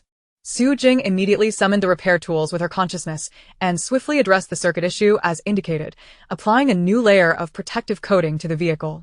The attributes of the flying car updated instantaneously. Defense increased by 10, low temperature resistance elevated to 40, making it suitable for extreme weather conditions. with this ability, she would no longer need to panic when equipment malfunctioned. Exiting the space, she opened her eyes to find the sun had risen to its zenith, casting warm rays through the window upon her. She picked up the system panel on the table, noting the 113,500 points and the activated technological expertise ability, and reflected on the giant wheat that was growing in the space, feeling for the first time a sense of assuredness against the apocalypse. Chapter 43. Online shopping for livestock. Su Jing sat at the solid wood table in the villa's living room, her fingertips gliding over the virtual icon of the breeding area on the system panel. Within the 30 cubic meters of space, the hay was evenly spread, and the automatic feeder glowed with a soft green standby light, while the temperature regulator displayed 25 degrees, perfectly suitable for living creatures. She recalled that, in the cyber dungeon, the natives survived by synthesizing food, which was bland and nutritionally deficient. Now that she had a breeding area, it was imperative to introduce live animals promptly. Not only could the chickens lay eggs and the lambs produce milk, but they would also provide essential animal protein during extreme conditions, thereby diversifying her food reserves. She picked up her phone and opened the anonymous shopping app account she had previously used to purchase medical supplies, still under the name Passerby 123, linked to a virtual payment account, with the delivery address remaining as Warehouse 12 in the suburban logistics park, the same warehouse from which she had received solar panels and medication, now monitored in real time through her phone. In the search bar, she entered live chicks, prioritizing sellers with a survival rate of over 95 for same-city cold chain transportation. Ultimately, she selected a store labeled as providing white feather broiler chicks, 1 day old, cold-resistant, suitable for confinement, and placed an order for 100, noting to package them in 5 cages to avoid crowding, requesting a phone notification upon arrival, with no need for a signature. Next, for live lambs, she chose the Shoutai cold sheep offspring, 2 months old, already weaned, with strong disease resistance, ordering 20, also specifying to package them in 4 pens, including 1 week's worth of feed, with same-city cold chain delivery for self-pickup at the warehouse. She opted to settle the payment using virtual currency to avoid leaving a trace of real transactions. After a notification popped up confirming successful payment and indicating delivery within 3 hours, she exited the app and approached the surveillance screen. In the real-time footage from the warehouse, only a few cardboard boxes from prior supply collections remained in the empty central area, while the angles of the surveillance cameras covered the entire premises, leaving no blind spots and ensuring her safety during pickup. While waiting, Su Jing entered the space and immersed her consciousness in the breeding area. Clearly hearing the subtle rustling of hay, the automatic feeder's pipes were still empty, the temperature regulator stable at 25 degrees, and the drainage on the ground unobstructed, preventing water accumulation. She used her technological expertise to scan the feeder's circuitry, confirming no faults, with the motor operating normally. She only needed to fill it with feed for automatic time dispensing. Perfectly, she could use the sweet grassroots from the planting area as feed, avoiding waste while acclimating the chicks and lambs to the food available in the space. She mentally calculated as her consciousness shifted to the planting area. The 30 cubic meters of giant wheat had just begun to sprout tiny green shoots, while the 20 cubic meters of sweet grass roots had grown 5 centimeters long with tender green stems, exuding a faint aroma, making it the perfect time to harvest some for feeding. Selecting 10 kilograms of sweet grass roots, the system prompted her to confirm whether to harvest and process it into feed. Upon clicking yes, the sweet grass roots were instantly harvested, and through the space's built-in chopping feature, they were transformed into 2-centimeter segments, falling into the feed trough in the breeding area, emanating the fresh scent of grass. At 3 in the afternoon, her phone rang with an unfamiliar number. It was the cold chain logistics delivery person. Hello. Your live animals have arrived at the entrance of Warehouse 12 in the logistics park. There are a total of 9 cages. Please pick them up promptly to avoid stressing the little creatures. Su Jing hung up the phone, donned a dark-colored windbreaker, and equipped herself with a cap and a mask. She drove towards the warehouse, deliberately taking a circuitous route, first heading towards the city for 20 minutes before turning back towards the warehouse, ensuring that no vehicles followed her in the rearview mirror. At the warehouse entrance, 9 white plastic cages were neatly arranged under the surveillance camera. 5 small cages contained chicks, each housing 20, their yellow down resembling fluffy pom-poms as they huddled together, chirping incessantly with bright, clever eyes. For larger cages held lambs, their fluffy white wool voluminous, standing about half a meter tall. Upon seeing someone approach, they timidly retreated to the corners of the cages, occasionally emitting soft bleats. The delivery person had already left. leaving behind a live acceptance receipt that noted the presence of 100 chicks and 20 lambs, all alive. Su Jing opened each cage to inspect the chicks, confirming their feathers were dry and free from shedding or injury. The lamb's eyes sparkled with vitality, showing no signs of nasal discharge or diarrhea.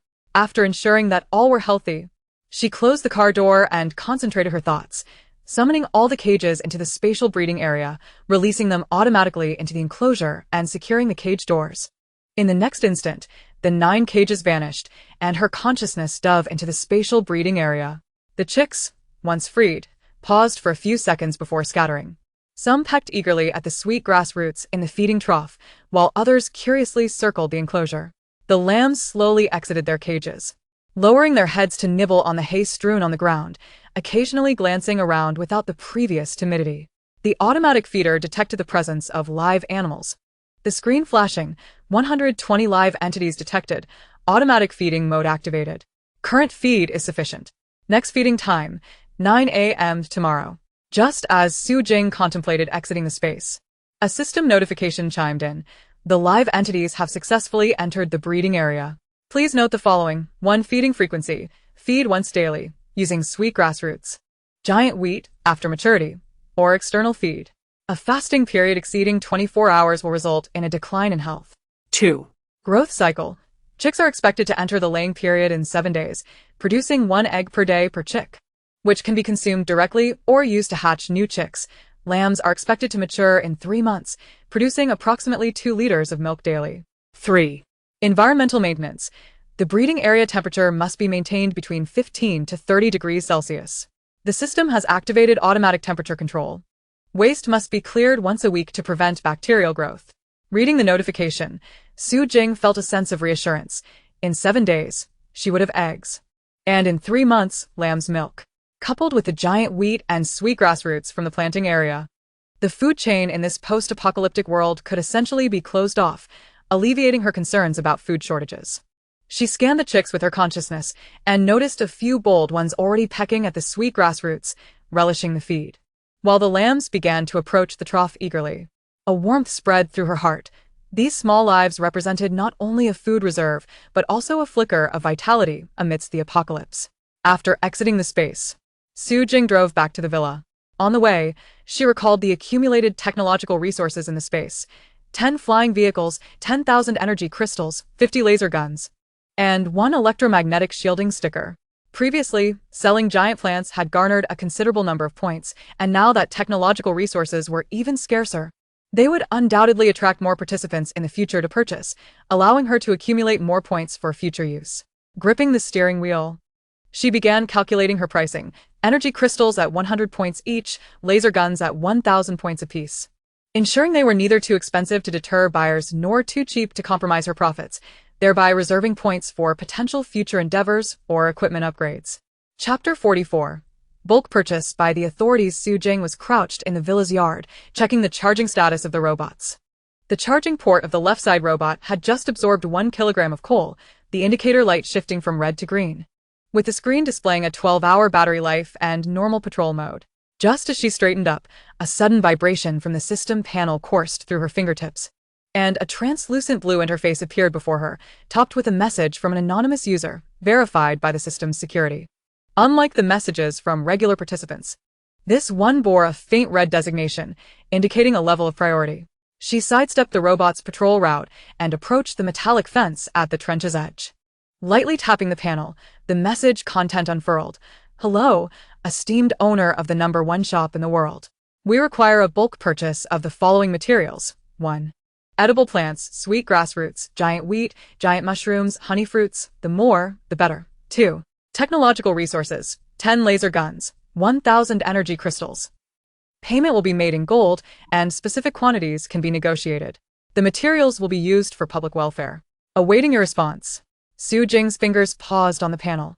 The phrase public welfare instantly reminded her of the anonymous letter she had previously sent to the Emergency Management Department, and Old Joe's remarks at the press conference regarding the normal flow of the population. Combined with the materials the other party sought, edible plants could address food issues in shelters, while laser guns and energy crystals could be used for defense. It was evident that these were not the typical needs of ordinary participants, but rather indicative of the authorities preparing for the impending apocalypse. She did not respond immediately, but instead immersed herself in the system space to confirm her stock levels. The moment her consciousness entered the space, the status of the materials across various zones became clear.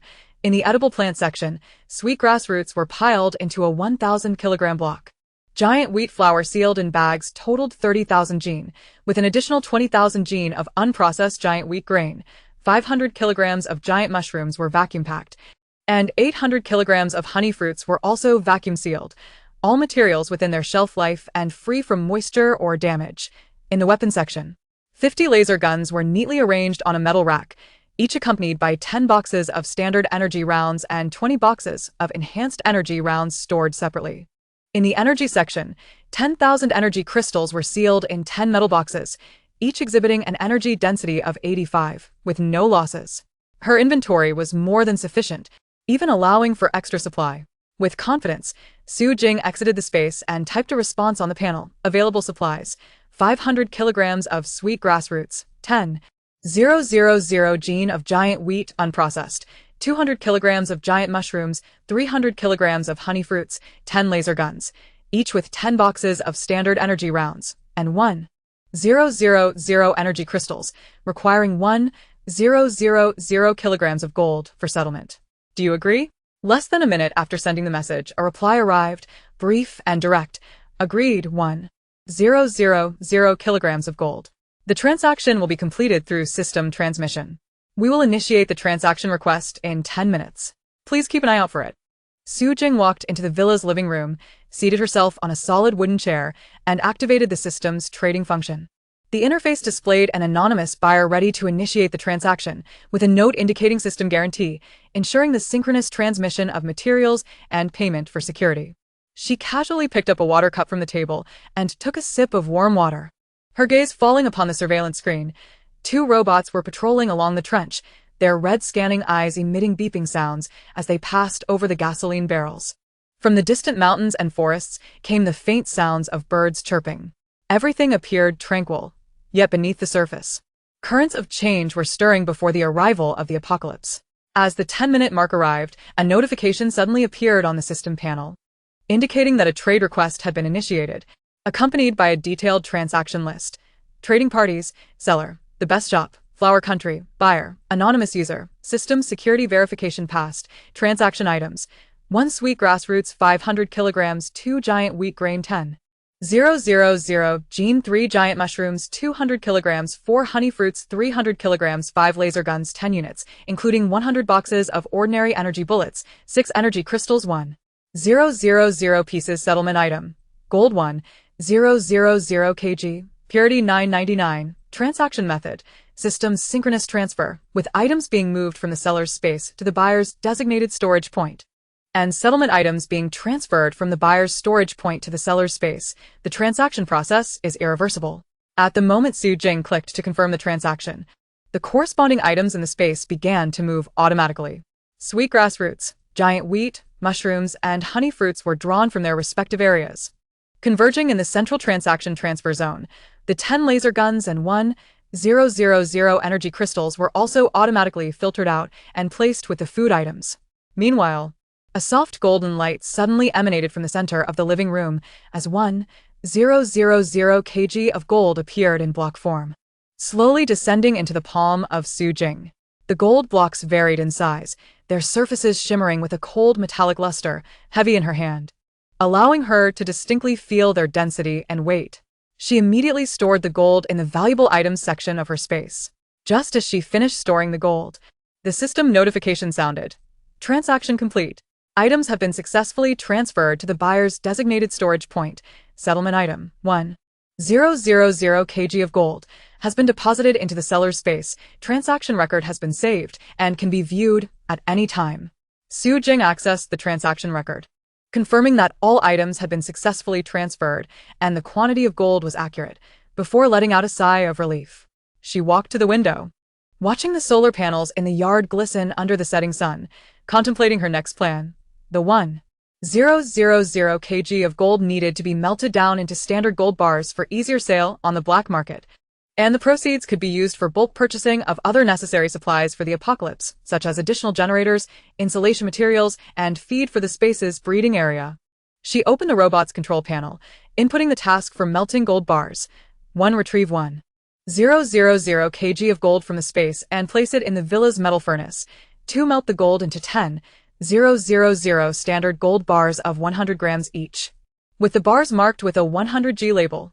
3. After melting, store the gold bars in the valuable items section of the space and clean up the furnace residue. The control panel's screen lit up with a successful task reception message, indicating an estimated completion time of 1 hour, and the two robots immediately ceased their patrols. Moving to the metal furnace in the corner of the yard. This furnace, which Su Jing had prepared for repairing the robots, could adjust its temperature, reaching up to 1,500 degrees, sufficient to melt gold. The left robot retrieved the gold blocks from the space, placing them into the furnace one by one. The right robot adjusted the furnace temperature, with the display rapidly climbing from room temperature to 1,300 degrees, as the gold blocks gradually transformed into a golden liquid, emitting a soft glow. Chapter 45. Profiting handsomely from the black market. The system notification, transaction complete, resonated in her mind as the 1,000 kg gold block was automatically stored away, transforming into a beam of golden light that sank into the valuable items section. She swiftly turned and walked to the villa yard, where the two silver-gray robots had already followed her previous instructions, positioning the metal furnace at the edge of the trench. The furnace was entirely deep black, with a dim red glow emanating from the furnace mouth, and the temperature display on the right was reading 1,300 degrees, precisely at the melting point of gold. First, the gold was to be retrieved and melted in batches to avoid overloading the furnace. Su Jing issued commands to the robot's control panel, her fingertips gliding over the manual operation button on the screen. The left robot's mechanical arm immediately reached into the space, precisely grasping a piece of gold weighing approximately 100 grams, gently placing it into the furnace. The moment the golden metal touched the high temperature, fine bubbles rose to the surface, emitting a faint sizzling sound, quickly melting into a flowing golden liquid, gathering at the bottom of the furnace in a dazzling spot of light, resembling a miniature sun. The right robot retrieved 20 graphite molds from the storage compartment, neatly arranging them beside the furnace.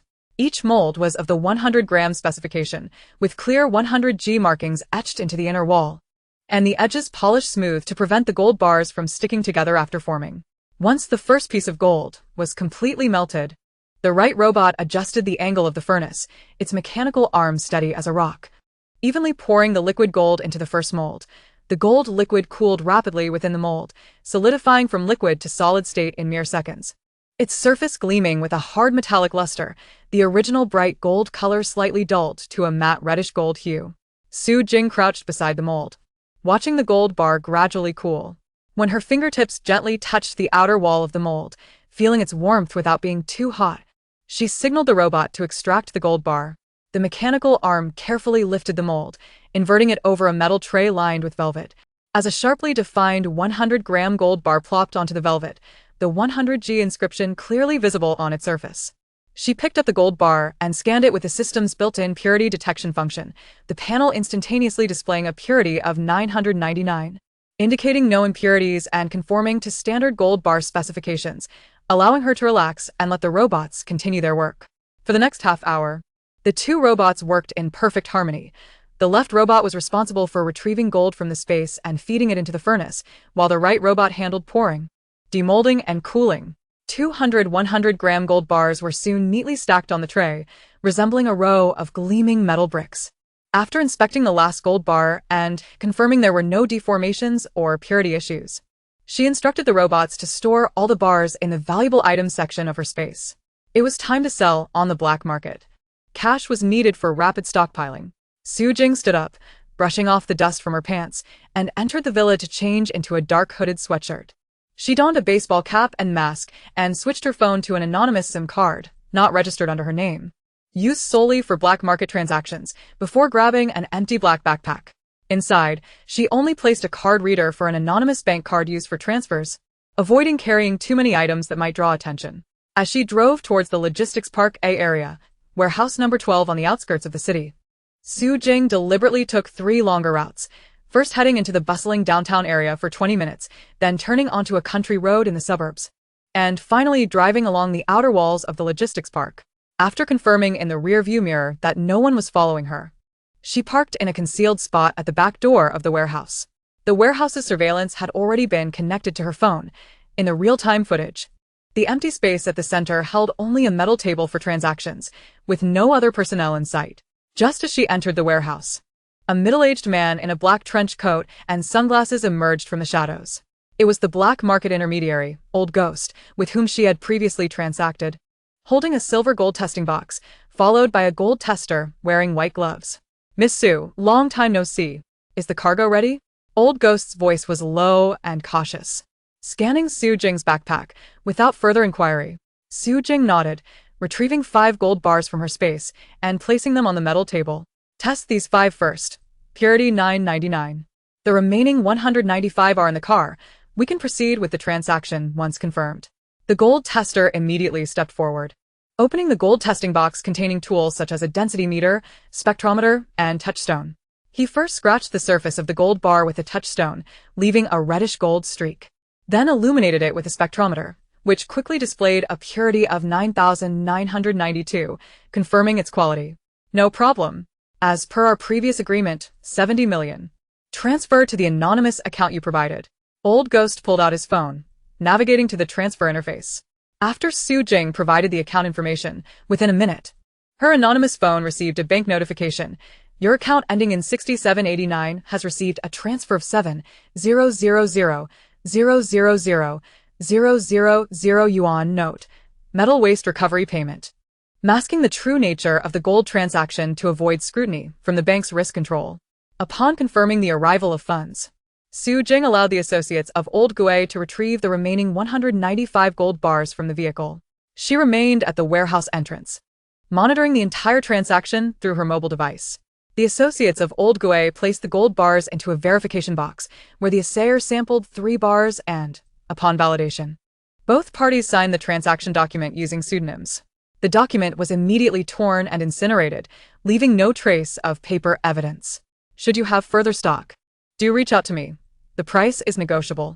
Prior to departing, Old Gue handed her a black business card, which bore only a phone number, devoid of any other information. Su Jing accepted the card, tucking it into her hoodie pocket, and watched as their vehicle vanished from the logistics park's exit before returning to the warehouse. She collected several empty cardboard boxes previously stored there to avoid leaving any signs of visitors, and then drove back to the villa. Upon her return, night had fallen. The solar panels in the yard ceased generating power, and the 2 robots automatically switched to night patrol mode, their red scanning eyes particularly prominent in the darkness. Su Jing entered the living room, powered on her laptop, which had been disconnected from the internet to evade surveillance, and began drafting an inventory list. Her fingers danced swiftly across the keyboard, and soon, a clear categorization appeared on the screen. 1. Energy supplies, prioritizing power for generators, flying cars, and robot operations. Diesel, 100 tons, to be sourced from the previous supplier, Boss Wong, delivered in 10 batches of 10 tons each. Stored in the energy reserve tank. Gasoline, 50 tons, to be delivered concurrently with diesel, prioritized for flying cars and gasoline generators. Anthracite, 200 tons, for winter heating. Selecting high caloric value, each bag weighing 50 kilograms for ease of transport by robots. Backup batteries, 100 units, 10,000 mAh capacity, for small devices such as phones. Flashlights and infrared alarms. 2. Livelihood supplies, ensuring food, water, and warmth while accommodating space farming needs. Staple foods, 50 tons of rice, 30 tons of flour, 20 tons of cornmeal, all vacuum-packed, with a shelf life exceeding 2 years. 100,000 packs of compressed biscuits, military grade, 500 grams per pack, high energy content. 50,000 boxes of instant noodles, barrel-packed for emergency consumption. Drinking water, 50,000 bottles of purified water, 550 milliliters each. 100 large water storage tanks, 100 liters each, for storing water from the freshwater lake for emergencies. Warmth supplies, 500 down jackets, available in both male and female styles, selecting thick variants suitable for -40 degrees. 1 million heat packs, adhesive type for use in extreme cold. 200 electric blankets, low power, compatible with generator supply. Livestock feed, 10 tons, a mix including corn and soybean meal for feeding 100 chicks and 20 lambs in the space. 500 veterinary vaccines for chicken plague and sheep pox to prevent disease in live animals. 3. Defense supplies reinforcing the villa, enhancing vigilance, and preparing for potential threats from creatures or outsiders. Reinforcement materials. 1,000 square meters of steel plates, 10 millimeters thick, for covering the villa's doors and windows. And the trench exterior, 500 meters of barbed wire, 2 meters high, to enclose the villa perimeter.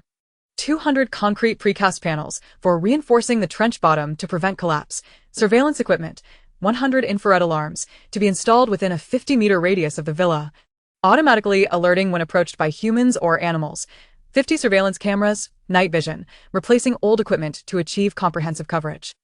100 powerful flashlights with electric shock capability for emergency self-defense. 4.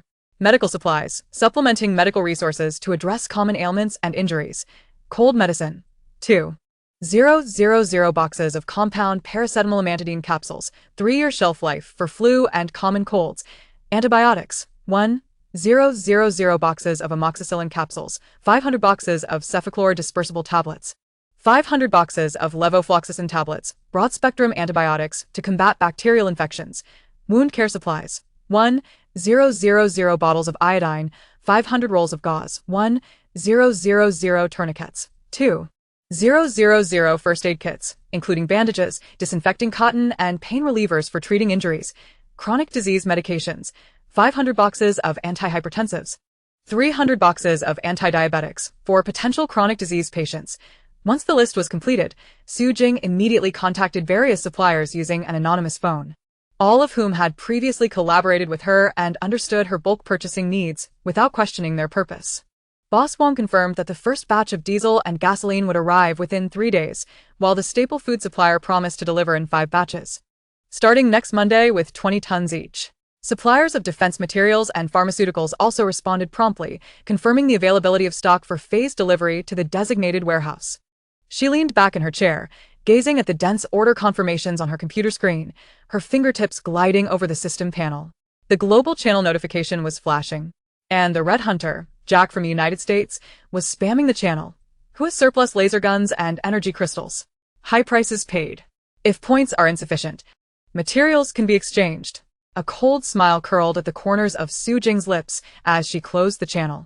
Already formulating a response strategy for Jack's subsequent requests, non-flower country users would be charged double, and only hard currency or urgently needed supplies would be accepted, ensuring he would not acquire them easily. As the night deepened outside, the robots in the villa's yard continued their methodical patrol, their red scanning eyes sweeping over the gasoline barrels in the trench, emitting faint beeping sounds. Su Jing rose from her seat, approached the window, and gazed at the indistinct silhouettes of trees in the distant mountains, fully aware that the 70 million funds were merely the beginning. The subsequent stockpiling must be executed with utmost urgency. Only with sufficient supplies could she establish a firm foothold in the impending apocalypse. Chapter 46. Transforming gold into bulk stockpiling. At 5 o'clock in the morning, the suburban agricultural wholesale market was already engulfed in a cacophony of hawkers' calls. Su Jing donned a black baseball cap and fog-resistant sunglasses, with a dark mask obscuring most of her face, revealing only her calm eyes. She held a waterproof folder containing her procurement list and blended in seamlessly among the early rising vendors, drawing no attention. Having just liquidated 10,000 kilograms of gold on the black market, with 70 million cash in her account, her goal was clear: to stockpile as many livelihood supplies as possible that could quickly replenish energy, are durable, and enhance quality of life in the impending apocalypse.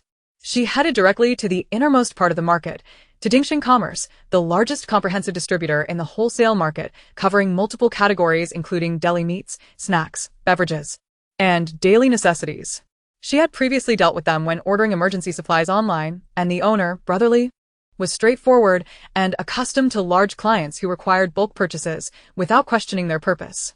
Su Jing pushed open the glass door, and Brotherly, seated behind the counter verifying orders, immediately stood up to greet her. "What can I do for you today, boss? Just let me know the categories and quantities. I'll have the warehouse prepare the stock. Let us start with the deli section. I need items that can be stored at room temperature or refrigerated without losing their flavor." Su Jing opened her folder, her fingers gliding over the list of deli products. 1,000 pounds of soy sauce beef, vacuum packed. 2 pounds per bag, 500 pounds of braised pig trotters, boneless. Packed in fresh-keeping boxes, 200 vacuum-roasted ducks, individually packaged, 300 ready-to-eat saltwater ducks, 200 pounds of spicy rabbit heads from Sichuan, 100 pounds of Cantonese barbecue, including char siu and roast goose. All with the latest production dates and a shelf life of at least 6 months. Brotherly nodded as he entered the information into his computer. No problem. The deli warehouse was just replenished yesterday. We can gather that quantity and have it delivered to your designated warehouse by this afternoon. Next. She moved on to the fast food and staple food categories. Su Jing communicated her requirements. 50,000 boxes of instant noodles, specifically in 3 flavors, braised, spicy, and seafood, each accompanied by corresponding vegetable and meat packages. Additionally, there would be 20,000 boxes of complementary items, braised eggs and ham sausages. In terms of pasta, she requested 100,000 frozen buns, 10 per bag, 50,000 pounds of noodles, half fine and half broad, and 200,000 frozen dumplings, with pork and cabbage, and chives and eggs as fillings, 50 per bag, along with 100,000 buns, with red bean paste and fresh meat fillings, vacuum sealed. For the pre-marinated barbecue items, she ordered 5,000 skewers of marinated lamb, 3,000 skewers of beef, and 10,000 Taiwanese sausages, pure meat, along with 500 bottles of barbecue sauce, 300 bottles of cumin powder, and 200 bottles of chili powder, all to be sealed to prevent flavor mingling. Li Ji's fingers flew across the keyboard, and the order amount on the screen fluctuated continuously. These instant and pasta items were readily available in the warehouse, with only the dumplings and buns requiring coordination from the frozen goods store, which could be delivered by tomorrow morning at the latest. Is that acceptable? Su Jing nodded. Then pointed to the snack section on the shelf. For snacks, she needed 10,000 cans of potato chips, half original flavor and half tomato flavor. 5,000 boxes of mixed nuts, daily nut mix, including walnuts, almonds, and cashews. 2,000 bars of dark chocolate, with 85 cocoa content, high energy.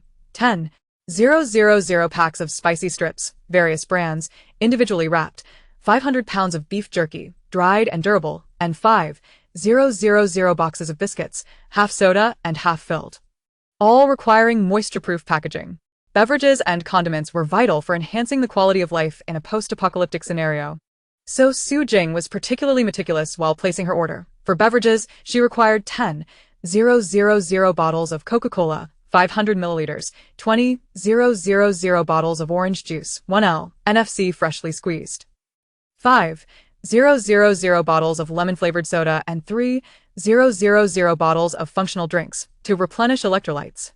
For each type of juice available, she wanted 10,000 bottles, along with 100,000 bottles of mineral water.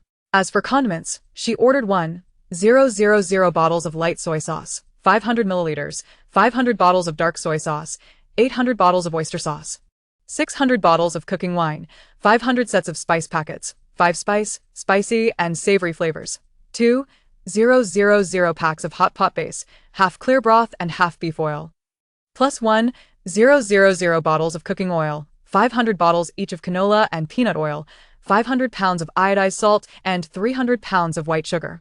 Li Go was increasingly astonished but refrained from asking further questions, merely reminding her.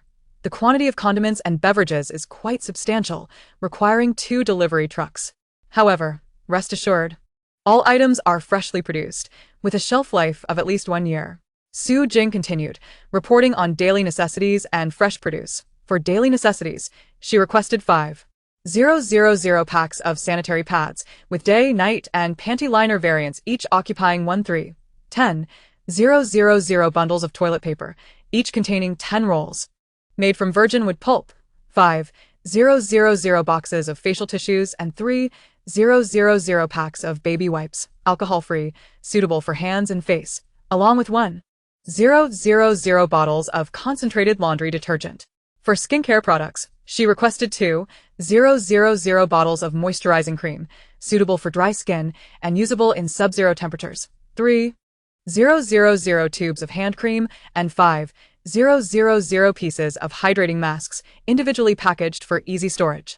For fresh produce, she ordered 5,000 pounds of apples, Fuji, bagged for preservation. 3,000 pounds of oranges, Gannan navel oranges, durable.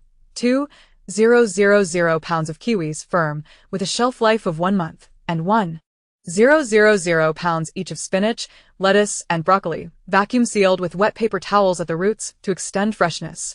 After finalizing all categories, Li Ge turned the computer screen towards Su Jing, a total of 32,860 items, with bulk discounts applied. The final price after rounding down is 30 million. Please transfer the funds to the previous corporate account, and is the delivery address still Warehouse 12, District A of the Suburban Logistics Park? Su Jing confirmed the order's accuracy and promptly transferred 30 million through an anonymous mobile banking app, noting it as an agricultural product procurement payment. Upon receiving the transfer notification, Li Ge immediately called the warehouse manager. Prepare the goods according to the list, to be delivered in 3 batches. The first batch of cooked food, beverages, and condiments to arrive at the warehouse by 3 p.m. today, the second batch of instant food, snacks, and daily necessities by 9 a.m. tomorrow, and the third batch of fresh produce, pasta, and pre-marinated barbecue by 5 p.m. tomorrow. Ensure punctuality and avoid any errors. After leaving Dingxing Trading, Su Jing made her way to a time-honored specialty dish store on the outer side of the market, where various pre-prepared dishes from across the country were gathered. She placed an order for 100 Beijing roast ducks, vacuum-sealed, with accompanying thin pancakes and sweet bean sauce, 500 packs of Sichuan's spicy hot pot base, beef oil variant. Sufficient for 23 servings, 300 portions of Hunan chopped pepper fish head, frozen, ready to heat and eat. 2,000 portions of Guangdong rice rolls, with soy sauce packets. And 500 portions of Northeast pickled cabbage with pork, spending 5 million. And arranged for this second batch of goods to be delivered alongside the order from Dingxing Trading to the warehouse. Over the next 2 days, Su Jing arrived punctually at the suburban warehouse each evening. When the first batch of goods was delivered, she instructed the delivery personnel to neatly stack the boxes in the center of the warehouse. Once the drivers departed, and the warehouse was deserted, she focused her thoughts and transferred all cooked food, beverages, and condiments into the designated living area of her spatial domain. The living area had been automatically divided into subregions by the system. The cooked food area housed braised beef and roast duck, the beverage area displayed cola and juice, and the condiment area neatly arranged light soy sauce and spice packets, each section equipped with temperature control and moisture preservation functions, with a panel displaying real-time status, intact, with a remaining shelf life of 6 to 12 months. When the second batch of instant food, snacks, and daily necessities arrived, Su Jing had 2 robots waiting in the warehouse in advance. The robotic arms efficiently categorized and stacked boxes of instant noodles, snack cans, and sanitary pads, minimizing the time spent on manual handling. Once the robots had organized the supplies, she gently tapped the system panel, causing tens of thousands of boxes to vanish in an instant, and the living area subregions expanded once more.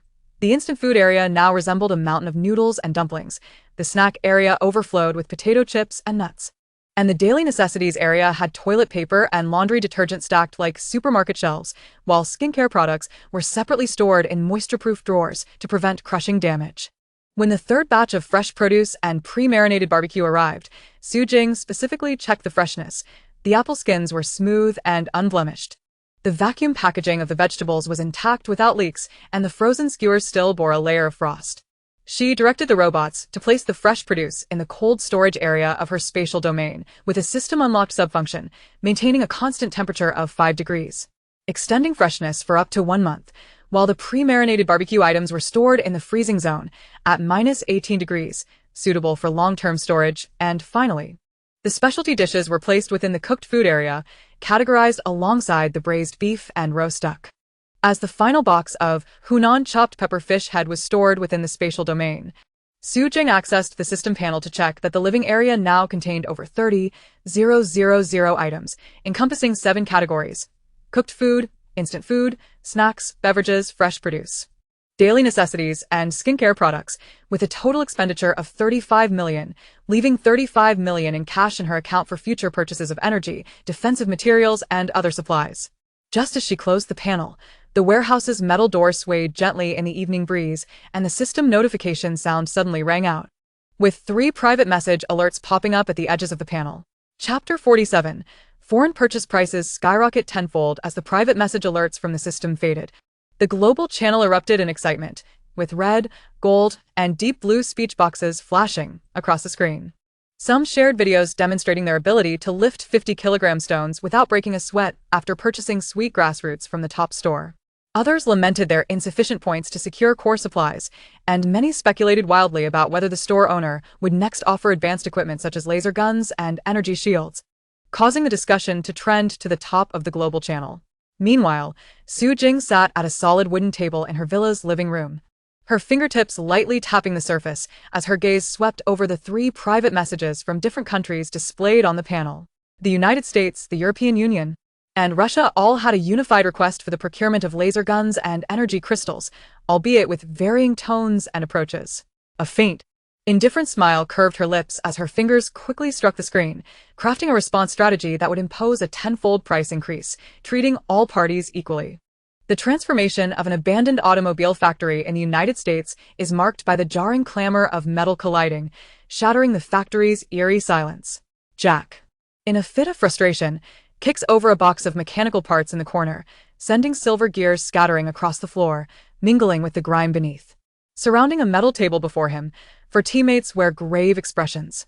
Taylor's arm is wrapped in a blood-soaked bandage, the wound still throbbing with pain. During their recent operation in the Cyber Replica Industrial Zone 3 days prior, 2 of the team's most seasoned mechanics fell, causing a halt in the maintenance of their core equipment. It is imperative that they procure laser guns. Jack's voice is laced with fury, his knuckles whitening from tightly gripping the system panel. The next encounter with rebellious robots, lacking advanced weaponry, would render them mere lambs to the slaughter. The screen displays a record of supplies from the renowned shop, revealing that the 5 ordinary energy cores previously acquired are utterly insufficient. Ivan mentions having seen the woman in possession of energy crystals within the replica, boasting an energy density far surpassing their current reserves, capable of powering a generator for 3 continuous days and nights. But what if she demands an exorbitant price? Taylor furrows his brow, the pain beneath the bandage intensifying. They're left with only 3,000 points, insufficient even for a single advanced core. Moreover, she previously accepted only points. Should she now request gold or rare materials for payment, they would have no such stockpile. I will handle the gold, Jack declares. Extracting a palm-sized gold ingot from his pocket, its gleam blinding, this is the last remnant of his family's wealth, stolen from their safe. I will message her first, requesting 10 laser guns and 500 energy crystals to be settled in gold, if she dares to increase the price. The thought hangs in the air as the panel flashes a notification that the private message has been sent. Jack stares at the screen, his finger hovering hesitantly over the send button. After a moment's deliberation, he grits his teeth and clicks it. He knows full well that this is their final chance for survival. In the EU underground medical sanctuary, the scent of disinfectant permeates every corner of the command room. Emily sits before a holographic projection, her fingers gliding over the screen displaying attack data, her expression solemn. The laser guns can penetrate 3 centimeters of steel. Perfectly suited to counter the alloy shells of mechanical sentinels, the energy crystals possess an energy density of 85, 3 times that of their current emergency batteries, capable of sustaining the sanctuary's defense system at full capacity for a week. Assistant Lucy hands her a cup of hot coffee, her brow furrowed. However, the proprietor of the renowned shop has never sold advanced weaponry to non-flower country users, and even if she is willing, the price will surely be steep. Their current supply reserve is only sufficient for 2 weeks. If they trade gold or food, will it jeopardize the sanctuary's basic survival? Taking risks is necessary. Emily accepts the coffee, pausing her fingers on the hologram where the danger level of rebellious robots reads 90. Last week, the Munich shelter was assaulted by rebellious robots, resulting in the destruction of half their defense equipment and over 300 survivors perishing. If they lack laser guns, their next encounter will be a dead end. She looks up at Lucy, her tone resolute. Message her, requesting 10 laser guns and 300 energy crystals. If gold is insufficient, we can offer supplies as collateral. As long as she is willing to sell, the terms are negotiable. Lucy nods and quickly types the procurement information, sending it off.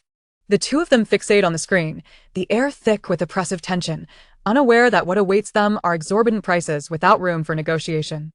In the Siberian energy warehouse of the Bear Country, icy winds seep through the cracks of the building, frost accumulating thickly on the walls. Ivan leans against a metal rack piled high with diesel barrels, idly toying with a shard of energy crystal that glimmers with a faint purple hue. This fragment was salvaged from the edge of the cyber replica, its energy weak yet revealing the potential of advanced energy.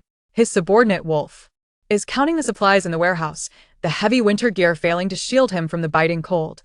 Boss, we currently have 500 tons of rice, 300 tons of frozen meat, and 2,000 tons of diesel. Our energy reserves are ample, but we only possess 3 damaged laser guns, utterly inadequate for combating the mechanical beasts within the steel and frozen earth replica.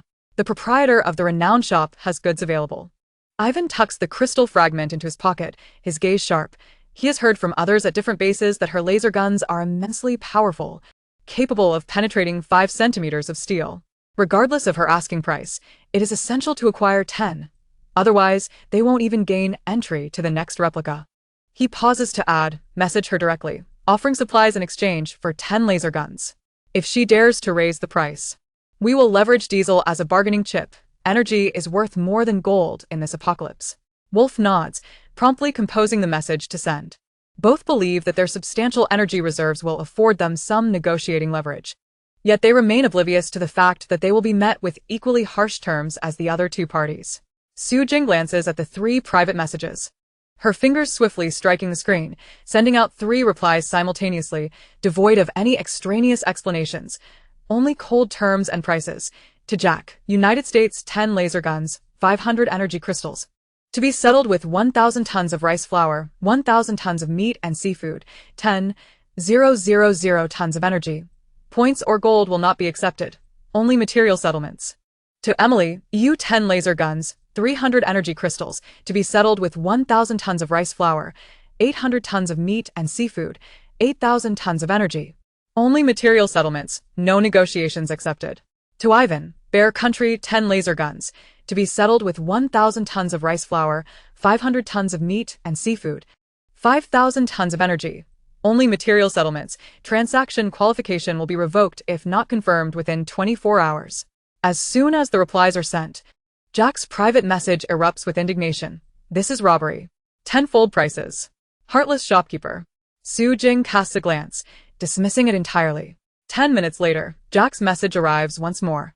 Tinged with reluctance and concession. We will provide the supplies as you say.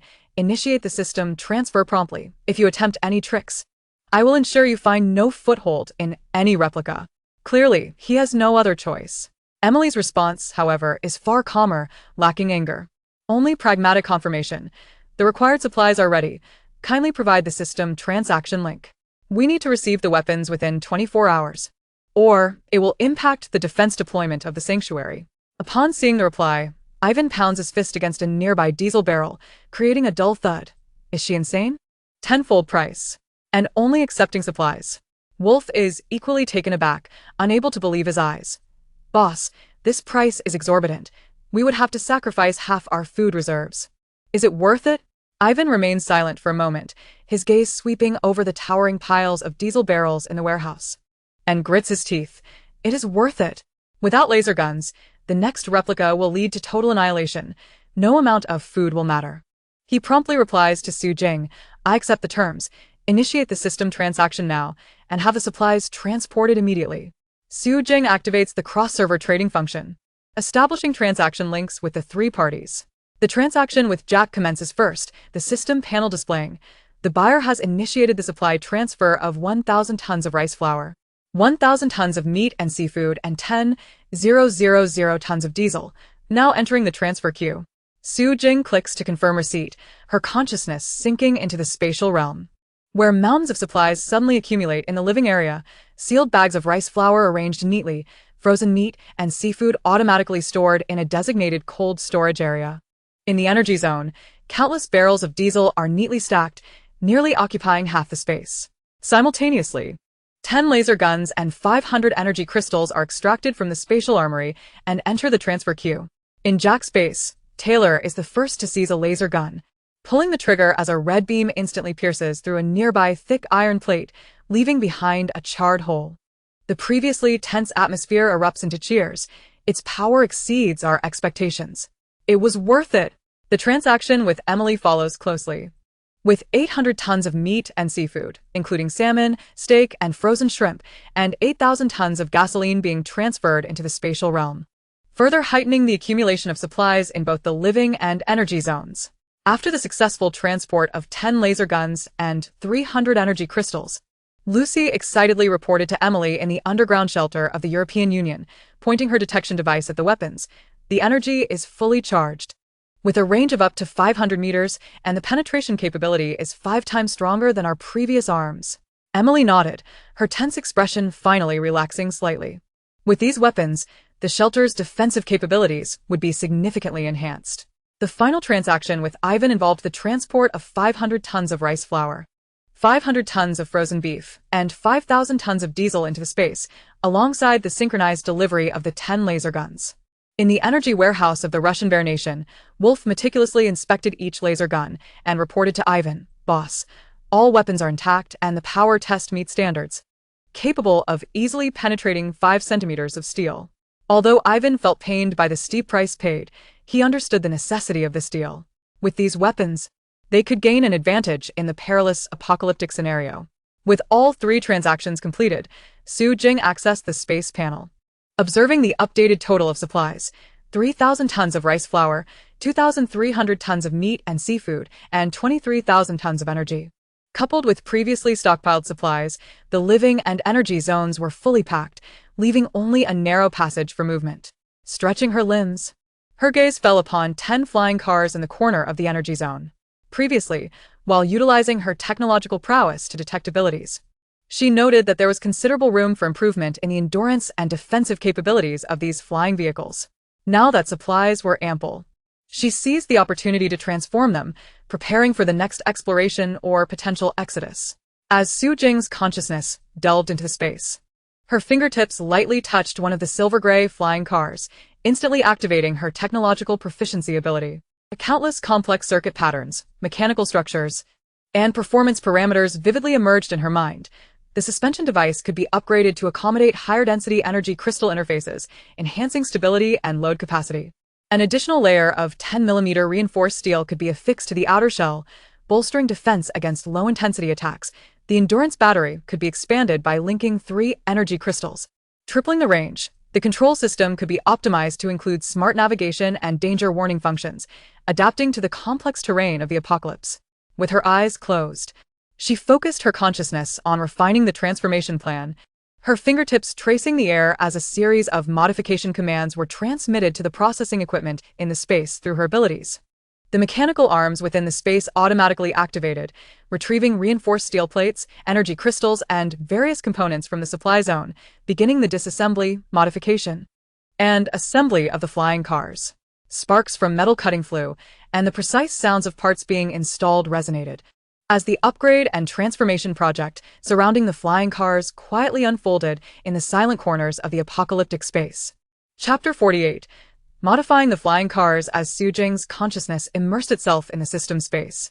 The 10 silver flying cars stood neatly beside the metallic support in the energy zone, their small radars still in the state they had returned from the cyber world, with the suspension devices emanating a faint blue glow. She approached the outermost car, her fingertips gently touching its cool metallic surface. The proficiency ability activated instantly, revealing a clear structural diagram of the vehicle in her mind, from circuit pathways to energy transmission routes. Even the wear on the suspension devices was as transparent as a well-marked blueprint. It turned out there was room for optimization at the energy interface. Su Jing focused on a seemingly inconspicuous interface on the side of the car. The feedback from her abilities indicated that this original interface was only compatible with standard energy crystals, with a transmission efficiency of merely 70. If replaced with the high-density energy interface from the space, an extra part purchased from the cyber black market dealer Kyle, and linked with 3 energy crystals, the endurance could be doubled. She retrieved a silver wrench from the space tool area. As she gripped it, the proficiency boost from her abilities made the previously unfamiliar tool feel effortlessly familiar, as if she had wielded it countless times before. Bending down, she smoothly unscrewed the 4 screws at the interface without any hesitation, the wrench fitting precisely into the screw grooves, loosening effortlessly, much faster than when she had previously repaired robots by following manuals. As she replaced the old interface with the high-density one, a mechanical arm, left over from repairing the generator, in the space automatically handed her insulating tape. Su Jing adeptly wrapped it around the interface, ensuring just the right number of wraps to secure it without hindering energy transmission. Next, she opened the energy compartment at the bottom of the car, arranging 3 orange-yellow energy crystals in a triangular formation. The moment the crystals made contact, the indicators in the energy compartment shifted from green to a dazzling blue. A system panel popped up with a message. The energy transmission efficiency of the flying car has increased to 95, and the endurance capacity has significantly improved, currently supporting a continuous travel distance of 1,500 kilometers. With the endurance sorted, the next step was to install protective armor. Su Jing moved to the materials area for defense, where 1,000 square meters of reinforced steel plates, each 10 millimeters thick, lay stacked, sufficient to withstand mechanical collisions or low-intensity laser attacks. She retrieved a plasma cutting gun, a handy tool purchased from the cyber black market, and her abilities allowed her to accurately calculate the required dimensions for the steel plates. Arc-shaped steel plates were needed to protect the cockpit, rectangular plates to cover the exterior of the suspension device, and a complete protective plate for the underside of the vehicle to prevent damage to the energy pipelines from ground protrusions. The red flame of the cutting gun traced smooth arcs in the space, precisely slicing the steel plates at high temperatures, leaving no excess scraps. Su Jing stood atop the metal support, affixing the cut arc-shaped steel plate to the outside of the cockpit, while the mechanical arm provided high-strength bolts. Her speed in securing the bolts was astonishing. With deft movements of her fingers, dozens of bolts were secured, the steel plate fitting seamlessly against the vehicle, as if it were an original protective layer. The rectangular steel plate for the outer side of the suspension device was even simpler. She used her abilities to locate the stress points, gently placing a plate against the device's exterior. With a click of the edge's latch, the plate was firmly secured, with specialized sealing glue filling any gaps to prevent rain or dust from entering. 2 hours later, the first modified flying car stood quietly on the support. Its originally pure silver body now boasted dark gray protective armor around the cockpit and suspension devices, maintaining its sleek lines while gaining a sense of heft. A small energy indicator light had been added beside the radar on the roof, its blue glow flickering steadily, signifying ample energy. Su Jing entered the cockpit, pressing the start button. The suspension device gently lifted the vehicle half a meter off the ground without any wobble, even more stable than before the modifications. The dashboard displayed a clear endurance reading of 1,500 kilometers, 5 times the original 300. She gently turned the steering wheel, and the car deftly maneuvered around the space, passing the planting area, where she could clearly see the waves of grain swaying in the breeze. The remaining 9 vehicles would also be modified to this standard. Su Jing exited the cockpit, and with a thought, the 2 backup mechanical arms in the space immediately began their tasks, synchronized with the modification process through her abilities, automatically disassembling interfaces, cutting steel plates, and securing bolts, operating with nearly 3 times the efficiency of her solo efforts. Leaning against the metal support, her gaze shifted to the planting area. Within the 50 cubic meter zone, 30 cubic meters of giant wheat had matured, the golden ears heavy and drooping, rustling softly with the wind, the stalks reaching nearly to her waist. A system panel displayed a prompt. Giant wheat has matured. Expected yield is 800 kilograms. After threshing and milling, it can yield 640 kilograms of flour. It is advisable to harvest promptly to avoid lodging. She walked over to the breeding area, where in the 30 cubic meter space, 100 chicks had grown to a considerable size. Their yellow down began to be replaced by white feathers. Some were pecking at the sweet grassroot fragments in the feeding trough, while others circled the enclosure. 20 lambs lay on the hay, occasionally lifting their heads to bleat, having grown significantly since their purchase. What delighted her most was the nest in the corner of the enclosure, where a dozen light brown eggs lay nestled. The system prompted her. The chicks have entered the laying period. Currently, up to 50 eggs can be produced daily. It is advisable to store them in the refrigeration area for preservation, suitable for direct consumption or for hatching new chicks. She needed assistance. Harvesting so much wheat alone would be overly time-consuming. Su Jing gently stroked a chick that had approached her, the soft feathers tickling her fingertips. And a sudden idea struck her. The system mall should offer domestic and agricultural robots. Perfectly. She could use the remaining points from her previous transactions to purchase a few units, which would assist in harvesting wheat, milling flour, preparing simple meals, and taking care of the chicks and lambs, thus freeing up time for other preparations. Exiting the space, she returned to the villa's living room. And upon accessing the robot section of the system mall, various types of robots appeared on the screen. Domestic robots were tagged with automatic cooking, cleaning, and organizing features, while agricultural robots were labeled with sowing, harvesting, threshing, and feeding functions, all priced around 1,000 points. Without hesitation, Su Jing placed an order for 4 units, 2 domestic robots, choosing those with multi-cuisine cooking capabilities, and 2 agricultural robots, equipped with automatic threshing and live feeding functions. When she completed the payment with her remaining points, the panel displayed her current balance, 108,500 points, ample for any future purchases. Chapter 49. Channel reveals officially equipped new weapons as Su Jing's fingertips brushed against the control panel of the agricultural robot. A light green notification emerged from the system panel, indicating that she was standing beside the field in the planting area. 2 silver-gray agricultural robots had already extended their mechanical arms, with the front-end cutting blades gleaming coldly. The golden stalks of wheat swayed gently in the breeze, the awns of the wheat clearly discernible, and the air was filled with the distinctive fragrance of ripe grains. She raised her hand to open the channel, and the screen was instantly occupied by the excited message from the deep gray blade, Flower Nation, Chinyang, marked with a flame emoji. Brothers. Major news. The state has equipped us, the instance participants, with new laser guns. I just received the notification. Tomorrow we can pick them up at the suburban shelter. The person in charge said these laser guns were bought from the #1 store in the world, and they're more powerful than those seen in the cyber instance, capable of penetrating steel plates 5 centimeters thick. Within 10 seconds of the message being posted, the deep gray swallow, Flower Nation, Zhao Yu, followed suit with a cheering emoji. Is this for real? I just received a text too.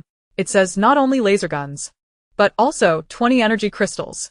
Finally, we won't have to fear mechanical guards anymore. The days of being chased in the industrial area are finally coming to an end. The channel erupted into excitement, with light blue Flower Nation identifiers flooding the screen. I received the notification too.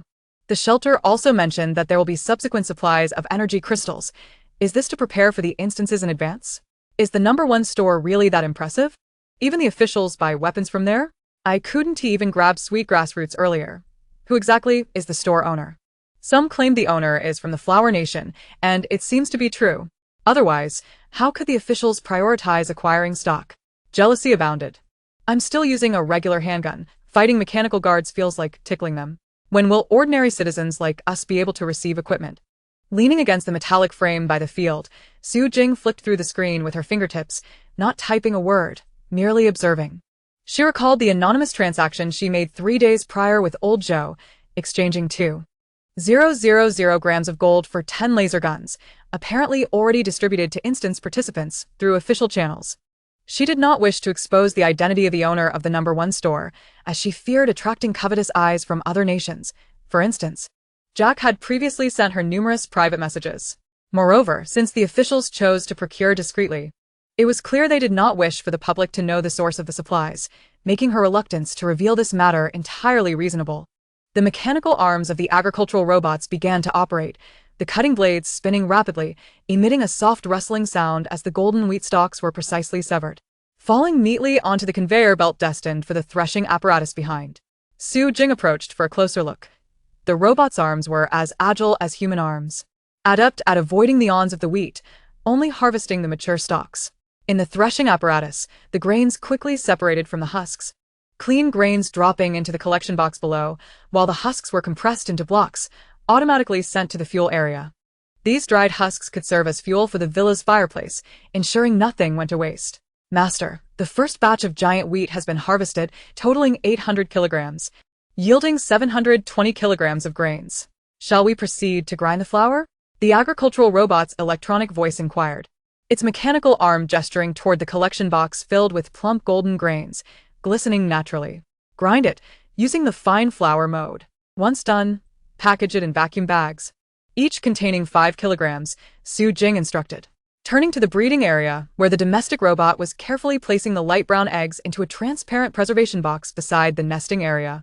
The lid marked with the date 20251012, the laying date. The 100 chicks had grown accustomed to the presence of the robots. Some even dared to hop onto the robotic arms, pecking at the sweet grassroot fragments stuck on them. Master, today we collected a total of 52 eggs. 2 more than yesterday, now stored in the 3rd layer of the refrigeration area. maintained at a constant temperature of 2 degrees, capable of preservation for 30 days. The feed for the lambs has been replenished. Each has gained 0.5 kilograms today, and they are expected to reach adult weight in a month. The domestic robot's voice was softer than that of the agricultural robot. It also retrieved a small plate of scrambled eggs from the storage compartment, placing it on a nearby metal plate. These were made using the eggs and cooking oil from the space. Would you like to try a bite, Master? Su Jing picked up a fork and tasted the egg, its texture smooth and imbued with a subtle egg aroma, far richer than ordinary eggs, evidently showcasing the advantages of space cultivation. She nodded, about to offer praise, when the global channel notification chimed again, this time from the Red Hunter, America, Jack, whose words dripped with evident bitterness. What a worthless laser gun. I previously tried to buy from the #1 store, and she wanted to charge me 10 times the price. The Flower Nation's officials must have received some benefit. Otherwise, why would they prioritize you? Instantly, the deep blue black bear, Russ Bear Nation, Ivan replied, accompanied by a cold smirk emoji. Jack, if you lack the ability to negotiate prices, don't blame others. Last month, I bought a laser gun from the owner for 5 times the price, trading frozen meat for it. Now, my people are equipped. If you're willing to offer 10 times the resources, perhaps the owner will sell to you too. You? Jack's reply was laced with fury. But he refrained from further entanglement, clearly aware that he could not muster 10 times the resources. After losing 2 members from his team, his supply reserves were already stretched thin. Other users from different countries in the channel began to chime in. Emily from the European Union simply stated, "We have received the first batch of energy crystals. Thank you to our partners," without mentioning the #1 store, clearly wishing to keep procurement channels under wraps. Su Jing closed the channel and walked to the shelf in the space's livelihood area, where the freshly milled giant wheat flour was neatly packaged in bags, each weighing 5 kilograms and exuding a faint wheat aroma. In the adjacent refrigeration area, the eggs were sorted into small boxes, each containing 10 eggs, stored separately from the previously stockpiled fresh meat and seafood. The domestic robot continued its busy work in the kitchen area, preparing beef noodles with the space's braised beef and noodles, the rich aroma wafting through the space. She pulled out her phone and opened her anonymous email, finding an unread message from Old Joe, time-stamped early this morning, containing just a single line. The supplies have been distributed. Thank you for your support. Subsequent alerts will be announced as planned, so please be prepared. Su Jing understood. The alert that Old Joe referred to was the Doomsday warning she had been awaiting. And the predicted Doomsday was now only 30 days away. The mechanical arms of agricultural robots continued to harvest the remaining giant wheat, as the conveyor belt steadily feeds straw into the threshing apparatus, filling the collection box with an ever-increasing bounty of grains. Meanwhile, the domestic robot prepares beef noodles, placing them into insulated containers for easy access by Su Jing at any moment. In the breeding area, young lambs, upon hearing the footsteps of the robots, eagerly approach, awaiting their sweet grassroot feed. The space is imbued with a sense of bustling order, contrasting sharply with the clamor emanating from the global channels. Chapter 50. Official announcement signals the dawn of the apocalypse at 8 o'clock in the morning. The Emergency Management Department of the Flowering Nation holds a press conference. Under the spotlight, Old Joe stands in a deep gray suit, his tie impeccably fastened, his usually gentle face now etched with gravity. Behind him, a blue backdrop displays the stark white characters, Extreme Weather Warning, 2025 to 2026, with a red note below indicating the warning level, severe. The screen cycles through satellite images of global climate anomalies. The Arctic ice cap is melting at 3 times the usual rate, the equatorial regions are experiencing rare low-temperature snowstorms, and the frequency of typhoon formation in the Pacific has surged.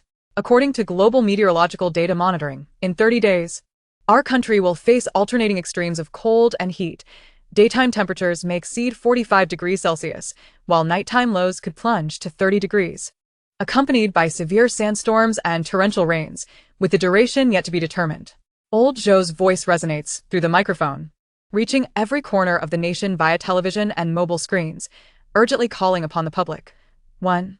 Stockpile at least 3 months' worth of drinking water, food, warm clothing, and other essential supplies.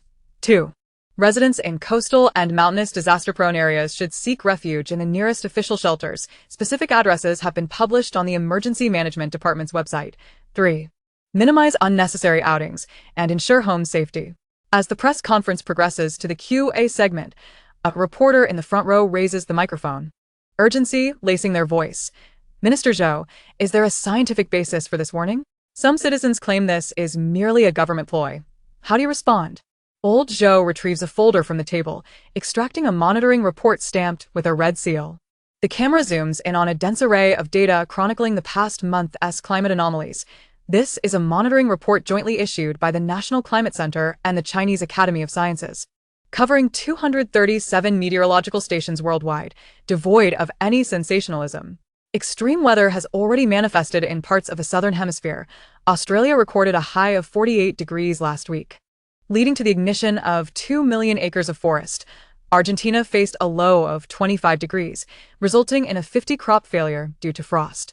We issue this warning to afford the public ample time to prepare and avert unnecessary casualties.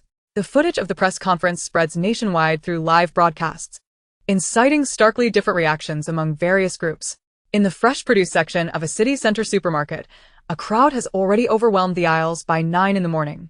Aunt Zhang, pushing her shopping cart, fills it with bags of rice while conversing with Aunt Li beside her. I heard the news about extreme cold and heat. I need to stock up on more rice and noodles, and frozen meat will last a long time in the fridge. Her cart already brims with 5 bags of 20-pound rice, 3 tubs of cooking oil, and the freezer is stuffed with pork belly, chicken legs, and frozen shrimp. In contrast, a young couple appears nonchalant. The boy, holding a bottle of cola, smiles at the girl. The aunties are just too nervous. The government issues warnings every year. But when has it ever been that serious? Let us just grab a couple of instant noodles and some drinks. If it gets cold, we'll turn on the heater. If it's hot, we'll use the fan. What else there to worry about? The girl nods, casually tossing 2 bags of chips into their basket as they laugh and stroll toward the checkout, completely oblivious to the empty shelves where bottled water and instant noodles have already been cleared out, leaving only a handful of expired biscuits. In an aging residential building, Grandpa Wang in room 602 sits on the sofa, watching television. As old Zhou's warning flashes across the screen, he promptly reaches for the remote and switches to the opera channel. Extreme weather? They're just trying to scare us. He sips his hot tea, calling out to his partner in the kitchen, don't listen to their nonsense. The bag of rice you bought yesterday is enough for us for a month. We don't need to buy more. It's a waste of money. His partner pokes her head out of the kitchen, still holding some half-washed greens, but Aunt Zhang downstairs said she stocked up on 100 pounds of rice and bought an electric heater. Should we prepare something too? Prepare what? Grandpa Wang sets down his teacup, his tone dismissive. We've lived in this building for 20 years. When have we not weathered a typhoon or cold wave? If it gets cold, we have heating. If it's hot, we have fans. The government will take care of us. Stop fussing. We're having noodles for lunch.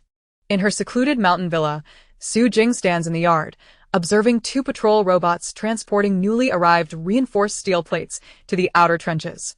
The sound of the press conference drifts from the living room, but she pays little attention, having received old Zhou's anonymous email a week prior. She has already completed her final batch of supplies. Her focus is entirely on the breeding area within the system space. As her consciousness sinks into the space, she finds the 30 cubic meter breeding zone, where 20 young lambs have grown significantly, their fluffy white wool thick and voluminous, their size considerably larger than when she first acquired them. Su Jing approaches the lamb pen, scrutinizing each lamb's appearance. The ram's horns are more robust, its frame sturdier, and its bleats more resonant. The ewes appear gentler, their bellies slightly rounded, indicating future milk production. She plans to select 5 rams for castration, thereby preventing territorial disputes and ensuring the meat remains tender for fattening. Retrieving a set of veterinary castration tools from the supply area, she disinfects them with alcohol before selecting the largest ram, perhaps sensing danger. The ram attempts to retreat, but is gently restrained by the nearby agricultural robot, its mechanical arm encased in soft rubber padding to avoid injuring the lamb. With practiced ease, Su Jing injects a small dose of anesthetic into the ram's scrotum, and once the anesthetic takes effect, she swiftly completes the castration procedure, finally disinfecting the area with iodine and applying sterile gauze. The entire process takes less than 5 minutes. The lamb only struggles slightly before resuming its quiet munching of the giant wheat straw nearby. Master, the castration of the 5 rams is complete. Daily gauze changes and high-protein feed, which can be a mixture of soybean meal and giant wheat bran from the space, will be necessary. They are expected to reach market weight, approximately 50 kilograms each, in 2 months. The agricultural robot's electronic voice resonates, simultaneously presenting a detailed fattening plan outlining daily feeding amounts, feeding times, and weight monitoring frequency. As Su Jing accepts the plan, intending to confirm the subsequent feed reserves, she is suddenly interrupted by an electronic notification from the system. Louder than any prior alert, resonating with the quality of an ancient bell, Global Instance System Update. The third instance of the Immortal cultivation world is about to commence. A translucent blue panel unfolds instantly, emblazoned with golden text detailing the instance information. Instance name: Immortal cultivation world. Beginner. Commencement time: 25 days until the apocalypse countdown. 5 days from now. Number of participants: 100. 000 globally, 20,000 from the Flowering Nation, distributed among other countries based on population. Core mission: acquire immortal cultivation resources, including elixirs, herbs, and fragments of magical artifacts. The higher the resource grade, the higher the instance score. Danger warning: the instance contains sect guards, chi refining, and foundation establishment level, who will actively attack individuals not belonging to their sect. Avoidance or defeat is necessary. Special note: immortal cultivation resources can be used to enhance personal attributes, repair technological devices, and some high-tier resources can be utilized in apocalyptic conditions, such as elixirs that can withstand temperatures as low as 50 degrees. Su Jing's gaze fixates on the words immortal cultivation resources on the panel, her fingertips instinctively tightening at the mention of elixirs for warmth and attribute enhancement. Precisely what is urgently needed in this apocalyptic era. Under extreme cold conditions, even with warm clothing and electric heaters, nothing is as direct as elixirs. After enhancing her constitution, she would stand a better chance against the onslaught of monstrous beasts. As she observed the participation count of 100,000, nearly tenfold that of the previous cyber dungeon, she recognized that the competition would undoubtedly be more fierce, necessitating thorough preparation in advance. Chapter 51. Entering the Immortal Cultivation Dungeon. As Su Jing's fingertips grazed the last row of shelves in the civilian zone, the sensation transitioned from the vacuum-sealed giant wheat flour to the cool egg cartons in the refrigerated section. 2,000 eggs were neatly arranged in transparent containers, each labeled with the date of collection. The newest carton had been gathered just this morning. Adjacent in the freezer section lay 500 kilograms of marinated beef and 300 vacuum-roasted ducks piled high, the packaging of pre-prepared skewers coated with a thin layer of frost, exuding a faint aroma of meat. Turning towards the energy zone, she noted 10 modified flying cars resting upon metallic stands, their roof-mounted energy indicators glowing with a steady blue light. 9,000 energy crystals were secured within sealed boxes, the label prominently displaying the phrase 85 energy density. In the weapons section, 40 laser guns, remaining from previous transactions, were meticulously arranged, each accompanied by 10 boxes of standard energy bullets and 2 boxes of enhanced energy bullets. The metallic sheen of the guns gleamed sharply under the dim light. In the breeding area, she inquired softly to the air about the status of the lambs. The electronic voice of the agricultural robot promptly responded. 5 castrated rams weigh 25 kilograms, fed daily with a mixture of giant wheat bran and soybean meal, growing normally. The remaining 15 ewes show no abnormalities and are expected to enter lactation in 1 month. 100 chicks produce 55 eggs daily, stored in the refrigerated section with no damage. Confirming that all resources were in optimal condition, Su Jing exited the space and stepped into the villa's courtyard. An electronic countdown clock hung beneath the eaves, the red digits clearly displaying 25 days, 0 hours, and 03 minutes. Only 3 minutes remained until the opening of the Immortal Cultivation Dungeon. She lifted her gaze to the sky, where the previously clear morning had suddenly taken on a faint, white glow. The system's prompt echoed in her mind. The third dungeon, the Immortal Cultivation World, beginner, will soon commence. Mandatory teleportation in 30 seconds. Please prepare. As the white light intensified, enveloping her, she instinctively closed her eyes. Unlike the mechanical roar of the cyber dungeon's teleportation, this time it was accompanied by a gentle breeze caressing her ears, the rich aroma of grass and wood mingling with a subtle hint of medicinal fragrance. When the white light dissipated and she opened her eyes, she found herself no longer standing on the concrete of the villa's courtyard, but on a forest path carpeted with pine needles. The soft, loamy soil reached her ankles, and with each step, she could feel the moisture within the earth. Looking up, she saw distant mountains shrouded in pale white mist, the dark contours of the peaks obscured. with the highest point faintly revealing the silhouette of a flying Eve, the entrance to the Qingyun sect, its wooden plaque mostly concealed by mist. Only the robust characters Qingyun remaining visible. The surrounding trees were sturdier than those near the mountain villa, their trunks entwined with vibrant green vines, and branches adorned with unknown red berries. Colorful birds occasionally flitted by, chirping melodiously, and the air was devoid of any oil scent, filled instead with the refreshing essence characteristic of a forest after rain, tinged with a coolness that cleared the mind. The dungeon task has been issued. Please check. The system's prompt interrupted Su Jing's observations, a blue panel unfolding before her eyes, the task details clear and concise. Core task: acquire 10 low-tier elixirs, including healing elixirs, chi-gathering elixirs, and body-strengthening elixirs, within 72 hours. Any combination is acceptable. Hidden requirement: avoid the elders of the Qingyun sect, foundation establishment cultivation level. Capable of detecting outsiders through their aura. Immediate retreat is advised upon encounter. Ranking rewards. At the end of the dungeon, the top 10 in core task completion will receive additional rewards unique to the Immortal cultivation world, including low-tier fragments of foundational cultivation techniques. Failure penalty. Failure to complete the core task within 72 hours will result in a deduction of 50 of current system points. Just as Su Jing registered the task, a faint rustling sound from behind her caught her attention. It was not the wind rustling leaves, but rather the sound of someone approaching through the loamy soil. Instantly, she turned, her hand instinctively reaching for the laser gun at her waist, which she had brought specifically for the dungeon. Only to see a small boy in a coarse blue tunic emerge from the thicket, carrying a bamboo basket filled with herbs like chai hu and dangoe. His dark little face bore traces of dirt, yet his eyes sparkled like stars in the mountains, and he clutched a plant adorned with small white flowers.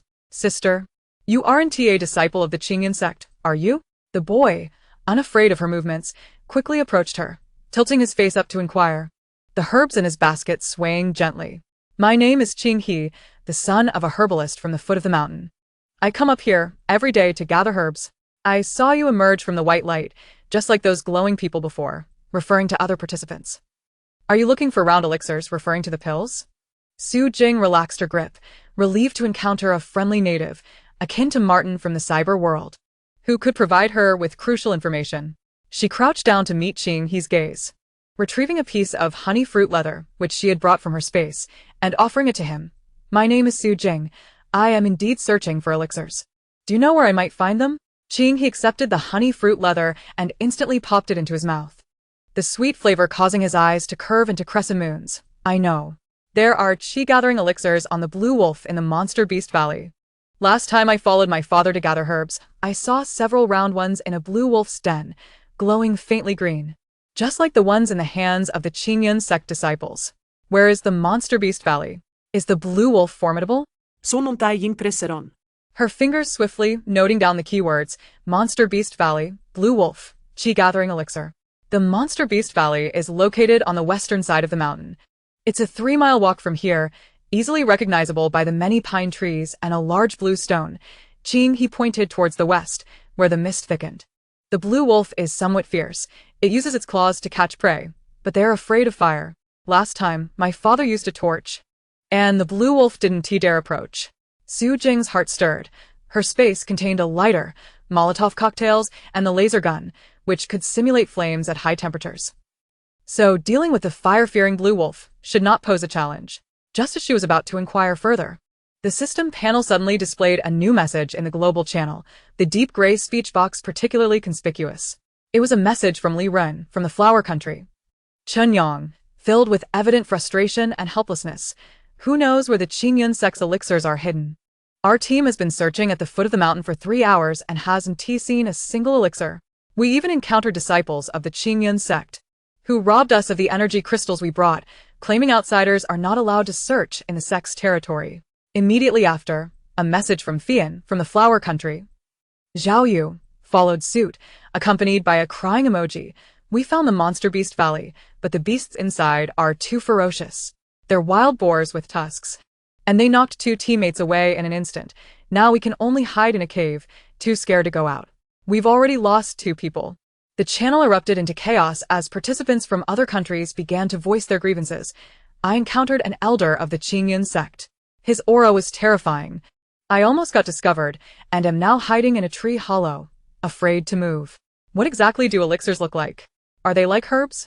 We gathered a bunch of grass, but that is not it at all. Has anyone found a clue?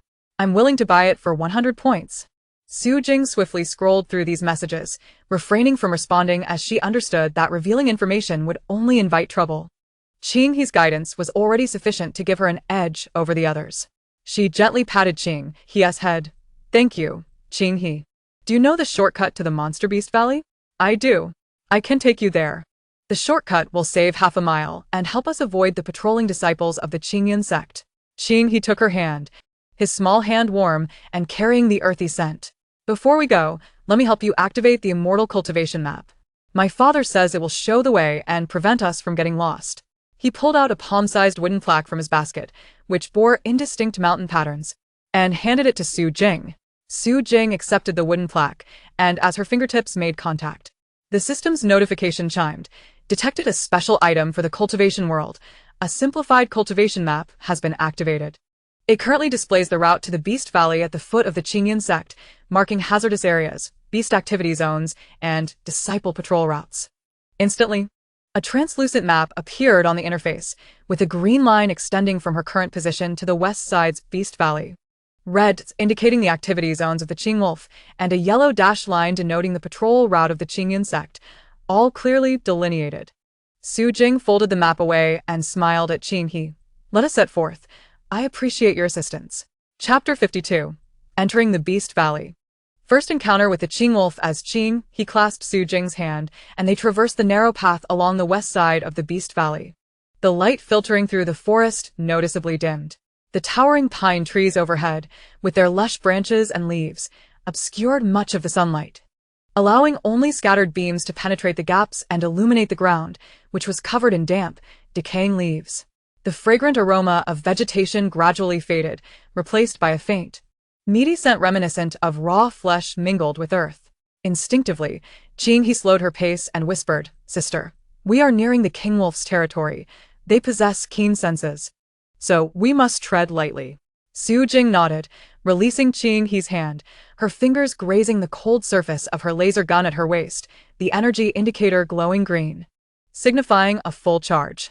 Following Qing He's gaze, she spotted a towering dark green stone, 2 meters high, marking the distinctive feature of the Beast Valley, next to which, on the decayed leaves, she could faintly discern a series of deep brown claw prints, each the size of an adult's palm, with sharp marks at the tips, evidently left by the Qing Wolf.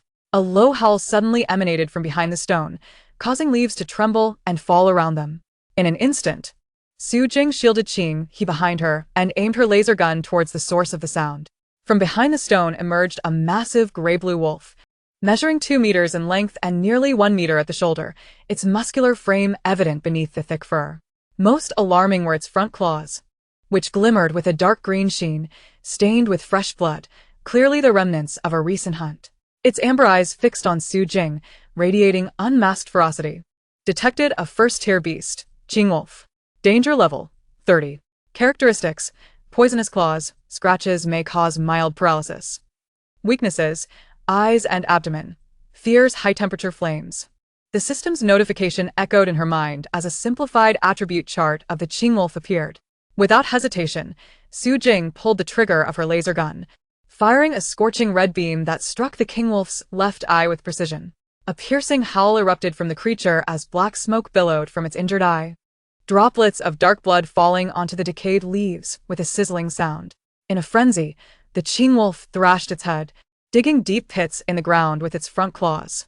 However, due to its blindness in the left eye, it miscalculated its lunges towards Su Jing, colliding instead with a nearby pine tree, producing a dull thud. Sister, now's your chance.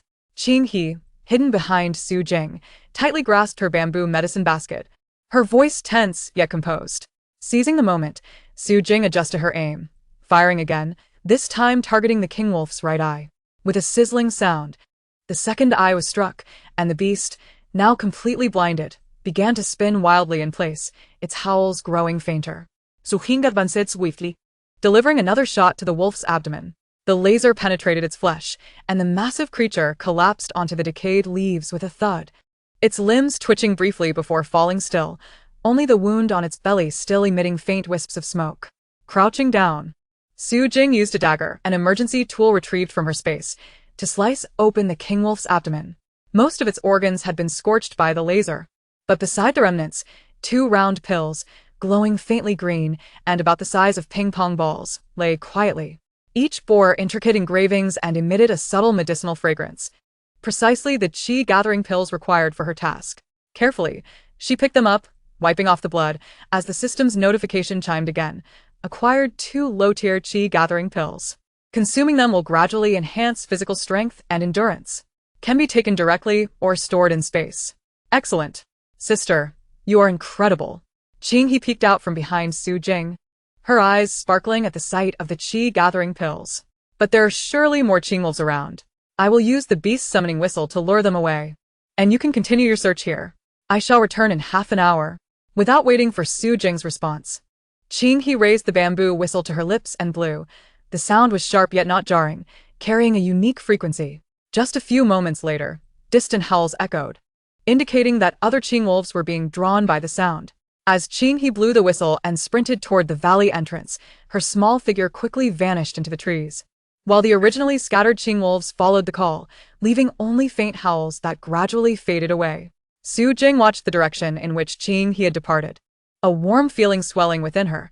These natives always provided crucial assistance in times of need. Martin from the cyber world, the little boy, and now He, all helping her navigate the unfamiliar realm with greater ease. She stored the chi-gathering pills away, gripping her laser gun tightly as she began to examine the claw prints around the great stone, which were becoming increasingly dense.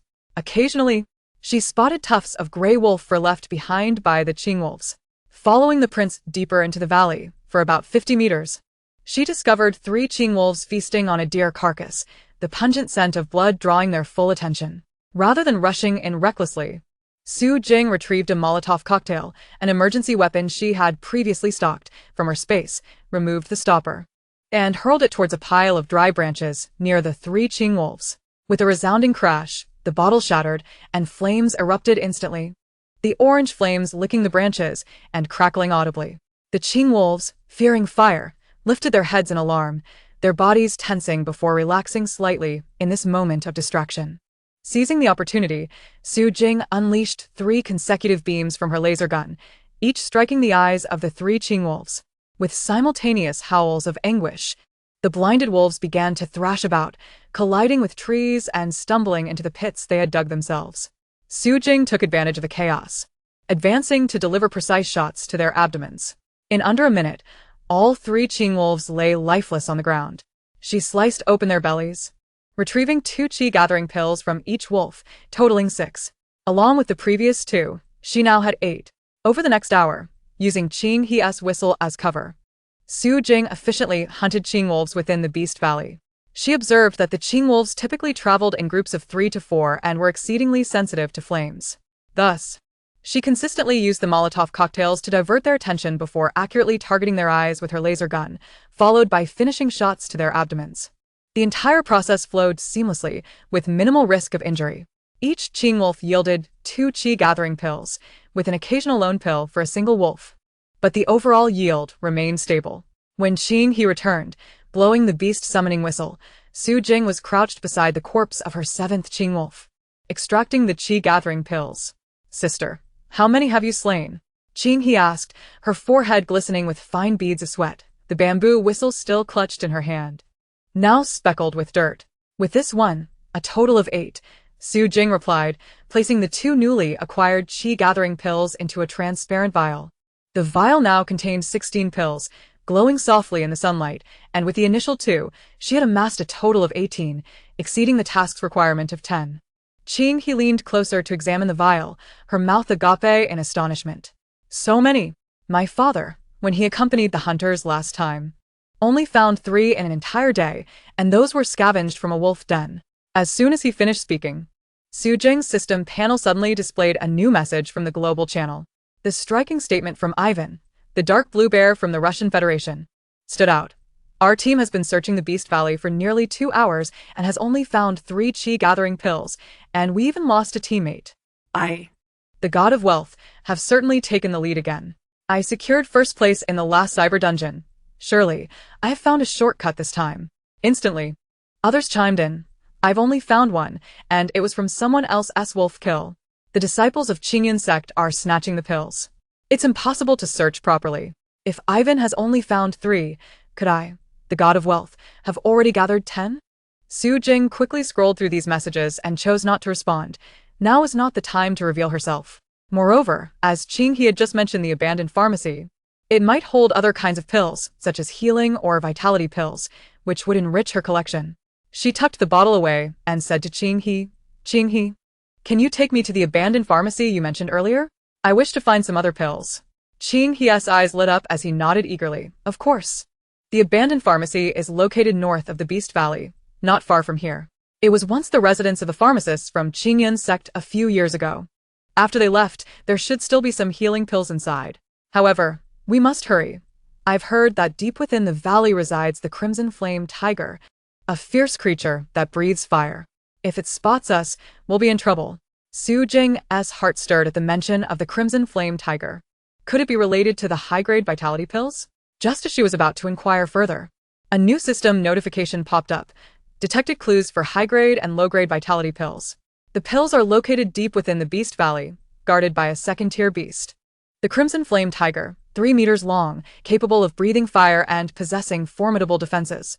It is advised to team up or enhance one's strength before attempting to challenge it. Simultaneously, a message from Jack, the Red Hunter from the United States, appeared in the global channel. Attention, everyone. Deep within the Beast Valley, there is a Crimson Flame Tiger guarding the high-grade vitality pills.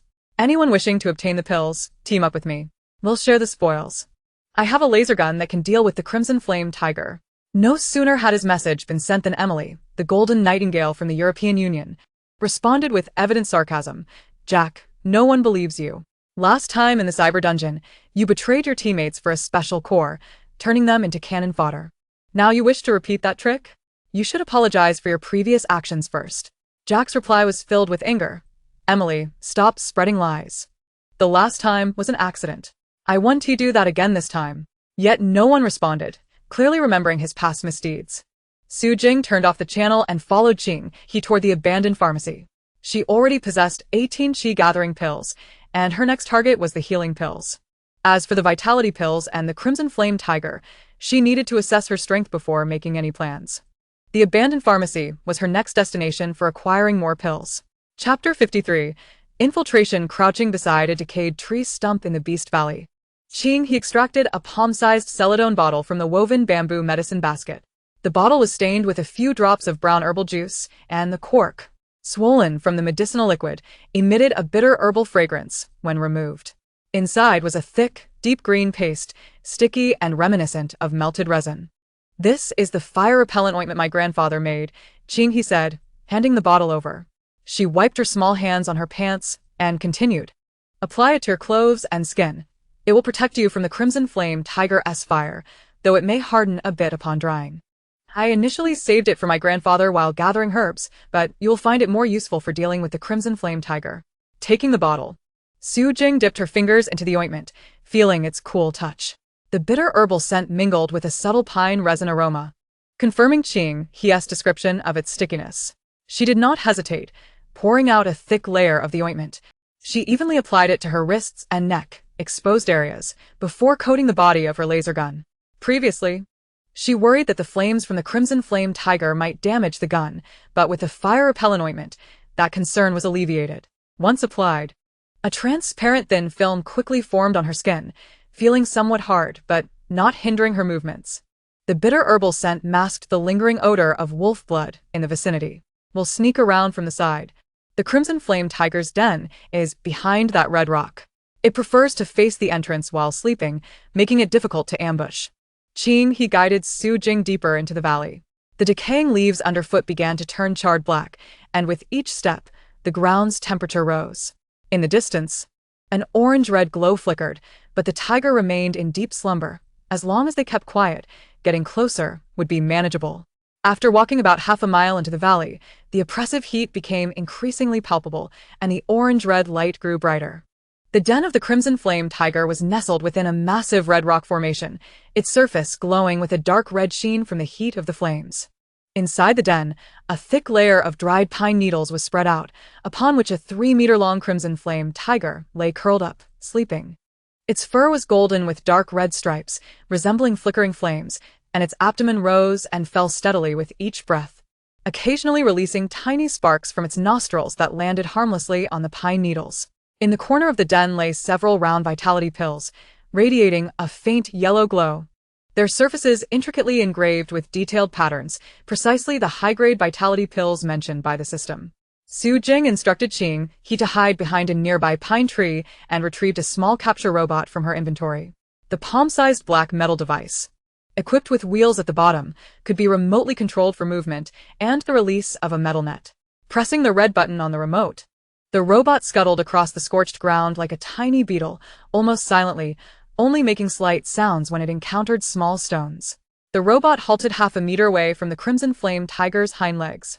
Su Jing gently pressed a button on the remote, and with a swish, a semi-transparent metal net sprang from the robot's top.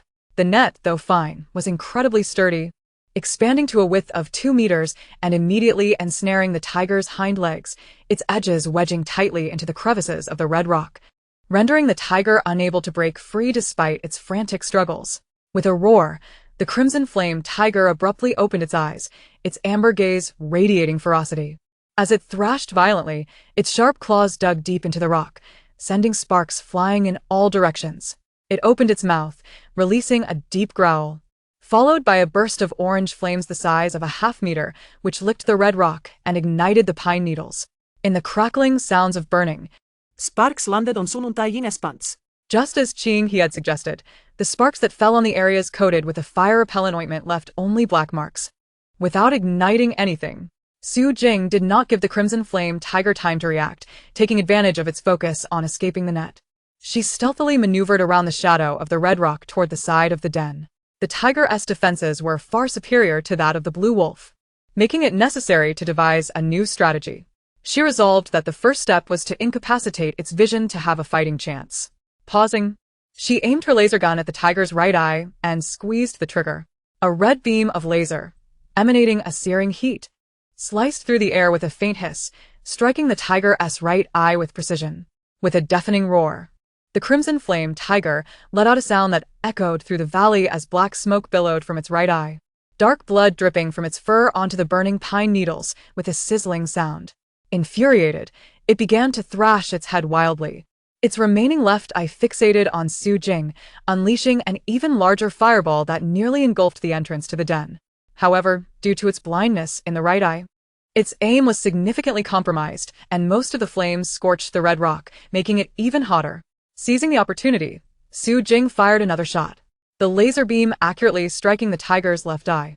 Now completely blind, the Crimson Flame Tiger lost its target and began to thrash chaotically within its den, its massive body crashing against the red rock with a resounding thud. The metal net around its hind legs tightened further, beginning to draw blood. Su Jing circled behind the tiger, focusing on the soft flesh of its neck, the weakness of all beasts, even second-tier ones. Taking a deep breath, she pulled the trigger of her laser gun, and the red beam penetrated the tiger's fur, instantly piercing through its neck. The movements of the Crimson Flame Tiger suddenly froze, its massive body swaying slightly before crashing heavily onto the burning pine needles, sparks scattering onto its fur without igniting it. The efficacy of the fire-repellent ointment still effective. Su Jing waited for a few seconds, confirming that the Crimson Flame Tiger had completely ceased to breathe before stepping into the den. She first kicked the burning pine needles aside to prevent them from scorching the fitness pills. In the corner of the den lay a dozen fitness pills. She bent down to pick them up and rummaged through the needles, uncovering a dark red wooden box pressed beneath them. The lock was already rusted, and with a gentle twist, it popped open, revealing a box full of fitness pills, heavy in her hand. The bitter herbal fragrance more potent than that of the previous chi-gathering pills. "Sister, you truly killed it." Qing he rushed over from behind a pine tree, still clutching the beast-repelling whistle. Upon seeing the corpse of the Crimson Flame Tiger, her eyes widened in disbelief. "My father said the Crimson Flame Tiger is the most formidable beast in the Beast Valley. Hunters have come in teams to slay it before, but they were all scorched by its flames. How did you manage it alone? Su Jing stored the fitness pills in her space and brushed the dust off her hands. Thanks to the fire repellent ointment you gave me. Otherwise, it would have been quite troublesome. By the way, do we have enough fitness pills? If not, we can search for more elsewhere. Plenty. Plenty. Qing He waved her hands dismissively, then as if suddenly recalling something. She tugged at Su Jing's sleeve and led her out of the valley. Sister, I forgot to tell you, there's a medicinal field behind the mountain of Qingyun sect, filled with low-grade herbs like chai hu and angelica. Plus, next to the field is a pill storage, a place where the alchemists of Qingyun sect used to hoard pills a few years ago. After the alchemists left, no one has really guarded it. Only a few patrolling disciples go there occasionally. We might find more chi-gathering pills and healing pills, much faster than hunting beasts in the Beast Valley. Su Jing felt a stir within her at the mention of the medicinal field and pill storage. It was a perfect opportunity to replenish her stock of pills. Now that she possessed both chi-gathering pills and fitness pills, if she could find a substantial quantity of healing pills, not only could she complete her quest, but she could also stockpile ample resources for the impending apocalypse. Especially healing pills, which would allow for quicker recovery from injuries in extreme cold weather compared to ordinary medicines. Then let us head to the back mountain now, Su Jing said, stowing away her laser gun and following Qing He out of the valley, her pace quickening. Do you know how to avoid the patrolling disciples? Of course. There's a drainage passage at the side entrance of the back mountain that leads to the bamboo grove beside the medicinal field. The patrolling disciples never go there because of the many poisonous mosquitoes inside, but I have a mosquito-repelling medicine brewed by my father. It's effective, Qing He replied, pulling out a small porcelain bottle from her medicinal basket, resembling the fire-repellent ointments container. We should hurry. If we delay, the patrolling disciples will change shifts and we might run into them. Chapter 54. Acquiring a wealth of pills as Qing He led Su Jing around to the side entrance of Qingyun sect's back mountain. The leaves of the medicinal herbs glistened with morning dew at their feet. The side entrance was a half-person-high wooden archway, its door panels covered in lush green vines, beneath which lay a rusty copper lock, its keyhole filled with dusty brown grime, clearly untouched for a long time. Next to it was the medicinal field Qing He spoke of, a square acre filled with chai hu, angelica, and baizhu, their vibrant green leaves swaying gently in the wind, the rich herbal fragrance mingling with the scent of earth, enveloping them. My father helped the alchemist of Qingyun sect repair the medicinal furnace before, and secretly, made a key. After the alchemist left, no one has managed this lock, Qing He said, pulling out a brass key from the bottom of the medicinal basket. The handle was engraved with a faint character for medicine, its edges polished to a shine. The lock is rusty, so it will require a little knocking to open. He picked up a fist-sized stone and gently tapped the lock 3 times. With a soft click, the rusty latch finally sprung open, and as the wooden door creaked open, startled sparrows took flight from the medicinal field. Su Jing followed Qing He into the pill storage, where a mixed scent of dust and old medicines rushed towards them. The room was not large, roughly 10 square meters, with 3 rows of dark wooden shelves in the center, each layer coated with half a finger's thickness of dust, indicating it had been at least 6 months since anyone had entered. The shelves were divided into 3 tiers, each neatly lined with palm-sized blue porcelain bottles, their bodies adorned with yellowed paper labels inscribed with the names of the pills. The top tier held chi-gathering pills with faint green labels. The middle tier contained healing pills with light red labels, and the bottom tier held fitness pills with pale yellow labels. Each porcelain bottle was sealed with a cork, the edges of which were dusty but not moldy, clearly indicating good ventilation in the storage. These bottles are all full. My father has checked before, Qing He said, approaching the top shelf and standing on tiptoe to retrieve a bottle of chi-gathering pills. He wiped the dust off the bottle with his sleeve and pulled out the cork. The pale green pills rolled out, landing in his open palm, 5 in total, each the size of a ping-pong ball, their surfaces etched with fine spiral patterns, and the bitter herbal fragrance instantly wafted into the air. Look. Not a single one is missing. The people from Qingyun sect have long forgotten about this place. Su Jing nodded and moved to the side of the shelf, first retrieving several empty Nama boxes from her space, each capable of holding 500 pills, purchased from the black market of the cyber dungeon, specifically for storing small items. She began with the top tier of chi-gathering pills. There were 20 bottles on that shelf, each containing 50 pills, totaling 1,000 pills for that layer. And 3 layers meant exactly 3,000 chi-gathering pills. She took 1 bottle, tilted her wrist gently, and the pale green pills cascaded into the Nama box, each one plump and undamaged. For bottles with tight corks, she delicately pried them open with the tip of her dagger, her movements quick and steady. Careful not to make too much noise. He assisted nearby, handing her boxes and occasionally wiping the thick dust off the porcelain bottles. Sister, hurry up. The patrolling disciples usually circle the medicinal field every half hour, and it's been nearly a quarter of an hour since we last saw them. Just as he finished speaking, clear footsteps suddenly sounded from outside the storage, the sound of cloth shoes on the dirt path mixed with the clinking of a medicinal hose striking stones. Clearly, a disciple guarding the medicinal field was approaching. Su Jing paused instinctively, glancing towards the storage door, which was still ajar, revealing a glimpse of the green branches and leaves of the medicinal field outside. Qing He, quick-witted, stepped back suddenly and deliberately tripped over the medicinal basket beside him, letting out a soft yelp as the basket crashed to the ground, scattering Chai Hu and Angelica everywhere, the vibrant green leaves mingling with the brown earth, perfectly concealing the gap at the storage door. "Who's there?" The footsteps halted, and a young man's voice came, tinged with impatience. He was one of the disciples guarding the medicinal field, dressed in a blue short robe of Qingyun sect, with a black belt around his waist, holding a copper-headed hoe. His face dusted with a few specks of dirt, clearly just having weeded in the medicinal field. He spotted the overturned basket and Qing He squatting on the ground picking up herbs, frowning slightly. "You again, you clumsy herbalist. Why are you always causing a ruckus here?" Saw the. Qing He smiled as he picked up the herbs, revealing 2 rows of white teeth. "My father sent me to gather some Chai Hu. I slipped a bit. I hope I didn't delay you." He intentionally slowed his movements, letting the Chai Hu leaves brush against the ground, creating a faint rustling sound, while his gaze subtly signaled towards the storage, urging Su Jing to hasten. "Get moving," the young man grunted, walking over to Qing He and bending down to help pick up a few herbs. "Hurry up, don't waste my time patrolling. The elders will be coming to inspect the growth of the medicinal field soon. If they see you here causing trouble, you'll be in for it." His attention was completely focused on Qing He and the scattered herbs, entirely unaware of the commotion inside the storage.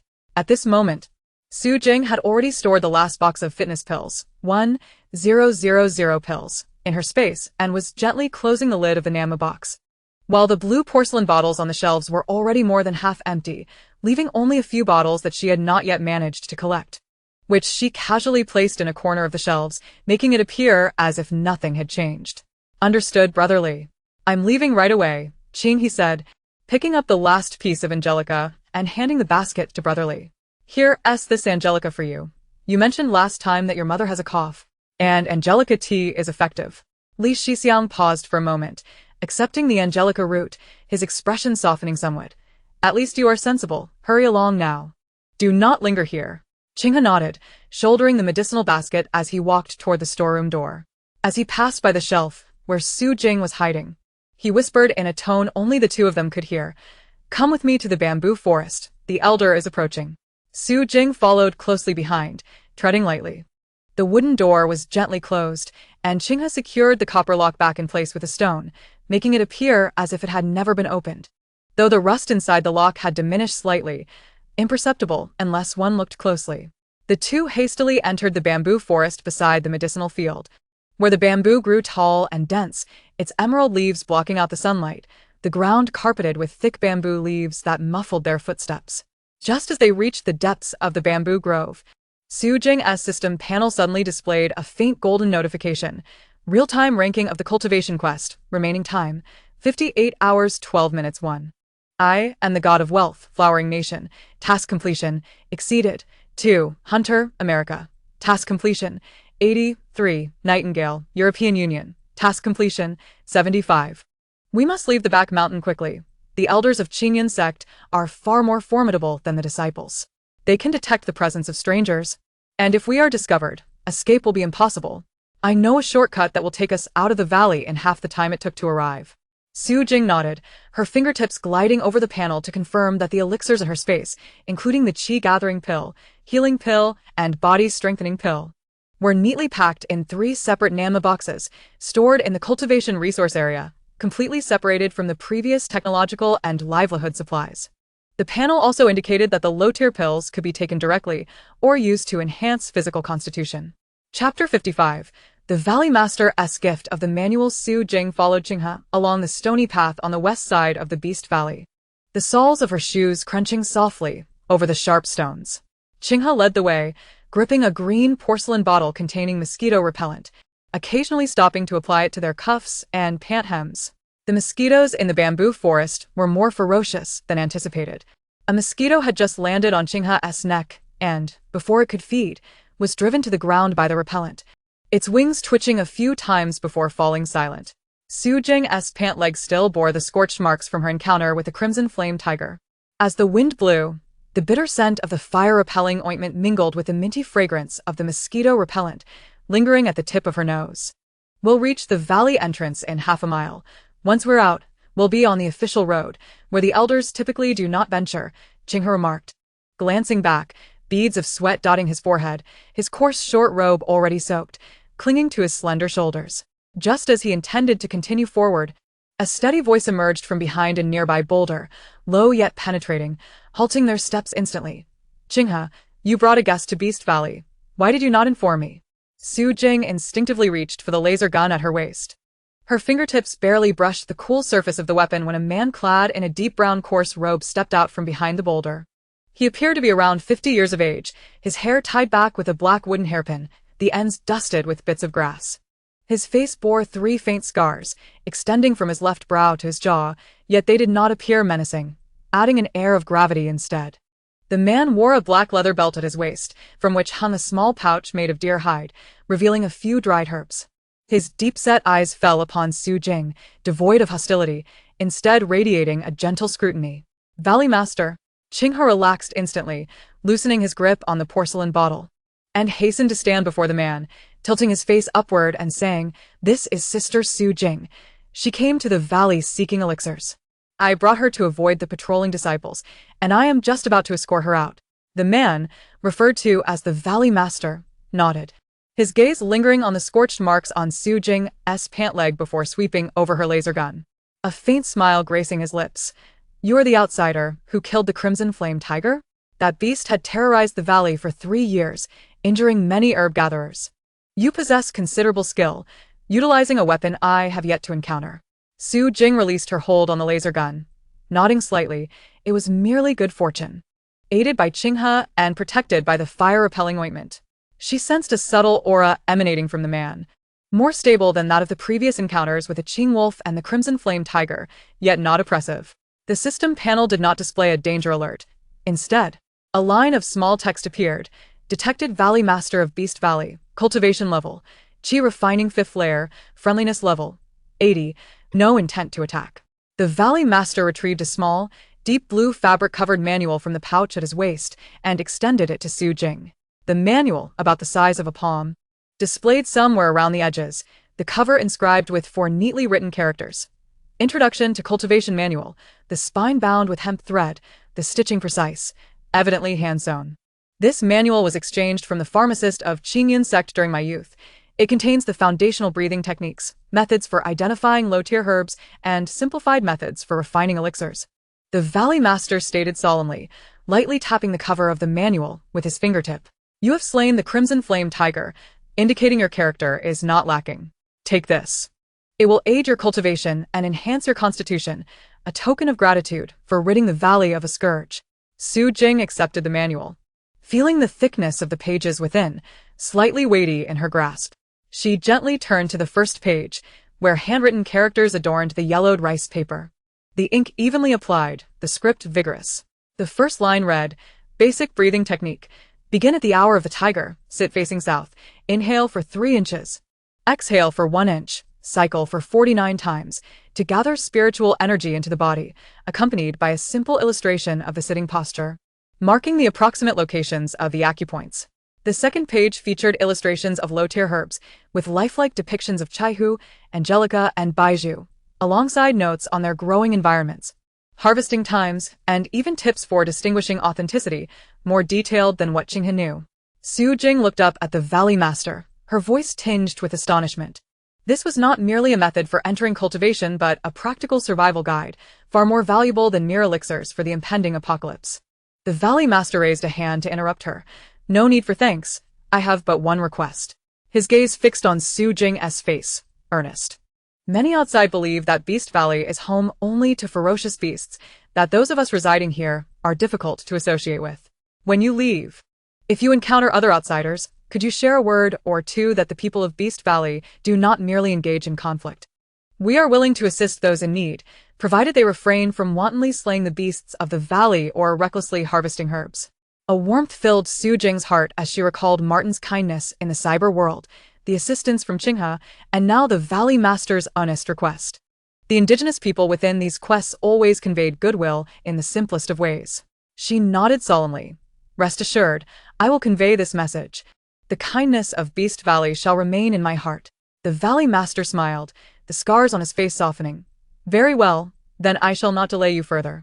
The elders of Qingyun sect have passed through the bamboo forest and are coming this way.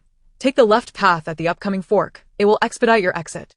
I have marked the way with red cloth strips. Follow them, and you shall not lose your way.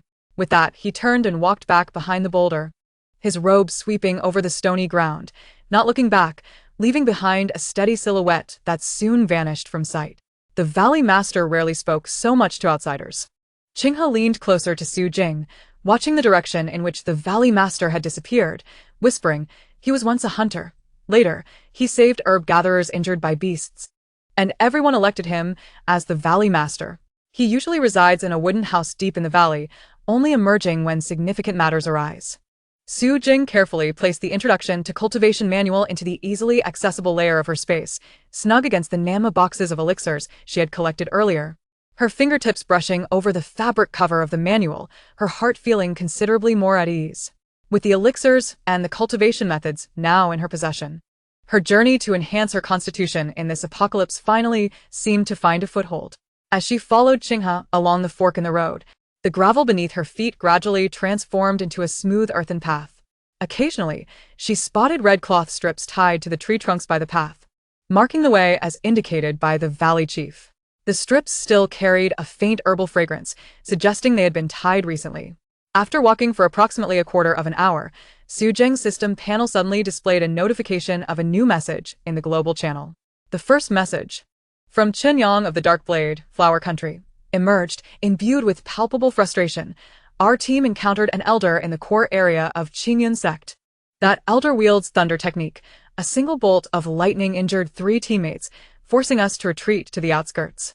We haven't collected much in terms of elixirs or points, and if we remain here any longer, we fear we may perish.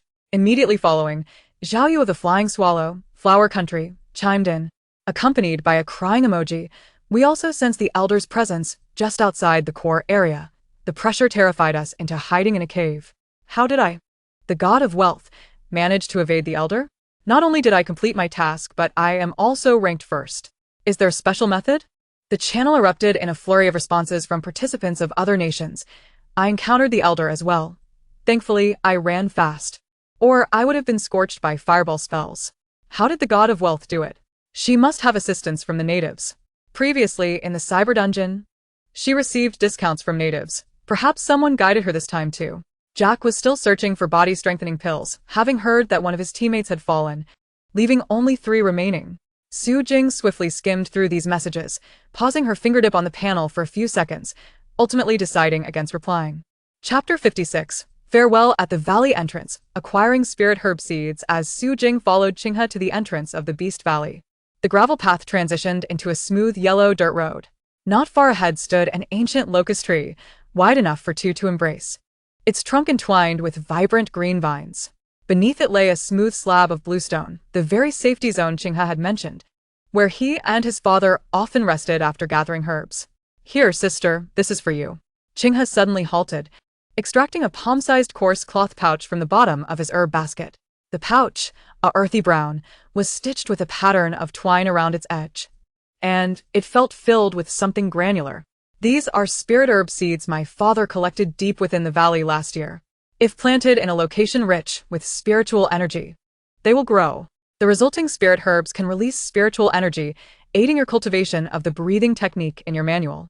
Su Jing accepted the pouch, gently squeezing the seeds inside, which were about the size of mung beans, hard and smooth, sending a hint of coolness through the fabric. She opened a corner of the pouch to reveal the seeds, which were a deep brown, intricately textured like miniature walnut shells. Bringing it closer to her nose, she detected a faint, refreshing fragrance, distinct from the herbal scents she had encountered previously. How do I plant them? Do I need special soil? She inquired, contemplating the planting area in her spatial domain, where there was indeed dark brown soil that might suffice. No need for special soil. Ordinary soil will do. Just remember to water them generously and avoid direct sunlight, Jinghe replied, scratching his head, a shy smile gracing his face. My father says spirit herbs grow slowly. They take 3 months to mature. However, once harvested, they can regrow, allowing for several harvests. If you fail to cultivate them, I can bring you new seeds next time you visit the valley. Su Jing carefully placed the pouch into her spatial seed area, where she had previously stored the seeds of giant wheat and sweet grass roots, now accompanied by the spirit herb seeds. The system panel automatically displayed a notification. Detected exclusive spirit herb seeds for the cultivation world. They can be planted in the spatial planting area. Maintain soil moisture, 60 humidity, and temperature, 20 to 25 C. Upon maturation, they will release a trace of spiritual energy to assist in cultivation. She looked up and smiled at Jinghe. Thank you, Jinghe. I will take good care of them. Next time I visit the cultivation world, I'll bring you honeyed fruit. Sweeter than what you had last time. Jinghe's eyes sparkled, and he nodded vigorously. All right. I'll be waiting for you. But be cautious of the people from Qingyun sect. They sometimes patrol the valley entrance and will interrogate outsiders. He offered a few more reminders about cultivating the herbs without haste and not overwatering them before turning back. Glancing over his shoulder as he walked deeper into the valley, his small figure gradually disappeared behind the ancient locust tree, the bamboo basket at his waist swaying gently, occasionally producing the soft sound of herbs clashing together. Su Jing settled down on the bluestone slab beneath the locust tree. The surroundings were tranquil, with only the rustling of leaves stirred by the wind and the distant chirping of birds breaking the silence, devoid of the roars of beasts or the footsteps of Qingyun sect disciples. This was indeed a safe zone, as indicated by the system panel marking the current area. Safe zone, no danger detected, supplies can be organized, rest allowed. She closed her eyes, allowing her consciousness to descend into the system space, first entering the cultivation resource area. Previously, there were only 3 Nama boxes containing Qi-gathering pills, healing pills, and body-strengthening pills. Now, there was an additional manual for beginner cultivation, prominently placed. Su Jing began with the Qi-gathering pills. The light green pills in the Nama box were plump and undamaged. She utilized her consciousness to divide the pills into smaller portions, each containing 50 pills, and stored them in transparent jade bottles, previously acquired empty bottles from the elixir storage. She labeled the bottles as Qi-gathering pills, low grade, which enhance endurance upon consumption, and neatly arranged them on the top shelf, totaling 60 bottles, equating to 3,000 pills. Next, she turned to the healing pills. In the middle box, the light red pills glimmered with a subtle sheen, slightly smaller than the Qi-gathering pills. Their surfaces engraved with a cross pattern, recalling the system's previous alert about the need to protect healing pills from light. She found some black velvet fabric to cushion the bottoms of the jade bottles, then filled them with the pills, each portion containing 30 pills. She labeled them as healing pills, low grade, suitable for both external application and internal consumption, promoting wound healing, and placed them on the middle shelf, totaling 67 bottles, amounting to 2,000 pills. The remaining 10 pills were stored separately in a small bottle for easy access in emergencies. Lastly, she addressed the body-strengthening pills. In the lower box, the pale yellow pills were the largest, their surfaces adorned with spiral patterns and emanating the strongest medicinal aroma. Su Jing utilized a silver box previously used for energy crystals to store the body-strengthening pills, as the silver box had good sealing properties to shield against external moisture. Each portion contained 20 pills, labeled as body-strengthening pills, low grade, which enhance physical strength, with a maximum of 1 pill per day. They were arranged on the lower shelf, totaling 50 bottles, equating to 1,000 pills, with 1 pill reserved in the easy access layer for her to test its effects and see if it could enhance her constitution in preparation for the apocalypse. After organizing the pills, Su Jing's consciousness scanned the entire cultivation resource area. The shelves were neat, labels clear, and each type of pill categorized by quantity for easy subsequent retrieval. The manual was placed on the top shelf, alongside the cloth pouch containing the spirit herb seeds. Easily visible, the system panel displayed a notification: Cultivation Resource Area Organization Complete. Pill preservation status good. No risk of moisture damage. Exiting the space. She opened her eyes to find sunlight filtering through the ancient locust tree, warming the bluestone slab beneath her. From the easy access layer of her spatial domain, she retrieved the single body strengthening pill, its pale yellow hue cradled in her palm, pleasantly warm. The spiral patterns on its surface shimmered softly in the sunlight, while the bitter yet sweet aroma wafted tantalizingly to her nose. Without hesitation, she placed the pill in her mouth and gently chewed. Its texture resembled that of dried sweet potato, slightly bitter with a hint of sweetness. As she swallowed, a gentle warmth spread through her throat. Within half a minute, the warmth traveled down her throat, gradually permeating her limbs. Her fingertips first felt a heat, followed by her arms and legs, until a comforting warmth enveloped her abdomen, akin to cradling a small furnace without being overly hot. Su Jing tightened her fist, acutely aware of a noticeable increase in her strength.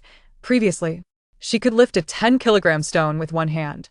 Now, attempting to lift a nearby blue stone weighing approximately 15 kilograms, she found it effortless. With no sensation of fatigue in her arms, the system panel conveniently displayed a notification: consumption of low-grade body strengthening pill successful. Physical strength increased by 20. Endurance increased by 15. Current constitution level, 15, average for ordinary adults is 10. Further consumption of body strengthening pills is permitted, but a 24-hour interval is required to avoid spiritual overload. Su Jing set down the blue stone, a wave of elation washing over her as she realized her enhanced physique not only bolstered her confidence against the beasts, but also made it considerably easier to endure the frigid conditions of this apocalyptic world and the demands of physical labor. Leaning against the ancient locust tree, she activated her system panel to peruse the global channel messages. The latest post from Ivan, the deep blue bear from the Russian Bear Nation, was laden with exhaustion. Our team has surrendered. After a full day of searching, we only located 12 chi gathering pills, and not a single healing or fortifying pill in sight. We certainly won't break into the top 10 rankings. Staying any longer would be a waste of time. We're preparing to await the teleportation. Immediately, others echoed his sentiments. I, too, have given up. I just encountered an elder from the Qingyan sect and nearly got scorched by a fireball spell. Now I'm hiding in the safe zone, afraid to move. Surviving this ordeal is good enough for me. How many pills did the god of wealth hoard? He has maintained the top rank with an extraordinary completion rate. It's absurd. I envy the participants from the Flower Nation. Surely, the god of wealth has left them some precious pills. Su Jing refrained from responding, simply closing the channel and gazing skyward. Sunlight filtered through the leaves of the locust tree, casting a mosaic of dappled light upon her hand, warming her skin. Chapter 57. Robotic pathfinding and threat assessment. Rising from her position beneath the ancient tree, Su Jing delicately tapped her fingertips on the system panel, summoning 2 small reconnaissance robots. These miniature devices, no larger than a palm, were retrieved from the spatial tool area. Entirely black, they featured silent rollers on the bottom and a microcamera on top capable of rotating 360 degrees, equipped with a breath detection function to identify the energy fluctuations of cultivators. Pressing the activation button on the remote, the robots glided forth like nimble beetles, one veering left towards the bamboo grove at the valley's entrance, while the other navigated right towards the rocky slope. Their movement was nearly soundless, with only the faint hum of the microcamera audible. To the left, 50 meters yielded no energy fluctuations or signs of human activity. To the right, 30 meters detected a faint animal presence, neither the azure wolf nor the crimson flame tiger, posing no threat. The electronic alerts from the robots streamed in real time to Su Jing, who focused intently on the live feed. The bamboo grove on the left was merely a dance of leaves in the wind, the ground blanketed with a thick layer of decaying foliage, devoid of footprints or signs of herbal digging, while the rocky slope on the right bore several gray-brown stones, interspersed with resilient wild grasses. Yet no trace of the Qingyan sect disciples or the unique energy signatures of their elders, previously flagged as threats by the system. She commanded the robots to scout another 100 meters into the valley, confirming that no pursuers were on Qing He's escape route, before retracting the remote and summoning the robots back into her spatial tool. Following Qing He's advice, she planned to traverse the hidden path, circumventing the patrolling disciples along the main road to reach the teleportation point. In her mind, she mapped the route as her fingertip traced the cultivation map on the panel. The previously activated map indicated the secret path, marked with dotted lines. extending from the bamboo grove at the valley's mouth to the teleportation point, situated 3 miles outside the valley at an abandoned relay station. This route avoided the Qingyun sex patrols, passing only through a thicket of low shrubs and a dry creek bed, with a safety rating marked as high and devoid of beast activity. Adjusting her laser gun at her waist to ensure the fire-retardant coating remained intact, despite leaving the Crimson Flame Tiger's territory, it was prudent to be cautious. She retrieved a small piece of honey fruit jerky from her spatial tool and popped it into her mouth. The sweet flavor replenished her energy swiftly and alleviated the fatigue from prolonged walking. Prepared, Su Jing hastened into the left bamboo grove, following the direction indicated by the map. The dried leaves crunched softly beneath her feet, the bamboo canopy overhead shielding her from the sun, allowing only scattered patches of light to land upon her shoulders, while a cool breeze wafted through the grove, carrying a faint minty scent. After approximately 20 minutes, a faint howling pierced the air, a cry from a blue wolf, mingled with the shouts of humans and the clanging of weapons. Su Jing immediately halted, concealing herself behind a sturdy bamboo stalk. Extracting a pair of binoculars from her emergency supplies, peering towards the source of the commotion, she observed Jack, leading 4 teammates in a desperate struggle against 5 blue wolves. His laser gun, previously purchased at an exorbitant price from Su Jing, aimed at a wolf's abdomen. The red laser beam pierced through, yet failed to kill it instantly, instead inciting its fury as it lunged toward Jack's teammate, its claws tearing deep into the man's arm, instantly staining his gray jacket with blood. Jack, use the incendiary bottle. The wolf's fear fire, shouted the injured teammate, fumbling for a glass bottle in his backpack. Before he could throw it, another wolf pounced, toppling him to the ground, scattering energy crystals across the forest floor, pale blue stones rolling conspicuously over the dry leaves. Jack attempted to assist but was ensnared by 2 wolves, the energy indicator on his laser gun beginning to flicker, running low. Veins bulged on his forehead as he scanned the area, his eyes lighting up upon spotting Su Jing hiding behind the bamboo. I'm the god of wealth. Quickly help us. I'll give you 100 points. No, 200 points, he shouted. Su Jing remained silent, merely observing through her binoculars. Among Jack's 5 teammates, 3 were already injured, 1 pinned down by a wolf, his fate uncertain. The remaining 2 were barely holding their ground, their supplies strewn across the forest floor, evidently a result of their hasty retreat. She recalled Jack's previous actions in the global channel, where he had repeatedly seized resources from other participants, even using his teammates as cannon fodder. His current predicament was merely retribution for his past misdeeds. Furthermore, her objective was to reach the teleportation point swiftly. There was no necessity to waste time on unrelated individuals, nor to reveal her position. Quietly, Su Jing retreated a few steps, maneuvering behind another bamboo stalk, and continued along the narrow path at the grove's edge, her footsteps light to avoid the brittle twigs on the ground, striving to remain silent. The roars and curses faded behind her, leaving only the occasional howl of the blue wolves faintly echoing in the distance. She did not look back, continuing until she reached the dry creek bed, ensuring no pursuers were in sight before quickening her pace towards the abandoned relay station. The creek bed, strewn with smooth pebbles, offered more stability than the dry leaves beneath her feet, leaving no distinct footprints. Upon reaching the creek center, her system panel suddenly alerted her to new messages in the global channel. Jack, the Red Hunter from the United States, was spamming the channel with fervent anger and indignation. I'm the god of wealth. You clearly saw us besieged by blue wolves. Why did you refuse to help? Was it intentional? Just because I previously bought the laser gun from you at 10 times the price, are you holding a grudge? His message was followed by a series of furious emojis, clearly still brooding over the recent encounter. As soon as Jack's message was sent, a reply from Emily, the Golden Nightingale from the European Union, appeared, dripping with unrestrained mockery. Jack, how dare you say that? Last time in the cyber dungeon, you snatched the elite core from the Asian team, pushing your teammate to block the robots. This time, you stole 3 chi gathering pills from the African team. Now being besieged by blue wolves is merely your just desserts. I'm the god of wealth, not obligated to save you.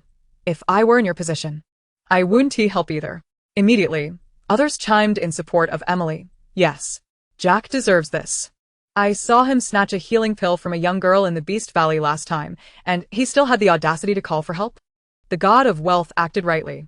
Ignore such a selfish person to avoid being bitten back.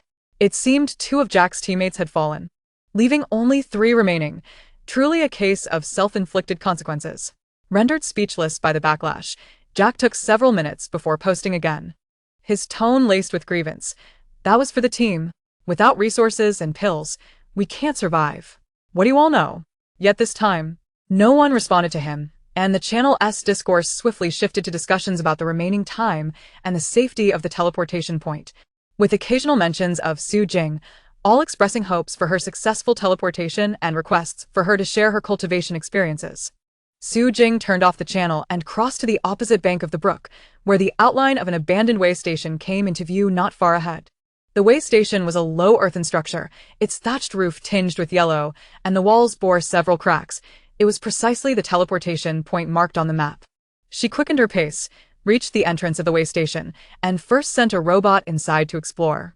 Upon confirming that the interior contained only a few dilapidated wooden tables and no signs of humans or monsters, she pushed the door open and stepped inside, preparing to await the instant's teleportation. In the center of the way station, a faintly glowing, light blue circular teleportation array occupied the ground, its core emanating a gentle light. A system panel popped up with a notification. Instance teleportation point detected. Currently no threats. May await teleportation. Remaining instance time, 1 hour 35 minutes. Chapter 58. Return to the villa within the earthen structure of the abandoned way station. The radiance of the light blue teleportation array grew increasingly bright as the countdown to the instance diminished. Su Jing stood at the center of the array, her fingertips brushing against the pulsating red numbers on the system panel, 000103, indicating only one final minute remained before the instance concluded. Taking a deep breath, she closed her eyes, allowing her consciousness to once again sink into the system space. This was the last inventory check of supplies before returning to reality, and she could not afford any negligence. Her consciousness first settled in the cultivation resource zone, where 3 rows of dark shelves became discernible in the dim light of the space. On the top shelf, 60 transparent jade vials of qi-gathering pills were neatly arranged, each labeled in ink as containing 50 low-tier qi-gathering pills. As her fingertip glided over the vial, she could feel the smoothness of the light green pills within. The system indicated that the pills were well preserved, showing no signs of moisture or oxidation. On the middle shelf, healing pills were cushioned on a black velvet cloth, with 67 jade vials aligned perfectly. The pale red pills gleamed softly against the fabric, while 10 emergency healing pills were stored in a small vial at an easily accessible tier. The corners of the labels were slightly frayed from her fingertips, yet remained clear.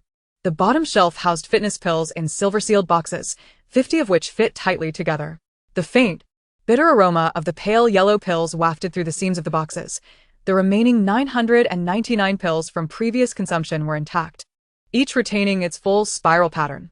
At the top of the shelves, a deep blue cloth-covered manual on entry-level cultivation lay quietly, its edges worn.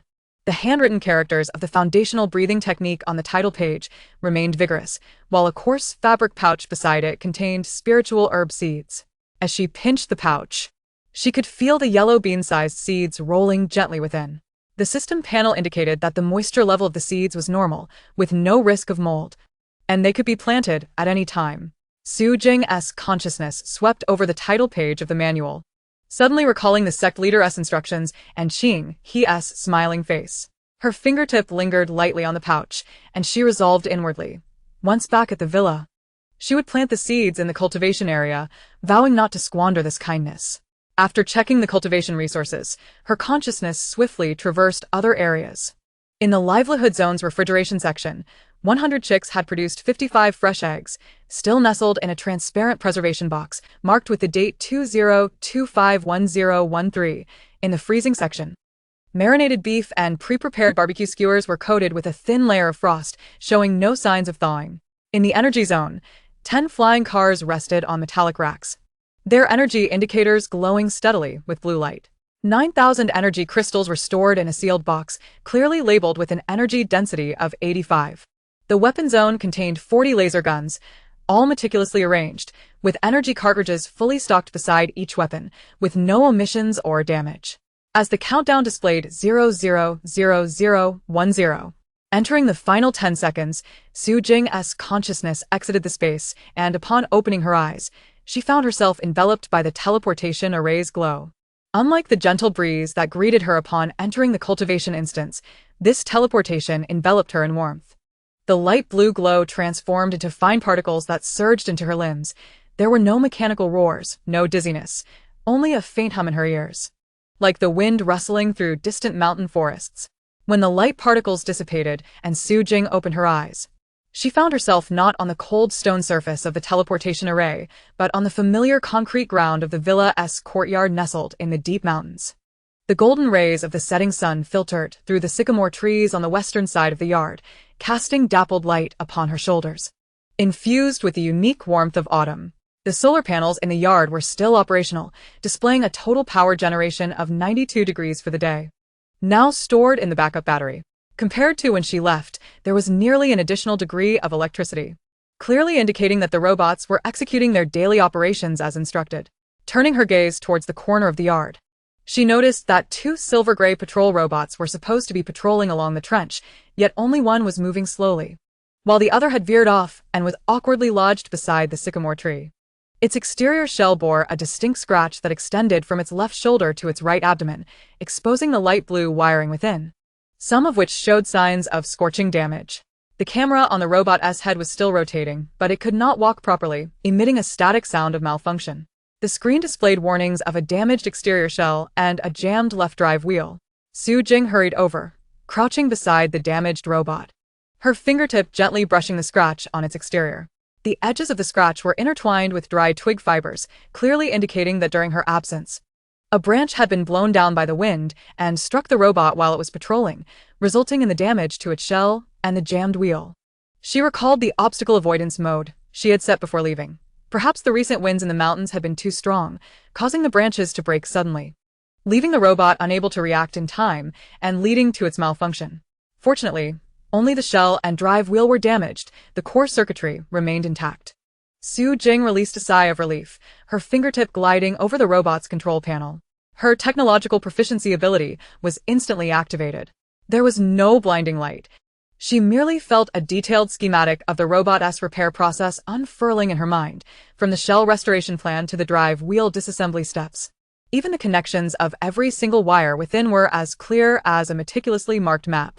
Her consciousness swept through the tool zone, where she found the plasma cutting gun, insulating tape, spare drive wheel, and the mechanical repair kit she had brought back from the cyber instance.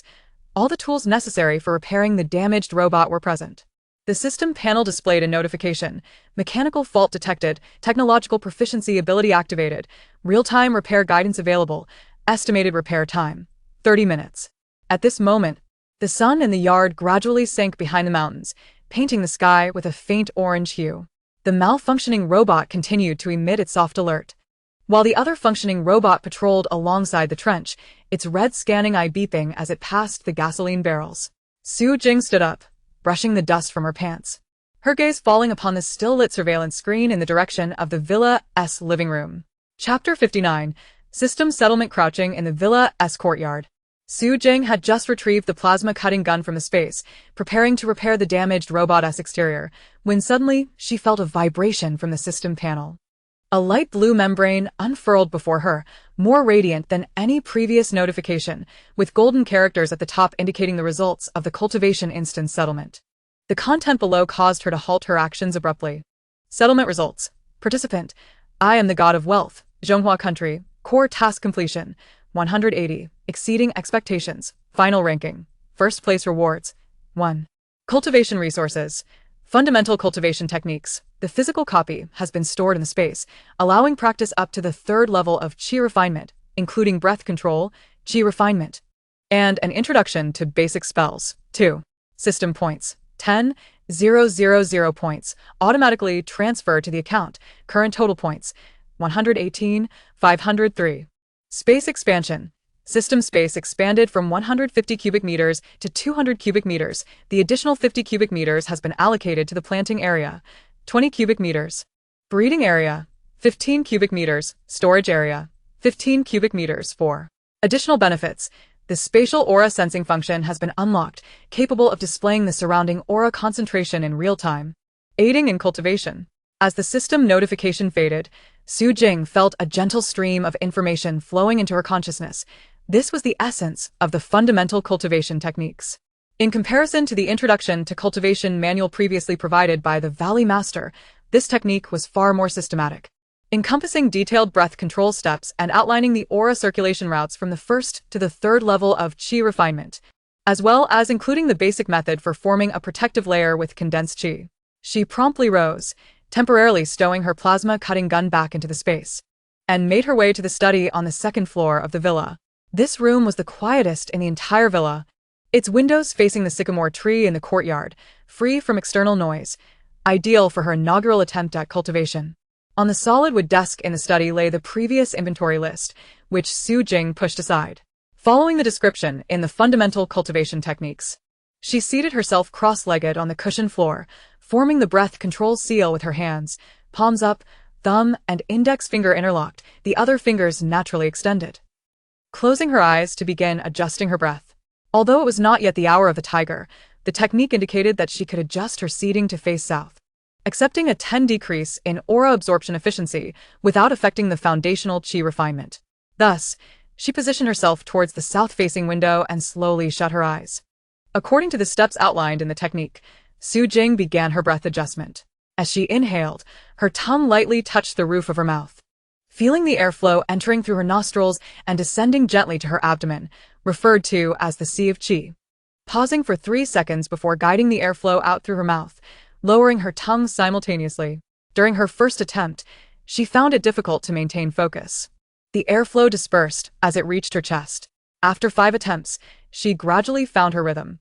Once the airflow successfully sank into her abdomen, she suddenly sensed a faint coolness at her fingertips, akin to morning dew upon her skin. The system panel flashed a prompt. Detected surrounding aura concentration 0. 3. Normal environment concentration is 105. Currently in a weak aura zone, normal absorption is possible. Continuing, she guided the aura into her meridians. Su Jing mentally recited the technique as content, directing the airflow, aura, from her abdomen upward along the Rin meridian. From the Sea of Qi to the central palace, center of the chest, then to the Tian 2 point, below the throat, and finally to the Bai Hui point, center of the crown. Initially, the aura behaved like a playful fish, swirling within her meridians, unable to progress smoothly. Su Jing remained patient, adhering to the technique's gentle approach, adjusting her mental guidance to match the rhythm of the airflow. After approximately 10 minutes, the aura finally reached the Bai Hui point. She could distinctly feel a slight tingling sensation at the crown of her head, as if tiny electric currents were coursing beneath her skin. Following the technique's requirements, she guided the aura from the Bai Hui point downward, along the Du meridian back to the Sea of Qi, completing her first minor circulation. Upon the aura returning to the Sea of Qi, she felt a wave of warmth enveloping her body, more gentle than the warmth experienced from consuming a body-strengthening elixir, as if all her pores had opened up. The system panel once again displayed a prompt. First successful completion of the minor circulation, successfully entering the first level of Qi refinement, beginner, slight enhancement in body strength, 5. Slight enhancement in endurance, 3. Current physique level, 158. Su Jing slowly opened her eyes and flexed her wrists, feeling a notable lightness in her body. The soreness in her arm left from repairing the flying car had completely vanished. She looked down at her palms, noticing the slight redness from forming the seal, now emanating a faint aura sheen. A wave of joy washed over her. Cultivating truly could enhance her physique, offering a more enduring benefit than merely consuming elixirs. After a brief 5-minute rest, Su Jing recalled the damaged robot in the courtyard and descended the stairs once more to the yard. The impaired robot still stood beside the sycamore tree, its screen flashing malfunction alerts. Su Jing approached it, activating her technological mastery ability once again. This time, the sensation was clearer. She could see a small branch, approximately 5 centimeters long, previously unnoticed, lodged in the left drive wheel, as well as 3 loose screws at the scratched area of the exterior. She retrieved a small screwdriver, a precision tool brought back from the cyber copy, from her space, unscrewed the screws from the exterior, and gently removed the damaged casing, revealing the faint blue wiring inside. The branch lodged in the drive wheel lay just beneath the wiring. She carefully used tweezers to extract the branch, and the drive wheel immediately resumed its rotation. The previous stalling had been due to the branch blocking the axle. Next, she gently heated the scratched area of the casing with the plasma cutting gun to restore the deformed metal edges to a flat state. Applying a spare silver metal sheet, repair materials stored in her space, over the scratch, and securing it with screws. The entire repair process took only 20 minutes, quicker than the system's estimated 30 minutes. Activate patrol mode. Su Jing commanded the robot's control panel. The robot's head camera rotated. The malfunction alerts vanished, replaced by the green text indicating normal operation. It slowly turned its drive wheels, rejoining the patrol squad, moving alongside another robot along the trench's edge. As the red scanning eye swept over the gasoline barrels, it emitted a crisp beeping sound. After repairing the robot, Su Jing's gaze fell upon the spirit herb seeds in the space's planting area. The Valley Master had mentioned that the spirit herbs required 3 months to mature. But with the system expansion, the planting area had gained an additional 20 cubic meters, ideal for cultivating spirit herbs. Moreover, the newly unlocked aura sensing function might accelerate their growth. She immediately focused her thoughts, entering the system space and heading straight for the newly added planting area. The soil here had been automatically improved by the system, transformed into dark brown fertile soil with a humidity level of 60 and a constant temperature of 25, perfectly meeting the planting requirements for the spirit herb seeds. Su Jing took a coarse cloth bag containing the spirit herb seeds from the seed area, opening it to evenly scatter the deep brown seeds across the soil in the planting area, spacing them approximately 10 centimeters apart. Once finished, she mentally guided the automatic sprinkler, a newly added device post-expansion, to release a fine mist, moistening the surface of the soil to prevent excessive water flow from washing away the seeds. As soon as the seeds were sown, the system panel flashed a prompt. Detected spirit herb seeds have been planted. Planting area aura concentration, 0. 5. The aura concentration in the space exceeds that of the outside world, having automatically absorbed a small amount of natural aura during expansion. Spirit herb maturation time reduced to 7 days. Originally required 90 days. Mature herbs can release 10 points of aura daily, enhancing the space's aura concentration, aiding cultivation, and can be harvested for low-grade elixir refinement or direct consumption, increasing cultivation speed by 15. Su Jing squatted beside the planting area, observing the spirit herb seeds on the soil surface, her heart brimming with anticipation. In just 7 days, the spirit herbs would mature, not only releasing aura to aid her cultivation but also providing resources for elixir refinement, effectively establishing a stable source of cultivation materials. She rose, surveying the expanded areas of her space. The breeding area could accommodate an additional 10 young sheep. The newly added 15 cubic meters in the storage area could hold subsequent energy resources, and the spirit herbs in the planting area would not interfere with the previous giant wheat and sweetgrass roots. The entire layout of the space was now more rational than ever before. Chapter 60. The launch of the Immortal Elixirs. Su Jing sat at the solid wood desk in the study on the second floor of the villa, gently tapping the store management icon on the system panel with her fingertip. The pale blue interface unfolded instantaneously, revealing that all items under the categories of physical resources, technological materials, and daily necessities were already sold out, marked by a gray sold-out label. In contrast, the button for adding new products glowed softly with a white light, awaiting activation. Taking a deep breath, she focused her attention on the inventory panel of the spatial Immortal Resources area, beginning to plan the initial batch of elixirs. According to her previous conception, she would not pool all her resources at once. For the Qi Gathering Pill, with an inventory of 3,000, she planned to allocate 2,000 for sale, retaining 1,000 for personal use and backup. The Healing Pill would have an inventory of 2,000, with 1,500 for sale and 500 reserved for emergencies. For the Body Strengthening Pill, with a stock of 999, after consuming one, she intended to set aside 800 for sale, keeping 199 for her own cultivation enhancement.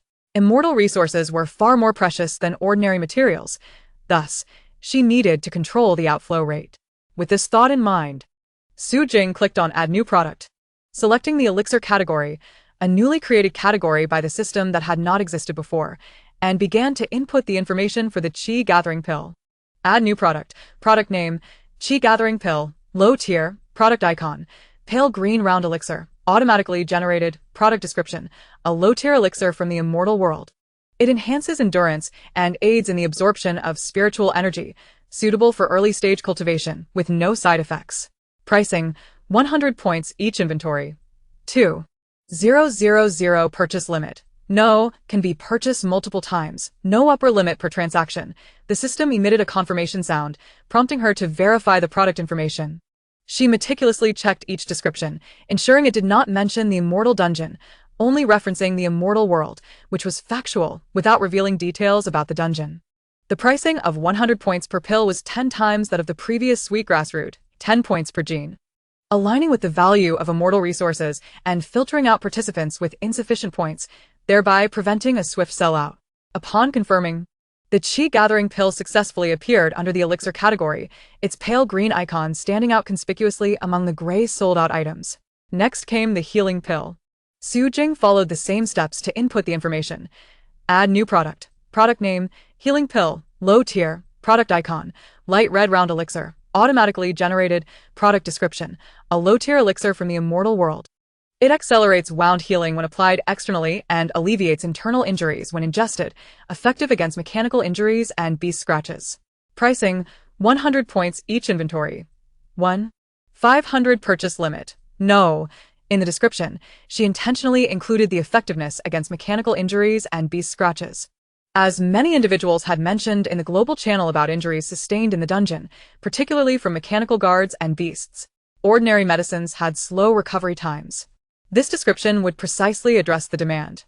Once confirmed, the light red healing pill icon appeared next to the Chi Gathering pill, and a red notification indicating 3 new items appeared beside the elixir category in the classification bar. Lastly, she turned to the body strengthening pill. Given its more direct effect on enhancing physical strength and her limited stock, Su Jing set the inventory at 800, adding a reminder in the description that limited consumption to 1 pill per day.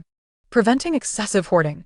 Add new product. Product name, body strengthening pill, low tier, product icon, pale yellow round elixir, automatically generated, product description, a low tier elixir from the Immortal world. It enhances physical strength and increases resilience to impacts, limited to 1 pill per day. Excess cannot be absorbed. Pricing, 100 points each inventory, 800 purchase limit. No. The moment she clicked confirm, the system panel displayed a congratulatory message. Congratulations! 3 elixir products have been successfully added, with a total of 3 products in the current elixir category and sufficient inventory available for normal sales. Simultaneously, the store preview interface on the right refreshed. In the previously empty elixir category, the pale green, light red, and pale yellow elixir icons were neatly arranged. Each icon was marked with the price of 100 points and real-time inventory. Clicking any icon would reveal a detailed description, the interface remaining clean and coherent, consistent with the previous material style. Leaning back in her chair, Su Jing observed the real-time inventory. 2,000 Chi Gathering pills, 1,500 healing pills, and 800 body strengthening pills, totaling 4,300. At 100 points each, a complete sellout would yield 430,000 points. Adding her current account balance of 118,500 points, her total points would surpass 500,000. Ample for exchanging high-tier technological materials or immortal resources in the system mall, such as the spiritual energy gathering device she had previously seen, which could significantly accelerate cultivation speed. With an abundance of points, her future choices would be plentiful. She contemplated further and clicked on the store settings, making new product notifications visible to all users. Previously, the sweetgrass root notifications were only pushed to users in the flower country. This time, she opted for a global push. This would not only allow her to gauge the demand for the immortal elixirs among participants worldwide, but also help identify capable participants through their point reserves. Just as she completed the settings, the system panel suddenly alerted her to a surge in store traffic. Current online users, 5,000, a tenfold increase from the previous peak. A significant number of users are clicking on the elixir category. Please ensure inventory is sufficient. Su Jing raised her eyebrows, surprised by the swift reaction. She casually opened the global channel, and indeed, the first message related to the elixirs had already appeared, posted by Chen Yang from the Deep Grey Blade, Flower Country. His words laden with apparent astonishment, followed by a questioning emoji. Brothers, the #1 store has new items. Elixir category, Chi Gathering Pill, Healing Pill, Body Strengthening Pill, all 100 points each. This is from the Immortal world, right? I'm not mistaken, am I? Within 5 seconds of the message being sent, the volume of discussions in the channel began to swell. The pale blue emblem of the Flower Country, the red emblem of the United States, the golden emblem of the European Union, and the deep blue emblem of the Russian Bear country appeared successively. Although it had not yet reached a boiling point, the atmosphere was palpably enthusiastic. Some questioned the authenticity of the elixirs. Others debated whether the price of 100 points each was too steep and whether they should purchase, while others inquired if they could exchange resources. Su Jing refrained from replying, merely setting the channel to background notifications. She stood up and walked to the window of the study, observing the two patrolling robots in the yard as they moved slowly along the trench. The red scanning eyes emitted a soft beep as they passed by the gasoline barrels. Everything was in perfect order. She understood that the elixirs were merely the first step. In the coming hours, the channel would undoubtedly be stirred by the 3 types of elixirs, and all she needed to do was maintain her observation, adjusting her strategies based on sales performance, such as whether to replenish stock or introduce elixir bundles, while also utilizing this time to continue her cultivation of the fundamental techniques of immortal cultivation. Chapter 61. The channel flooded with an abundance of elixirs just as Su Jing set the global channel to background notifications. The laptop in the study chimed with a system alert. It was not from her panel but from the device connected to the villa's surveillance, indicating that the patrolling robots in the yard had triggered an anomaly signal.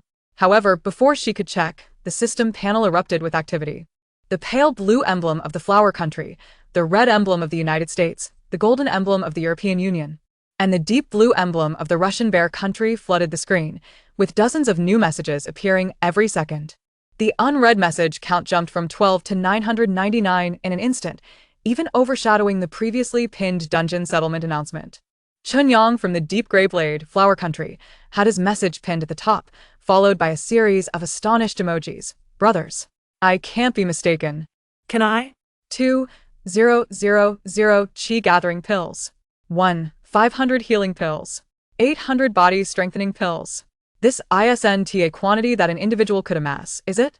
The number 1 store must have cleared out the Immortal World's elixir vault.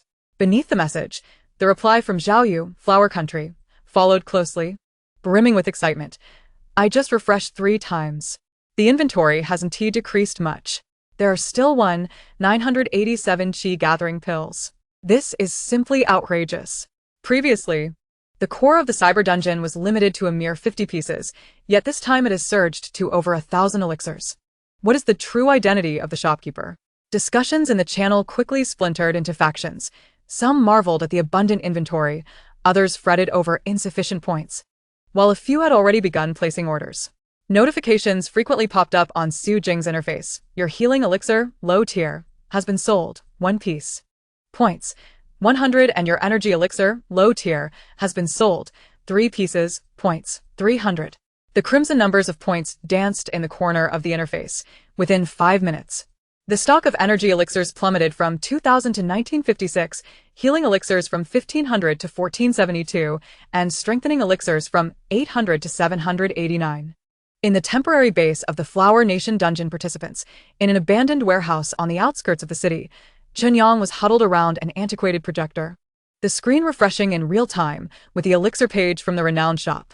His teammate, Zhaoyu, clutched the system interface, her finger hovering over the purchase button. Her tone laced with hesitation. I only have 800 points. Will buying 8 healing elixirs be enough?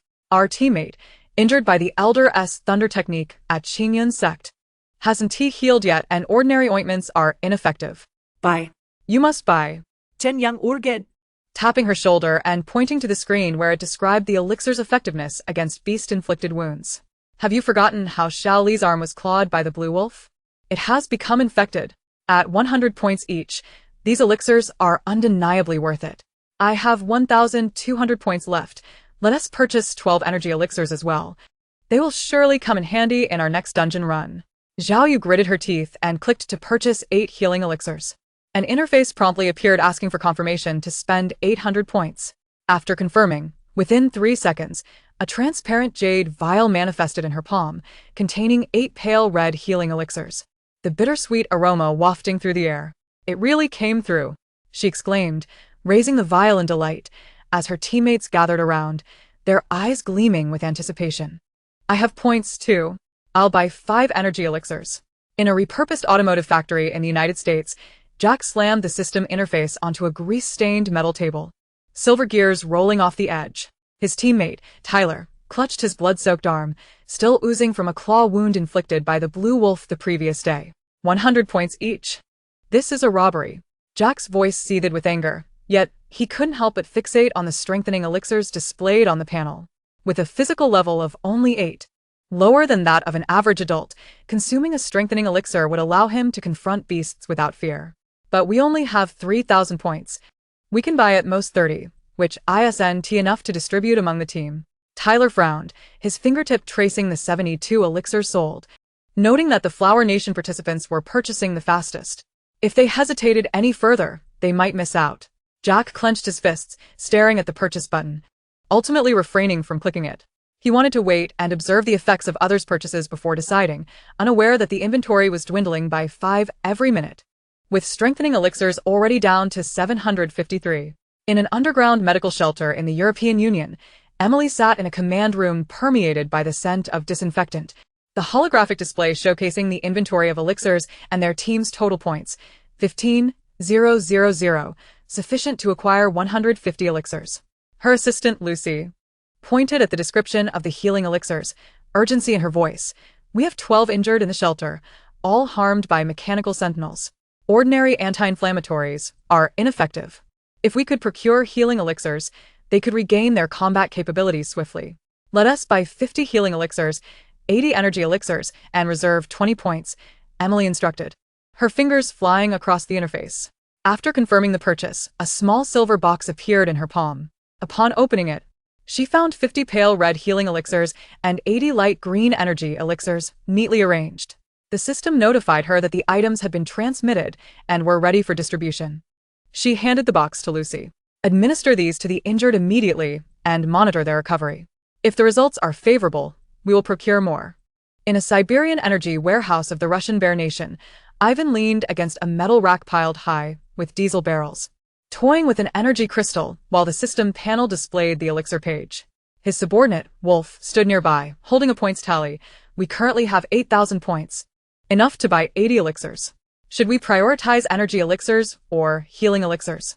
Last time in the cultivation dungeon, 5 of our brothers were burned by the Scarlet Flame Tiger and are still recovering. Purchase 30 healing elixirs and 50 energy elixirs, Ivan decided, his gaze fixed on the description of the energy elixirs aiding spirit energy absorption. Remembering the giant flower Su Jing had previously provided, he thought to test its efficacy first. If successful, they could trade more energy in the future. We have plenty of diesel and frozen meat. If points are insufficient, we can barter with supplies. He clicked to buy, soon feeling the cool touch of a transparent jade vial manifest in his hand, the elixirs inside shimmering faintly. He uncorked the vial, the potent herbal aroma wafting more intensely than he had experienced in the previous dungeon. Su Jing sat in the study on a solid wood chair, her fingertips gliding over the real-time sales data on the interface. Within half an hour, 124 energy elixirs, 98 healing elixirs, and 67 strengthening elixirs had been sold, netting an additional 28,900 points, bringing the total to 147,400. Just as she contemplated adjusting her elixir strategy, a faint black anonymous message alert popped up on the interface, the sender marked as a system anonymous user, permission, special, indicating an official status rather than that of a mere participant. Intrigued, she recalled her previous anonymous transaction with Old Zhou and tapped to open the message. The content was succinct, devoid of superfluous pleasantries. We require the procurement of 1,000 healing elixirs, 2,000 energy elixirs, and 500 strengthening elixirs, to be settled in gold. Specific transaction details await your confirmation to ensure safe transmission through the system, with no risk of third-party interception. Su Jing scrutinized the requested quantities, understanding that this was undoubtedly Old Zhou acting on behalf of the authorities. The procurement of 1,000 healing elixirs would address numerous injured. 2,000 energy elixirs would enhance the stamina of dungeon participants, and 500 strengthening elixirs would bolster the physicality of defensive personnel, precisely aligning with the preparatory needs before impending cataclysms. She refrained from responding immediately and instead checked the elixir inventory. 1876 energy elixirs remained, 1402 healing elixirs, and 733 strengthening elixirs. Although the current stock of energy elixirs fell short of 2,000, the previously reserved 1,000 energy elixirs would suffice to meet the procurement demand. She glanced out the window. The patrol robots had resumed their normal operations, slowly moving along the trench, their red scanning eyes sweeping over the gasoline barrels, emitting faint beeps. As night fell, the desk lamp in the study cast a warm glow, while the global channel on the interface buzzed with activity, with participants sharing their experiences post-consumption of the elixirs. After taking the energy elixir, my stamina truly increased. I could only carry 50 kilograms for 100 meters before. Now I can manage 200 meters. Others inquired if the renowned shop would restock. Chapter 62. Bulk transactions. As Su Jing's fingertip grazed the reply button for old Zhou's message, a bright yellow private message alert popped up in the bottom right corner of the screen. The sender was Jack, from the United States. His avatar still displaying the oil-stained metallic gear pattern from when he had slammed his panel. The message, laced with urgency, read, "Shopkeeper of the renowned store. I urgently need 500 healing elixirs. My teammate is severely injured, ordinary ointments are ineffective, and I lack sufficient points. Can I trade in gold? Please name your price." She cast a quick glance out the study window. The patrol robot's red light surveyed the garden wall, noting no anomalies. Her fingers typed a reply on the interface. Devoid of unnecessary pleasantries, for non-Flower Nation users, the purchase price is 100. Each healing elixir requires 50 grams of gold, totaling 25,000 grams of gold for 500 pieces. Confirmation of gold receipt is required before the system transmission, with no delays. Within 10 seconds of sending the message, Jack's private message exploded back with uppercase letters and furious emojis. 100? Why don't you go rob someone? Previously, the citizens of the Flower Planting Nation could purchase a single item for merely 100 points, yet here it costs 50 grams of gold? What a greedy shopkeeper. Su Jing remained silent, her gaze fixated on the blinking prompt beside Jack's avatar, evidently grappling with a decision. 3 minutes later, within the confines of the abandoned automobile factory, Jack stared at his teammate Tyler's blood-soaked bandage, his knuckles turning white from clenching. Tyler's arm had swollen to a size larger than usual, the edges of the wound turning a sinister black and purple, and moments ago, he had coughed up blood-streaked phlegm. A teammate presented a system panel, revealing only 701 healing pills remaining in stock, with the healing elixirs dwindling to 1386. Jack, if we wait any longer, Tyler might not hold on. The teammate's voice resonated with helplessness. Gritting his teeth, Jack pressed firmly on the button to procure 500 healing elixirs. A prompt appeared. Please confirm payment of 25,000 grams of gold. He closed his eyes and clicked confirm. In the next moment, Su Jing's panel notified her that the gold had been received, and 500 healing elixirs had been transmitted to the designated location, the red stock number dropping from 1386 to 886. Suddenly, a heavy black iron box appeared in Jack's palm. Upon opening it, he discovered 500 light red healing elixirs contained within a transparent jade bottle, their bitter medicinal aroma overpowering the factory's oily scent. He refrained from scolding and hastily poured one into Tyler's mouth, urging him to swallow. If this medicine proves ineffective, I shall seek retribution from that shopkeeper. Just as Su Jing marked Jack's order as completed, another private message popped up from Emily of the European Union, her holographic avatar still illuminated. The message succinct: purchase 300 chi gathering pills to enhance the combat strength of the shelter personnel. Insufficient points. Will settle with gold.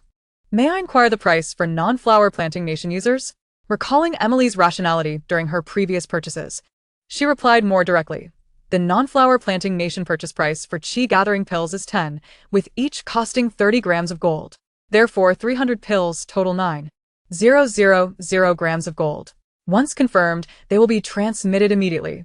This time, Emily did not hesitate, confirming payment within 10 seconds. Su Jing's panel promptly indicated that the gold had been received, and the transmission of 300 chi gathering pills was completed, reducing the stock from 1876 to 1576. In the underground medical shelter, Lucy observed the silver box that had suddenly appeared in Emily's palm, delight illuminating her face. Has it arrived so quickly? 300 chi gathering pills.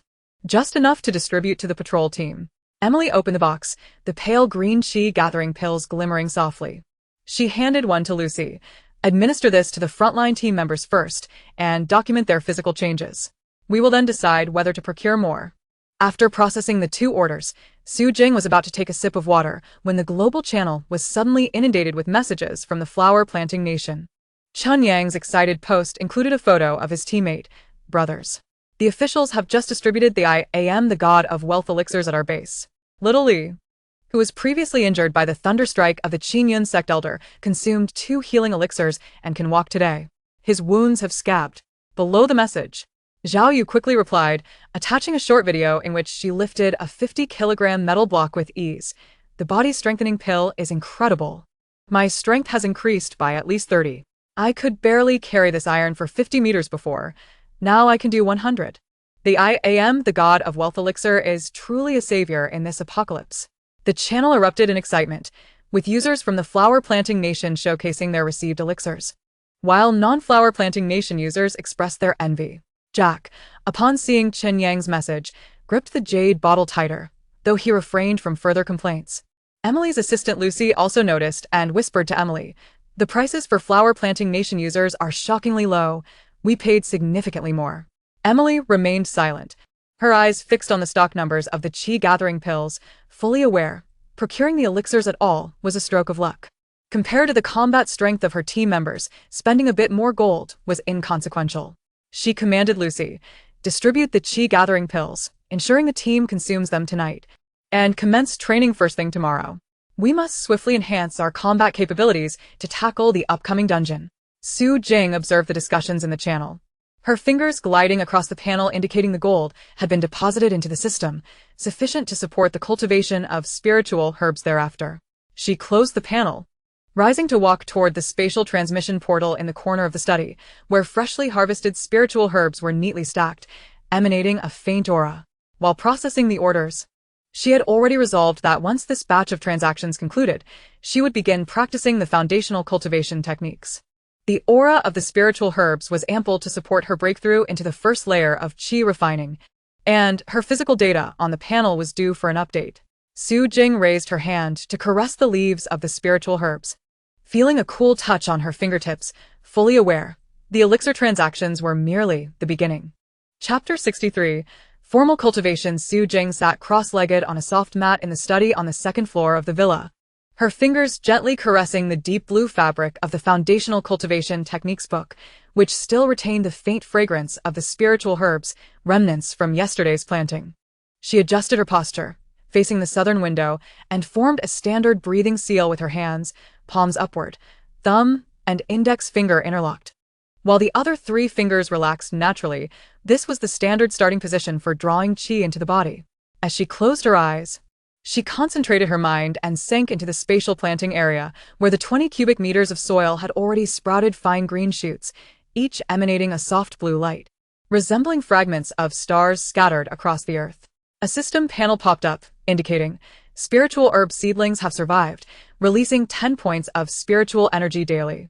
Current spatial spiritual energy concentration 0.8, normal environment concentration 1.05, suitable for cultivation. The spiritual energy flowed into the study like a gentle stream, enveloping her, bringing a cool sensation that was gentler than the morning mountain breeze and more refreshing than chilled spring water. Following the technique's instructions, she pressed her tongue against the roof of her mouth, inhaling slowly as the spiritual energy entered through her nostrils, descending along her throat.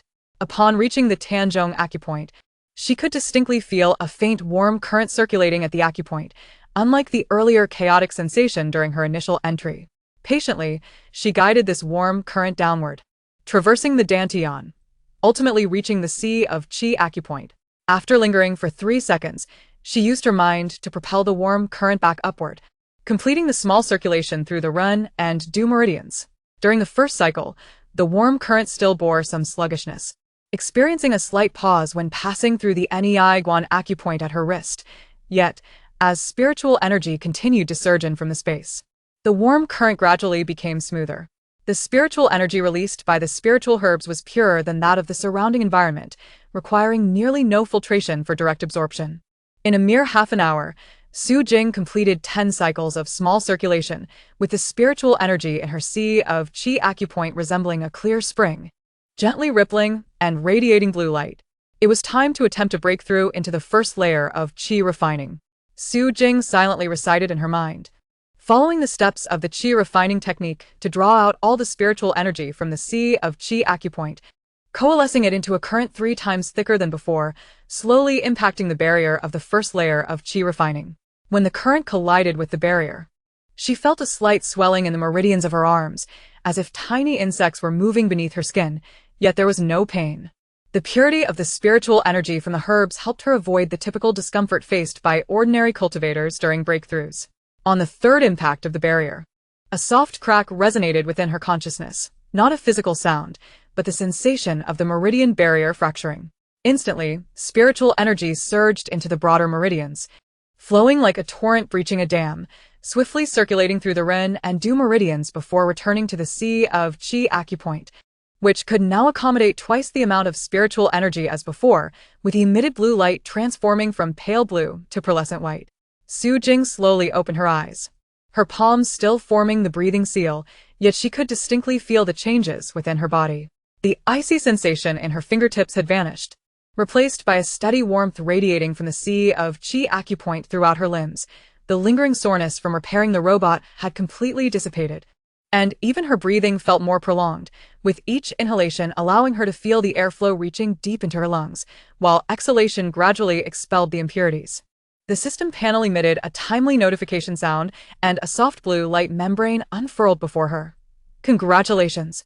You have successfully advanced to the intermediate stage of Qi refinement, with a 20 increase in physical strength and a 15 boost in speed. Current physique level, 19. Your spiritual perception range has expanded to 10 meters, allowing you to manipulate a small amount of spiritual energy, such as forming a protective layer of qi. Su Jing rose from her seat and approached the dumbbells in the corner of the study, a pair of 20-kilogram weights she had previously hoarded. Lifting them with one hand required all her strength, but now, as she grasped the dumbbell with her right hand and gently raised her arm, the weight was effortlessly held overhead. She could even maintain this position while taking 3 steps without experiencing any fatigue in her arm. Moving to the window, she opened it and leaped from the second floor to the ground below, nearly 5 meters down. Instinctively, she summoned the qi from her dantian to cushion her landing. As her feet touched the ground, the spiritual energy acted like a soft mat, absorbing the impact, leaving her knees unscathed, and making her descent smoother than stepping down a flight of stairs. Spiritual energy proved not only useful for cultivation but also practical in combat. Filled with joy, Su Jing intended to further test the effectiveness of the qi protective layer when a private message notification suddenly appeared on the system panel. The sender was Ivan, the deep blue bear from the Russian Federation, his avatar still that of a black silhouette holding an energy crystal. She opened the message, which was straightforward and devoid of pleasantries. Su Jing, I wish to purchase 200 body enhancement pills. I lack sufficient points and will pay in gold. Please provide a price. As long as it is reasonable, I can prepare the gold at any time. Accompanying the message was an image depicting a heap of gold bars stacked in a metal barrel, gleaming brilliantly, alongside a dagger for scale, indicating a substantial amount of gold. Recalling her previous pricing strategy for non-Chinese users, 50 grams of gold for healing pills and 30 grams for qi gathering pills, she noted that Ivan had previously displayed sincerity when procuring a laser gun and had exchanged materials, frozen meat, Diesel in the past. Therefore, she decided to price the body enhancement pills at 100 grams of gold each. Her fingers tapped the panel to reply, for 200 body enhancement pills, the price is 100 grams of gold each, totaling 20,000 grams of gold. The gold must be of 999 purity, and the transaction will be encrypted via the system. The pills are reserved. I can initiate the transfer immediately upon confirmation. Ivan's response came quicker than expected, within 2 minutes, agreed on the price. The gold is prepared, and I have applied for the encrypted transfer channel. We can commence now. Su Jing moved to the center of the study, the previous trading spot with Old Joe, where there was ample space. She clicked to confirm the transfer, and in under 10 seconds, the soft blue light membrane materialized. On the left, 20 transparent jade vials appeared, each containing 10 pale yellow body enhancement pills, releasing a bitter medicinal fragrance. On the right, a pile of gold bars emerged, uniformly sized and more neatly arranged than the gold Old Joe had previously delivered, indicating prior organization. System notification. Encrypted transfer completed. 200 body enhancement pills have been successfully dispatched and 20,000 grams of gold, purity 999, 2, meeting the agreed requirement, have been received and are ready for subsequent processing. Su Jing crouched down and picked up a gold bar, feeling its substantial weight in her hand. The surface was smooth and devoid of impurities. When she scratched it with her nail, it left a faint mark, confirming its purity. Rather than melting it down immediately as she had before, she focused her intention and stored all 20,000 grams of gold in the precious metals section of her space. The panel automatically displayed an inventory update. Precious metals section has added 20,000 grams of gold. Current total inventory, 46,000 grams of gold, categorized with existing gold bars. Available for extraction or melting at any time. She approached the window, gazing at the newly acquired gold stacked on the right side of the precious metal section, contrasting sharply with the 26,000 grams of gold bars on the left, the golden sheen radiating brilliantly under the dim light of the space. The study still bore the faint fragrance of spiritual herbs and the bitter scent of the pills. Outside, the setting sun gradually descended behind the mountains, painting the sky in soft shades of orange and red, while the occasional beeping of the patrolling robots punctuated the tranquility and order of the scene. Su Jing glanced at her palm, still glimmering with the residual sheen of the spiritual energy from her cultivation. As she gently clenched her fist, she felt the qi in her dantian respond slightly. She knew that breaking through to the first layer of qi refinement was merely the beginning of her journey in cultivation. The spiritual herbs were still growing, the pills were still being sold, and preparations for the impending apocalypse were far from over. This transaction with Ivan not only bolstered her reserves of gold, but also clarified the immense global demand for cultivation resources. In the days to come, she needed to balance her cultivation, material reserves, and transactions, preparing more thoroughly for the extreme weather that lay ahead. Chapter 64. Purchasing acceleration cards to enhance cultivation. Su Jing sat before the solid wood desk in the study on the second floor of her villa, her fingertips lightly tapping on the system panel to bring up the system mall interface. The pale blue homepage of the mall displayed neatly arranged categories: physical resources, technological materials, and cultivation aids. The technology materials section, which she often frequented, still bore a small red, indicating new items, but at that moment, her focus was entirely on the cultivation aids section. The points displayed in the corner of the panel read 147,400, a total accumulated from selling pills and completing quests. She scrolled through the cultivation aids, quickly browsing from low-grade spiritual energy pills to manuals on cultivation techniques, until her gaze settled on an item labeled Spiritual Energy Absorption Acceleration Card, a pale green card icon marked at 1,000 points each. The description below stated that within 12 hours of use, the efficiency of spiritual energy absorption would increase by 50, thereby enhancing the speed of cultivation by 50 as well. Each card was effective individually, with a maximum of 3 cards stackable, though the cumulative effect would not exceed 150. I'll purchase one to test its effects, Su Jing mused, her finger clicking to buy.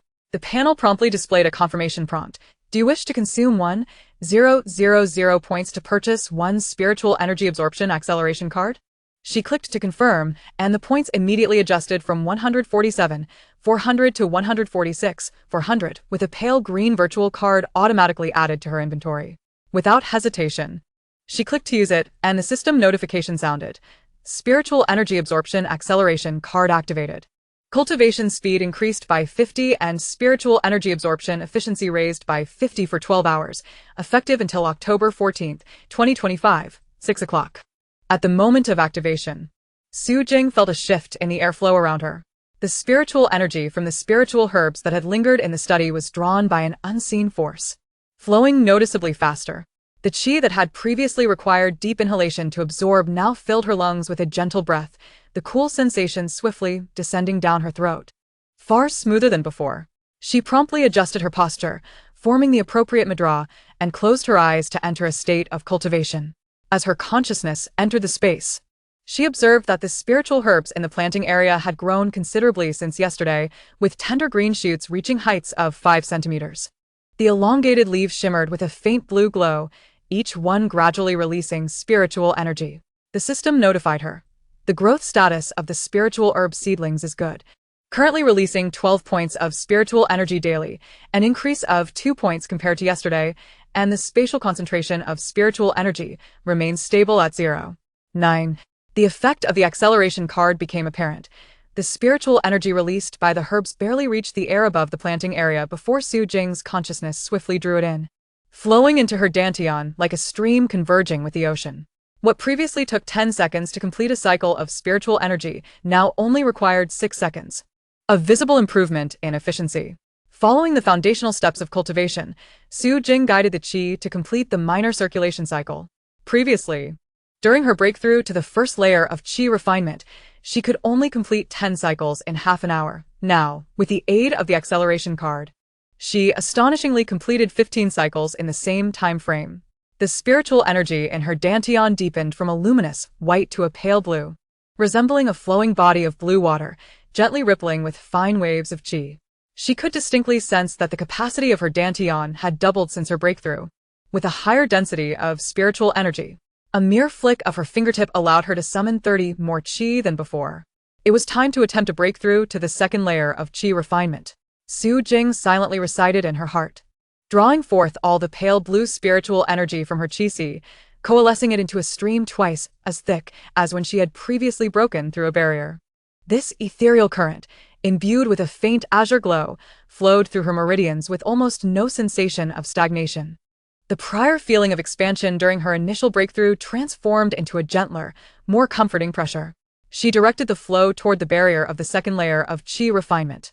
On the first impact, the stream collided with the barrier, causing it to tremble slightly and revealing fine cracks upon its surface.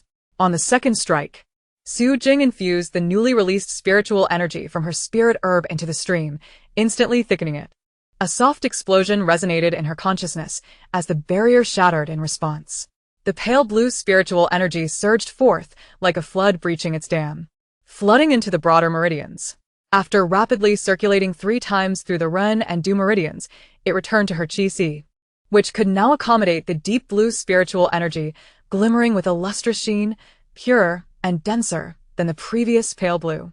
As Su Jing slowly opened her eyes, the breath imprint in her palm loosened, and a faint blue spiritual energy lingered at her fingertips. She lifted her hand toward a pen resting in the corner of her desk, channeling the energy from her qi.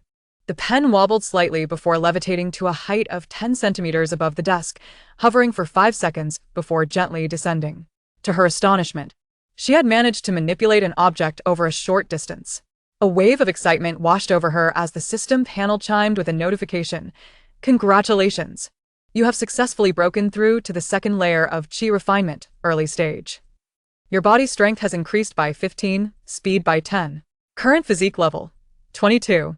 Spiritual energy perception range extended to 15 meters. Enhanced spiritual energy manipulation ability allows for the formation of a low-tier protective layer, 5 millimeters thick. Capable of short distance, within 1 meter, manipulation of objects weighing up to 1 kilogram. Unlocked basic spell, Qi Bullet, requires 10 current spiritual energy. Power equivalent to that of a standard handgun bullet. Rising to her feet, Su Jing approached the window of the study and, as she leapt from the second floor, she deliberately channeled spiritual energy to concentrate at the soles of her feet and knees. Upon landing, she felt no pain and even managed to bounce slightly with the aid of the energy's cushioning effect, experiencing a newfound lightness compared to her previous breakthrough. She attempted to gather the protective layer, and a faint blue translucent membrane enveloped her, yielding a palpable elasticity when touched, reminiscent of a layer of soft rubber. The system indicated that the protective layer could withstand cuts from ordinary blades and scratches from low-tier beasts. Having expended considerable spiritual energy, Su Jing approached her desk and consumed a remaining gathering qi pill. The medicine dissolved instantly upon entry, releasing a bitter aroma that descended her throat, swiftly converting into pure spiritual energy to replenish her qi, just as she intended to close her eyes once more for meditation. A notification from the global channel suddenly emerged, showcasing a striking message from the Red Hunter Jack of the United States, seething with indignation. Why is it that I, the god of wealth, sell pills to the flower country for 100 points each, yet to us, they cost 50 grams of gold apiece? I just used one on my teammate, and the effect is identical to what the flower country users reported. ISNT this blatant favoritism? A greedy merchant. No sooner had he sent his message, than the reply from Ivan, the deep blue bear from the Russian bear country, appeared, dripping with sarcasm. Jack, do you even have the audacity to complain? Last time in the cyber dungeon, you snatched the core from the Asian team. And now you're robbing the African team of their pills. Even if they charge you 10 times more, it's a light punishment for your thievery. The channel erupted with activity, some siding with Jack, claiming the pricing was unfair, while others supported Ivan, asserting that Jack deserved it. Most users from the flower country remained silent, with a few comments acknowledging that their points had indeed bought them cheaper pills, especially after Jack had previously looted their teammates' resources. It was only natural for prices to rise now. Su Jing swiftly scrolled through these messages. She chose not to respond, knowing that the pricing disparity was merely a means of filtering different users and Jack's selfish behavior was not worthy of sympathy. She shut down the channel and closed her eyes once more, forming the breath imprint. Chapter 65. 3 days of cultivation to break through to the second layer of chi refinement as Su Jing sat quietly on the soft mat in the study on the second floor. The deep blue spiritual energy swirling at her fingertips suddenly contracted inward. With a gentle hum, the entire mass of energy converged into her chi sea, causing the pale blue membrane surrounding her to thicken from 5 millimeters to 8 millimeters, now glimmering with tiny flecks of pearlescent light. The system's notification resonated in her mind, breaking the tranquility of the study. Congratulations! You have successfully broken through to the second layer of chi refinement mid-stage. Your body's strength has increased by 30, speed by 20, current physique level 28, thickness of the spiritual energy protective layer increased to 8 millimeters, capable of withstanding attacks from low-tier beasts such as the blue wolf. Precision of spiritual energy manipulation enhanced, allowing for short distance, within 2 meters, control of objects weighing up to 3 kilograms, power of chi bullet has been enhanced, equivalent to that of a modified handgun bullet. As Su Jing slowly opened her eyes, she could distinctly feel the spiritual energy in her chi sea was now denser than before. The once deep blue energy had transformed into an indigo hue, resembling the flowing depths of the ocean, creating subtle ripples within her meridians as it swayed. She reached out to touch the edge of her desk. As her fingertip grazed the wooden surface, a stream of energy flowed forth, drawing a perfect circle upon the table. The enhancement in her manipulation precision allowed her to control the spiritual energy with remarkable finesse, far surpassing her previous coarse handling. It was time to test the power she had gained from her breakthrough. Su Jing stepped out of the study and made her way to the basement storage of the villa, where she had previously stored metal supplies intended for reinforcing trenches. Among them lay a solid iron block weighing 50 kilograms, with a metal ring welded to its top for easy handling. As the motion sensor lights in the warehouse flickered to life with her steps, the soft white illumination revealed the neatly stacked supplies. On the left were reinforcing steel plates. On the right were spare tires, and in the center, the 50-kilogram iron block rested, slightly coated in rust prevention oil. She approached the iron block, bent down, and grasped the metal ring with one hand. Previously, before her breakthrough, she could barely lift the block off the ground with both hands, and even then, she could not sustain it for more than 3 seconds. Taking a deep breath, she summoned the indigo spiritual energy from her chi sea, allowing it to flow through her arm's meridians into her palm. A warm current filled her arm, banishing any tension in her muscles, replaced instead by a sense of balanced strength. With a gentle lift, the 50-kilogram iron block surprisingly hovered steadily above the ground, suspended 30 centimeters in the air. Su Jing tentatively took 2 steps forward, the block remaining steady, her arm feeling no strain, as if she were lifting not a heavy weight, but merely a 5-kilogram dumbbell. She raised the iron block above her head, holding it for 10 seconds before slowly lowering it, cushioning its impact with spiritual energy, allowing it to gently land without producing a harsh, clanging sound. Now, even if she encountered a blue wolf, she could handle it without the need for a laser gun. A sense of reassurance washed over her as the system panel displayed her current strength value, 55, the average for an adult being 20, confirming the efficacy of her recent breakthrough. Upon returning to the living room on the first floor, just as Su Jing intended to sit down for a drink, the system panel suddenly displayed a dark gray anonymous message from the system's anonymous user, permission, special, which turned out to be a private message from Lao Zhou. She opened the message, which was concise and clear. Comrade, we need to procure another 1,000 body enhancement pills for the soldiers in the front line. With only 20 days remaining until the apocalypse, the defensive troops need to bolster their cold resistance and combat capabilities. I hope we can transact at the last cooperation price, 10 grams of gold per pill. The gold is ready, purity 999, and can be transmitted immediately through an encrypted channel. Without hesitation, Su Jing swiftly replied, 1,000. 000 body enhancement pills have been retrieved from the reserve stock and can be dispatched via encrypted transfer at any time. The total amount of gold is 10,000 grams. Please confirm receipt after the transfer to ensure the pills are promptly distributed to the troops. She understood that the military was crucial for defense against the impending apocalypse.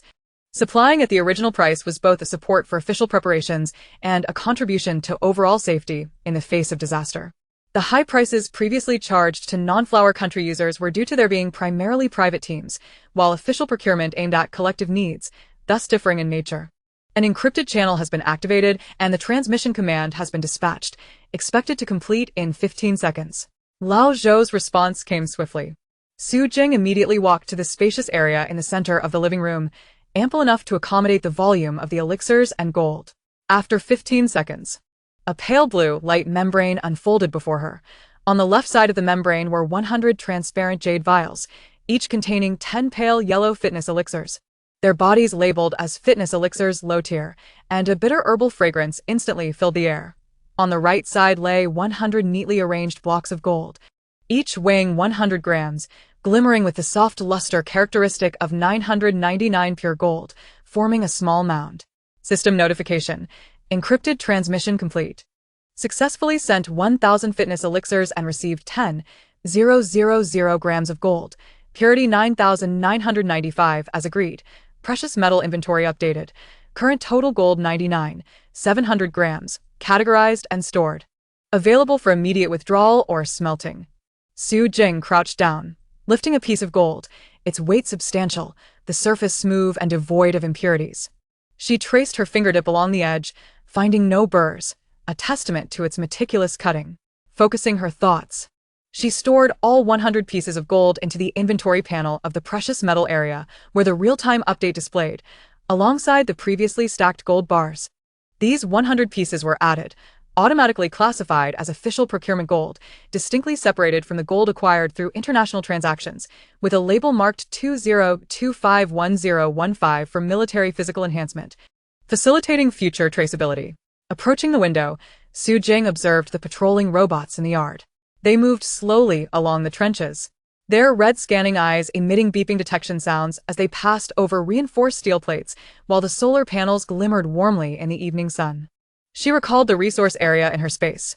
After her breakthrough, the spiritual herbs had grown to a height of 12 centimeters, releasing 18 points of spiritual energy daily, sufficient to support her continued advancement in the qi refining stage. Her stock of spare elixirs included 800 qi gathering elixirs, 600 healing elixirs, and 300 fitness elixirs, fully meeting her personal needs. Perhaps she could sell some spare elixirs back to the system for points. Suddenly, Su Jing remembered the elixir recycling function in the system shop. Previously, she had only sold materials and had never tried recycling elixirs. Now that her reserve was ample, recycling 2,000 elixirs would not only free up space, but also enrich her points for subsequent purchases of high-tier cultivation tools, such as the spiritual energy gathering device she had seen before, or technological materials. As this thought emerged, she resolved to first organize the gold, then consolidate her qi refining stage level 2 cultivation to ensure her condition remained stable. Chapter 66. Selling spare elixirs for points and stockpiling. Seated at the solid wood desk in the study on the second floor of the villa, Su Jing lightly tapped her fingertips on the system panel, calling up the resource recycling interface. On the pale blue recycling panel, the options for material recycling, elixir recycling, and equipment recycling were clearly arranged.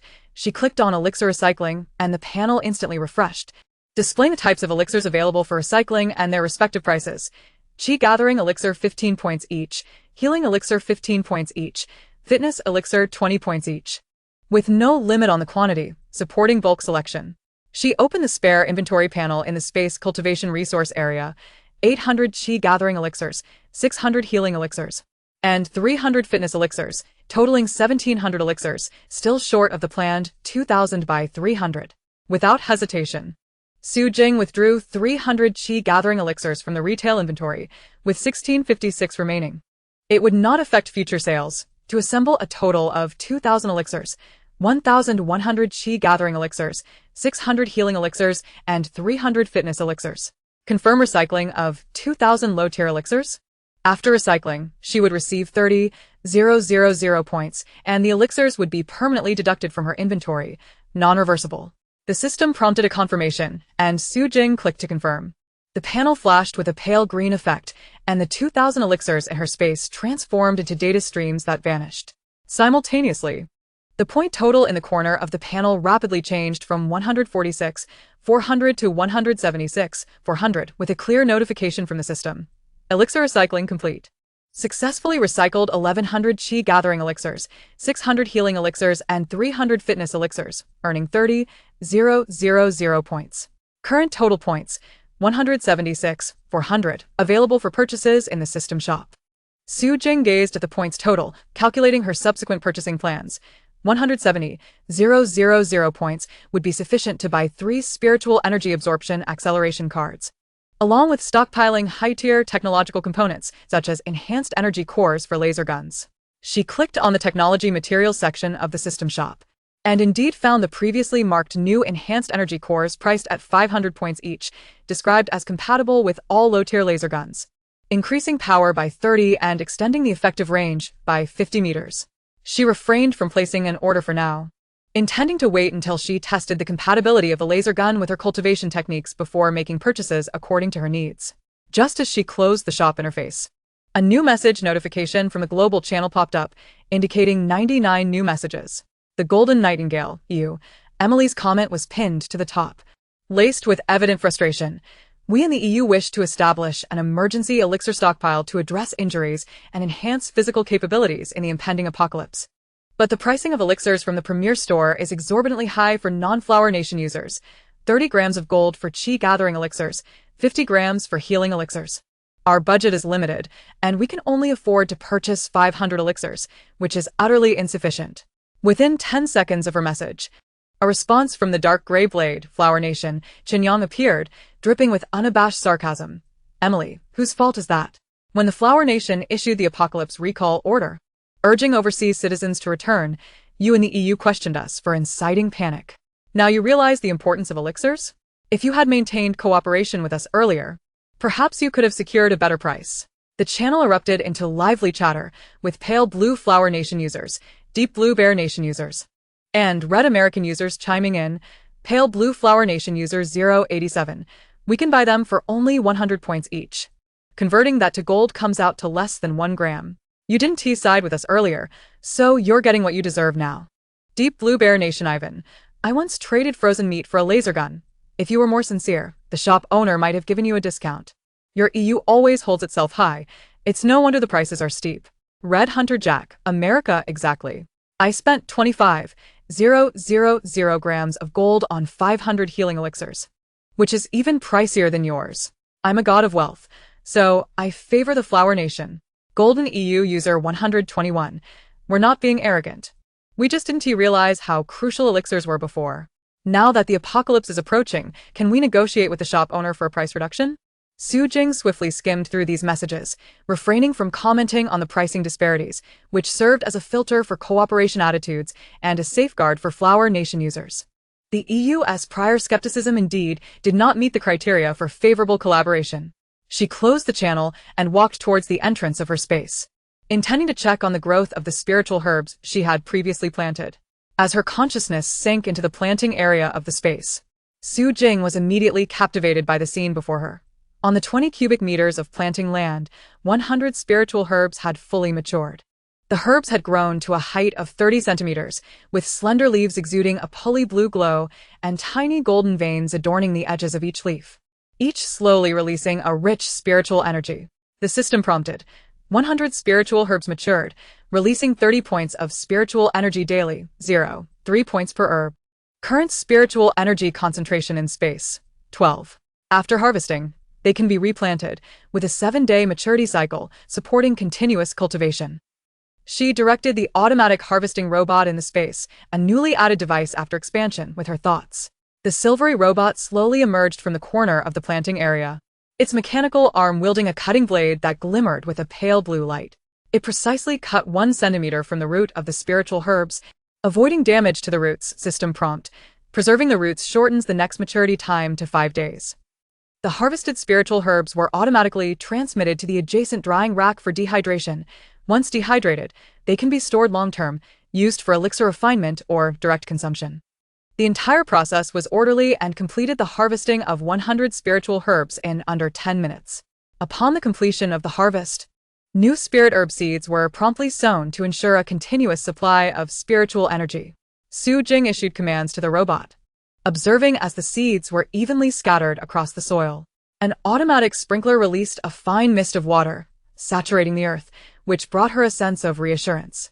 The spirit herbs served as a stable source of spiritual energy, and their cyclical cultivation guaranteed ample energy during her training, while also reserving materials for the subsequent refinement of advanced elixirs. After tending to the spirit herbs, Su Jing exited the space and descended to the shooting range in the courtyard. This was a makeshift area constructed with sandbags and steel plates, designed for testing the efficacy of firearms. She retrieved one of the remaining 40 laser guns from her spatial inventory, inspecting it meticulously. The energy indicator glowed green, fully charged. The anti-slip texture on the stock was intact, and the laser emitter at the muzzle showed no signs of wear.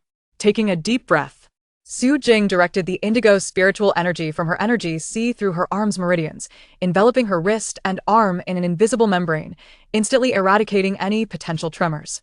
Her arm, steady as a rock, raised the laser gun and aimed at the steel plate target 50 meters away. Her fingers squeezed the trigger, and a crimson beam shot forth, precisely striking the bullseye and leaving a charred circular hole with a diameter of 1 centimeter. She repeated this action 10 times, each shot hitting the target without deviation. Previously, she would have missed after just 5 shots due to slight tremors in her arm. Now, with spiritual energy stabilizing her, her accuracy and steadiness had improved by at least 40%. Spiritual energy not only enhanced her physical constitution but also elevated the performance of her firearms. A wave of joy surged through Su Jing as the system panel displayed a notification, detected synergy between spiritual energy and technological equipment. Shooting stability increased by 42. Accuracy improved by 38.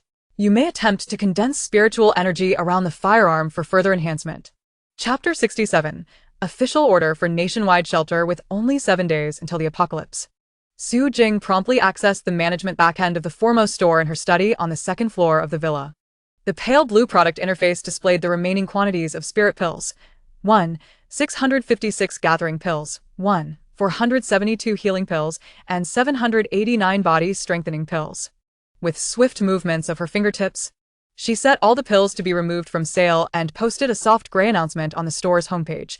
Due to the impending apocalypse, stock of spirit pills will be prioritized for personal use. Sales are temporarily suspended, with a recovery timeline to be determined.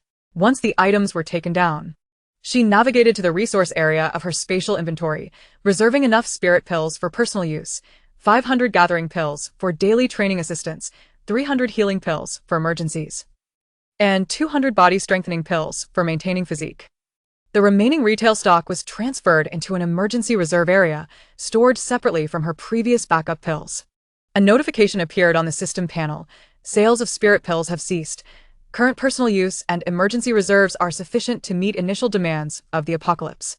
Next, it was time to conduct a thorough inventory of all supplies. Taking a deep breath, Su Jing immersed her consciousness in the system space. The space had now expanded to 200 cubic meters, with clearly defined areas for livelihood, energy, weaponry, spiritual resources, and precious metals, all meticulously labeled with quantities and purposes.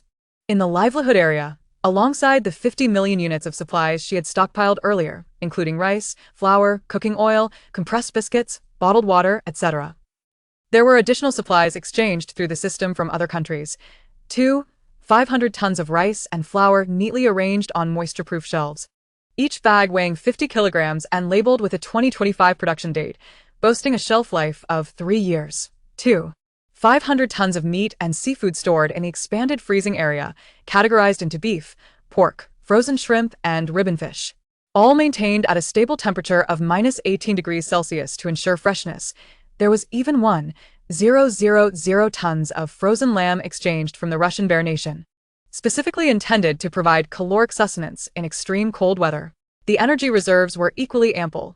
Of the 25,000 tons of energy supplies, 5,000 tons of diesel and 3,000 0.000 tons of gasoline were stored in sealed tanks, neatly arranged on metal racks. 10.000 energy crystals, with an energy density of 85, were kept in pressure-proof sealed boxes, alongside an additional 5.000 enhanced energy crystals, redeemed with points from the system mall.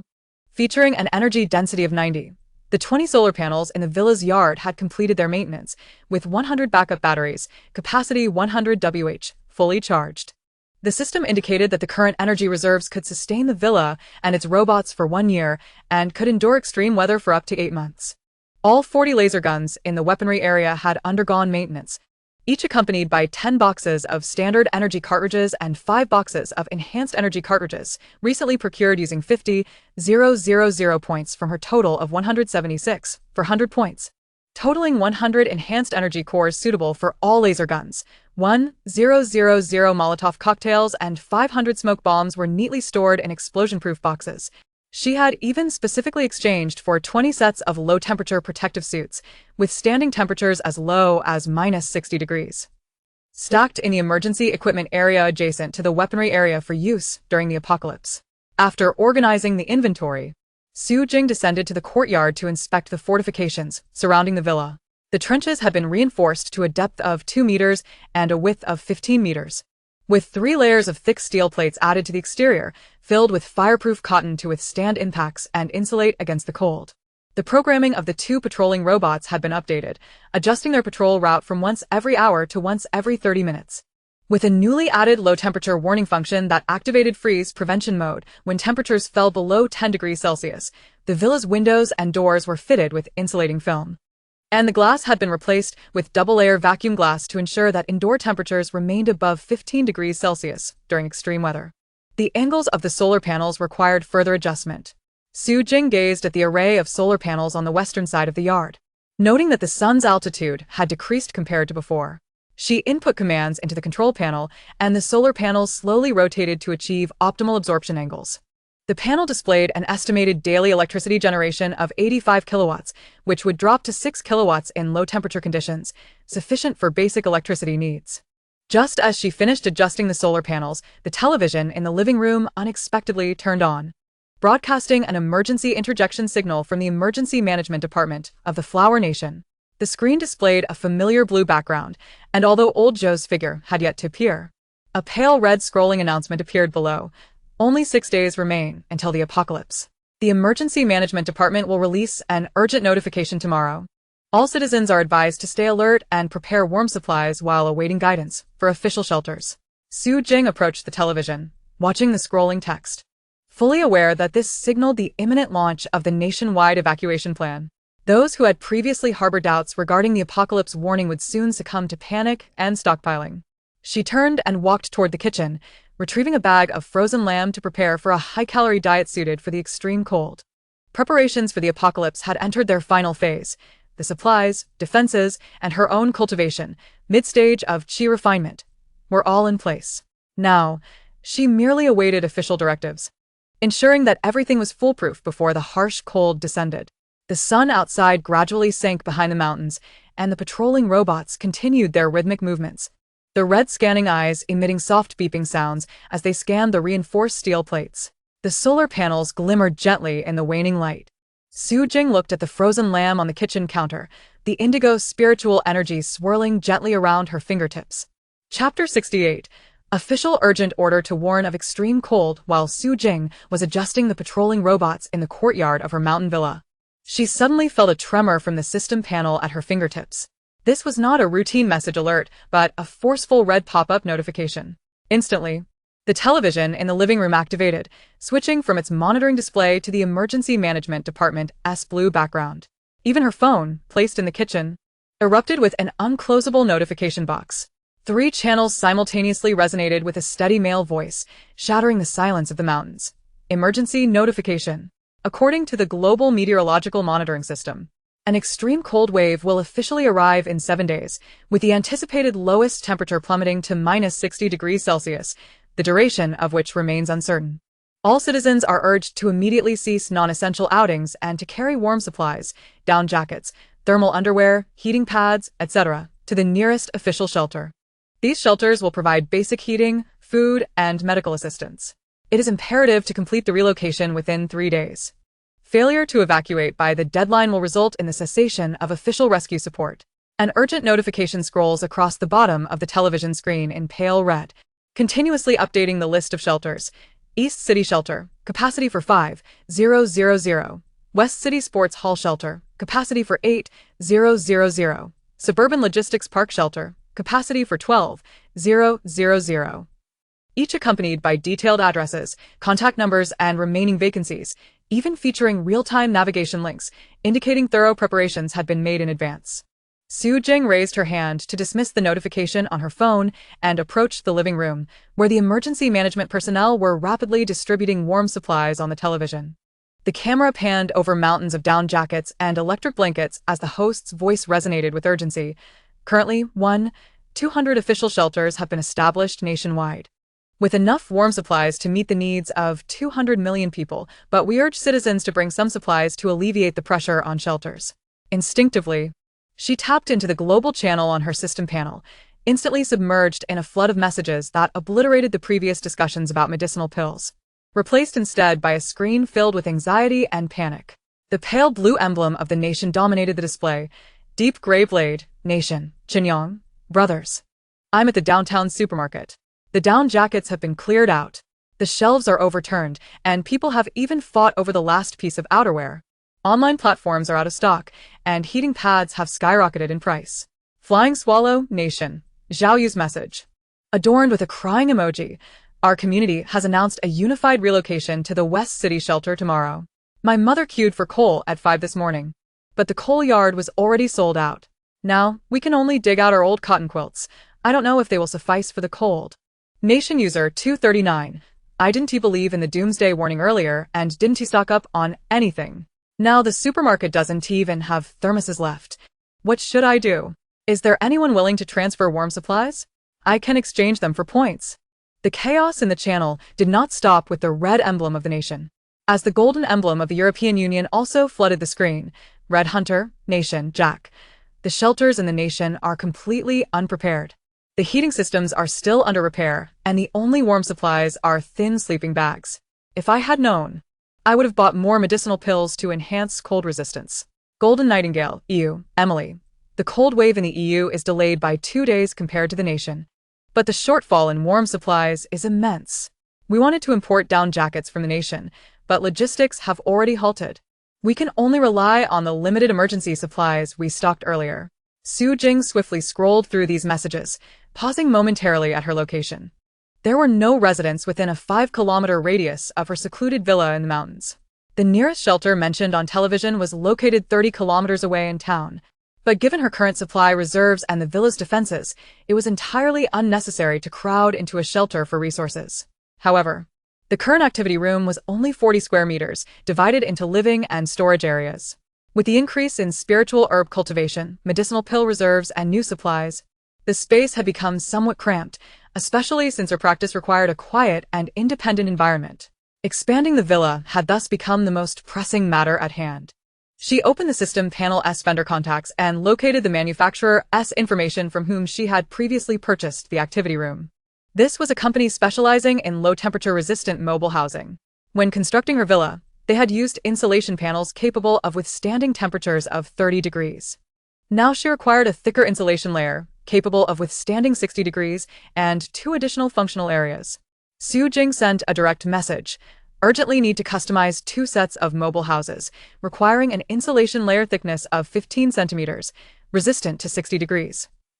Each set 20 square meters, designated for storage expansion and a quiet meditation room, to be delivered to the warehouse at the foot of the mountain. Address: XX Town, XX Road, XX Number. Within 2 days, payment to be made in gold at the previously agreed price.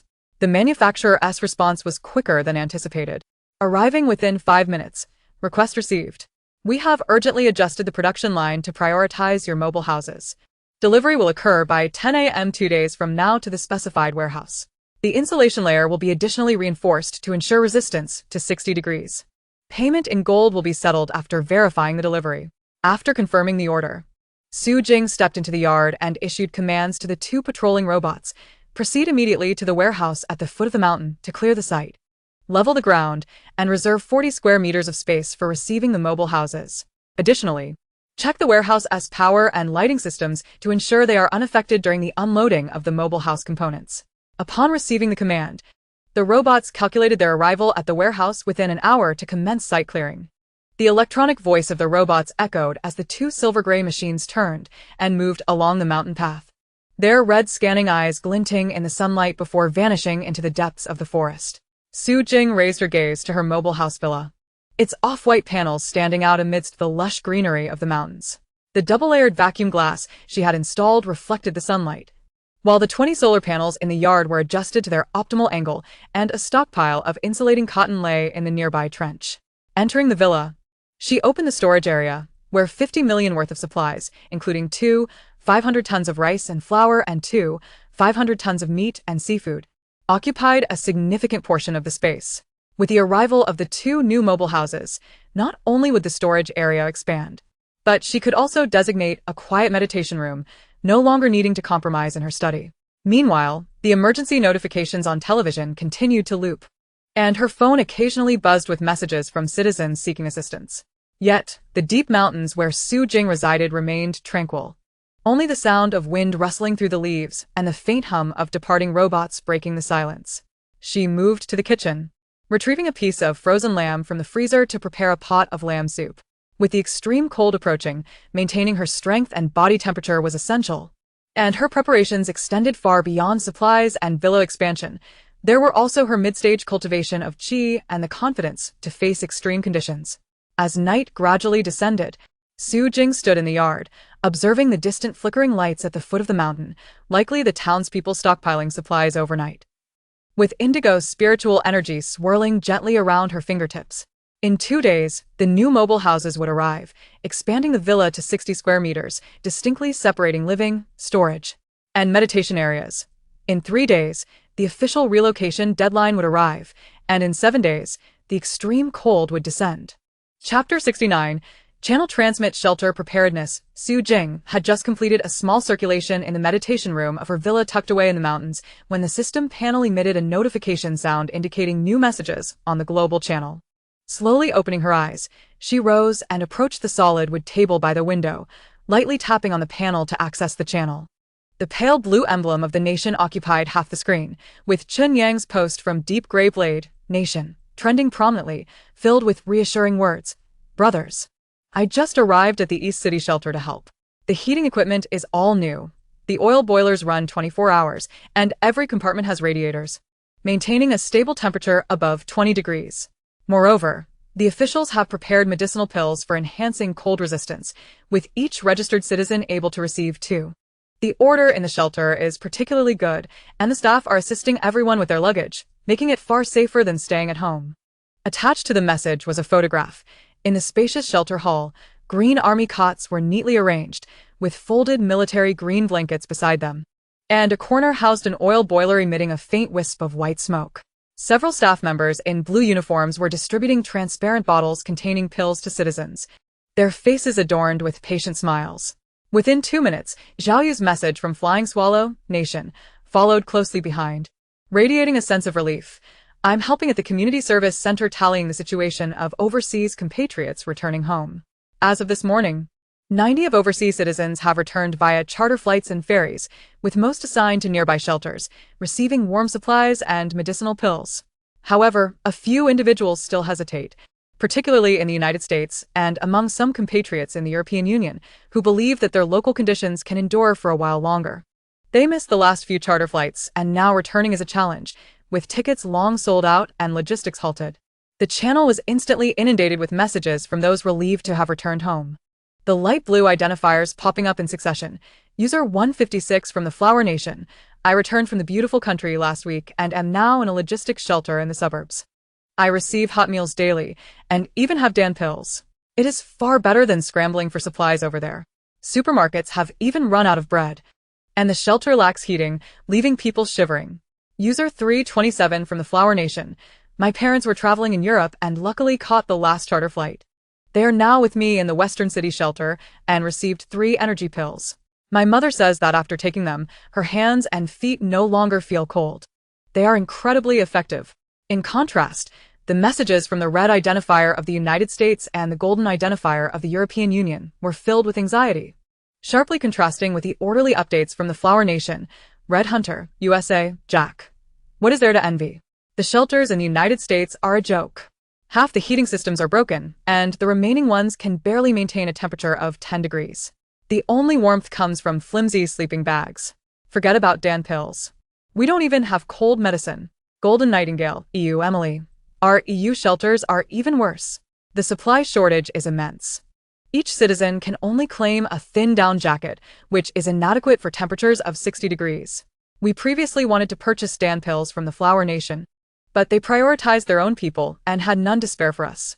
Now we can only rely on the 500 pills we stockpiled for emergencies, which is nowhere near enough. Su Jing swiftly skimmed through these messages, her fingertips pausing lightly on the panel. She could sense the reassurance among users from the Flower Nation while also empathizing with the anxiety of compatriots stranded abroad. However, her focus at that moment was not on the shelters, but on fortifying her mountain villa's defenses. The encounters with the Azure Wolf and the Crimson Flame Tiger in the previous cultivation instances had made her acutely aware that, in the face of apocalyptic weather, more ferocious beasts could emerge. The existing trenches, while effective against human intrusion, would not withstand the onslaught of massive beasts. Thus, a sturdier barrier was imperative. Let us dig a moat, Su Jing thought, resolving to proceed. She walked to the entrance of her space, her consciousness immersing in the freshwater lake of the livelihood zone. This was a miniature freshwater lake she had previously exchanged for points in the cyber instance, with a storage capacity of 500 cubic meters and crystal-clear water, sufficient to create a barrier around her villa.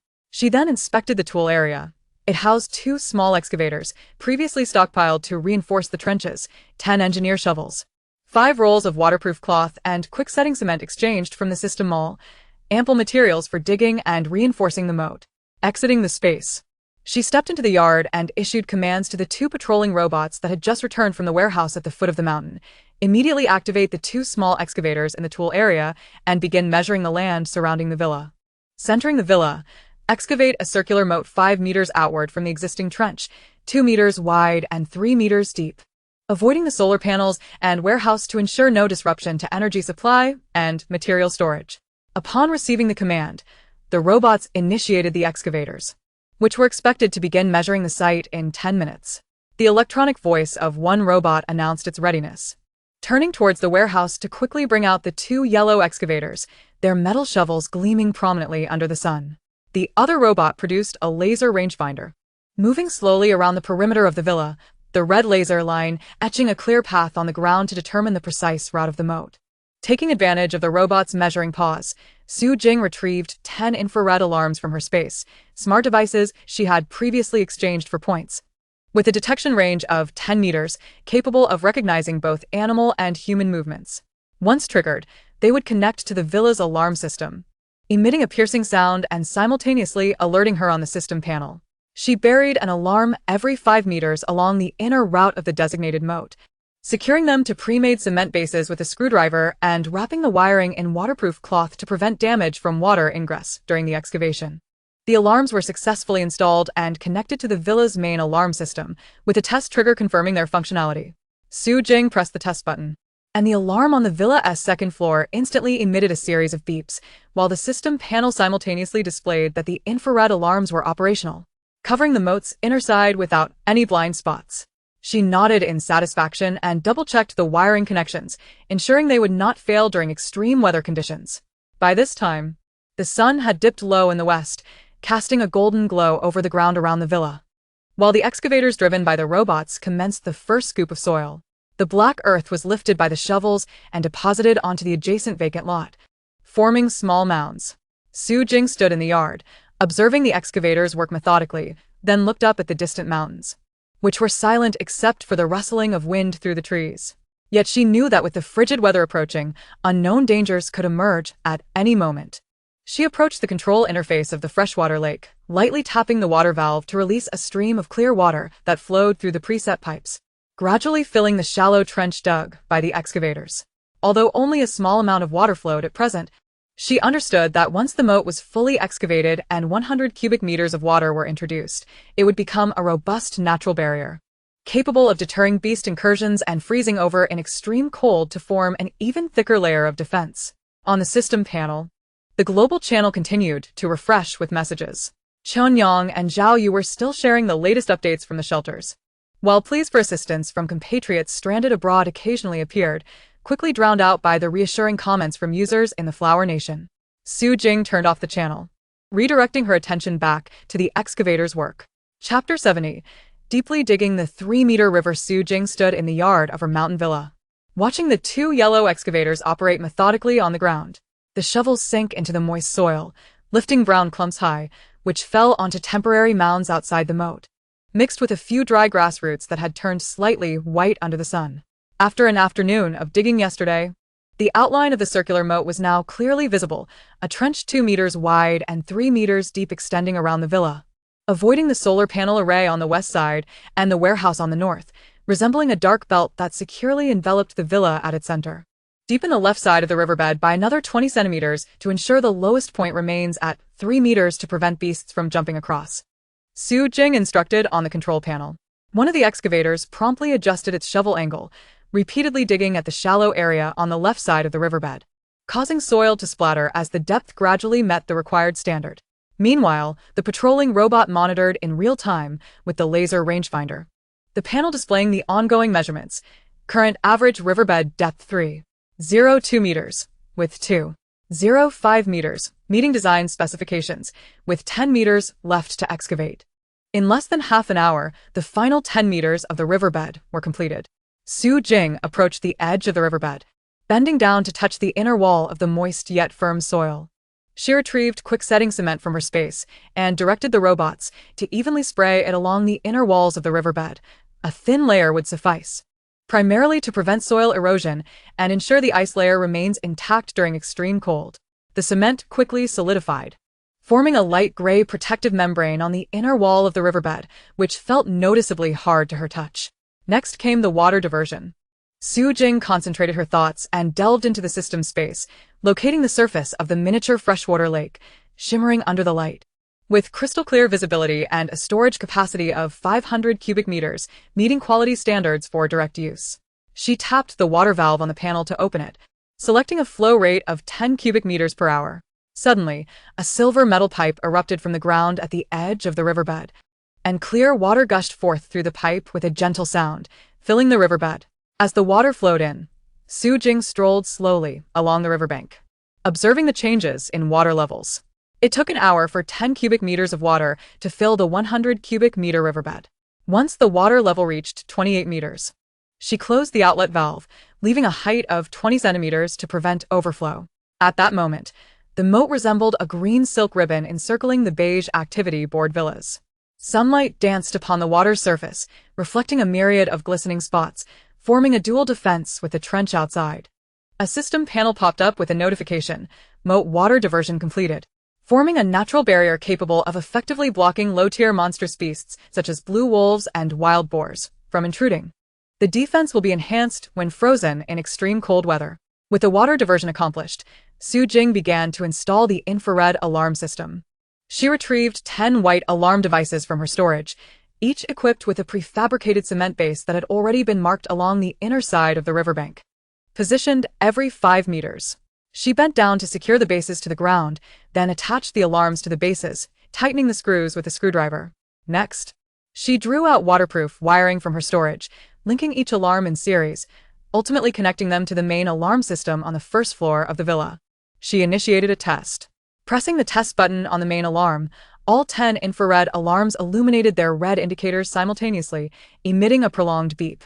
The alarm on the second floor of the villa responded in sync, its shrill sound echoing through the mountains.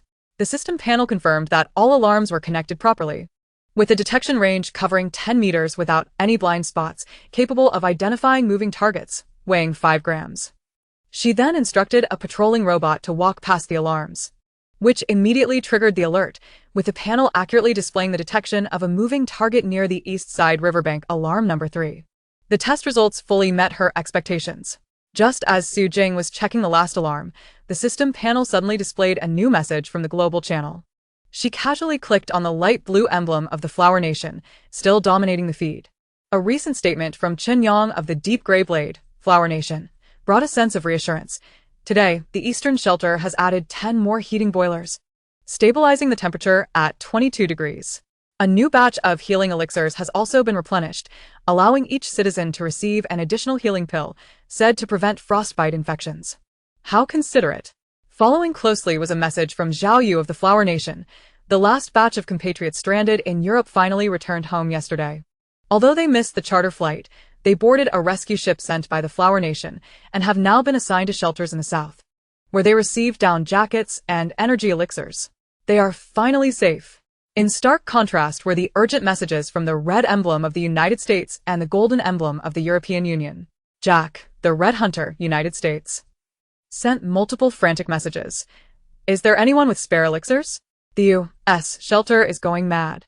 More and more people are suffering from frostbite, and ordinary ointments are utterly ineffective. Who can sell me some healing pills? I'll trade gold. Prices are negotiable. His messages garnered only sporadic replies. With no one willing to sell, Flower Nation user 098. Weren't you hoarding supplies before? Now you're in a rush? Our elixirs are prioritized for compatriots and shelters. We have none to spare for you. Flower Nation user 456. Did you think of that when you were raiding other supplies? Now that no one is helping you, you deserve it. Emily of the Golden Nightingale, European Union, also expressed her anxiety. The EU shelter has only completed 30 of its construction. Heating equipment is only halfway delivered. And there's a significant shortfall in warm supplies. I wish I could get my hands on elixirs. The 500 I bought from the God of Wealth are long gone. And now I can only watch the citizens suffer from frostbite without any solutions. Su Jing swiftly scrolled through these messages, her fingertips pausing momentarily on the panel. She understood Jack and Emily's anxiety, yet her focus remained solely on the villa's defenses, leaving her with no extra energy to ponder the predicaments of other nations. She shut off the channel and walked to the riverbank, gazing at the tranquil water surface before looking up at the meditation room on the second floor of the villa.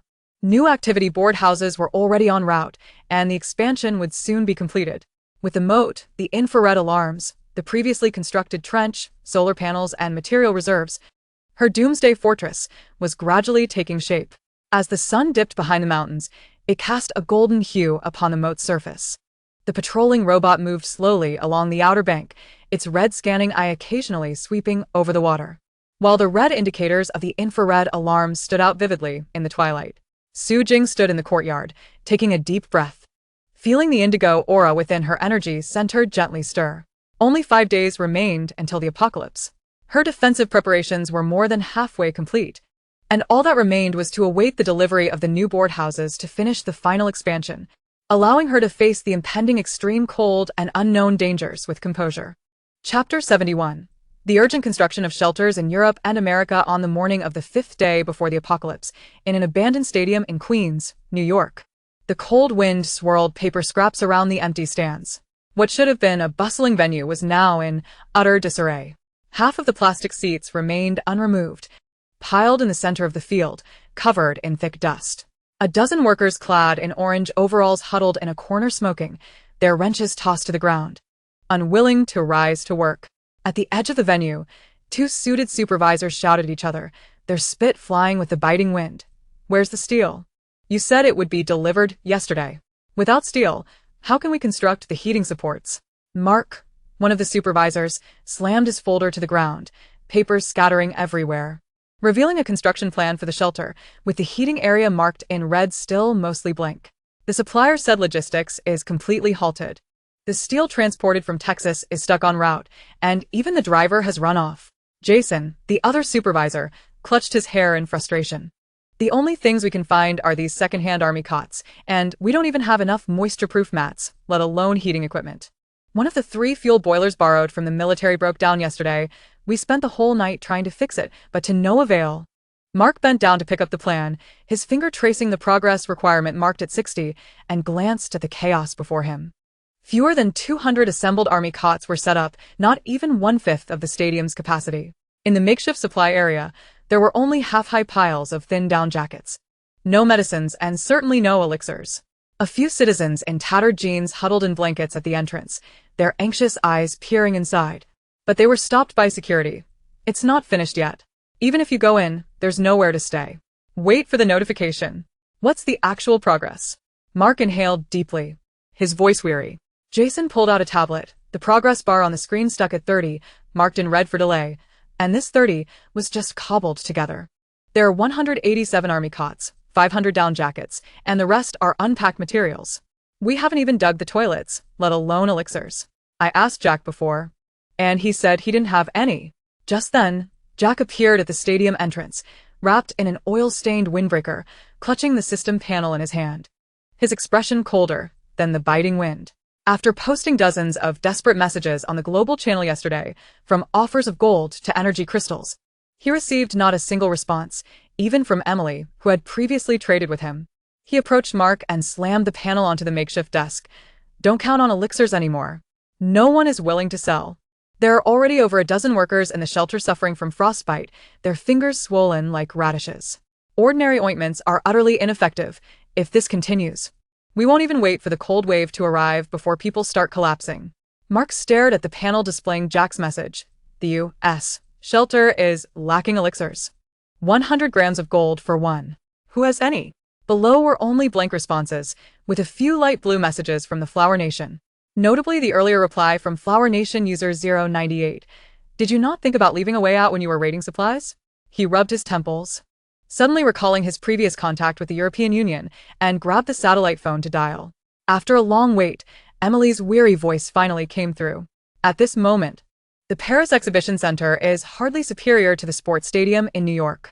Within the hall, several technicians clad in blue overalls are gathered around a tangled mass of heating pipes, their expressions fraught with concern as the joints are misaligned, clearly indicating a mismatch in specifications. Disassembled parts litter the floor, and none dare to intervene further. In a corner of the hall, a stack of 500 thin cotton blankets lies untouched, as half of the transport workers failed to arrive, citing that their homes were without heating, leaving them too frozen to move. Emily, do you have any spare heating equipment over there? One of our boilers has broken down, and the steel hasn't arrived.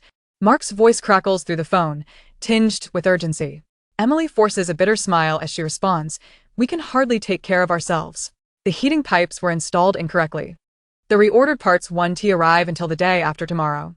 We're only at 30 progress. People are queuing outside for supplies, but all we have are thin jackets. Just yesterday, someone fainted from the cold, and we have no healing pills left. The 500 we stockpiled are long gone.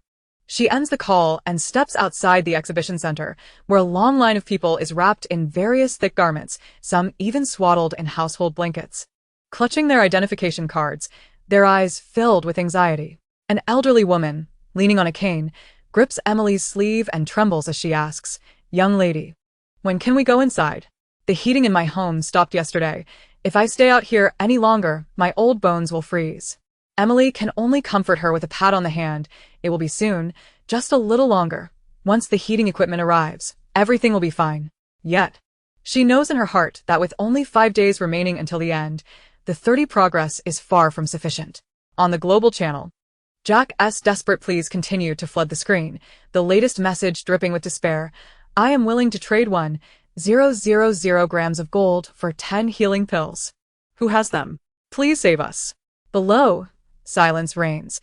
The pale blue emblem of the Flower Nation garners no responses, while the red emblem of the United States has only a few voices echoing the scarcity of medicine, yet none have any despair.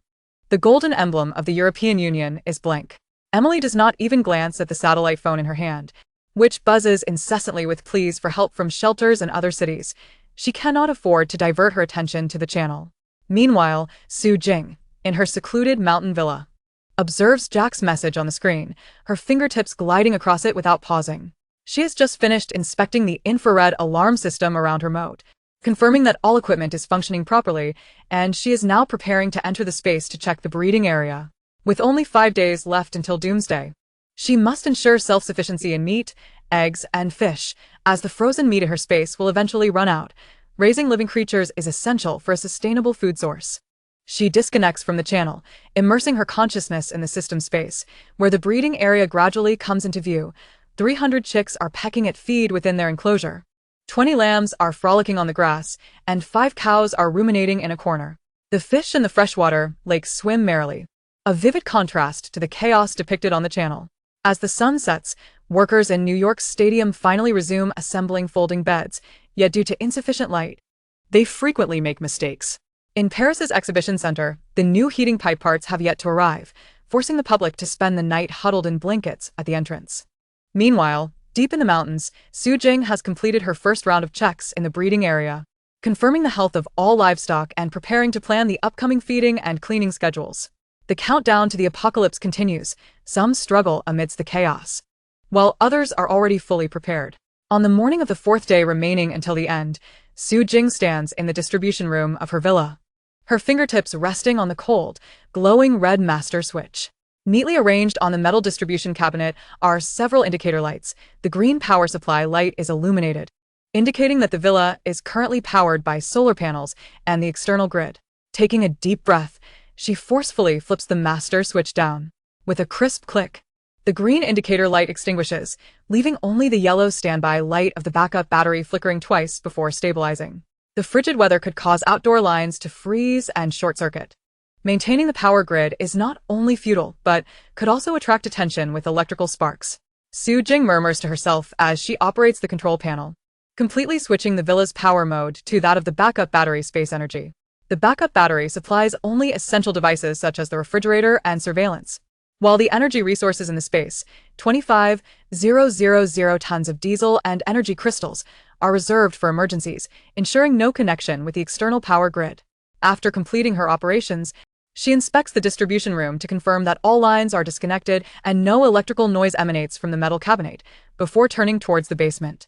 On the moisture-proof shelf in the basement lies a row of black sealed bags, filled with smokeless coal that Su Jing had stockpiled earlier at the wholesale market, 20 kilograms per bag, totaling 500 bags, sufficient to sustain heating throughout the winter. Bending down, she lifts 2 bags of coal, feeling the solid hardness of the coal inside, with no signs of dampness or clumping. She decides to take 2 bags to the living room to test the heating stove. Carrying the coal bags into the space, she ascends the stairs to the living room, where the black cast-iron heating stove in the corner has already been cleaned, its door ajar, with remnants of the last test furnace ash still inside. Su Jing retrieves dry pine needles and small pieces of split wood from the storage room. The pine needles, gathered from the mountains and dried, are perfect for kindling, while the split wood is solid wood fuel from her reserves, each piece cut into 10-centimeter cubes. She lays the pine needles at the bottom of the stove, igniting them with a lighter. The pale blue flames leap up quickly, crackling as she adds a few pieces of split wood. When the flames grow stronger, she gently places a few shiny pieces of smokeless coal into the stove. As the coal makes contact with the flames, its surface gradually reddens, and soon a warm breath emanates from the stove's mouth, spreading through the connected radiators. She closes the stove door and adjusts the chimney flue. The chimney was specially modified to extend from the living room's outer wall, equipped with a windproof cap that prevents cold air from flowing back in while allowing smoke to exit smoothly, preventing accumulation indoors. In less than half an hour, the temperature in the living room rises from 15 to 22 degrees. The radiators feel scorching to the touch, and a thin layer of condensation begins to form on the glass, effectively keeping the cold wind at bay. Su Jing approaches the window, tracing a circle on the condensation with her finger, observing the branches outside already glistening with frost, the sound of the wind rustling through the leaves carrying a biting chill. While indoors, it is as warm as spring. A faint mechanical whirring emanates from the kitchen, where 2 white housekeeping robots are preparing breakfast according to their preset programs. Su Jing enters the kitchen to find the robot labeled Chef 1 standing at the stainless steel counter, handling lamb. The frozen lamb taken from the space is thawed, and the robot's mechanical arm deftly wields a knife, cutting the meat into 3-centimeter cubes with precision, leaving no waste. The chopped lamb is placed in a stainless steel pot, where the robot adds water and turns on the heat. Once the water boils, the mechanical arm uses a slotted spoon to skim off the foam, adding ginger, green onion stalks, and Sichuan peppercorns before reducing the heat to simmer, allowing the milky broth to gradually bubble, filling the entire kitchen with a rich aroma of lamb. Meanwhile, the robot labeled Chef 2 is making toast. It retrieves flour from the space, proportionately adds warm water, yeast, and a pinch of sugar, and the mechanical arm quickly kneads the dough, forming a smooth ball in under 5 minutes. The dough is placed in a temperature-controlled fermentation box, and after 20 minutes, the robot removes it, rolling it into uniformly thick rounds, brushing them with egg wash, and placing them in the preheated oven, setting it to 180 degrees for 20 minutes. When the oven beeps, the golden, crispy bread is retrieved by the robot using heat-resistant gloves and placed on a white porcelain plate, steaming hot, with the fragrant aroma of wheat mingling with that of egg, creating an enticing fusion with the scent of lamb broth. Su Jing picked up a piece of bread and took a bite. The crust was perfectly crisp while the interior was soft, imbued with a subtle sweetness, rivaling that of any bakery. She then served herself a bowl of lamb soup. As she took a sip, the warm broth slid down her throat, dispelling the slight chill of the early morning. The lamb was tender and fell off the bone with the slightest pressure. In the face of impending doom, being able to enjoy a hot meal was already a blessing. Seated at the dining table, she savored her breakfast slowly, accompanied by the faint sounds of the robot tidying up the kitchen. Outside, the cold wind howled, yet inside, the atmosphere was filled with warmth, creating a stark contrast between her tranquility and the chaos beyond. After breakfast, Su Jing reclined on the sofa in the living room, instinctively opening the global channel on her system panel. She was immediately inundated with panicked messages. The pale blue emblem of the flower-planting nation dominated the screen, interspersed with the red emblem of the United States and the golden emblem of the European Union. User 458 from the flower-planting nation, help. My home is in the south of the city. I haven't stocked enough rice or flour and all 3 nearby shelters are full. The staff said there's no space left. The extreme cold is only 4 days away and my water pipes have frozen. What should I do? User 672 from the flower planting nation. I didn't believe in the apocalypse before and didn't stock up on supplies. Now the supermarkets are empty. And I can't get into the shelters. I'm just wrapped in a blanket, shivering. I'm the god of wealth. Surely you know how to cope. Please come out and say something. I'm begging you. User 789 from the United States. I am the god of wealth.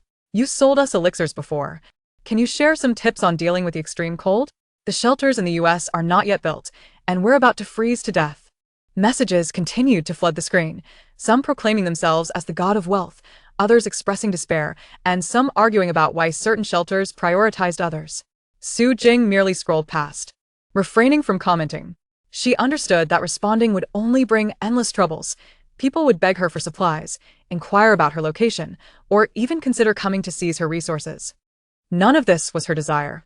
Her goal was to navigate the apocalypse with stability, not to become embroiled in others' chaos. Turning off the channel, Su Jing rose and approached the heating stove, adding a few pieces of smokeless coal. The fire blazed warmly, and the radiator remained scorching hot, maintaining the indoor temperature at a comfortable 22 degrees Celsius. She glanced at the meditation room on the second floor, deciding to spend the following hours consolidating her cultivation at the second level while checking her supplies to ensure nothing was overlooked. The wind continued to howl outside, but the warmth and stability within the villa allowed her to face the impending extreme cold with a sense of calm. Chapter 73. Consolidating Qi at the second level with acceleration cards on the morning 3 days before the apocalypse. Su Jing slowly opened her eyes in the newly expanded meditation room. This 20 square meter space was arranged simply yet warmly, with walls covered in cream-colored insulation, and a small coal heater in the corner, providing a stable indoor temperature of 24 degrees, 2 degrees higher than the living room. In the center of the room lay a thick wool mat, alongside a transparent jade bottle containing 5 light green qi gathering pills, clearly labeled as cultivation aids, which she had specifically retrieved from her reserve stock. With a gentle tap on the system panel, she took out a light green energy absorption acceleration card. One of 3 she had recently purchased with her remaining points. The previous one had been used during her breakthrough. Upon clicking to use it, a soft notification chimed. Energy absorption acceleration card activated. For the next 12 hours, cultivation speed increased by 50, energy absorption efficiency improved by 50. Current spirit herb energy concentration, 15, allowing for efficient absorption. At the moment of activation, Su Jing distinctly felt the flow of energy around her quicken. The spirit herbs in her cultivation zone had completed their second round of maturation, releasing 30 points of energy daily from 100 plants. With a focused thought, the energy surged towards her like fine, flowing streams, enveloping her in a crisp, herbal aroma. She settled back onto the mat, forming a meditation seal with her hands, lightly placing her tongue against the roof of her mouth, and began guiding the energy according to the steps outlined in fundamental cultivation techniques. Unlike her previous breakthrough, this time her consolidation emphasized stability. As she inhaled energy through her nostrils, allowing it to descend to her dantian, Su Jing took her time, letting the energy linger there for 5 seconds to appreciate its profound density. During her earlier breakthrough to the second level of qi cultivation, the energy in her dantian had flowed like a deep ocean. Now, after several days of nurturing, it had solidified to resemble a molten indigo gemstone, barely rippling when gently disturbed. The effects of the qi-gathering pills complemented this process splendidly. In her mind, she silently chanted and retrieved a pill from the jade bottle, placing it in her mouth. The pill dissolved instantly, its bitter herbal essence merging with the energy flow. What normally required 10 seconds to complete a minor circulation of qi was now accomplished in 6 seconds, thanks to the dual enhancement of the acceleration card and the pill. The energy flowed smoothly through the Ren and Du meridians, and when it reached the Naguan point in her wrist, there was no hint of stagnation. Instead, it carried a gentle push, slightly widening her meridians. A notification appeared on her system panel. Current energy circulation efficiency increased by 55, acceleration card 50, pill 5. Meridian resilience slightly improved, energy density in dantian 3. Halfway through her practice, Su Jing instinctively touched her forehead. The chill she occasionally experienced during seasonal changes had not resurfaced since she began her cultivation and took the pills. The body status bar on her system panel clearly displayed current physical condition level, 28, immunity index, 98, the average for an adult is 60. Due to prolonged energy nourishment and pill assistance, the probability of common illnesses, colds, inflammation, etc., is reduced to below 0.1, and the healing speed for injuries is increased by 200. She recalled a minor wound from when she was scratched by a blue wolf during a cultivation instance. After applying half a healing pill, it had scabbed over and healed within half a day. Now, with continuous energy nourishment, even such minor injuries had become rare. Unbeknownst to her, 3 hours slipped by. Su Jing completed 60 minor circulations, and the indigo energy in her dantian appeared almost solidified, resembling a plump gemstone embedded in her abdomen. Gradually, she withdrew from her practice, raising her hand to stretch her wrist. The energy swirling around her did not dissipate immediately. Instead, it formed a layer of pale blue luminescence, resembling a transparent glove, indicative of her enhanced precision in energy manipulation.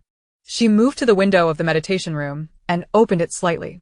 A rush of cold air surged in, carrying the chill of frost-laden branches outside. Yet she felt no coldness. The energy from her dantian automatically expanded to her limbs, creating an invisible barrier that shielded her from the chill. It was time to check the situation outside. Su Jing turned off the real-time notification of the acceleration card, with 9 hours remaining, and approached the door of the meditation room, opening the global channel on her system panel. Contrary to the earlier flood of panic, the messages from the pale blue emblem of the flower-planting nation now carried a heightened sense of urgency. A red official notification was pinned at the top of the channel. Standing out prominently, official notification from the Emergency Management Department of the flower-planting nation. The repatriation of overseas citizens is entering its final phase. Only 3 days remain until the apocalypse. All citizens of the flower-planting nation who have not yet returned, please proceed to the nearest embassy or airport immediately to board the last chartered flights home.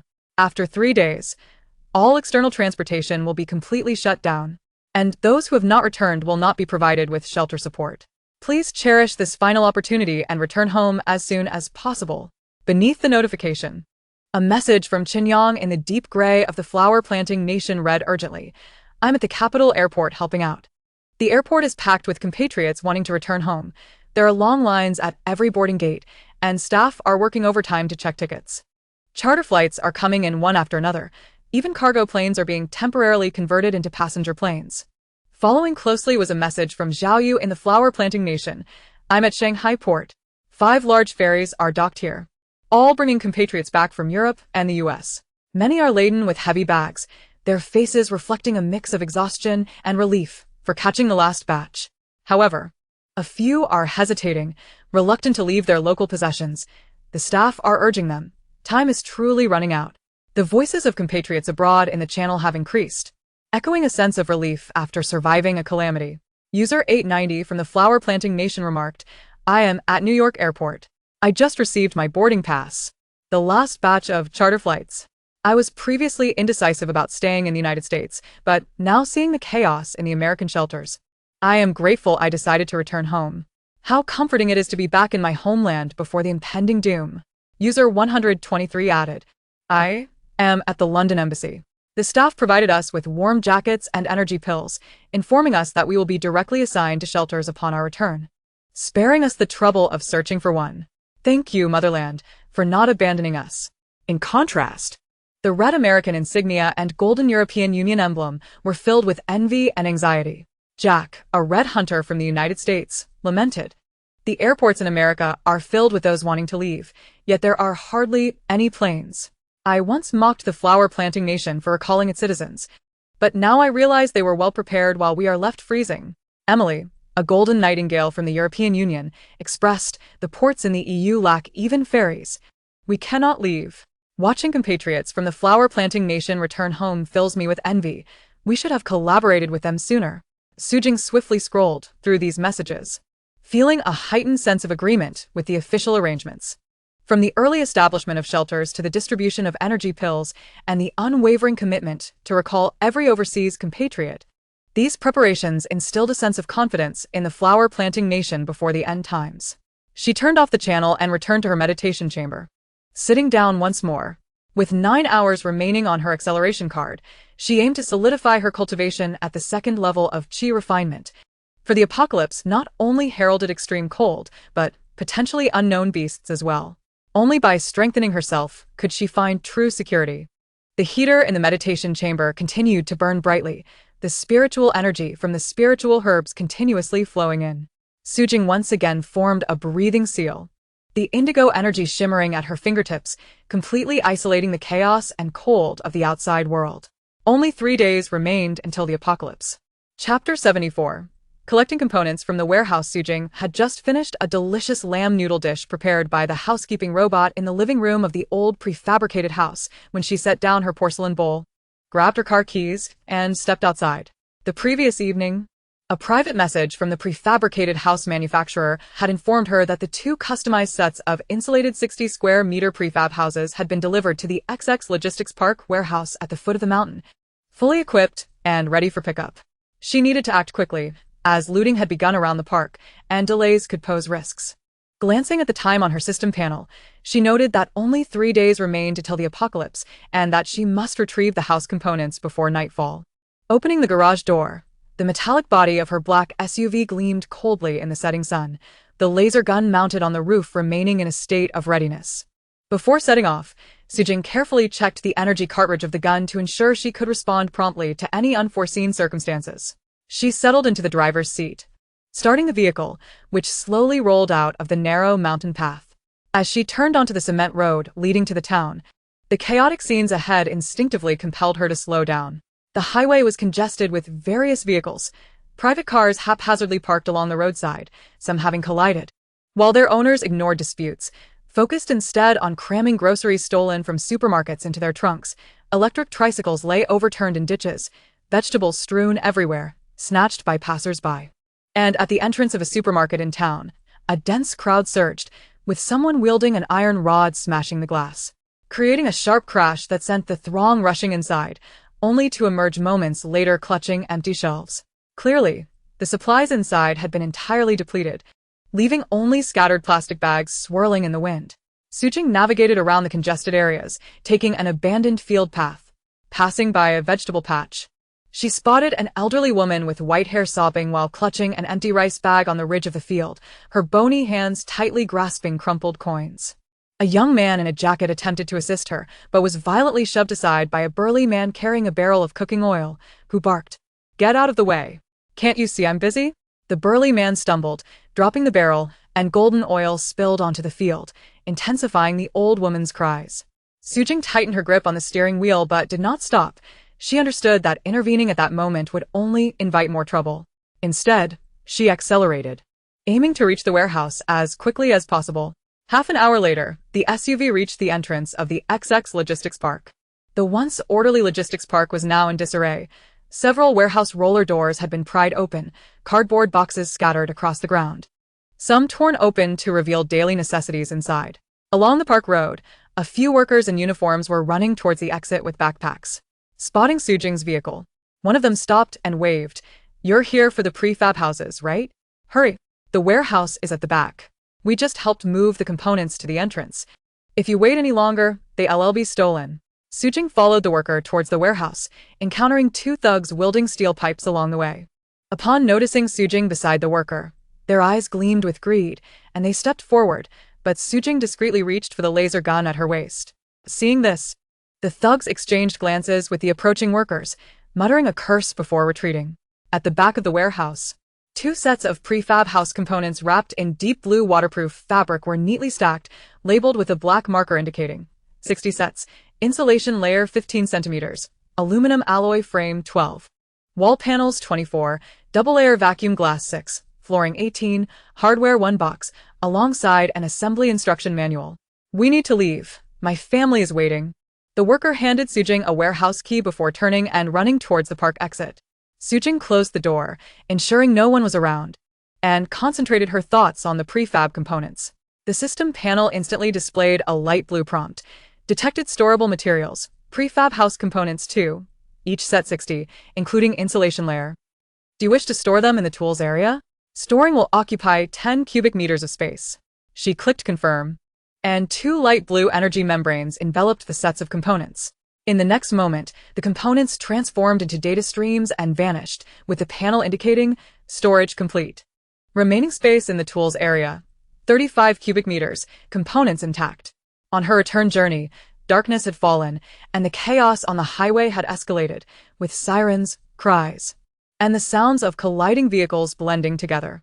Sujing activated the high beams of her SUV, trying to avoid the crowds, speeding along and making it back to the mountain villa in just 20 minutes. In the yard, the previously cleared space, near the west side of the old prefabricated house, had been laid with a cement foundation. As she had instructed the robot to prepare before her departure, perfectly suited for assembling the new prefab house, Sujing retrieved a set of house components from her space, which automatically unfolded in the open area, the aluminum alloy frame, off-white wall panels, and double-layer glass arranged neatly. She issued commands to the two patrol robots, assemble according to the manual, prioritizing the framework, followed by the wall panels and insulation layer. Ensure the doors and windows are properly sealed to prevent any gaps. Complete within 1 hour. The robot's mechanical arms activated instantly, securing the aluminum alloy frame to the foundation, with bolts tightened precisely. Next came the wall panels, with 15 centimeters thick insulation foam affixed to the inner side of the panels, secured by the robots with specialized nails to ensure the insulation remained in place.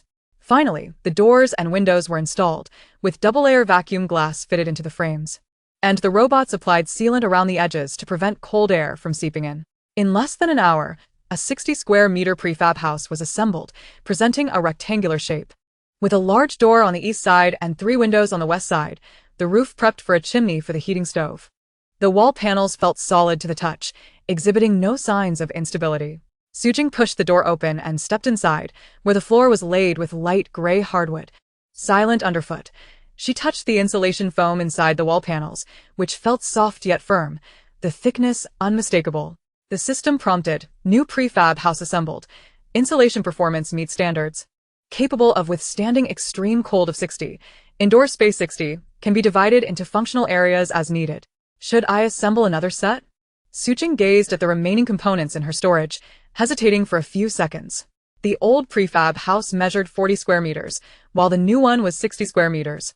Ample enough to divide into living, 20, storage, 25, and cultivation, 15, zones, completely sufficient. She shook her head and clicked on the panel to store the remaining components, deciding to keep the spare ones for potential assembly in case the new cabin sustained damage in the extreme cold. For now, she focused on transferring the supplies from the old cabin. The robot immediately began transporting beds, sofas, bookshelves, and various essential supplies, including the previously used coal stove, to their designated areas in the new cabin. Sujing stood in the training area of the new cabin, gazing out the window at the distant flickering lights of the town, where intermittent shouts could be faintly heard. In her courtyard, the moat shimmered softly under the night sky, the red indicator light of the infrared alarm flickering rhythmically. The robot continued its methodical work of moving supplies, while the chimney of the heating stove began to emit wisps of white smoke, releasing a warm aura that kept the chill at bay. She approached the door of the new cabin and looked at the vacant foundation beside it, originally intended for a second cabin but currently unnecessary. She instructed the robot to lay down a waterproof tarp to prevent water accumulation from the rain. Tomorrow, she planned to stack 1,000 kilograms of spare coal at the entrance to test the heating effectiveness. Entering the new cabin, she began organizing her recently moved training supplies: the manual for basic cultivation techniques, jade vials for gathering energy pills, and dried leaves of spiritual herbs, all neatly arranged on the wooden table in the training area. As night deepened, the only sound in the villa's courtyard was the faint noise of the robot clearing debris. The warm light spilling from the new cabin's windows contrasted sharply with the chaos in the distant town, creating two distinct worlds.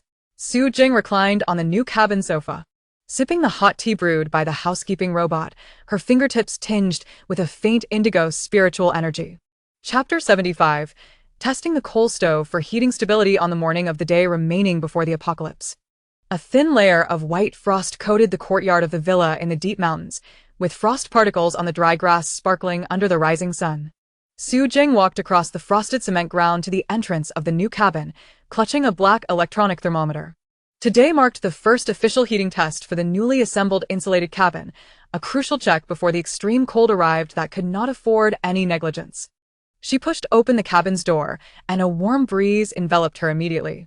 The black cast iron heating stove in the corner of the living room had been cleaned in advance, with dried pine needles lining the bottom and half a bag of smokeless coal beside it. Su Jing bent down to grab 3 shiny pieces of coal from the bag, feeling their dry hardness with her fingertips, showing no signs of dampness or clumping. Carefully placing the coal into the stove, she struck a lighter to ignite the pine needles. The pale blue flames quickly surged, with the needles crackling and releasing a fragrant aroma of charred wood. The surface of the coal began to glow red, and the heat slowly spread through the stove's grate, enveloping the surrounding air like a delicate veil. The kitchen robot emerged, pushing a small cart that held a wall-mounted electronic thermometer and a roll of tape.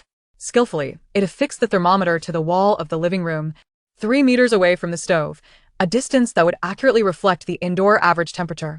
Once secured, the screen immediately displayed the initial indoor temperature, a green number 18. Seated on the sofa, Su Jing's gaze was fixed on the thermometer, her fingers subconsciously brushing against her sleeve. The spiritual energy she had cultivated previously heightened her sensitivity to temperature changes, and she could distinctly feel the warmth radiating from the stove.